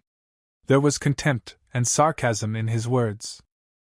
Then two more very important people appeared from the bushes. Their arrival only added to the intrigue. One of them called out to the young master, drawing his attention. There was something menacing in his voice, something important. The young master was slightly surprised by the appearance of this man. The head of the bank, in despair and hopelessness, knelt before the great Mr. Quinn. He pleaded for justice, asking for balance in order to be restored to the chaos that filled his life. Great Master Quinn looked at him dispassionately, and turned to the young boy standing next to him. He declared with some bitterness in his voice that no one could help him, that all his efforts were doomed to failure. Then another guy standing nearby, who was watching the situation, advised the head of the bank to bow to Mr. Quinn, as a sign of respect and humility. But Lin, a young lad, smiled contemptuously and calmly replied that it was those who stood in front of him who should bow down. His words were full of self-confidence and challenge. A man standing nearby, shocked by his audacity, threatened to kill him, emitting a fiery rage that seemed ready to burn everything around. From his right hand, a purple radiance suddenly erupted, similar to hatred, condensed into a material form. From the second hand, exactly the same thing happened, turning him into the personification of a deadly threat, surrounded by a purple glow. Suddenly, purple wings sprouted from his back and he flew into the air like a deadly angel, ready to strike with a crushing blow. The guy who was watching all this remained calm and focused, as if waiting for his moment to counterattack. Mr. Quinn, filled with rage and indignation, began to shout loudly. His every word was saturated with menace and despair. Then, gathering all his strength, he directed it towards Lin. It was an incredible sight. The power that he emitted was simply overwhelming. He was blinded by rage and anger, losing control of his feelings and emotions. But Lin, with amazing grace and agility, dodged the blow. His movements were quick and precise, like he was doing a death dance. Then he began to unfold his power, like a lotus opening at dawn. With a wave of his hand, he directed his power directly towards Mr. Quinn's blow. It was a heroic maneuver that showed his tenacity and courage. His power rushed towards the enemy with great speed, like a meteor rushing towards its target. The guy successfully defended himself from all attacks, turning his fear into the will to win. The head of the bank, watching this duel, began to doubt the outcome of the battle, but the master standing nearby was determined not to lose. The master warned that it would be very difficult to catch the guy alive. It was a stern statement, reflecting the seriousness and danger of the situation. Mr. Quinn, full of determination, continued to direct all his power at the guy, trying to overcome his defenses and end this battle. But suddenly, to his own surprise, Lin was unable to intercept one of the attacks. It was a moment he hadn't foreseen, a moment that promised danger and potential threat to his life. Violet light, bubbling and bright, began to engulf him. It enveloped his body, cutting into his flesh and soul, making him feel like he was being torn apart. He turned to the young guy who was standing next to him, and, with difficulty overcoming the pain, said that the time had come. Suddenly, Yuang, another important player in this game of life and death, flew into the air, defying the laws of gravity. He drew his sword, shining in the moonlight, and declared that Master Quinn would now pay for all his evil deeds.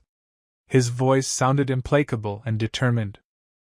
Then, using all his strength, he channeled the energy emanating from his sword directly into the purple mist that collided with his power.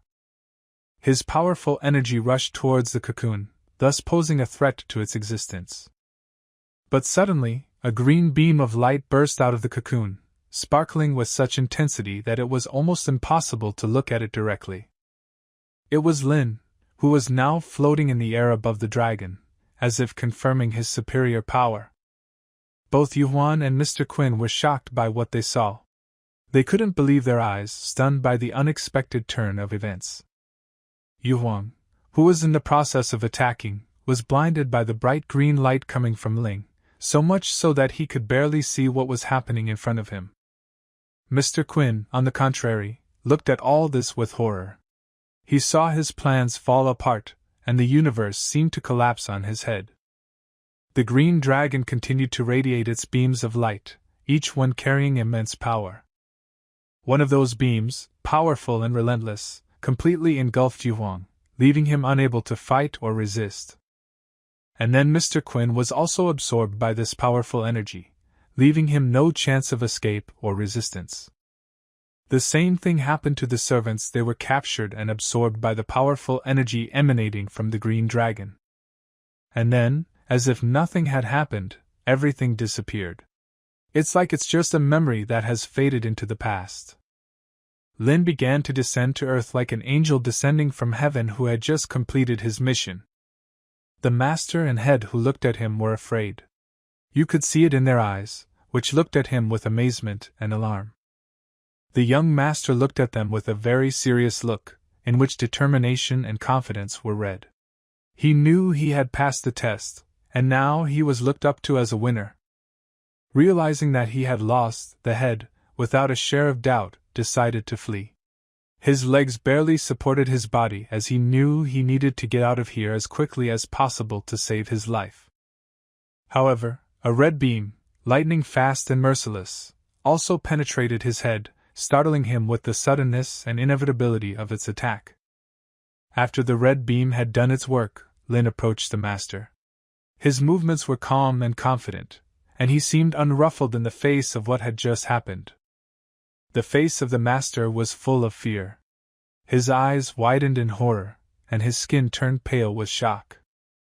Knowing that he had nowhere to run, he fell to his knees and began to beg for mercy.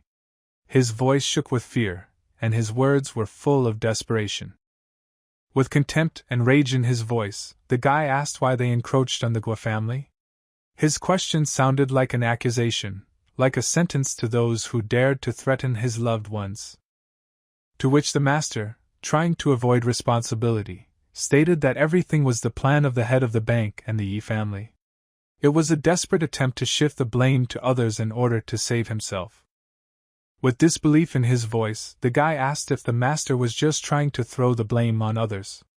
He couldn't believe what he was hearing and his suspicions grew.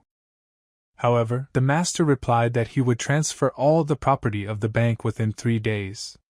He pleaded for mercy, promising to fulfill any conditions in order to save his life. The next scene played out on Kong Manor, where great and powerful people lived. Mr. Kong was asked for help, knowing that he was one of the few who could help them in their troubles. He asked Mr. Yi what had happened, carefully and attentively listening to his words. But Mr. Yi was at a loss. He did not know how to explain the current situation, and what words to choose to state everything as it is.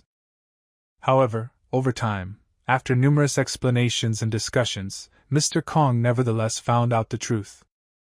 Mr. Kong was furious after he learned that his own allies had discovered Lin's abilities. His voice was full of anger and frustration. But despite all this rage, Mr. Yi kept pleading for help. He knew that they could not deal with this threat without Mr. Kong's support. However, Mr. Kong was resolute. He made it clear that he was not going to be involved in this mess. Mr. Yi tried to persuade him, using all his diplomatic skills to persuade him to take their side. But Mr. Kong bluntly stated that the only way to save himself was to kneel in front of Ling. He declined any further discussion and proposed his own course of action. The next scene took place at MANHUA Manor, another magnificent estate that was home to a powerful clan. Ling's subordinate, dressed in modest service clothes, entered the room with official documents in his hands. These documents confirmed the rights to the lands that belonged to the Yi. Young Master Yi, who was under the care of the elder, was still too young and inexperienced to be involved in these matters. When Lin was left alone, he began to think deeply about his next move. He concluded that now that all this fog of uncertainty had cleared, it was time for him to return to the academy. The academy where he planned to continue his studies was located in the forest. It was a beautiful, mysterious building, surrounded by greenery and far from the hustle and bustle. The master continued to think about the actions of the people involved in this case, when the guy interrupted his thoughts by asking if he blamed him for everything that had happened. Suddenly he exclaimed that the boy could not be blamed. His words were full of confidence and determination, and his voice reflected his belief in the boy's innocence. However, the older man, experienced and wise, stated that it was Lin himself who was to blame. He was not shy in his expressions and was not afraid to confront Lin. He, however, asked Lin to leave this conversation between them and not drag it out, given his ties to the academy. The boy sighed, thought for a moment, then nodded and agreed. He realized that it was important to honor this old man's request. The action moved to Lin's dwelling, where he spent most of his time when he was not studying. When he arrived, he was greeted by a servant and a girl who was his close friend and assistant. He asked with interest what happened here in his absence, to which the guy, his servant, began to talk in detail about his progress and how he managed without him. He then turned to the girl, and she responded in a similar way, confirming that everything was going well in his absence. All of a sudden, he invited Dafa, his faithful servant, to take a walk with him to learn more about the latest happenings. During their walk, Lin asked what had changed during his absence, but received the answer that nothing much had happened, except for the arrival of one person, Su Zixuan. This name was unfamiliar to Lin, and he could not remember who it could be. Dafa then explained that Su Zixuan is the most famous graduate of the academy, having reached the 9th rank, a very impressive achievement. Lin admitted that he did not know about him because he worked in court all this time and was cut off from the life of the academy. But Dafa added that despite his obscurity, his boss, Lin, was still the strongest of them all, and no one could match him. Suddenly, their conversation was interrupted by a loud scream coming from afar. Suddenly, noticing a strange noise, Dafa turned around to find out what had attracted his attention. He saw two dark figures slowly emerging from the darkness. Dafa immediately tried to make contact by politely and respectfully asking what the two were looking for from him and Ling. One of the boys, the louder and more assertive of the two, replied that they had no right to talk about Su Jiqing, their brother, without the respect and reverence he deserved. This sudden announcement confused Dafa and he was completely bewildered. He could not understand what they meant by this, and what they led to. In response to his bewilderment, they said that if Dafa did not apologize to them for what he said, they would be forced to take action and punish him. However, Dafa, showing his courage and determination, responded frankly and even defiantly to them, prompting them to try to punish him if they were so sure that they were right. In response to his boldness, they called him fat in an attempt to humiliate him. But Dafa didn't give in to provocations, he just calmly told them to attack if they really wanted to. One of the boys, determined to take decisive action, rushed forward with lightning speed, attacking Dafa. However, Dafa did not show the slightest sign of fear or worry. He stood perfectly still, ready to take on the challenge. With great speed and force, the boy's fist hit Dafa in the chest, creating a cloud of dust and rebound from the collision. But surprisingly, Dafa didn't even bat an eyelid. He took the blow with no apparent discomfort or pain. The next moment the attacker was pushed back. He flew away as if from a powerful blow he had just tried to deliver. It was because the boy's blow was deflected by Dafa's chest. Instead of harming Dafa, the blow turned against him. He landed on the ground with pain that spread through his body from the unexpected and powerful blow. Realizing his mistake, he admitted that he had underestimated Dafa and its ability. Then the second guy, impressed by what he had just seen, approached Dafa. He acknowledged Dafa's skills and apologized for his comrade. Confused, Dafa turned to Ling and asked why the second guy was apologizing. The second man introduced himself as Su Jichin, the famous brother mentioned earlier. He explained that he had heard about Lin's achievements, in particular how he defeated the head of the bank and Mr. Yi. Lin, surprised but calm, admitted that it was true. He confirmed the rumors of his victories and praised Su Jichin for his respect for the facts. Ling addressed Su Jichin, commenting on his obvious skills and talents. He pointed out that Su is definitely at the top of all the rookies in the academy, showing outstanding abilities and skills that deserve recognition. However, not wanting to leave this comment unanswered, Dafa quickly intervened. He stated with confidence that his boss, Lin, had successfully defeated every opponent he had ever faced. With this statement, Dafa tried to soften the situation and give them some advice on modesty. Lin, after listening to Dafa's advice, asked with interest, "Does this mean that this someone better could be Su Jichin?" But without letting this conversation continue, Lin replied that was all, closing the topic and switching to the next item on their program. After this exchange of words, they left the place and moved towards the academy, leaving the two guys to think about the situation. The two, however, decided that there was no point in further discussion, concluded that Lin and Dafa were worthy opponents. Meanwhile, all the academy's students began to gather. Excitement and anticipation were palpable in the air. A man with an important air appeared among the gathering of students. He announced that he had an important announcement to convey to every student. He revealed the news that a competition between the two academies would take place soon. The winner of this contest will be rewarded with a high position in the court, which caused general excitement among the listeners. The disciples, alarmed and excited by this news, began to discuss and analyze a possible competition with Yongyan Academy. One of the students remarked that it was probably for this competition that Su Jichin had returned, emphasizing the importance of the upcoming event. All these conversations, animated and filled with anticipation, could not pass by Ling and Dafa, who had also heard about it. Their location was the Linzhou Martial Arts Academy, famous for its outstanding students and training. The most important person in this place approached the students. His authority and power were undeniable. Behind him, Lin and his two companions, Dafa and a third person, followed, ready for the upcoming trials. The man turned to Mr. Sima, asking if he was ready to lose, demonstrating his confident and defiant demeanor. He added that many of his men came here for the scale, to create a more impressive spectacle and emphasize the importance of the upcoming competition. However, to this he replied that the current year has brought with it many changes and innovations, and that the outcome of the competition may be completely different from what everyone is used to.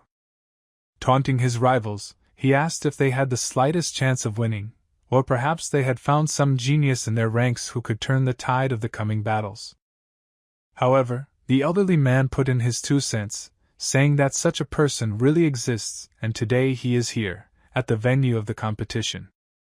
The second person, having fallen into some depression after such a statement, casually remarked that it might be better for the elderly man and his charges to remain spectators. But Sima, not wanting to stand aside, replied that time would tell who wins. He confidently stated that there was still a chance of winning. Meanwhile, all participants and spectators have already gathered at the designated place, ready for the start of the event. Important representatives of both academies have already taken their places, creating an atmosphere of the coming confrontation. One of the men in the foreground stood up to greet everyone present, confirming the start of the event. However, the man from the other academy glanced at Mr. Sim incredulously, creating additional tension in the air. Meanwhile, Lin had a conversation with Dafa. He told him that he should not count only on being a spectator of this contest. Lin added that Dafa might be able to surprise everyone with his skills and abilities, and with those words, Dafa's face lit up with joy. At the same time, Lin emphasized that Dafa should not be afraid that his participation is a step in the right direction. Ling's words ignited new determination in Dafa, and he decided to accept the challenge and enter the competition. With new zeal and energy, Dafa rushed to register for the competition, not wanting to miss his chance. However, one of the girls, having doubts about his decision, asked Dafa if he should participate, to which he replied that it would give him the opportunity to gain new knowledge and experience. Meanwhile, the same man who previously greeted everyone declared the competition open. As soon as his words were spoken, the arena instantly began to commotion. The two disciples, full of enthusiasm and ready for battle, had already begun their battle. Behind them, another pair of disciples entered the fight. Their determination to win was palpable. After that, one by one, all the remaining couples also began to fight, using all their strength and skills to achieve victory. A lot of legs struck at lightning speed, but the defending opponents skillfully parried them, hiding behind their own hands and responding with their own blows. As a response, the fists struck back from all sides, paying particular attention to weakening the enemy's defenses. It was a couple, Dafa and another disciple, who was already starting to get tired and showing signs of fatigue from the endless battle. Dafa, using his advantage, easily delivered a blow that sent his opponent flying away. All spectators were amazed and surprised by this unexpected and decisive turn of events. Mr. Sima, who enjoyed watching the fight, was quite pleased, rejoicing that Dafa's training had not been in vain. With the onset of night, all participants and spectators began to disperse to their tents to rest and recuperate before the next day of competition. One of the men, dissatisfied with the outcome of the battle, was clearly outraged. The second man, darkly hidden under a hood, approached him and asked what irritated his companions so much. It turned out that this man was none other than a minister, and his arrival came just in time. The minister in a low whisper warned his interlocutor to speak more quietly so as not to draw too much attention to their conversation. After he calmed down his angry comrade, he asked what business he had with him. He expressed his concern that their academy could face a real threat of defeat this year. As a measure against this, he gave the minister a vial of poison, suggesting that he put it in the food of the students of the academy. The minister was shocked by such a proposal and could not believe what he was hearing. However, his interlocutor tried to calm him down, assuring him that after that they would be able to get even with all their enemies and equalize the chances of winning. He was indignant to the core of his soul, and fiercely clenched his teeth, trying to contain the outburst of anger that erupted in him. He agreed reluctantly, but emphatically added that after that he would no longer engage in such cases. There was a limit, and in his opinion, they had already crossed it. The moon was still high in the firmament, its silver light reflected brightly on the dark surface of the sky, creating an atmosphere of mysticism and tranquility. Dafa was sound asleep on his comfortable bed. His even, calm breathing was reminiscent of the rhythm of the beautiful world of dreams. And Lin sat nearby, intently and continuously watching his sleeping comrade. His gaze was filled with tenderness and care. Suddenly, for no apparent reason, the guy seemed to explode out of his peaceful sleep, as if he was haunted by a terrible nightmare. His stomach was rumbling, and the sound of this rumbling was surprisingly loud, like the rumble of distant thunder. After a few agonizing minutes, a loud, desperate exhalation was heard in the motionless silence. His behavior was really strange. He was apparently hot. He did not stop running to the toilet, which was far from the norm. Lin was deeply troubled by these strange symptoms he was seeing in his friend. The street was still dark, the light of the stars was the only source of light, and the darkness seemed endless. Two people were on their knees, one of them was beaten and wounded, which caused sympathy and anxiety. Lin stood motionless, staring at a small jar that contained a dangerous substance, castor beans. The terrible truth began to clear up. This poison turned out to be swallowed by all the students of the academy, right down to the last one. They asked the cook if it was him, but he pointed to a man standing nearby, and said that all this was done on his orders. The next moment, Lin's attention was already directed to this person. They exchanged glances. He, too, was beaten, but there was something more than just physical pain in his eyes. There was a reading of deep regret and despair. The night was still not going to leave, absorbing everything in its dark embrace, leaving people in the tense expectation of dawn. A group of boys sat around the fire, their faces lit by the orange glow of the blazing wood that shimmered in the darkness.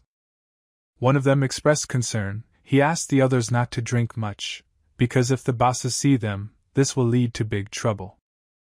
They were full of confidence in their invincibility, convinced that their opponents would be so weak that victory would be in full view. But suddenly, out of nowhere, a voice came from behind them, a voice that pierced the silence like an icy wind.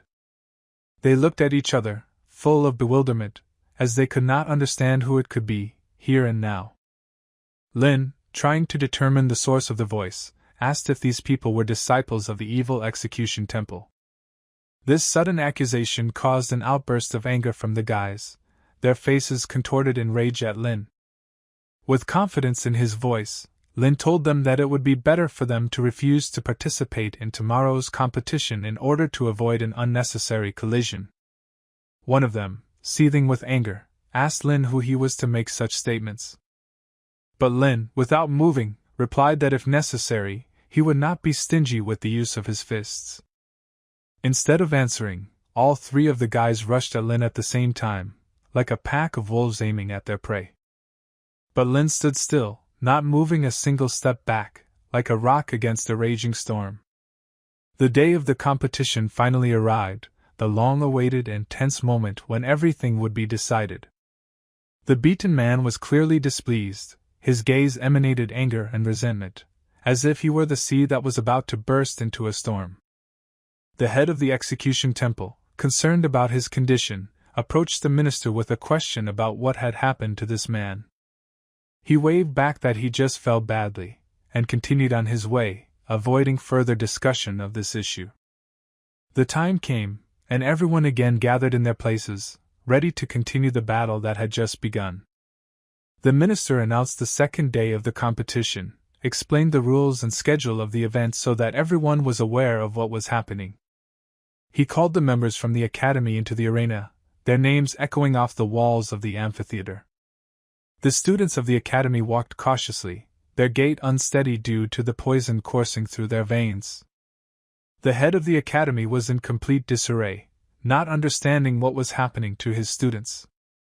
But the head of the execution temple, with a sly smile on his face, understood that this was the effect of his poison, and watched with satisfaction.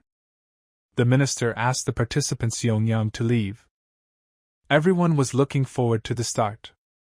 However, to everyone's surprise and disappointment, the expected Yunyan members never showed up.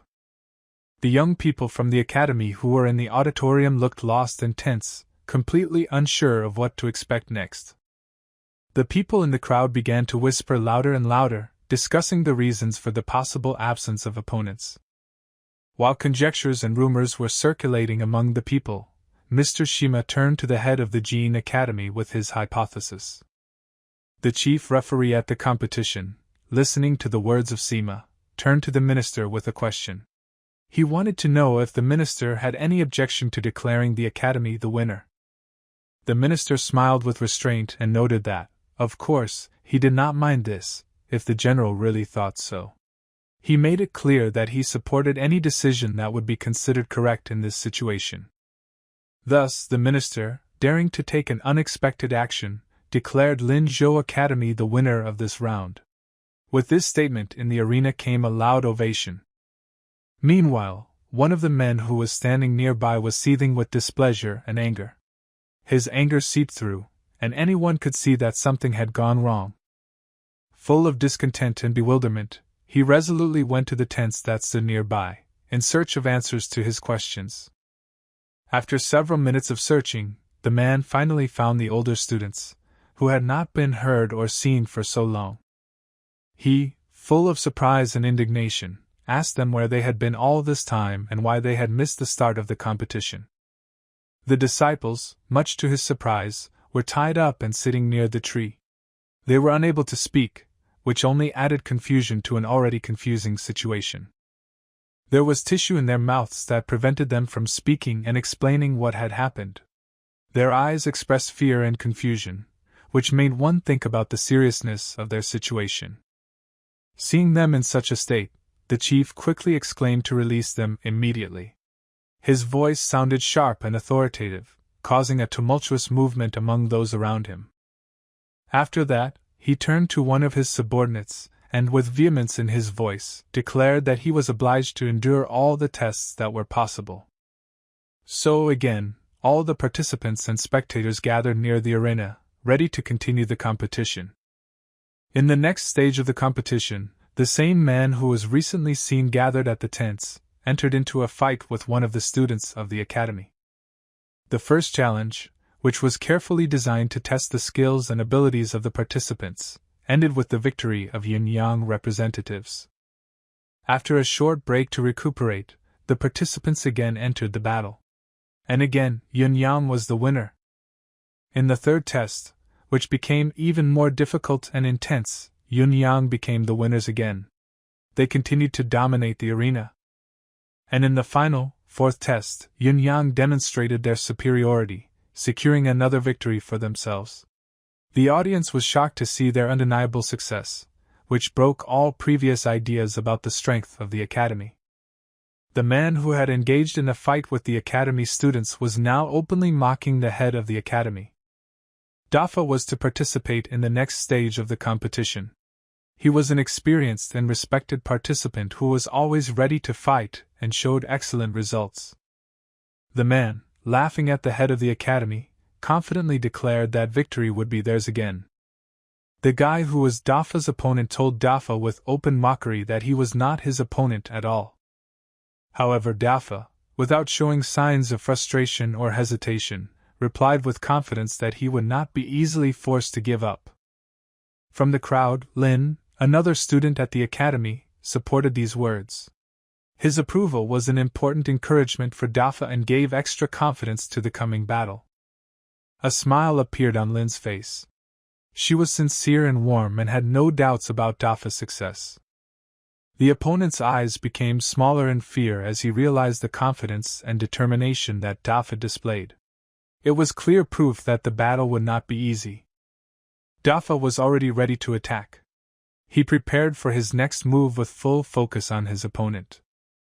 But suddenly, his opponent announced that he was giving up. It was an unexpected turn that shocked everyone present. The minister, having made a decision, announced that Lin Zhou's academy had won this test. Also, the title of winner of the entire competition was awarded to Lin Zhou Academy. It was a confirmation of their skill, stamina, and unsurpassed craftsmanship. But suddenly, like a bolt from the blue, a cry was heard from the crowd. Someone, unknown and unexpected, disturbed the general joy and triumph. He met with friends and asked a question that many were worried about. Why does everyone think that there are no members in Yin Yang's group? A serious-minded Hong Liye turned to the head, asking him a question that had haunted him for a long time. Why should he do this?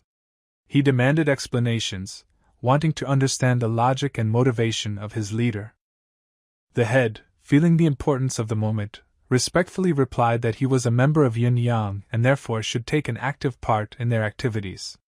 His words emphasized the importance of being a member of this group. One of the guys, filled with determination, declared to everyone around that he would defeat them. His confidence and determination impressed everyone present. Full of determination, he attacked Dafa with elaborate and sophisticated techniques. His movements were fast and precise. Dafa stood still and did not move, carefully studying his opponent's movements, analyzing the situation and developing a strategy. But he soon moved into a defensive posture, demonstrating his readiness for battle and his intention to resist aggression. Suddenly, the head of the group, Mr. Sima, intervened, who stated that the forces of the parties were clearly not equal. His intervention made everyone reconsider their positions. Linzhou Academy, realizing the inequality of forces, accepted its defeat in this round, demonstrating wisdom and respect for the opponent. The man who was watching the battle was overjoyed to hear this. His face shone with happiness, and he could not hide his joy. Dafa, on the other hand, was clearly unhappy with this situation and began to protest loudly, expressing his indignation and disagreement with the decision. The head used a wise old proverb to explain his position and convince Dafa of the right decision.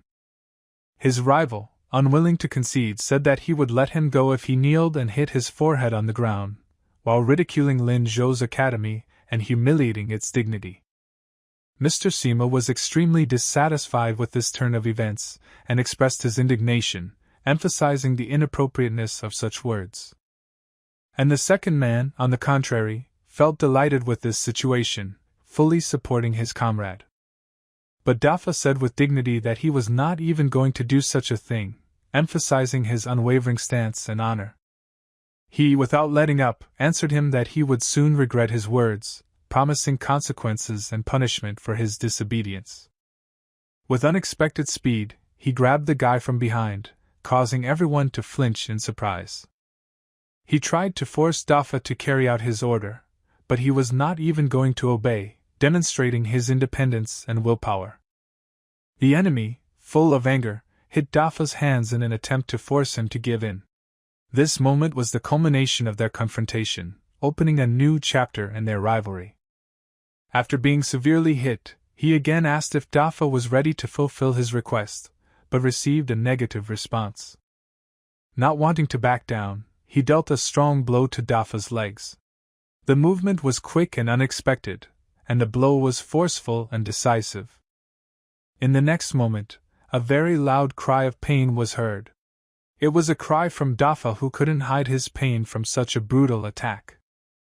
Now Dafa was on his knees, breathing heavily and clutching his legs in pain. Raising his head with difficulty, he said that Mr. Ling would help him take revenge, trusting in his mentor's support. And suddenly, as if by magic, Mr. Lin appeared on the scene and with confidence in his voice said to end this madness. Dafa, feeling tired and humiliated, turned to him and said that he had dishonored his teacher and the academy, feeling guilty for his defeat. But Lin, with kindness in his eyes, said that he acted very worthy, emphasizing his courage and loyalty to principles. He, not wanting to stop ridicule, began to taunt, saying that Lin was too weak for him and did not pose a threat. But young Master Ling calmly and firmly asked to stay away from Dafa, saying that he had to deal with this opponent. His self-confidence was commendable. Tom liked this idea. He smiled an evil smile, anticipating the upcoming fight. He had already started attacking him, using different punches and techniques, trying to prove his superiority. But Lin dodged his opponent's blows every time, demonstrating excellent skill and incredible dexterity. The opponent tried to strike with his foot, quickly and unexpectedly, but here again Lin remained invincible. The guy dodged even then, continuing to surprise everyone with his skill and ability to read the opponent's movements. He was already angry that he did not succeed. His face contorted with rage, and he continued to attack, but to no avail. His leg tried to strike again, but Lin continued to dodge, remaining out of reach. But in the end, he decided to dodge, using new tactics and changing his fighting style.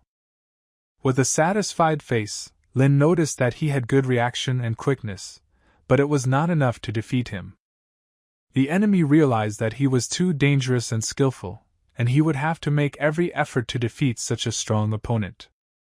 The enemy, noticing his opponent, began to accumulate strength, concentrating magic energy in his hands with concentration.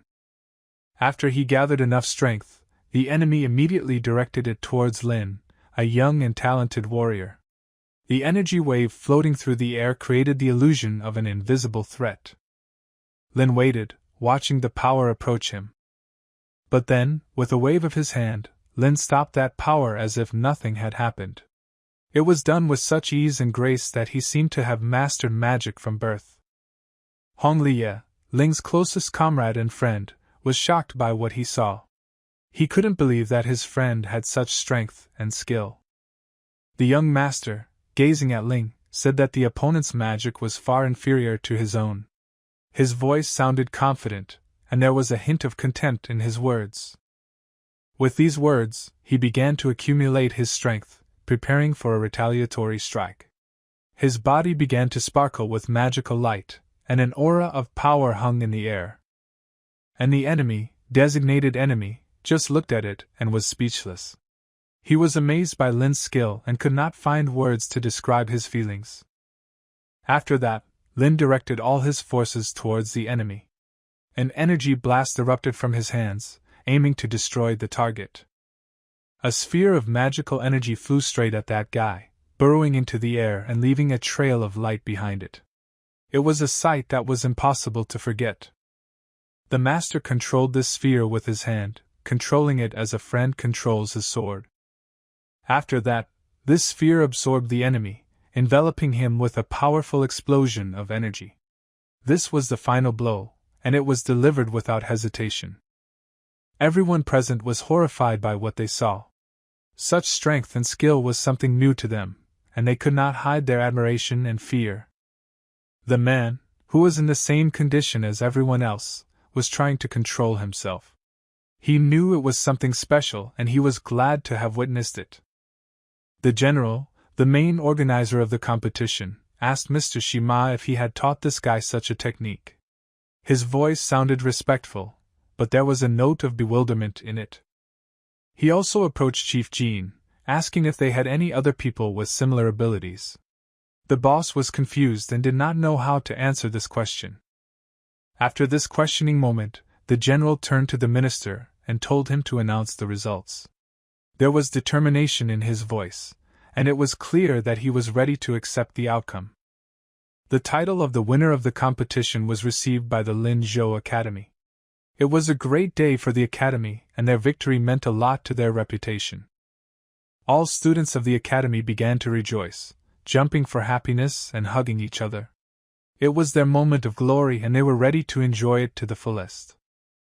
Everyone who was there began to disperse, reflecting on what they had just seen. They were witnesses of something great, and these memories will stay with them forever. Mr. Shima, a respected mentor and sage, said that the general became interested in Lin and invited him to his place. It was a great recognition of Lin's talent, and an opportunity to take his career to the next level. But Lin reacted unexpectedly, saying that he did not care about the service. His response was calm and determined, as if he knew this was not his path. But the general, a man of high status and experience, told Lin to think carefully about the proposal. He saw great potential in him, and wanted to use it for the good of the empire. Meanwhile, far from all this fuss, there is a beautiful mountain lake. The water in it was clean and calm, and the mountains around were reflected in its mirror surface. 5 elements were collected there, but the guy did not have enough strength to summon the spirit. It was a place of power where the elements met in perfect balance, and Lin wanted to take advantage of it. But he again decided to try to summon the spirit of the middle class.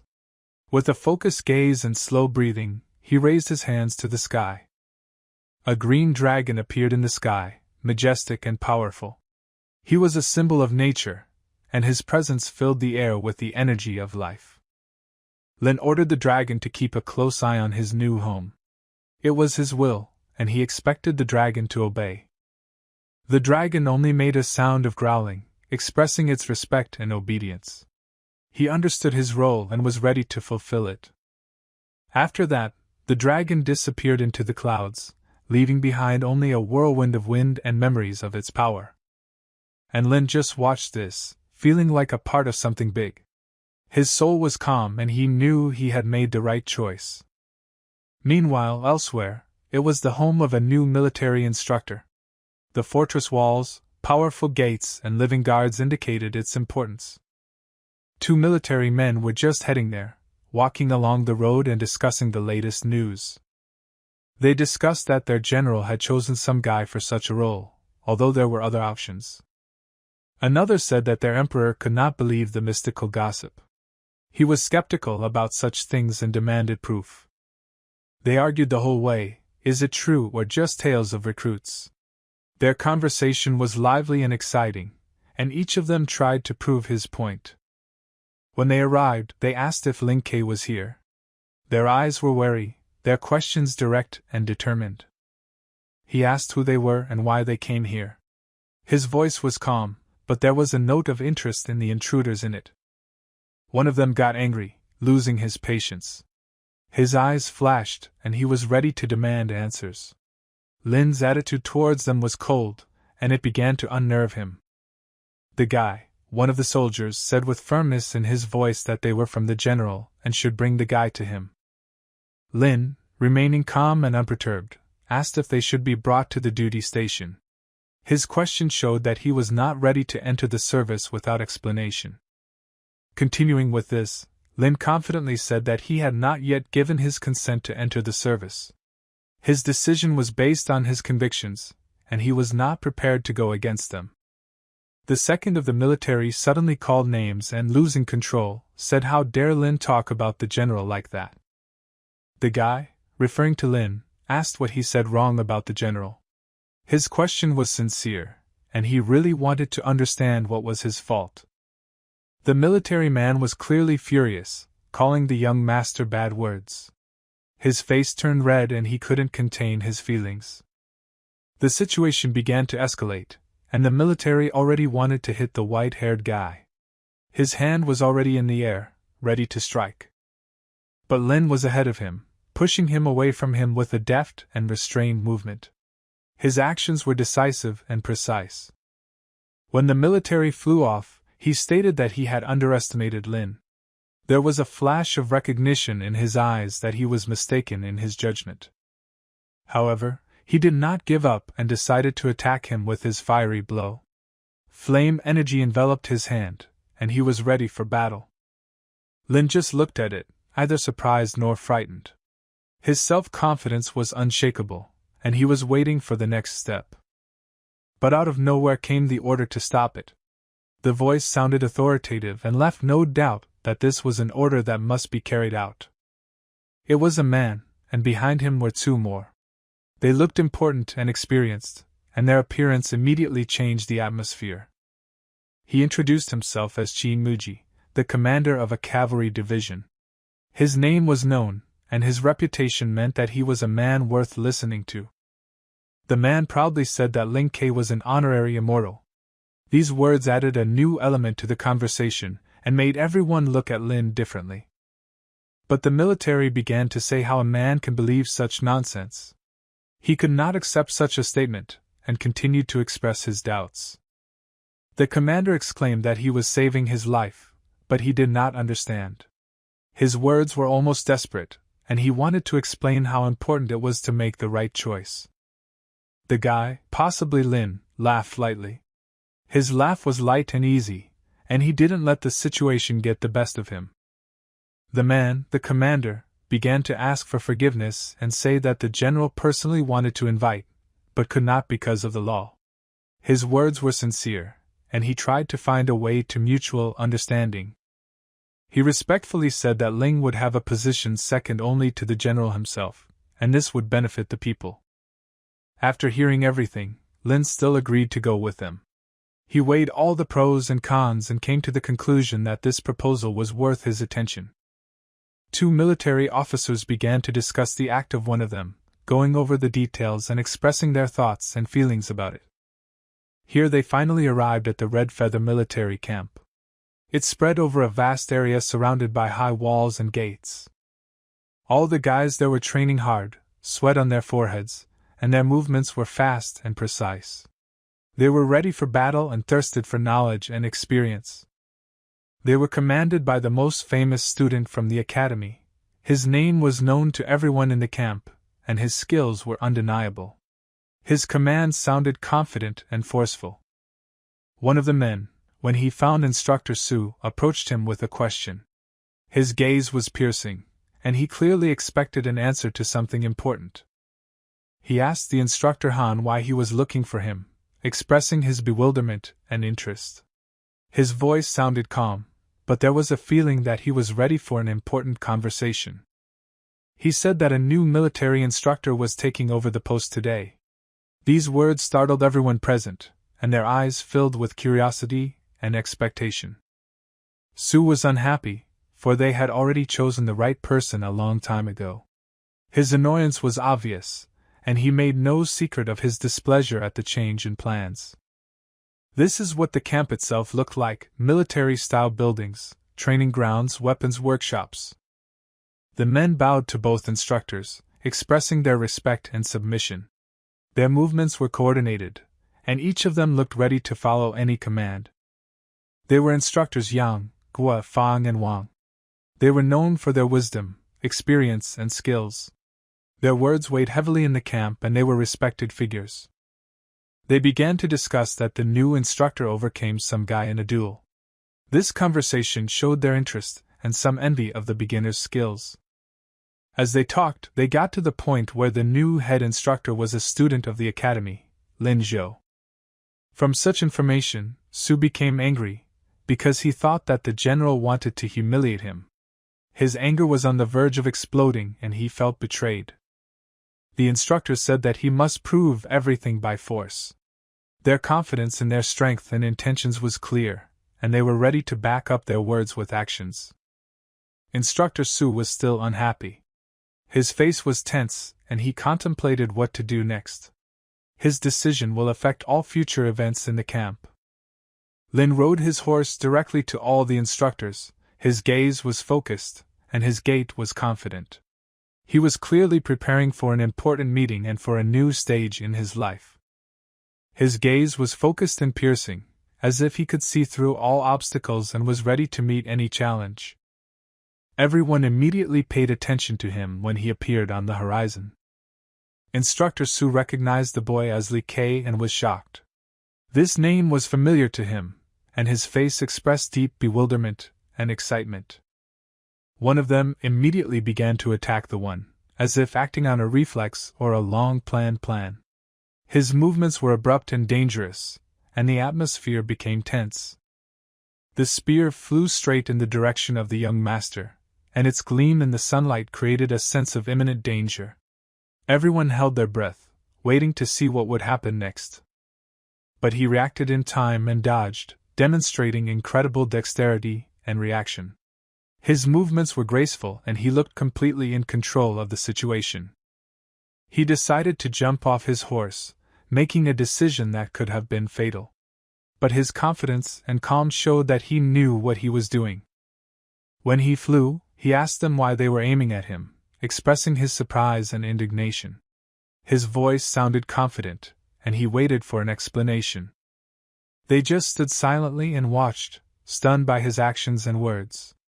Their silence was loud, and it spoke volumes. He declared that it was impossible to come here without permission, setting rules and boundaries.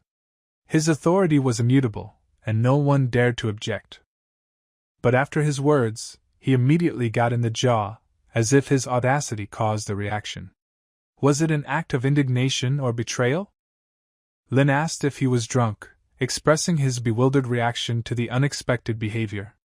There was irony and displeasure in his voice. Su said that he should apologize to Instructor Gua as soon as possible, emphasizing his position and pointing out the actions to be taken. He asked Su Jiqing if this was the right way to greet the chief military instructor, asking a question that needed an immediate answer. He was shocked by what he heard, speechless and unable to believe what had happened. His eyes were filled with confusion and fear. Su told him to stop talking nonsense, because his title was only master.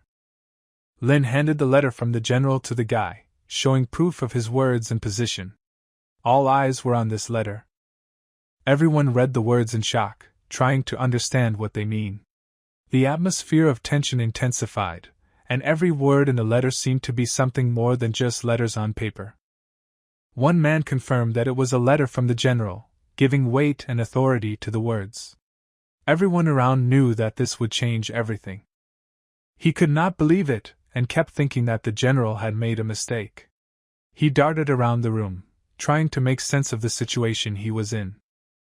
Everyone was against it, thus opposing the general's order. Their protest was bright and strong, and they were ready to act to prove their position. They threatened him, saying that he must leave immediately. Their words sounded cruel, and their faces were contorted with rage. Finally, an adequate person explained that if he has the title of master, then he must show his strength. They have to see a lot of power to take the guy for the head instructor. This thought became a common understanding among them, and all eyes were on him, waiting to see if he could prove his worth. The guy told everyone to attack together, expressing his confidence and willingness to accept the challenge. His eyes shone with determination, and his stamina commanded respect. The instructors considered this arrogance, and their faces expressed indignation and contempt. They couldn't believe he dared to challenge them and were ready to prove him right. They underestimated the guy so much that they even thought that he would die. These thoughts were expressed in their looks, full of contempt and doubt in his abilities. Lin decided to attack first if they didn't want to. He stepped forward, showing initiative and willingness to take the lead in this situation. Some of them used a fire strike, trying to stun the guy with their splendor and strength. The flame flared up, and the room momentarily lit up with its heat. But the young master repelled all attacks with one blow, showing amazing strength and dexterity. His movements were elegant, and he controlled the situation without apparent effort. Some instructors flew off to one side, unable to resist his might. Their bodies hit the walls and they fell, trying to pull themselves together. Someone completely different with pain, screaming in surprise and pain. These screams cut the air, and the atmosphere became even more tense. Instructor Su was amazed at such strength, and his face showed surprise and admiration. He began to understand that the guy could really be the main instructor. Lin stated that their level was not high enough, criticizing their skills and making it clear that they were not worthy of his attention. He decided to fire them all, pronouncing this as a sentence. His decision was final and he had no intention of discussing it. Su intervened and asked with what fright he dared to fire, expressing his rage and rejection of this decision. His voice was loud and he demanded an explanation. Then a general appeared and said that he dared to do this because he was the chief instructor. He was angry, and it was evident from his frowning face and menacing look. All instructors greeted the general in their usual posture, thus expressing their loyalty and respect for the high command. The general was outraged that they were outraged by the new chief instructor's order. Everyone felt embarrassed and lowered their heads, realizing their mistake. They felt like schoolchildren caught in disobedience, and each of them tried to avoid the general's piercing gaze.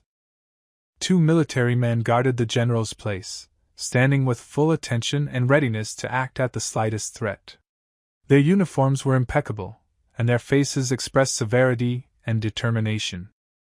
The general was embarrassed by the incident and proposed a banquet, but it was cancelled. He tried to ease the awkwardness of the situation by emphasizing his willingness to compromise and respect for his subordinates. Lin said that he would decide everything himself, and wanted to calmly leave the army whenever he wanted. The man agreed, because it was fair. His eyes met Lin's, and it was clear that he appreciated honesty and openness in this matter. That insolent fellow is now on his knees, humiliated and dazed by the rapid change of events. His face was pale, and his eyes expressed fear and incomprehension. They decided to show it to the young master, but he said to act in accordance with the law. His punishment was 100 strokes of the batoga. This harsh measure was taken to highlight the seriousness of the wrongdoing and set a precedent for others. The military lined up in front of Lin, ready to carry out his orders. Their hands were tightly clenched, and their faces expressed determination to fulfill their duty, despite the cruelty of the punishment. He taught them the dragon scale technique and said that they could only teach others when they themselves achieved mastery. All together declared that they had heard the instructor, expressing their readiness to follow his instructions. Everyone in the camp went about their business, absorbed in daily tasks and duties. The general was walking with Lin and praising his individual approach to each student, but suddenly there was a cry that someone wanted to see the general. He sent one of the guys to check. Quick and decisive action was his style, and he didn't want to waste time thinking. And he immediately went in that direction, realizing the importance of his mission and not wanting to linger. Lin was wondering who it was, and his eyes followed the departing guy. He felt that this could be the beginning of a new and important development. The camp continued to do its business, despite the sudden events. Discipline and routine duties remained important, even in the face of uncertainty. The sent guy came back and said that Instructor Gua came with someone. Several silhouettes appeared on the horizon in the distance, their outlines faintly distinguishable in the twilight. They were slowly approaching. The general stood frozen in anticipation as they approached. As soon as the silhouettes became visible, the older man greeted the general of the Red Feather Army with an elaborate and solemn ritual of greeting. The general returned the salute with all due seriousness and respect, emphasizing his role as leader and protector of his men. He was a senior instructor, known for his exploits and respected by the general's entire army. His name was associated with wisdom, courage, and selflessness. The general, smiling, said that he could not forget him and remembered their joint days on the battlefield, where they shared the joys of victories and the bitterness of defeats. The senior instructor, however, began to talk about more disturbing things. He explained that for some reason his nephew was fired without explaining anything. The man continued by explaining that he was kicked out due to ignorance, but also wrote a letter of recommendation. But the senior instructor didn't want to give up so easily. He hinted with strength and determination that there would be no more peace between the army and the Bailin school. The general responded with dignity, stating that the instructor's nephew did not show proper respect and behaved provocatively. Then the wise instructor, without yielding, declared that the general himself did not follow the laws, since he had invited an unknown guy to such an important position. The old man continued by saying that he wanted to challenge the new chief instructor to a fight. The general wanted to protest, but his words stuck in his throat. He understood that the situation was becoming more complex and dangerous, and he needed to proceed carefully.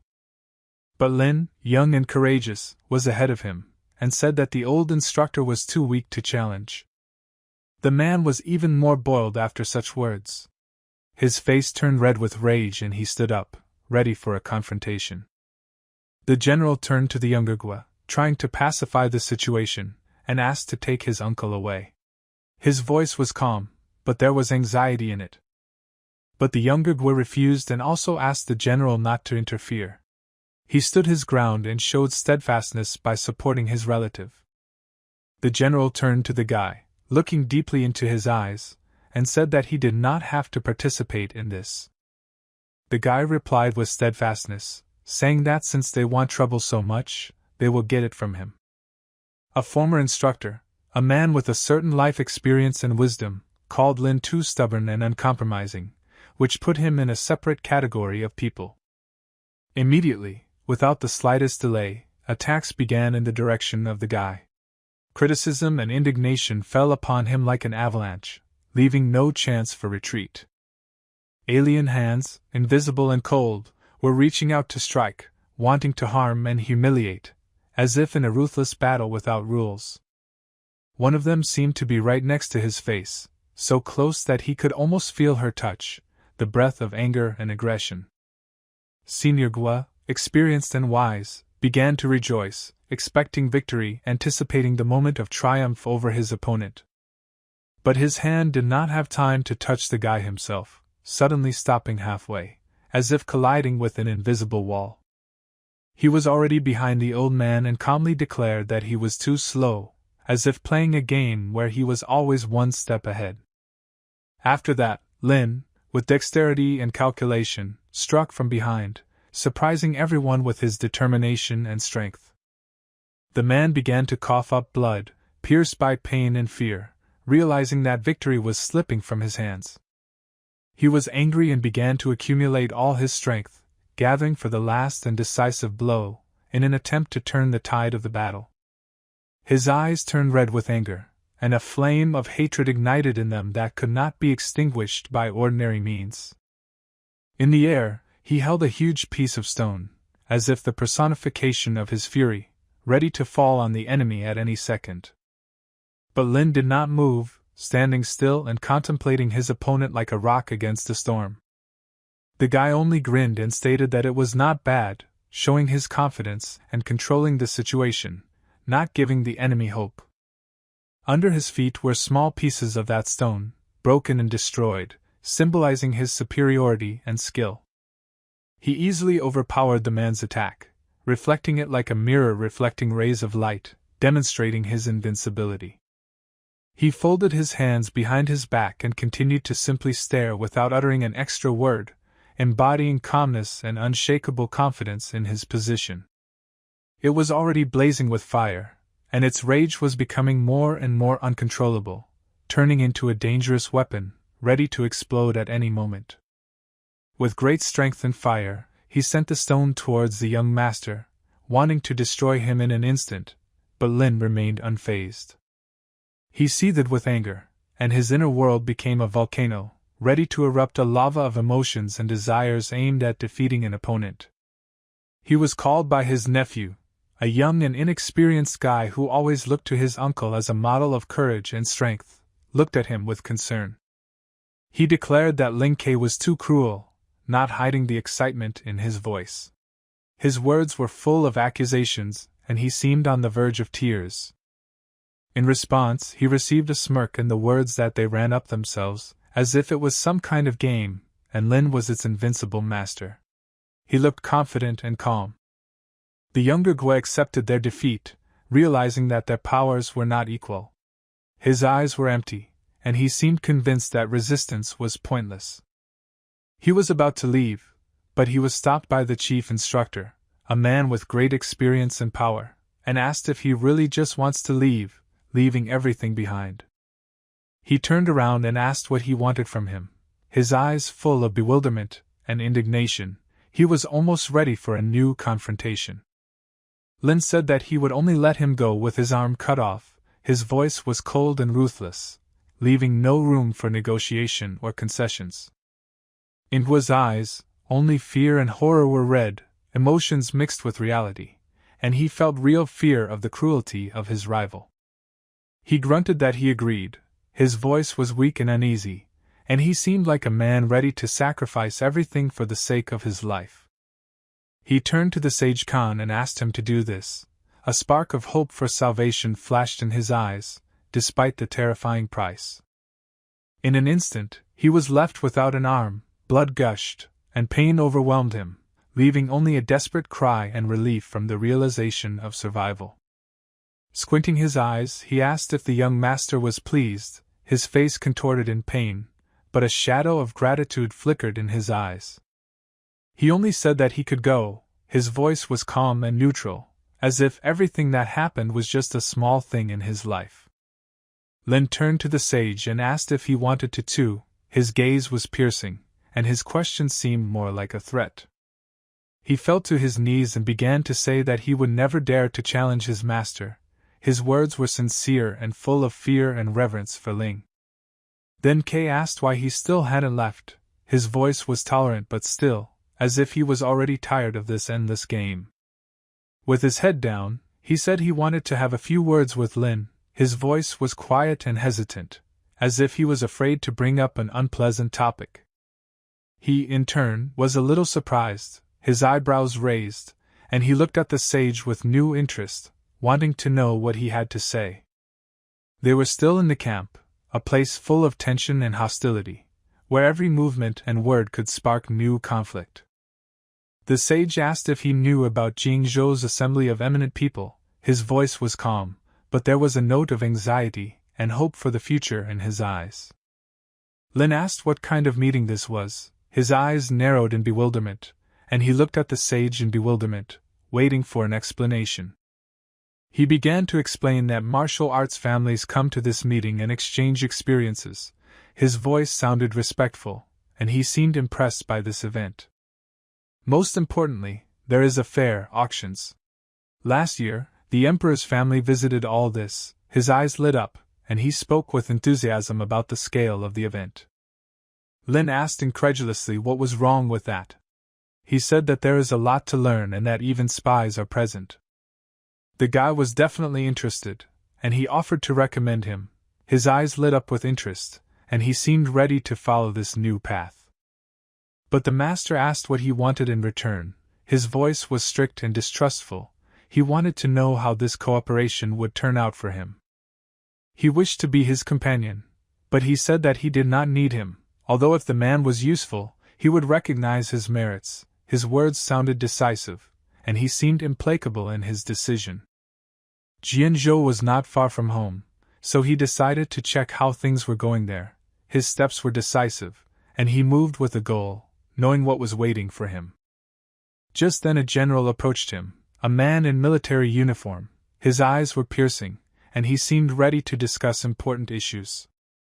It was the town of Sanhejian, a place full of life and bustle, where each person was busy with his own affairs and aspirations. Lin approached and addressed his aunt, saying that he had returned. His voice sounded warm and he looked glad to be home. The aunt bombarded him with questions as to why he had returned, her eyes full of bewilderment, and she seemed agitated by the sudden appearance of her nephew. He said that for some reason he had a bad feeling. His face was worried, and he seemed anxious and wary. Now they were sitting with her in the house, and he said that it was a long story. His voice was tired, and he looked like a man who had been through a lot. She stated that this was all because the lady wanted to make him her son-in-law, but it was good that the marriage agreement was annulled. Her voice sounded relieved, and she looked pleased with this circumstance. The boy said that he wanted to take her to Linzhou and hire many servants for her. His words were full of care and love for the aunt, and he seemed determined to improve her life.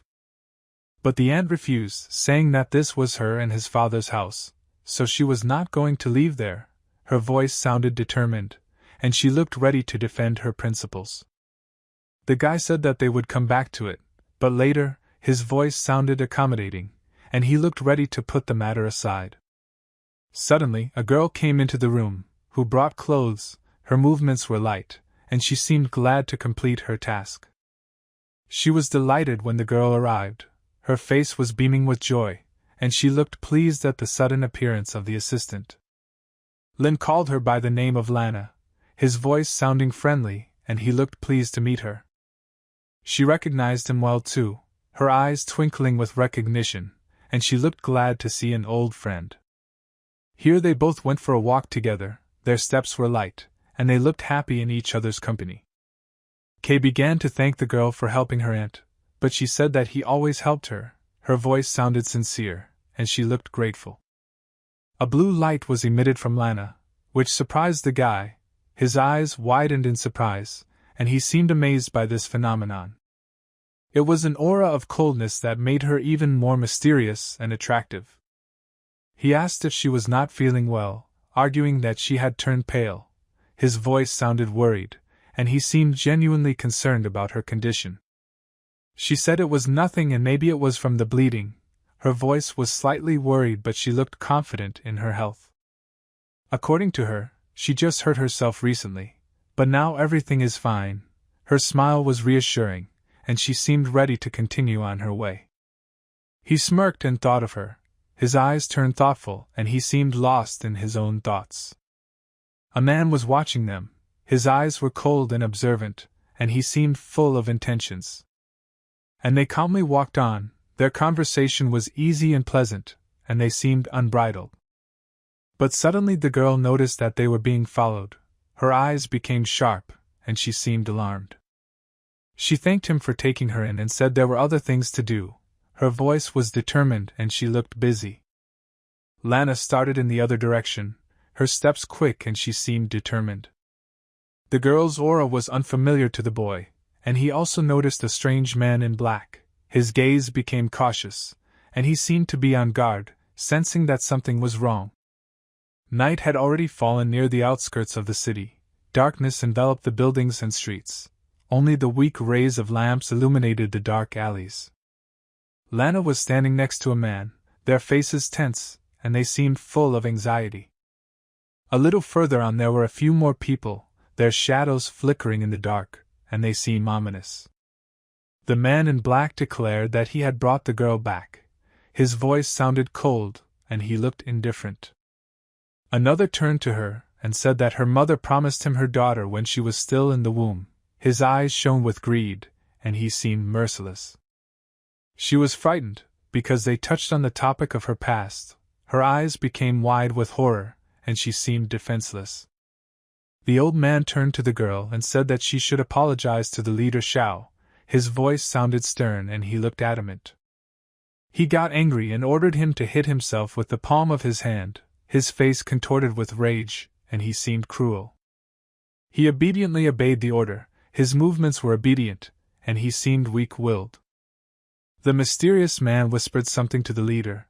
His eyes shone with cunning, and he seemed to know something important. Xiao ordered to kill this lover who returned. His voice sounded ruthless, and he looked determined. The girl screamed no, her eyes filled with despair, and she seemed ready to do anything to save her friend. The chief said with a smirk that she had finally spoken. His smile was malicious, and he seemed pleased with the situation. She was angry at the man. Her eyes were full of indignation, and she seemed ready to explode with rage. But still she had to fulfill his wish. Her eyes filled with tears, and she seemed broken. Suddenly, a voice from behind ordered the girl not to do this. The sound of the voice was determined, and he seemed determined to save the girl. Lana was surprised to hear Lin's voice. She called out to the guy. Then she told him to leave. Leader Xiao was happy with this arrangement. Lin Ke warned him and stated that he should not dare to approach his girlfriend. His voice sounded determined, and he looked ready to protect Lana at any moment. The man looked at the guy who was standing on the roof. His eyes were piercing and he seemed to be wary. Everyone laughed, saying that he who himself is on the verge of death wants to save his beloved. Their laughter was cruel, and they seemed confident in their hope. To this, Lin didn't say anything. His face remained calm and he seemed unperturbed. The blue-haired man declared that there was one more spectator. His voice was mocking, and he seemed confident in his victory. He again demanded that the girl obey his order. His tone was commanding, and he seemed implacable. Then he got up and walked over to her, stretching out his hands, saying that he had no time. His movements were quick, and he seemed to brook no delay. At this point, Kay intervened and stabbed him. His movements were lightning fast, and he seemed determined. He began to scream in pain. His face was contorted with anguish, and he seemed dazed. His assistant ran up to him. His gaze was full of concern, and he seemed wary. The young master was angry, because he warned him not to approach the girl. His face was red with anger, and he seemed furious. Xiao ordered to kill the guy. His voice sounded cold, and he seemed ruthless. Red-horned spirits began to appear, their outlines flickering in the dark, and they seemed ominous. They were called by his assistant. His movements were quick, and he seemed to be a skilled spellcaster. The ringleader declared that he could not cope with the ghosts. His smile was malicious, and he seemed confident in his superiority. The guy in his usual pose was standing on the roof. His stance was confident, and he seemed ready for battle. He thought he was scared. His eyes were contemptuous, and he seemed smug. But Lin stated that he also had artifacts. His voice sounded confident, and he seemed determined. His eyes were filled with rage and they shone like coals, and he seemed ready to explode his rage. Immediately a fire dragon appeared. Its flame flared up in the night, and it seemed mighty and terrible. He directed his fire at everyone. The flames engulfed everything around him, and he seemed unstoppable. The man was on fire. On the ground lay a pipe with a green skull on it. It seemed strange and mysterious, and Lin could not take his eyes off her. Lin picked her up and hid her. She was cold to the touch, and he could feel the hidden power in her. Lana asked if he was the Lin Ke she knew. Her voice was unsure, and she seemed confused. The two men at the back sat in fear, their faces pale, and they seemed shaken by the events. He said he was the same but had learned a few tricks. His smile was wide and he seemed pleased with himself. It was still night outside, the stars shone brightly, and everything seemed calm and peaceful. The girl began to talk about her past and was even afraid to imagine what would have happened to her if Lin had not come. Her eyes were full of gratitude, and she seemed relieved. He touched the girl's shoulder and said that there was nothing more to be afraid of. His gaze was gentle, and he seemed caring. He did it for a reason. The guy realized that they wanted to study her. It was her strength and aura. His face expressed determination, and he seemed ready to protect her. Lana said she wanted to return to her homelands. Her voice was firm and she seemed determined. She said that their family is from the ancient Shur family, but her grandfather does not want her to return. Her eyes were filled with regret, and she seemed upset. She exclaimed that she wanted to protect her family. Her face was on fire, and she seemed determined. The guy was glad that she understands that you can only rely on yourself. His look was pleased, and he seemed satisfied. So the day came, the sun rose, and everything became bright and bright. Auntie began to scold the guy for running away in the middle of the night, but he told her that he was with a friend. Her voice sounded stern, but caring. She said that she knew about his journey to the house of Lana and hinted at feelings. Her smile was familiar, and she seemed to be a wiser life. Today was an important day. The great-grandfather of the guy calls all the family members to the clan meeting. Everything around seemed tense and important. The guy was surprised to hear this. His eyes were wide open, and he seemed agitated. They gathered at the Lin Ke ancestral temple. The place was solemn and majestic, and they seemed ready for an important event. Auntie asked to go say hello to Grandpa. Her voice was soft, and she seemed loving and caring. The lad immediately went to do it. His steps were quick, and he seemed determined to comply with his aunt's request. Just then, 3 guys appeared. One of them was Lin Ke's second cousin older brother. Their glances were contemptuous, and they seemed ready for ridicule. They began to mock him, because he was leaving to woo Lin Zhou. Their laughter was loud and piercing, and they did not hide their contempt. The guy did not like these conversations. His face became serious, and he seemed unhappy. His so-called brother said to leave so as not to disgrace himself, because he belongs to another family. His tone was arrogant, and he seemed confident in his words. Lin stated that he was too weak to force him to leave. His voice sounded firm and he seemed unshakable. He got angry and said that in a meeting where they would talk about how to divide the land, there was no place for him. His eyes sparkled, and he seemed determined. There was fury in his eyes at the words that they wanted to take away his family's lands. He was clearly furious and ready to challenge. The other guy began to repeat the same thing, that he was no longer from their family. His tone was contemptuous, and he seemed insistent. He declared that he would look at those who dared to covet their lands. His voice sounded menacing, and he seemed ready to fight. 3 of them told him not to dare to enter the door. Their faces were contorted with hatred, and they seemed determined. Lin continued to look at his relatives. His gaze was calm and confident. He did not seem afraid. All 3 flew off in different directions, their faces expressing shock and horror at the unexpected attack. The guy did not hesitate and removed them from his path.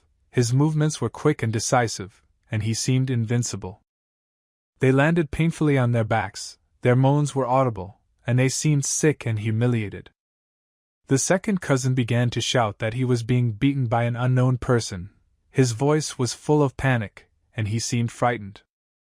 Suddenly, an old man appeared and told them not to dare to shout in his ancestral temple. His voice sounded menacing, and he seemed full of authority. His gaze was angry, his eyes sparkled, and he seemed determined to restore order. He began to complain that this guy was Lin Ke and that he was trying to invade their temple. He turned to the guy and asked how he dares to get into fights when he did not appear for 6 months, but he was only interested in the issue of his land. An older man called the guy a brat, and his words sounded reproachful. Lin got angry and told him to repeat it again. His eyes were blazing with rage, and he seemed ready for another clash. He repeated the same thing, his voice did not waver, and he seemed confident in his words. After that, he was already in the air and flew. Kay did not hesitate and struck. His movements were fast and powerful, and he seemed to be completely in control of the situation. He was holding his face and yelling for someone to get this guy out. His voice was plaintive, and he seemed startled. Several men rushed at him with sticks, their eyes full of determination, and they seemed ready to attack. The guy just looked at them, his gaze was calm, and he seemed unshakable. The woman ran up to the man and asked how he was. Her eyes were full of concern and she seemed genuinely concerned. But the most important one finally intervened in this booth. His presence was felt immediately, and he seemed full of authority. It was great-grandfather. Everyone greeted him, their faces expressed respect, and they seemed respectful. Great-grandfather looked at his children, his gaze was penetrating, and he seemed to know everything. They began to say that the guy was a villain and he beat them, their voices sounded accusatory, and they seemed full of indignation. Then the aunt intervened and said that he should not rest on the advantage, since everyone saw how it really was. Her tone was confident, and she seemed resolute. Immediately, another woman intervened and said that some women weren't supposed to speak in Ling Temple. But the aunt asked that one, "Is she really not a woman?" All this was finally stopped by the eldest. His voice was menacing, and he seemed determined to restore order. He said that only the head of the family had the right to decide all this. His words sounded final, and he seemed full of wisdom. Here they are already in the temple. The atmosphere was tense, and everyone seemed ready for an important decision. The chief sat in the middle, and there were other men nearby. Everyone gathered to listen to what great-grandfather had to say. He began by saying that for what purpose he had gathered everyone here, namely, to divide the lands and conduct an examination of the youth. He turned to Elder Wu and asked him to announce everything. This request seemed important and official, and everyone present was closely following the course of events. The man began to announce how much land anyone would get. The same father of the second cousin received 20 mu of land. And Aunt Ling Jianchun received 1 mu of land. She said that she has a man in her family, and this is her son. But the nephews intervened and began to say that her son was the son-in-law of another family. She didn't know what to say. She seemed lost and confused, not knowing how to defend her position. The man said that for her 1 mu of land is already too much. His words were sharp and defiant, and he seemed confident that he was right. Auntie knelt down and addressed the elder, saying that her son was also his great-grandson. He calmly said not to do that, but simply said what she wanted to say. The head turned to Elder Wu and said that this was the wrong section. Here the grandson of the head intervened and said that the third brother had no men in the family, so they divided the lands for good. The chief said that he was right, but there was one but. She kept pleading, but Kay said that they should not beg. She told her son that she was very guilty before him and his father. She felt bad and hurt from it. The guy said that while he was here, no one would dare to take away their own house from them. One of the relatives told them to know their place and put their signatures. Lin did not become silent anymore. He said, if this land was transferred to them from his grandfather, he would not say a word, but how dare they dispose of the property bought with his father's money? His words sounded hot and determined, and he seemed ready to defend his rights. The uncle, being a direct participant in the events, again intervened in the conversation and, turning to the stranger, asked about the money and the motives for his arrival. Why did he, the son-in-law of a completely different land, even decide to come to these places? The young boy looked at his uncle. His gaze was impenetrable, and he seemed to consider every word. He declared with firmness and determination in his voice that no one dares to take away what is rightfully his. If someone dares to try to do this, then they will have to use their fists and defend their rights. Everyone present was amazed and surprised to hear such words that left no doubt about the guy's determination.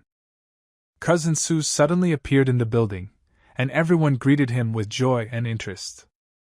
He hurriedly apologized to everyone for appearing so abruptly because of the arrogance of the young guy and his defiant behavior. The other guy, hearing this, supported the cousin's words and expressed his point of view. Sue, turning his attention to Lin, asked with irony if he was really so strong and able to prove his words. Lin, without straying, announced that he was offering the elders to become witnesses of the upcoming battle. The elders, realizing the importance of the moment, immediately agreed and supported this proposal. If Sue wins, he will have to give up all his lands, which has become an important bet in the upcoming duel.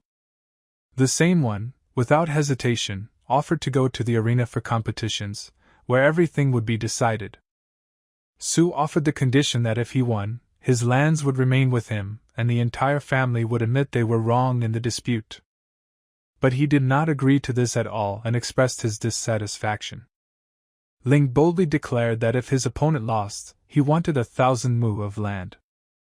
The uncle was angry and indignant, because all their lands, even taken together, would not be enough to collect 1,000 mu.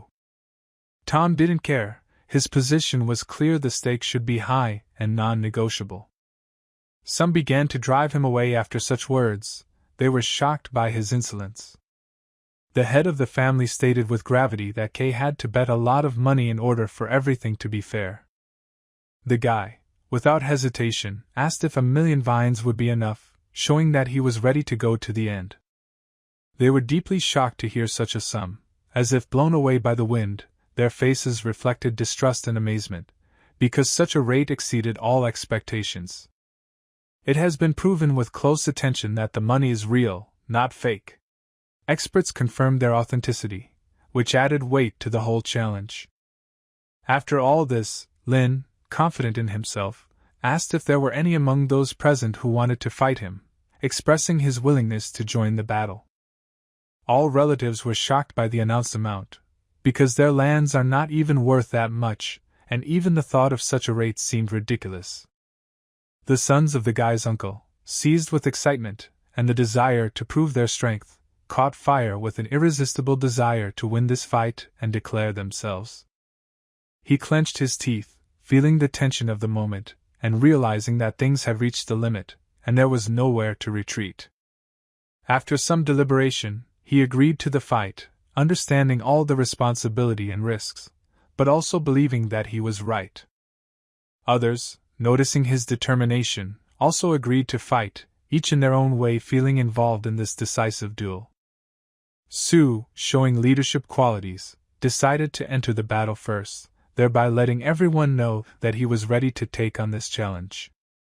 Some of those present were worried about defeating Kay, doubting the ability of their fighters and fearing losses. Sue began to speak with pride that he was the Emperor's senior warrior, as if this should give him authority and influence in this dispute. But Lin said with displeasure that it was enough to talk, it was time to act, and there was no point in wasting time on empty words. He, without wasting time, began to strike, deciding to take the initiative in his own hands. But he received a powerful fist in the jaw, which was a tough answer and proof of the seriousness of Lin's intentions. Uncle was shocked by what he saw. His sons were also left amazed by this blow, realizing that their opponent was not joking. Lin, without losing concentration, turned to the elder and asked if he had documents for the land, showing that he was ready to go all the way and was not going to give in. They were shocked by his confidence and determination, realizing that this dispute had reached a completely new level, and there was no room for compromise in it. Lin sat in his office at his massive desk, surrounded by walls decorated with various pieces of art and books. There was confidence in his eyes. He said that they were joking and he needed to return the documents to the land. He will talk to the fifth elder, and the lands of his family will not be divided, but a piece of land will be taken from each family, and given to him. Lin bowed his head and asked with interest, was it just for fun that they wanted to beat him up? He was clearly upset, saying that the land document was the most valuable thing in his family. This is a legacy and he can't just take it away. There was concern in his voice. Lin paused to compose himself, then explained that he had placed a bet and lost it, and the lands now belonged to Lin. He tried to speak calmly. The guest became extremely angry and shouted that this was still his land. He began to reach for the documents with despair in his eyes, having lost control of himself. Lin used his strength to strike his arm. He acted quickly and decisively, making it clear that jokes were aside. A through-hole appeared in the guest's hand. The pain was so intense that he couldn't help but scream in pain. Lin looked at him with cold calm and asked why he wanted to steal the documents. There was something inexplicably stern in his eyes. His wife and son, standing nearby, saw everything that happened. Seeing his wound, they were worried about their father. Their eyes were full of fear and worry. The guy squeezed out with difficulty that Lin was very cruel. But Lin replied that this was just a small punishment, and if they were not his relatives, they would have been dead long ago. His words were cold and emotionless. They no longer dared to say anything else to the strong Lin. Fear and respect for him left them speechless. He went into his house. She asked him what should they do. After all, the uncles and elders will definitely not agree to end the conflict, and they probably will not be able to take these lands. But Lin replied not to worry, because she is now the mistress of large lands. At that moment, an elder approached the house. He asked if dear Lin Ke was at home. Lin's mother came out and looked at the elder with curiosity. She asked him what he wanted, a little wary of this unexpected visit. The elder replied that he just wanted to talk to Lin. Lin, hearing the elder's voice, left the house. He told his mother to prepare tea, adding respectfully that he would talk to his uncle. His words conveyed sincerity and a willingness to discuss important issues. The uncle said that he talked to everyone, and they decided that Lin could choose a plot of 100 mu from any of the territories of Lin's land, and the remaining lands should be returned, because people would be left without a livelihood. He asked his uncle, didn't he want to leave his family without a livelihood? His voice was full of accusation. The uncle slowly said that his clan wanted to compromise, but Lin was stubborn and greedy. He continued, talking about his family's connections, which were not small, and if the matter was brought to the authorities, he was afraid that Lin would have nothing left. His words were serious, but there was no malice in them. Lin asked with a grin if the elder was threatening him with this. He added that he would be able to protect his lands and would not allow anyone to take them away. The uncle was upset. He understood that Lin was acting in the interests of his family, but he could not understand his stubbornness. But after a pause, he said that the land documents belong to Lin, but there are no crops on these lands, and we need to wait for the harvest to ripen. Lin, in turn, replied that there was no problem, we'll wait. Meanwhile, in the palace, they told their father that the fifth elder had learned that Lin did not agree to their terms, and they could return to this later. The father replied that these were their fields and they would not give them to him. But the guy said that they signed the bid. The father said that they could say that they were forced to do it, and the authorities will decide, and they can treat them with respect. 3 months later. It was the annual meeting of the Lin family. And according to customs, every family and every courtyard will pay a visit to the Lin family. And this meeting takes place not only to develop relationships with other families, but also to help their family understand the abilities of other clans. The guy, looking at Lin, stated with obvious dissatisfaction that everyone knows how to behave, only some do not know how to establish relationships, and it is precisely such people who can disgrace them all. His words were sharp and straightforward, and there was a sense of reproach directed at Lin. He didn't know where Lin learned to fight, and would he really dare to rebel? There was obvious provocation in his eyes, a desire to put Lin in his place. At this moment, the owner of the bread farm, Mr. Tianfin, arrived. His appearance brought an atmosphere of respect and expectation into the room. All eyes were fixed on him. This distinguished guest was the seventh elder. His presence evoked a feeling of importance of the moment. He came from so far away, but the Lin family's annual meeting was widely known, and he couldn't help but come. He thanked Mr. Xiu for his words, and with his characteristic majesty, asked to go to the backyard.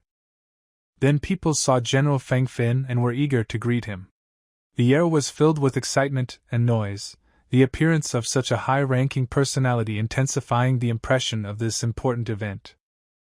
A couple of minutes later, to everyone's excitement, the district judge of Luo County arrived. His presence added formality and gravity to the moment. Everyone present understood that discussions would now begin on issues affecting not only the Lin family, but the entire local community. At one of the recent celebrations, the district judge occupied a prominent place. His presence evoked awe and admiration among the common people, for no one could compare with his importance and position in society. People discussed and argued, not knowing the exact answer to the question of who might appear larger on this day than him. The elder, expressing deep reverence and respect, was truly glad to welcome such a great and respected person as the district judge to their modest but heartfelt celebration. In his eyes, it was a symbol of respect for their community. The judge, paying attention to some details, asked with curiosity and concern, "What happened to your father's hand, dear father?" The question sounded sincere, and there was a sense of concern for the old man's health. The guy answered calmly, but with some excitement, "I'll tell you about this later, dear judge, but now I need to go to the central hall and rest, because the day is not easy." His words were polite, but there was a hint of weariness in them. Whispers about Lena began to be heard among the guests of the holiday. People, looking at it, said with confidence that this time there would be an interesting and exciting show, especially because of the current situation with the division of land, which always causes lively discussions. One of the guys turned to Lin and told him that he shouldn't put himself so highly. But Lin, not wanting to enter into a meaningless conflict, remained silent, maintaining his dignity and calm. Another gentleman, dressed in expensive clothes, approached the crowd. His gaze was filled with confidence, and power was felt in his movements. One of those present asked, addressing the newcomer, "Who are you, dear sir?" The servant introduced him, saying with respect, "This was Mr. Duan, the head of the Eagle Gang from Linzhou. He came here specifically to visit Mr. Lin, and asks that you let him know about this." He spoke again, emphasizing the significance of his words. "The head of the Eagle Gang from Linzhou, Master Duan, has arrived.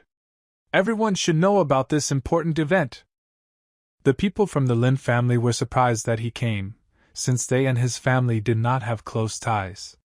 However, they heard that this Eagle Gang is very influential and has power in the region. Approaching Mr. Lin, Mr. Duan bent down to show his respects. Lin was surprised by this behavior, his eyes widening in surprise. Mr. Duan, holding an ornate box in his hands, said that a lot of property income had come into Lin's name, all of which were exchanged for banknotes.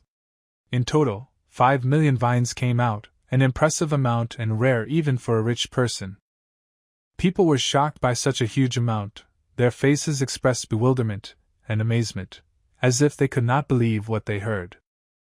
Every person at the celebration was truly surprised by this. Some were even speechless from such an unexpected turn of events.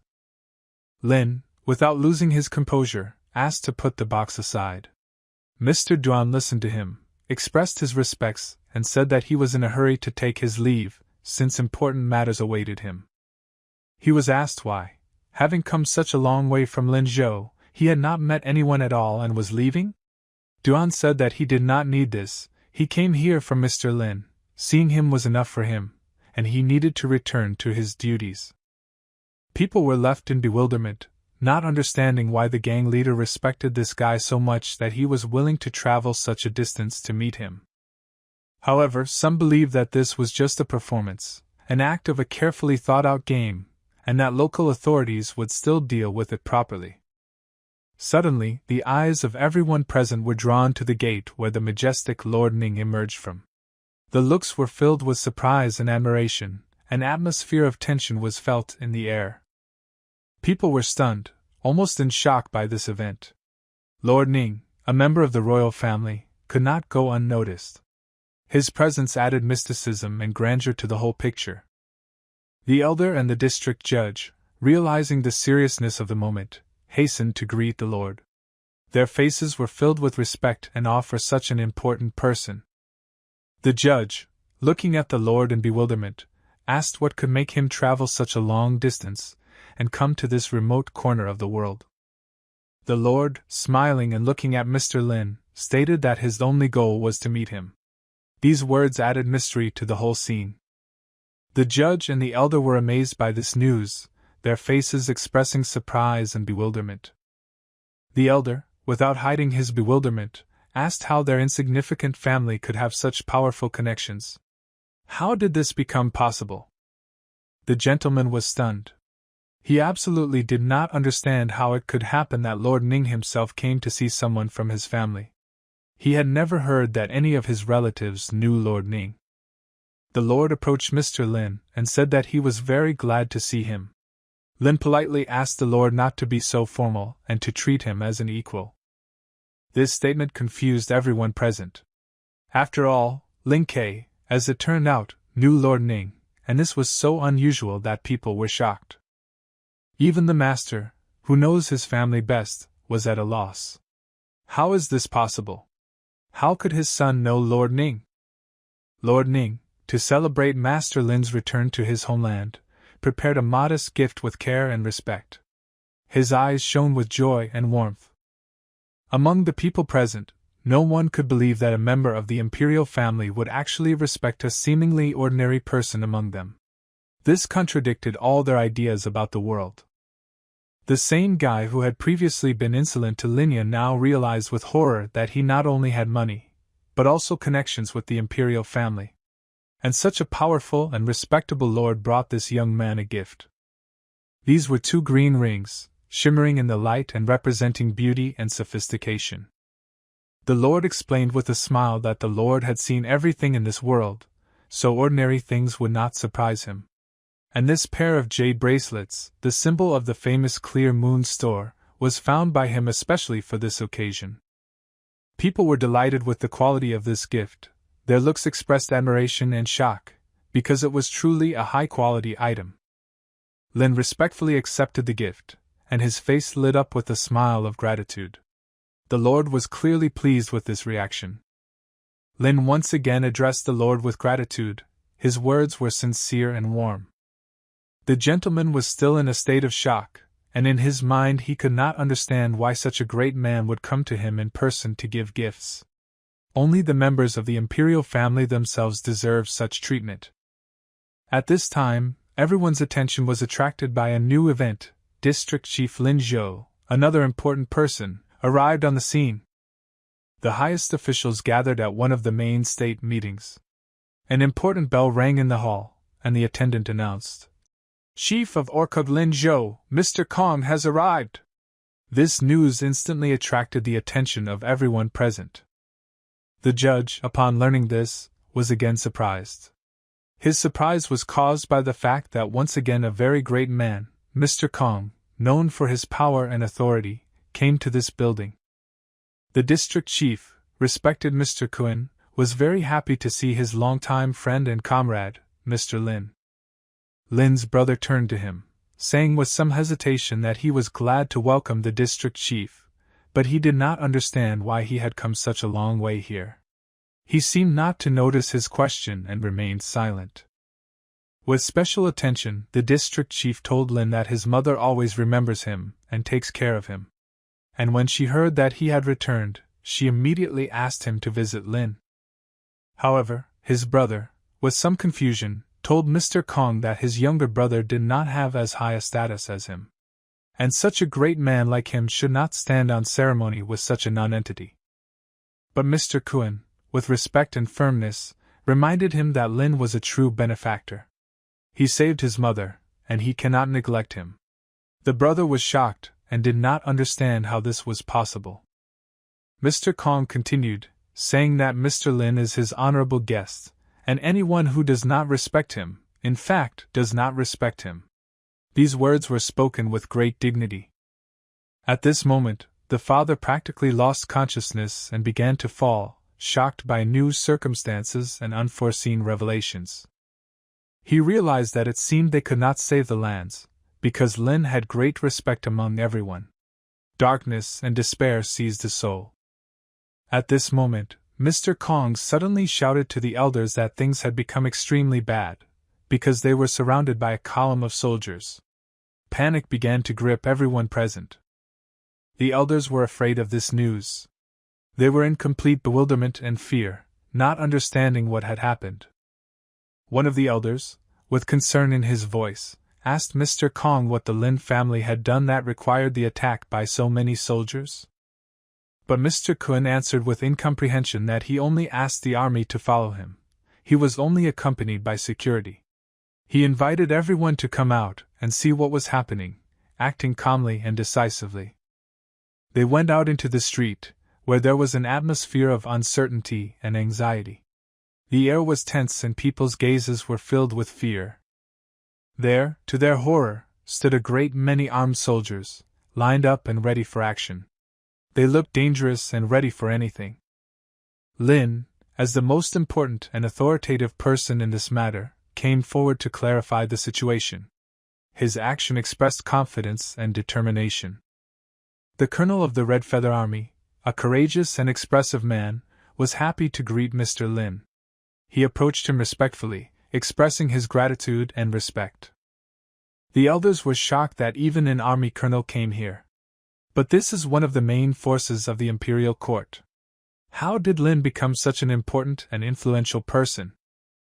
The elder understood that the gang of eagles had gathered here, Laurel Nian, district head of Lin Zhou, Red Feather Colonel.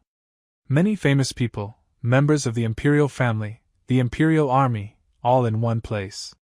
He never thought that in their family there would be a person who would achieve so much. The elder was so shocked and pierced by the depth of what was happening that he burst into tears right on the spot. His tears were not a simple manifestation of grief or surprise. The surrounding people were in fear and bewilderment as they watched this guy, Lin, who happened to know so many great people. A lot of people really gathered at the scene. These are not just local residents, but also many noble guests and even soldiers. Everyone looked at Lin with admiration, awe and curiosity. The elder, calmer but still full of questions and feelings, slowly approached Lin. Lin, with firmness and confidence in his voice, said that if they came here to tell him something, then let them start talking. The elder, with trepidation in his voice, asked why these people treat him with such respect.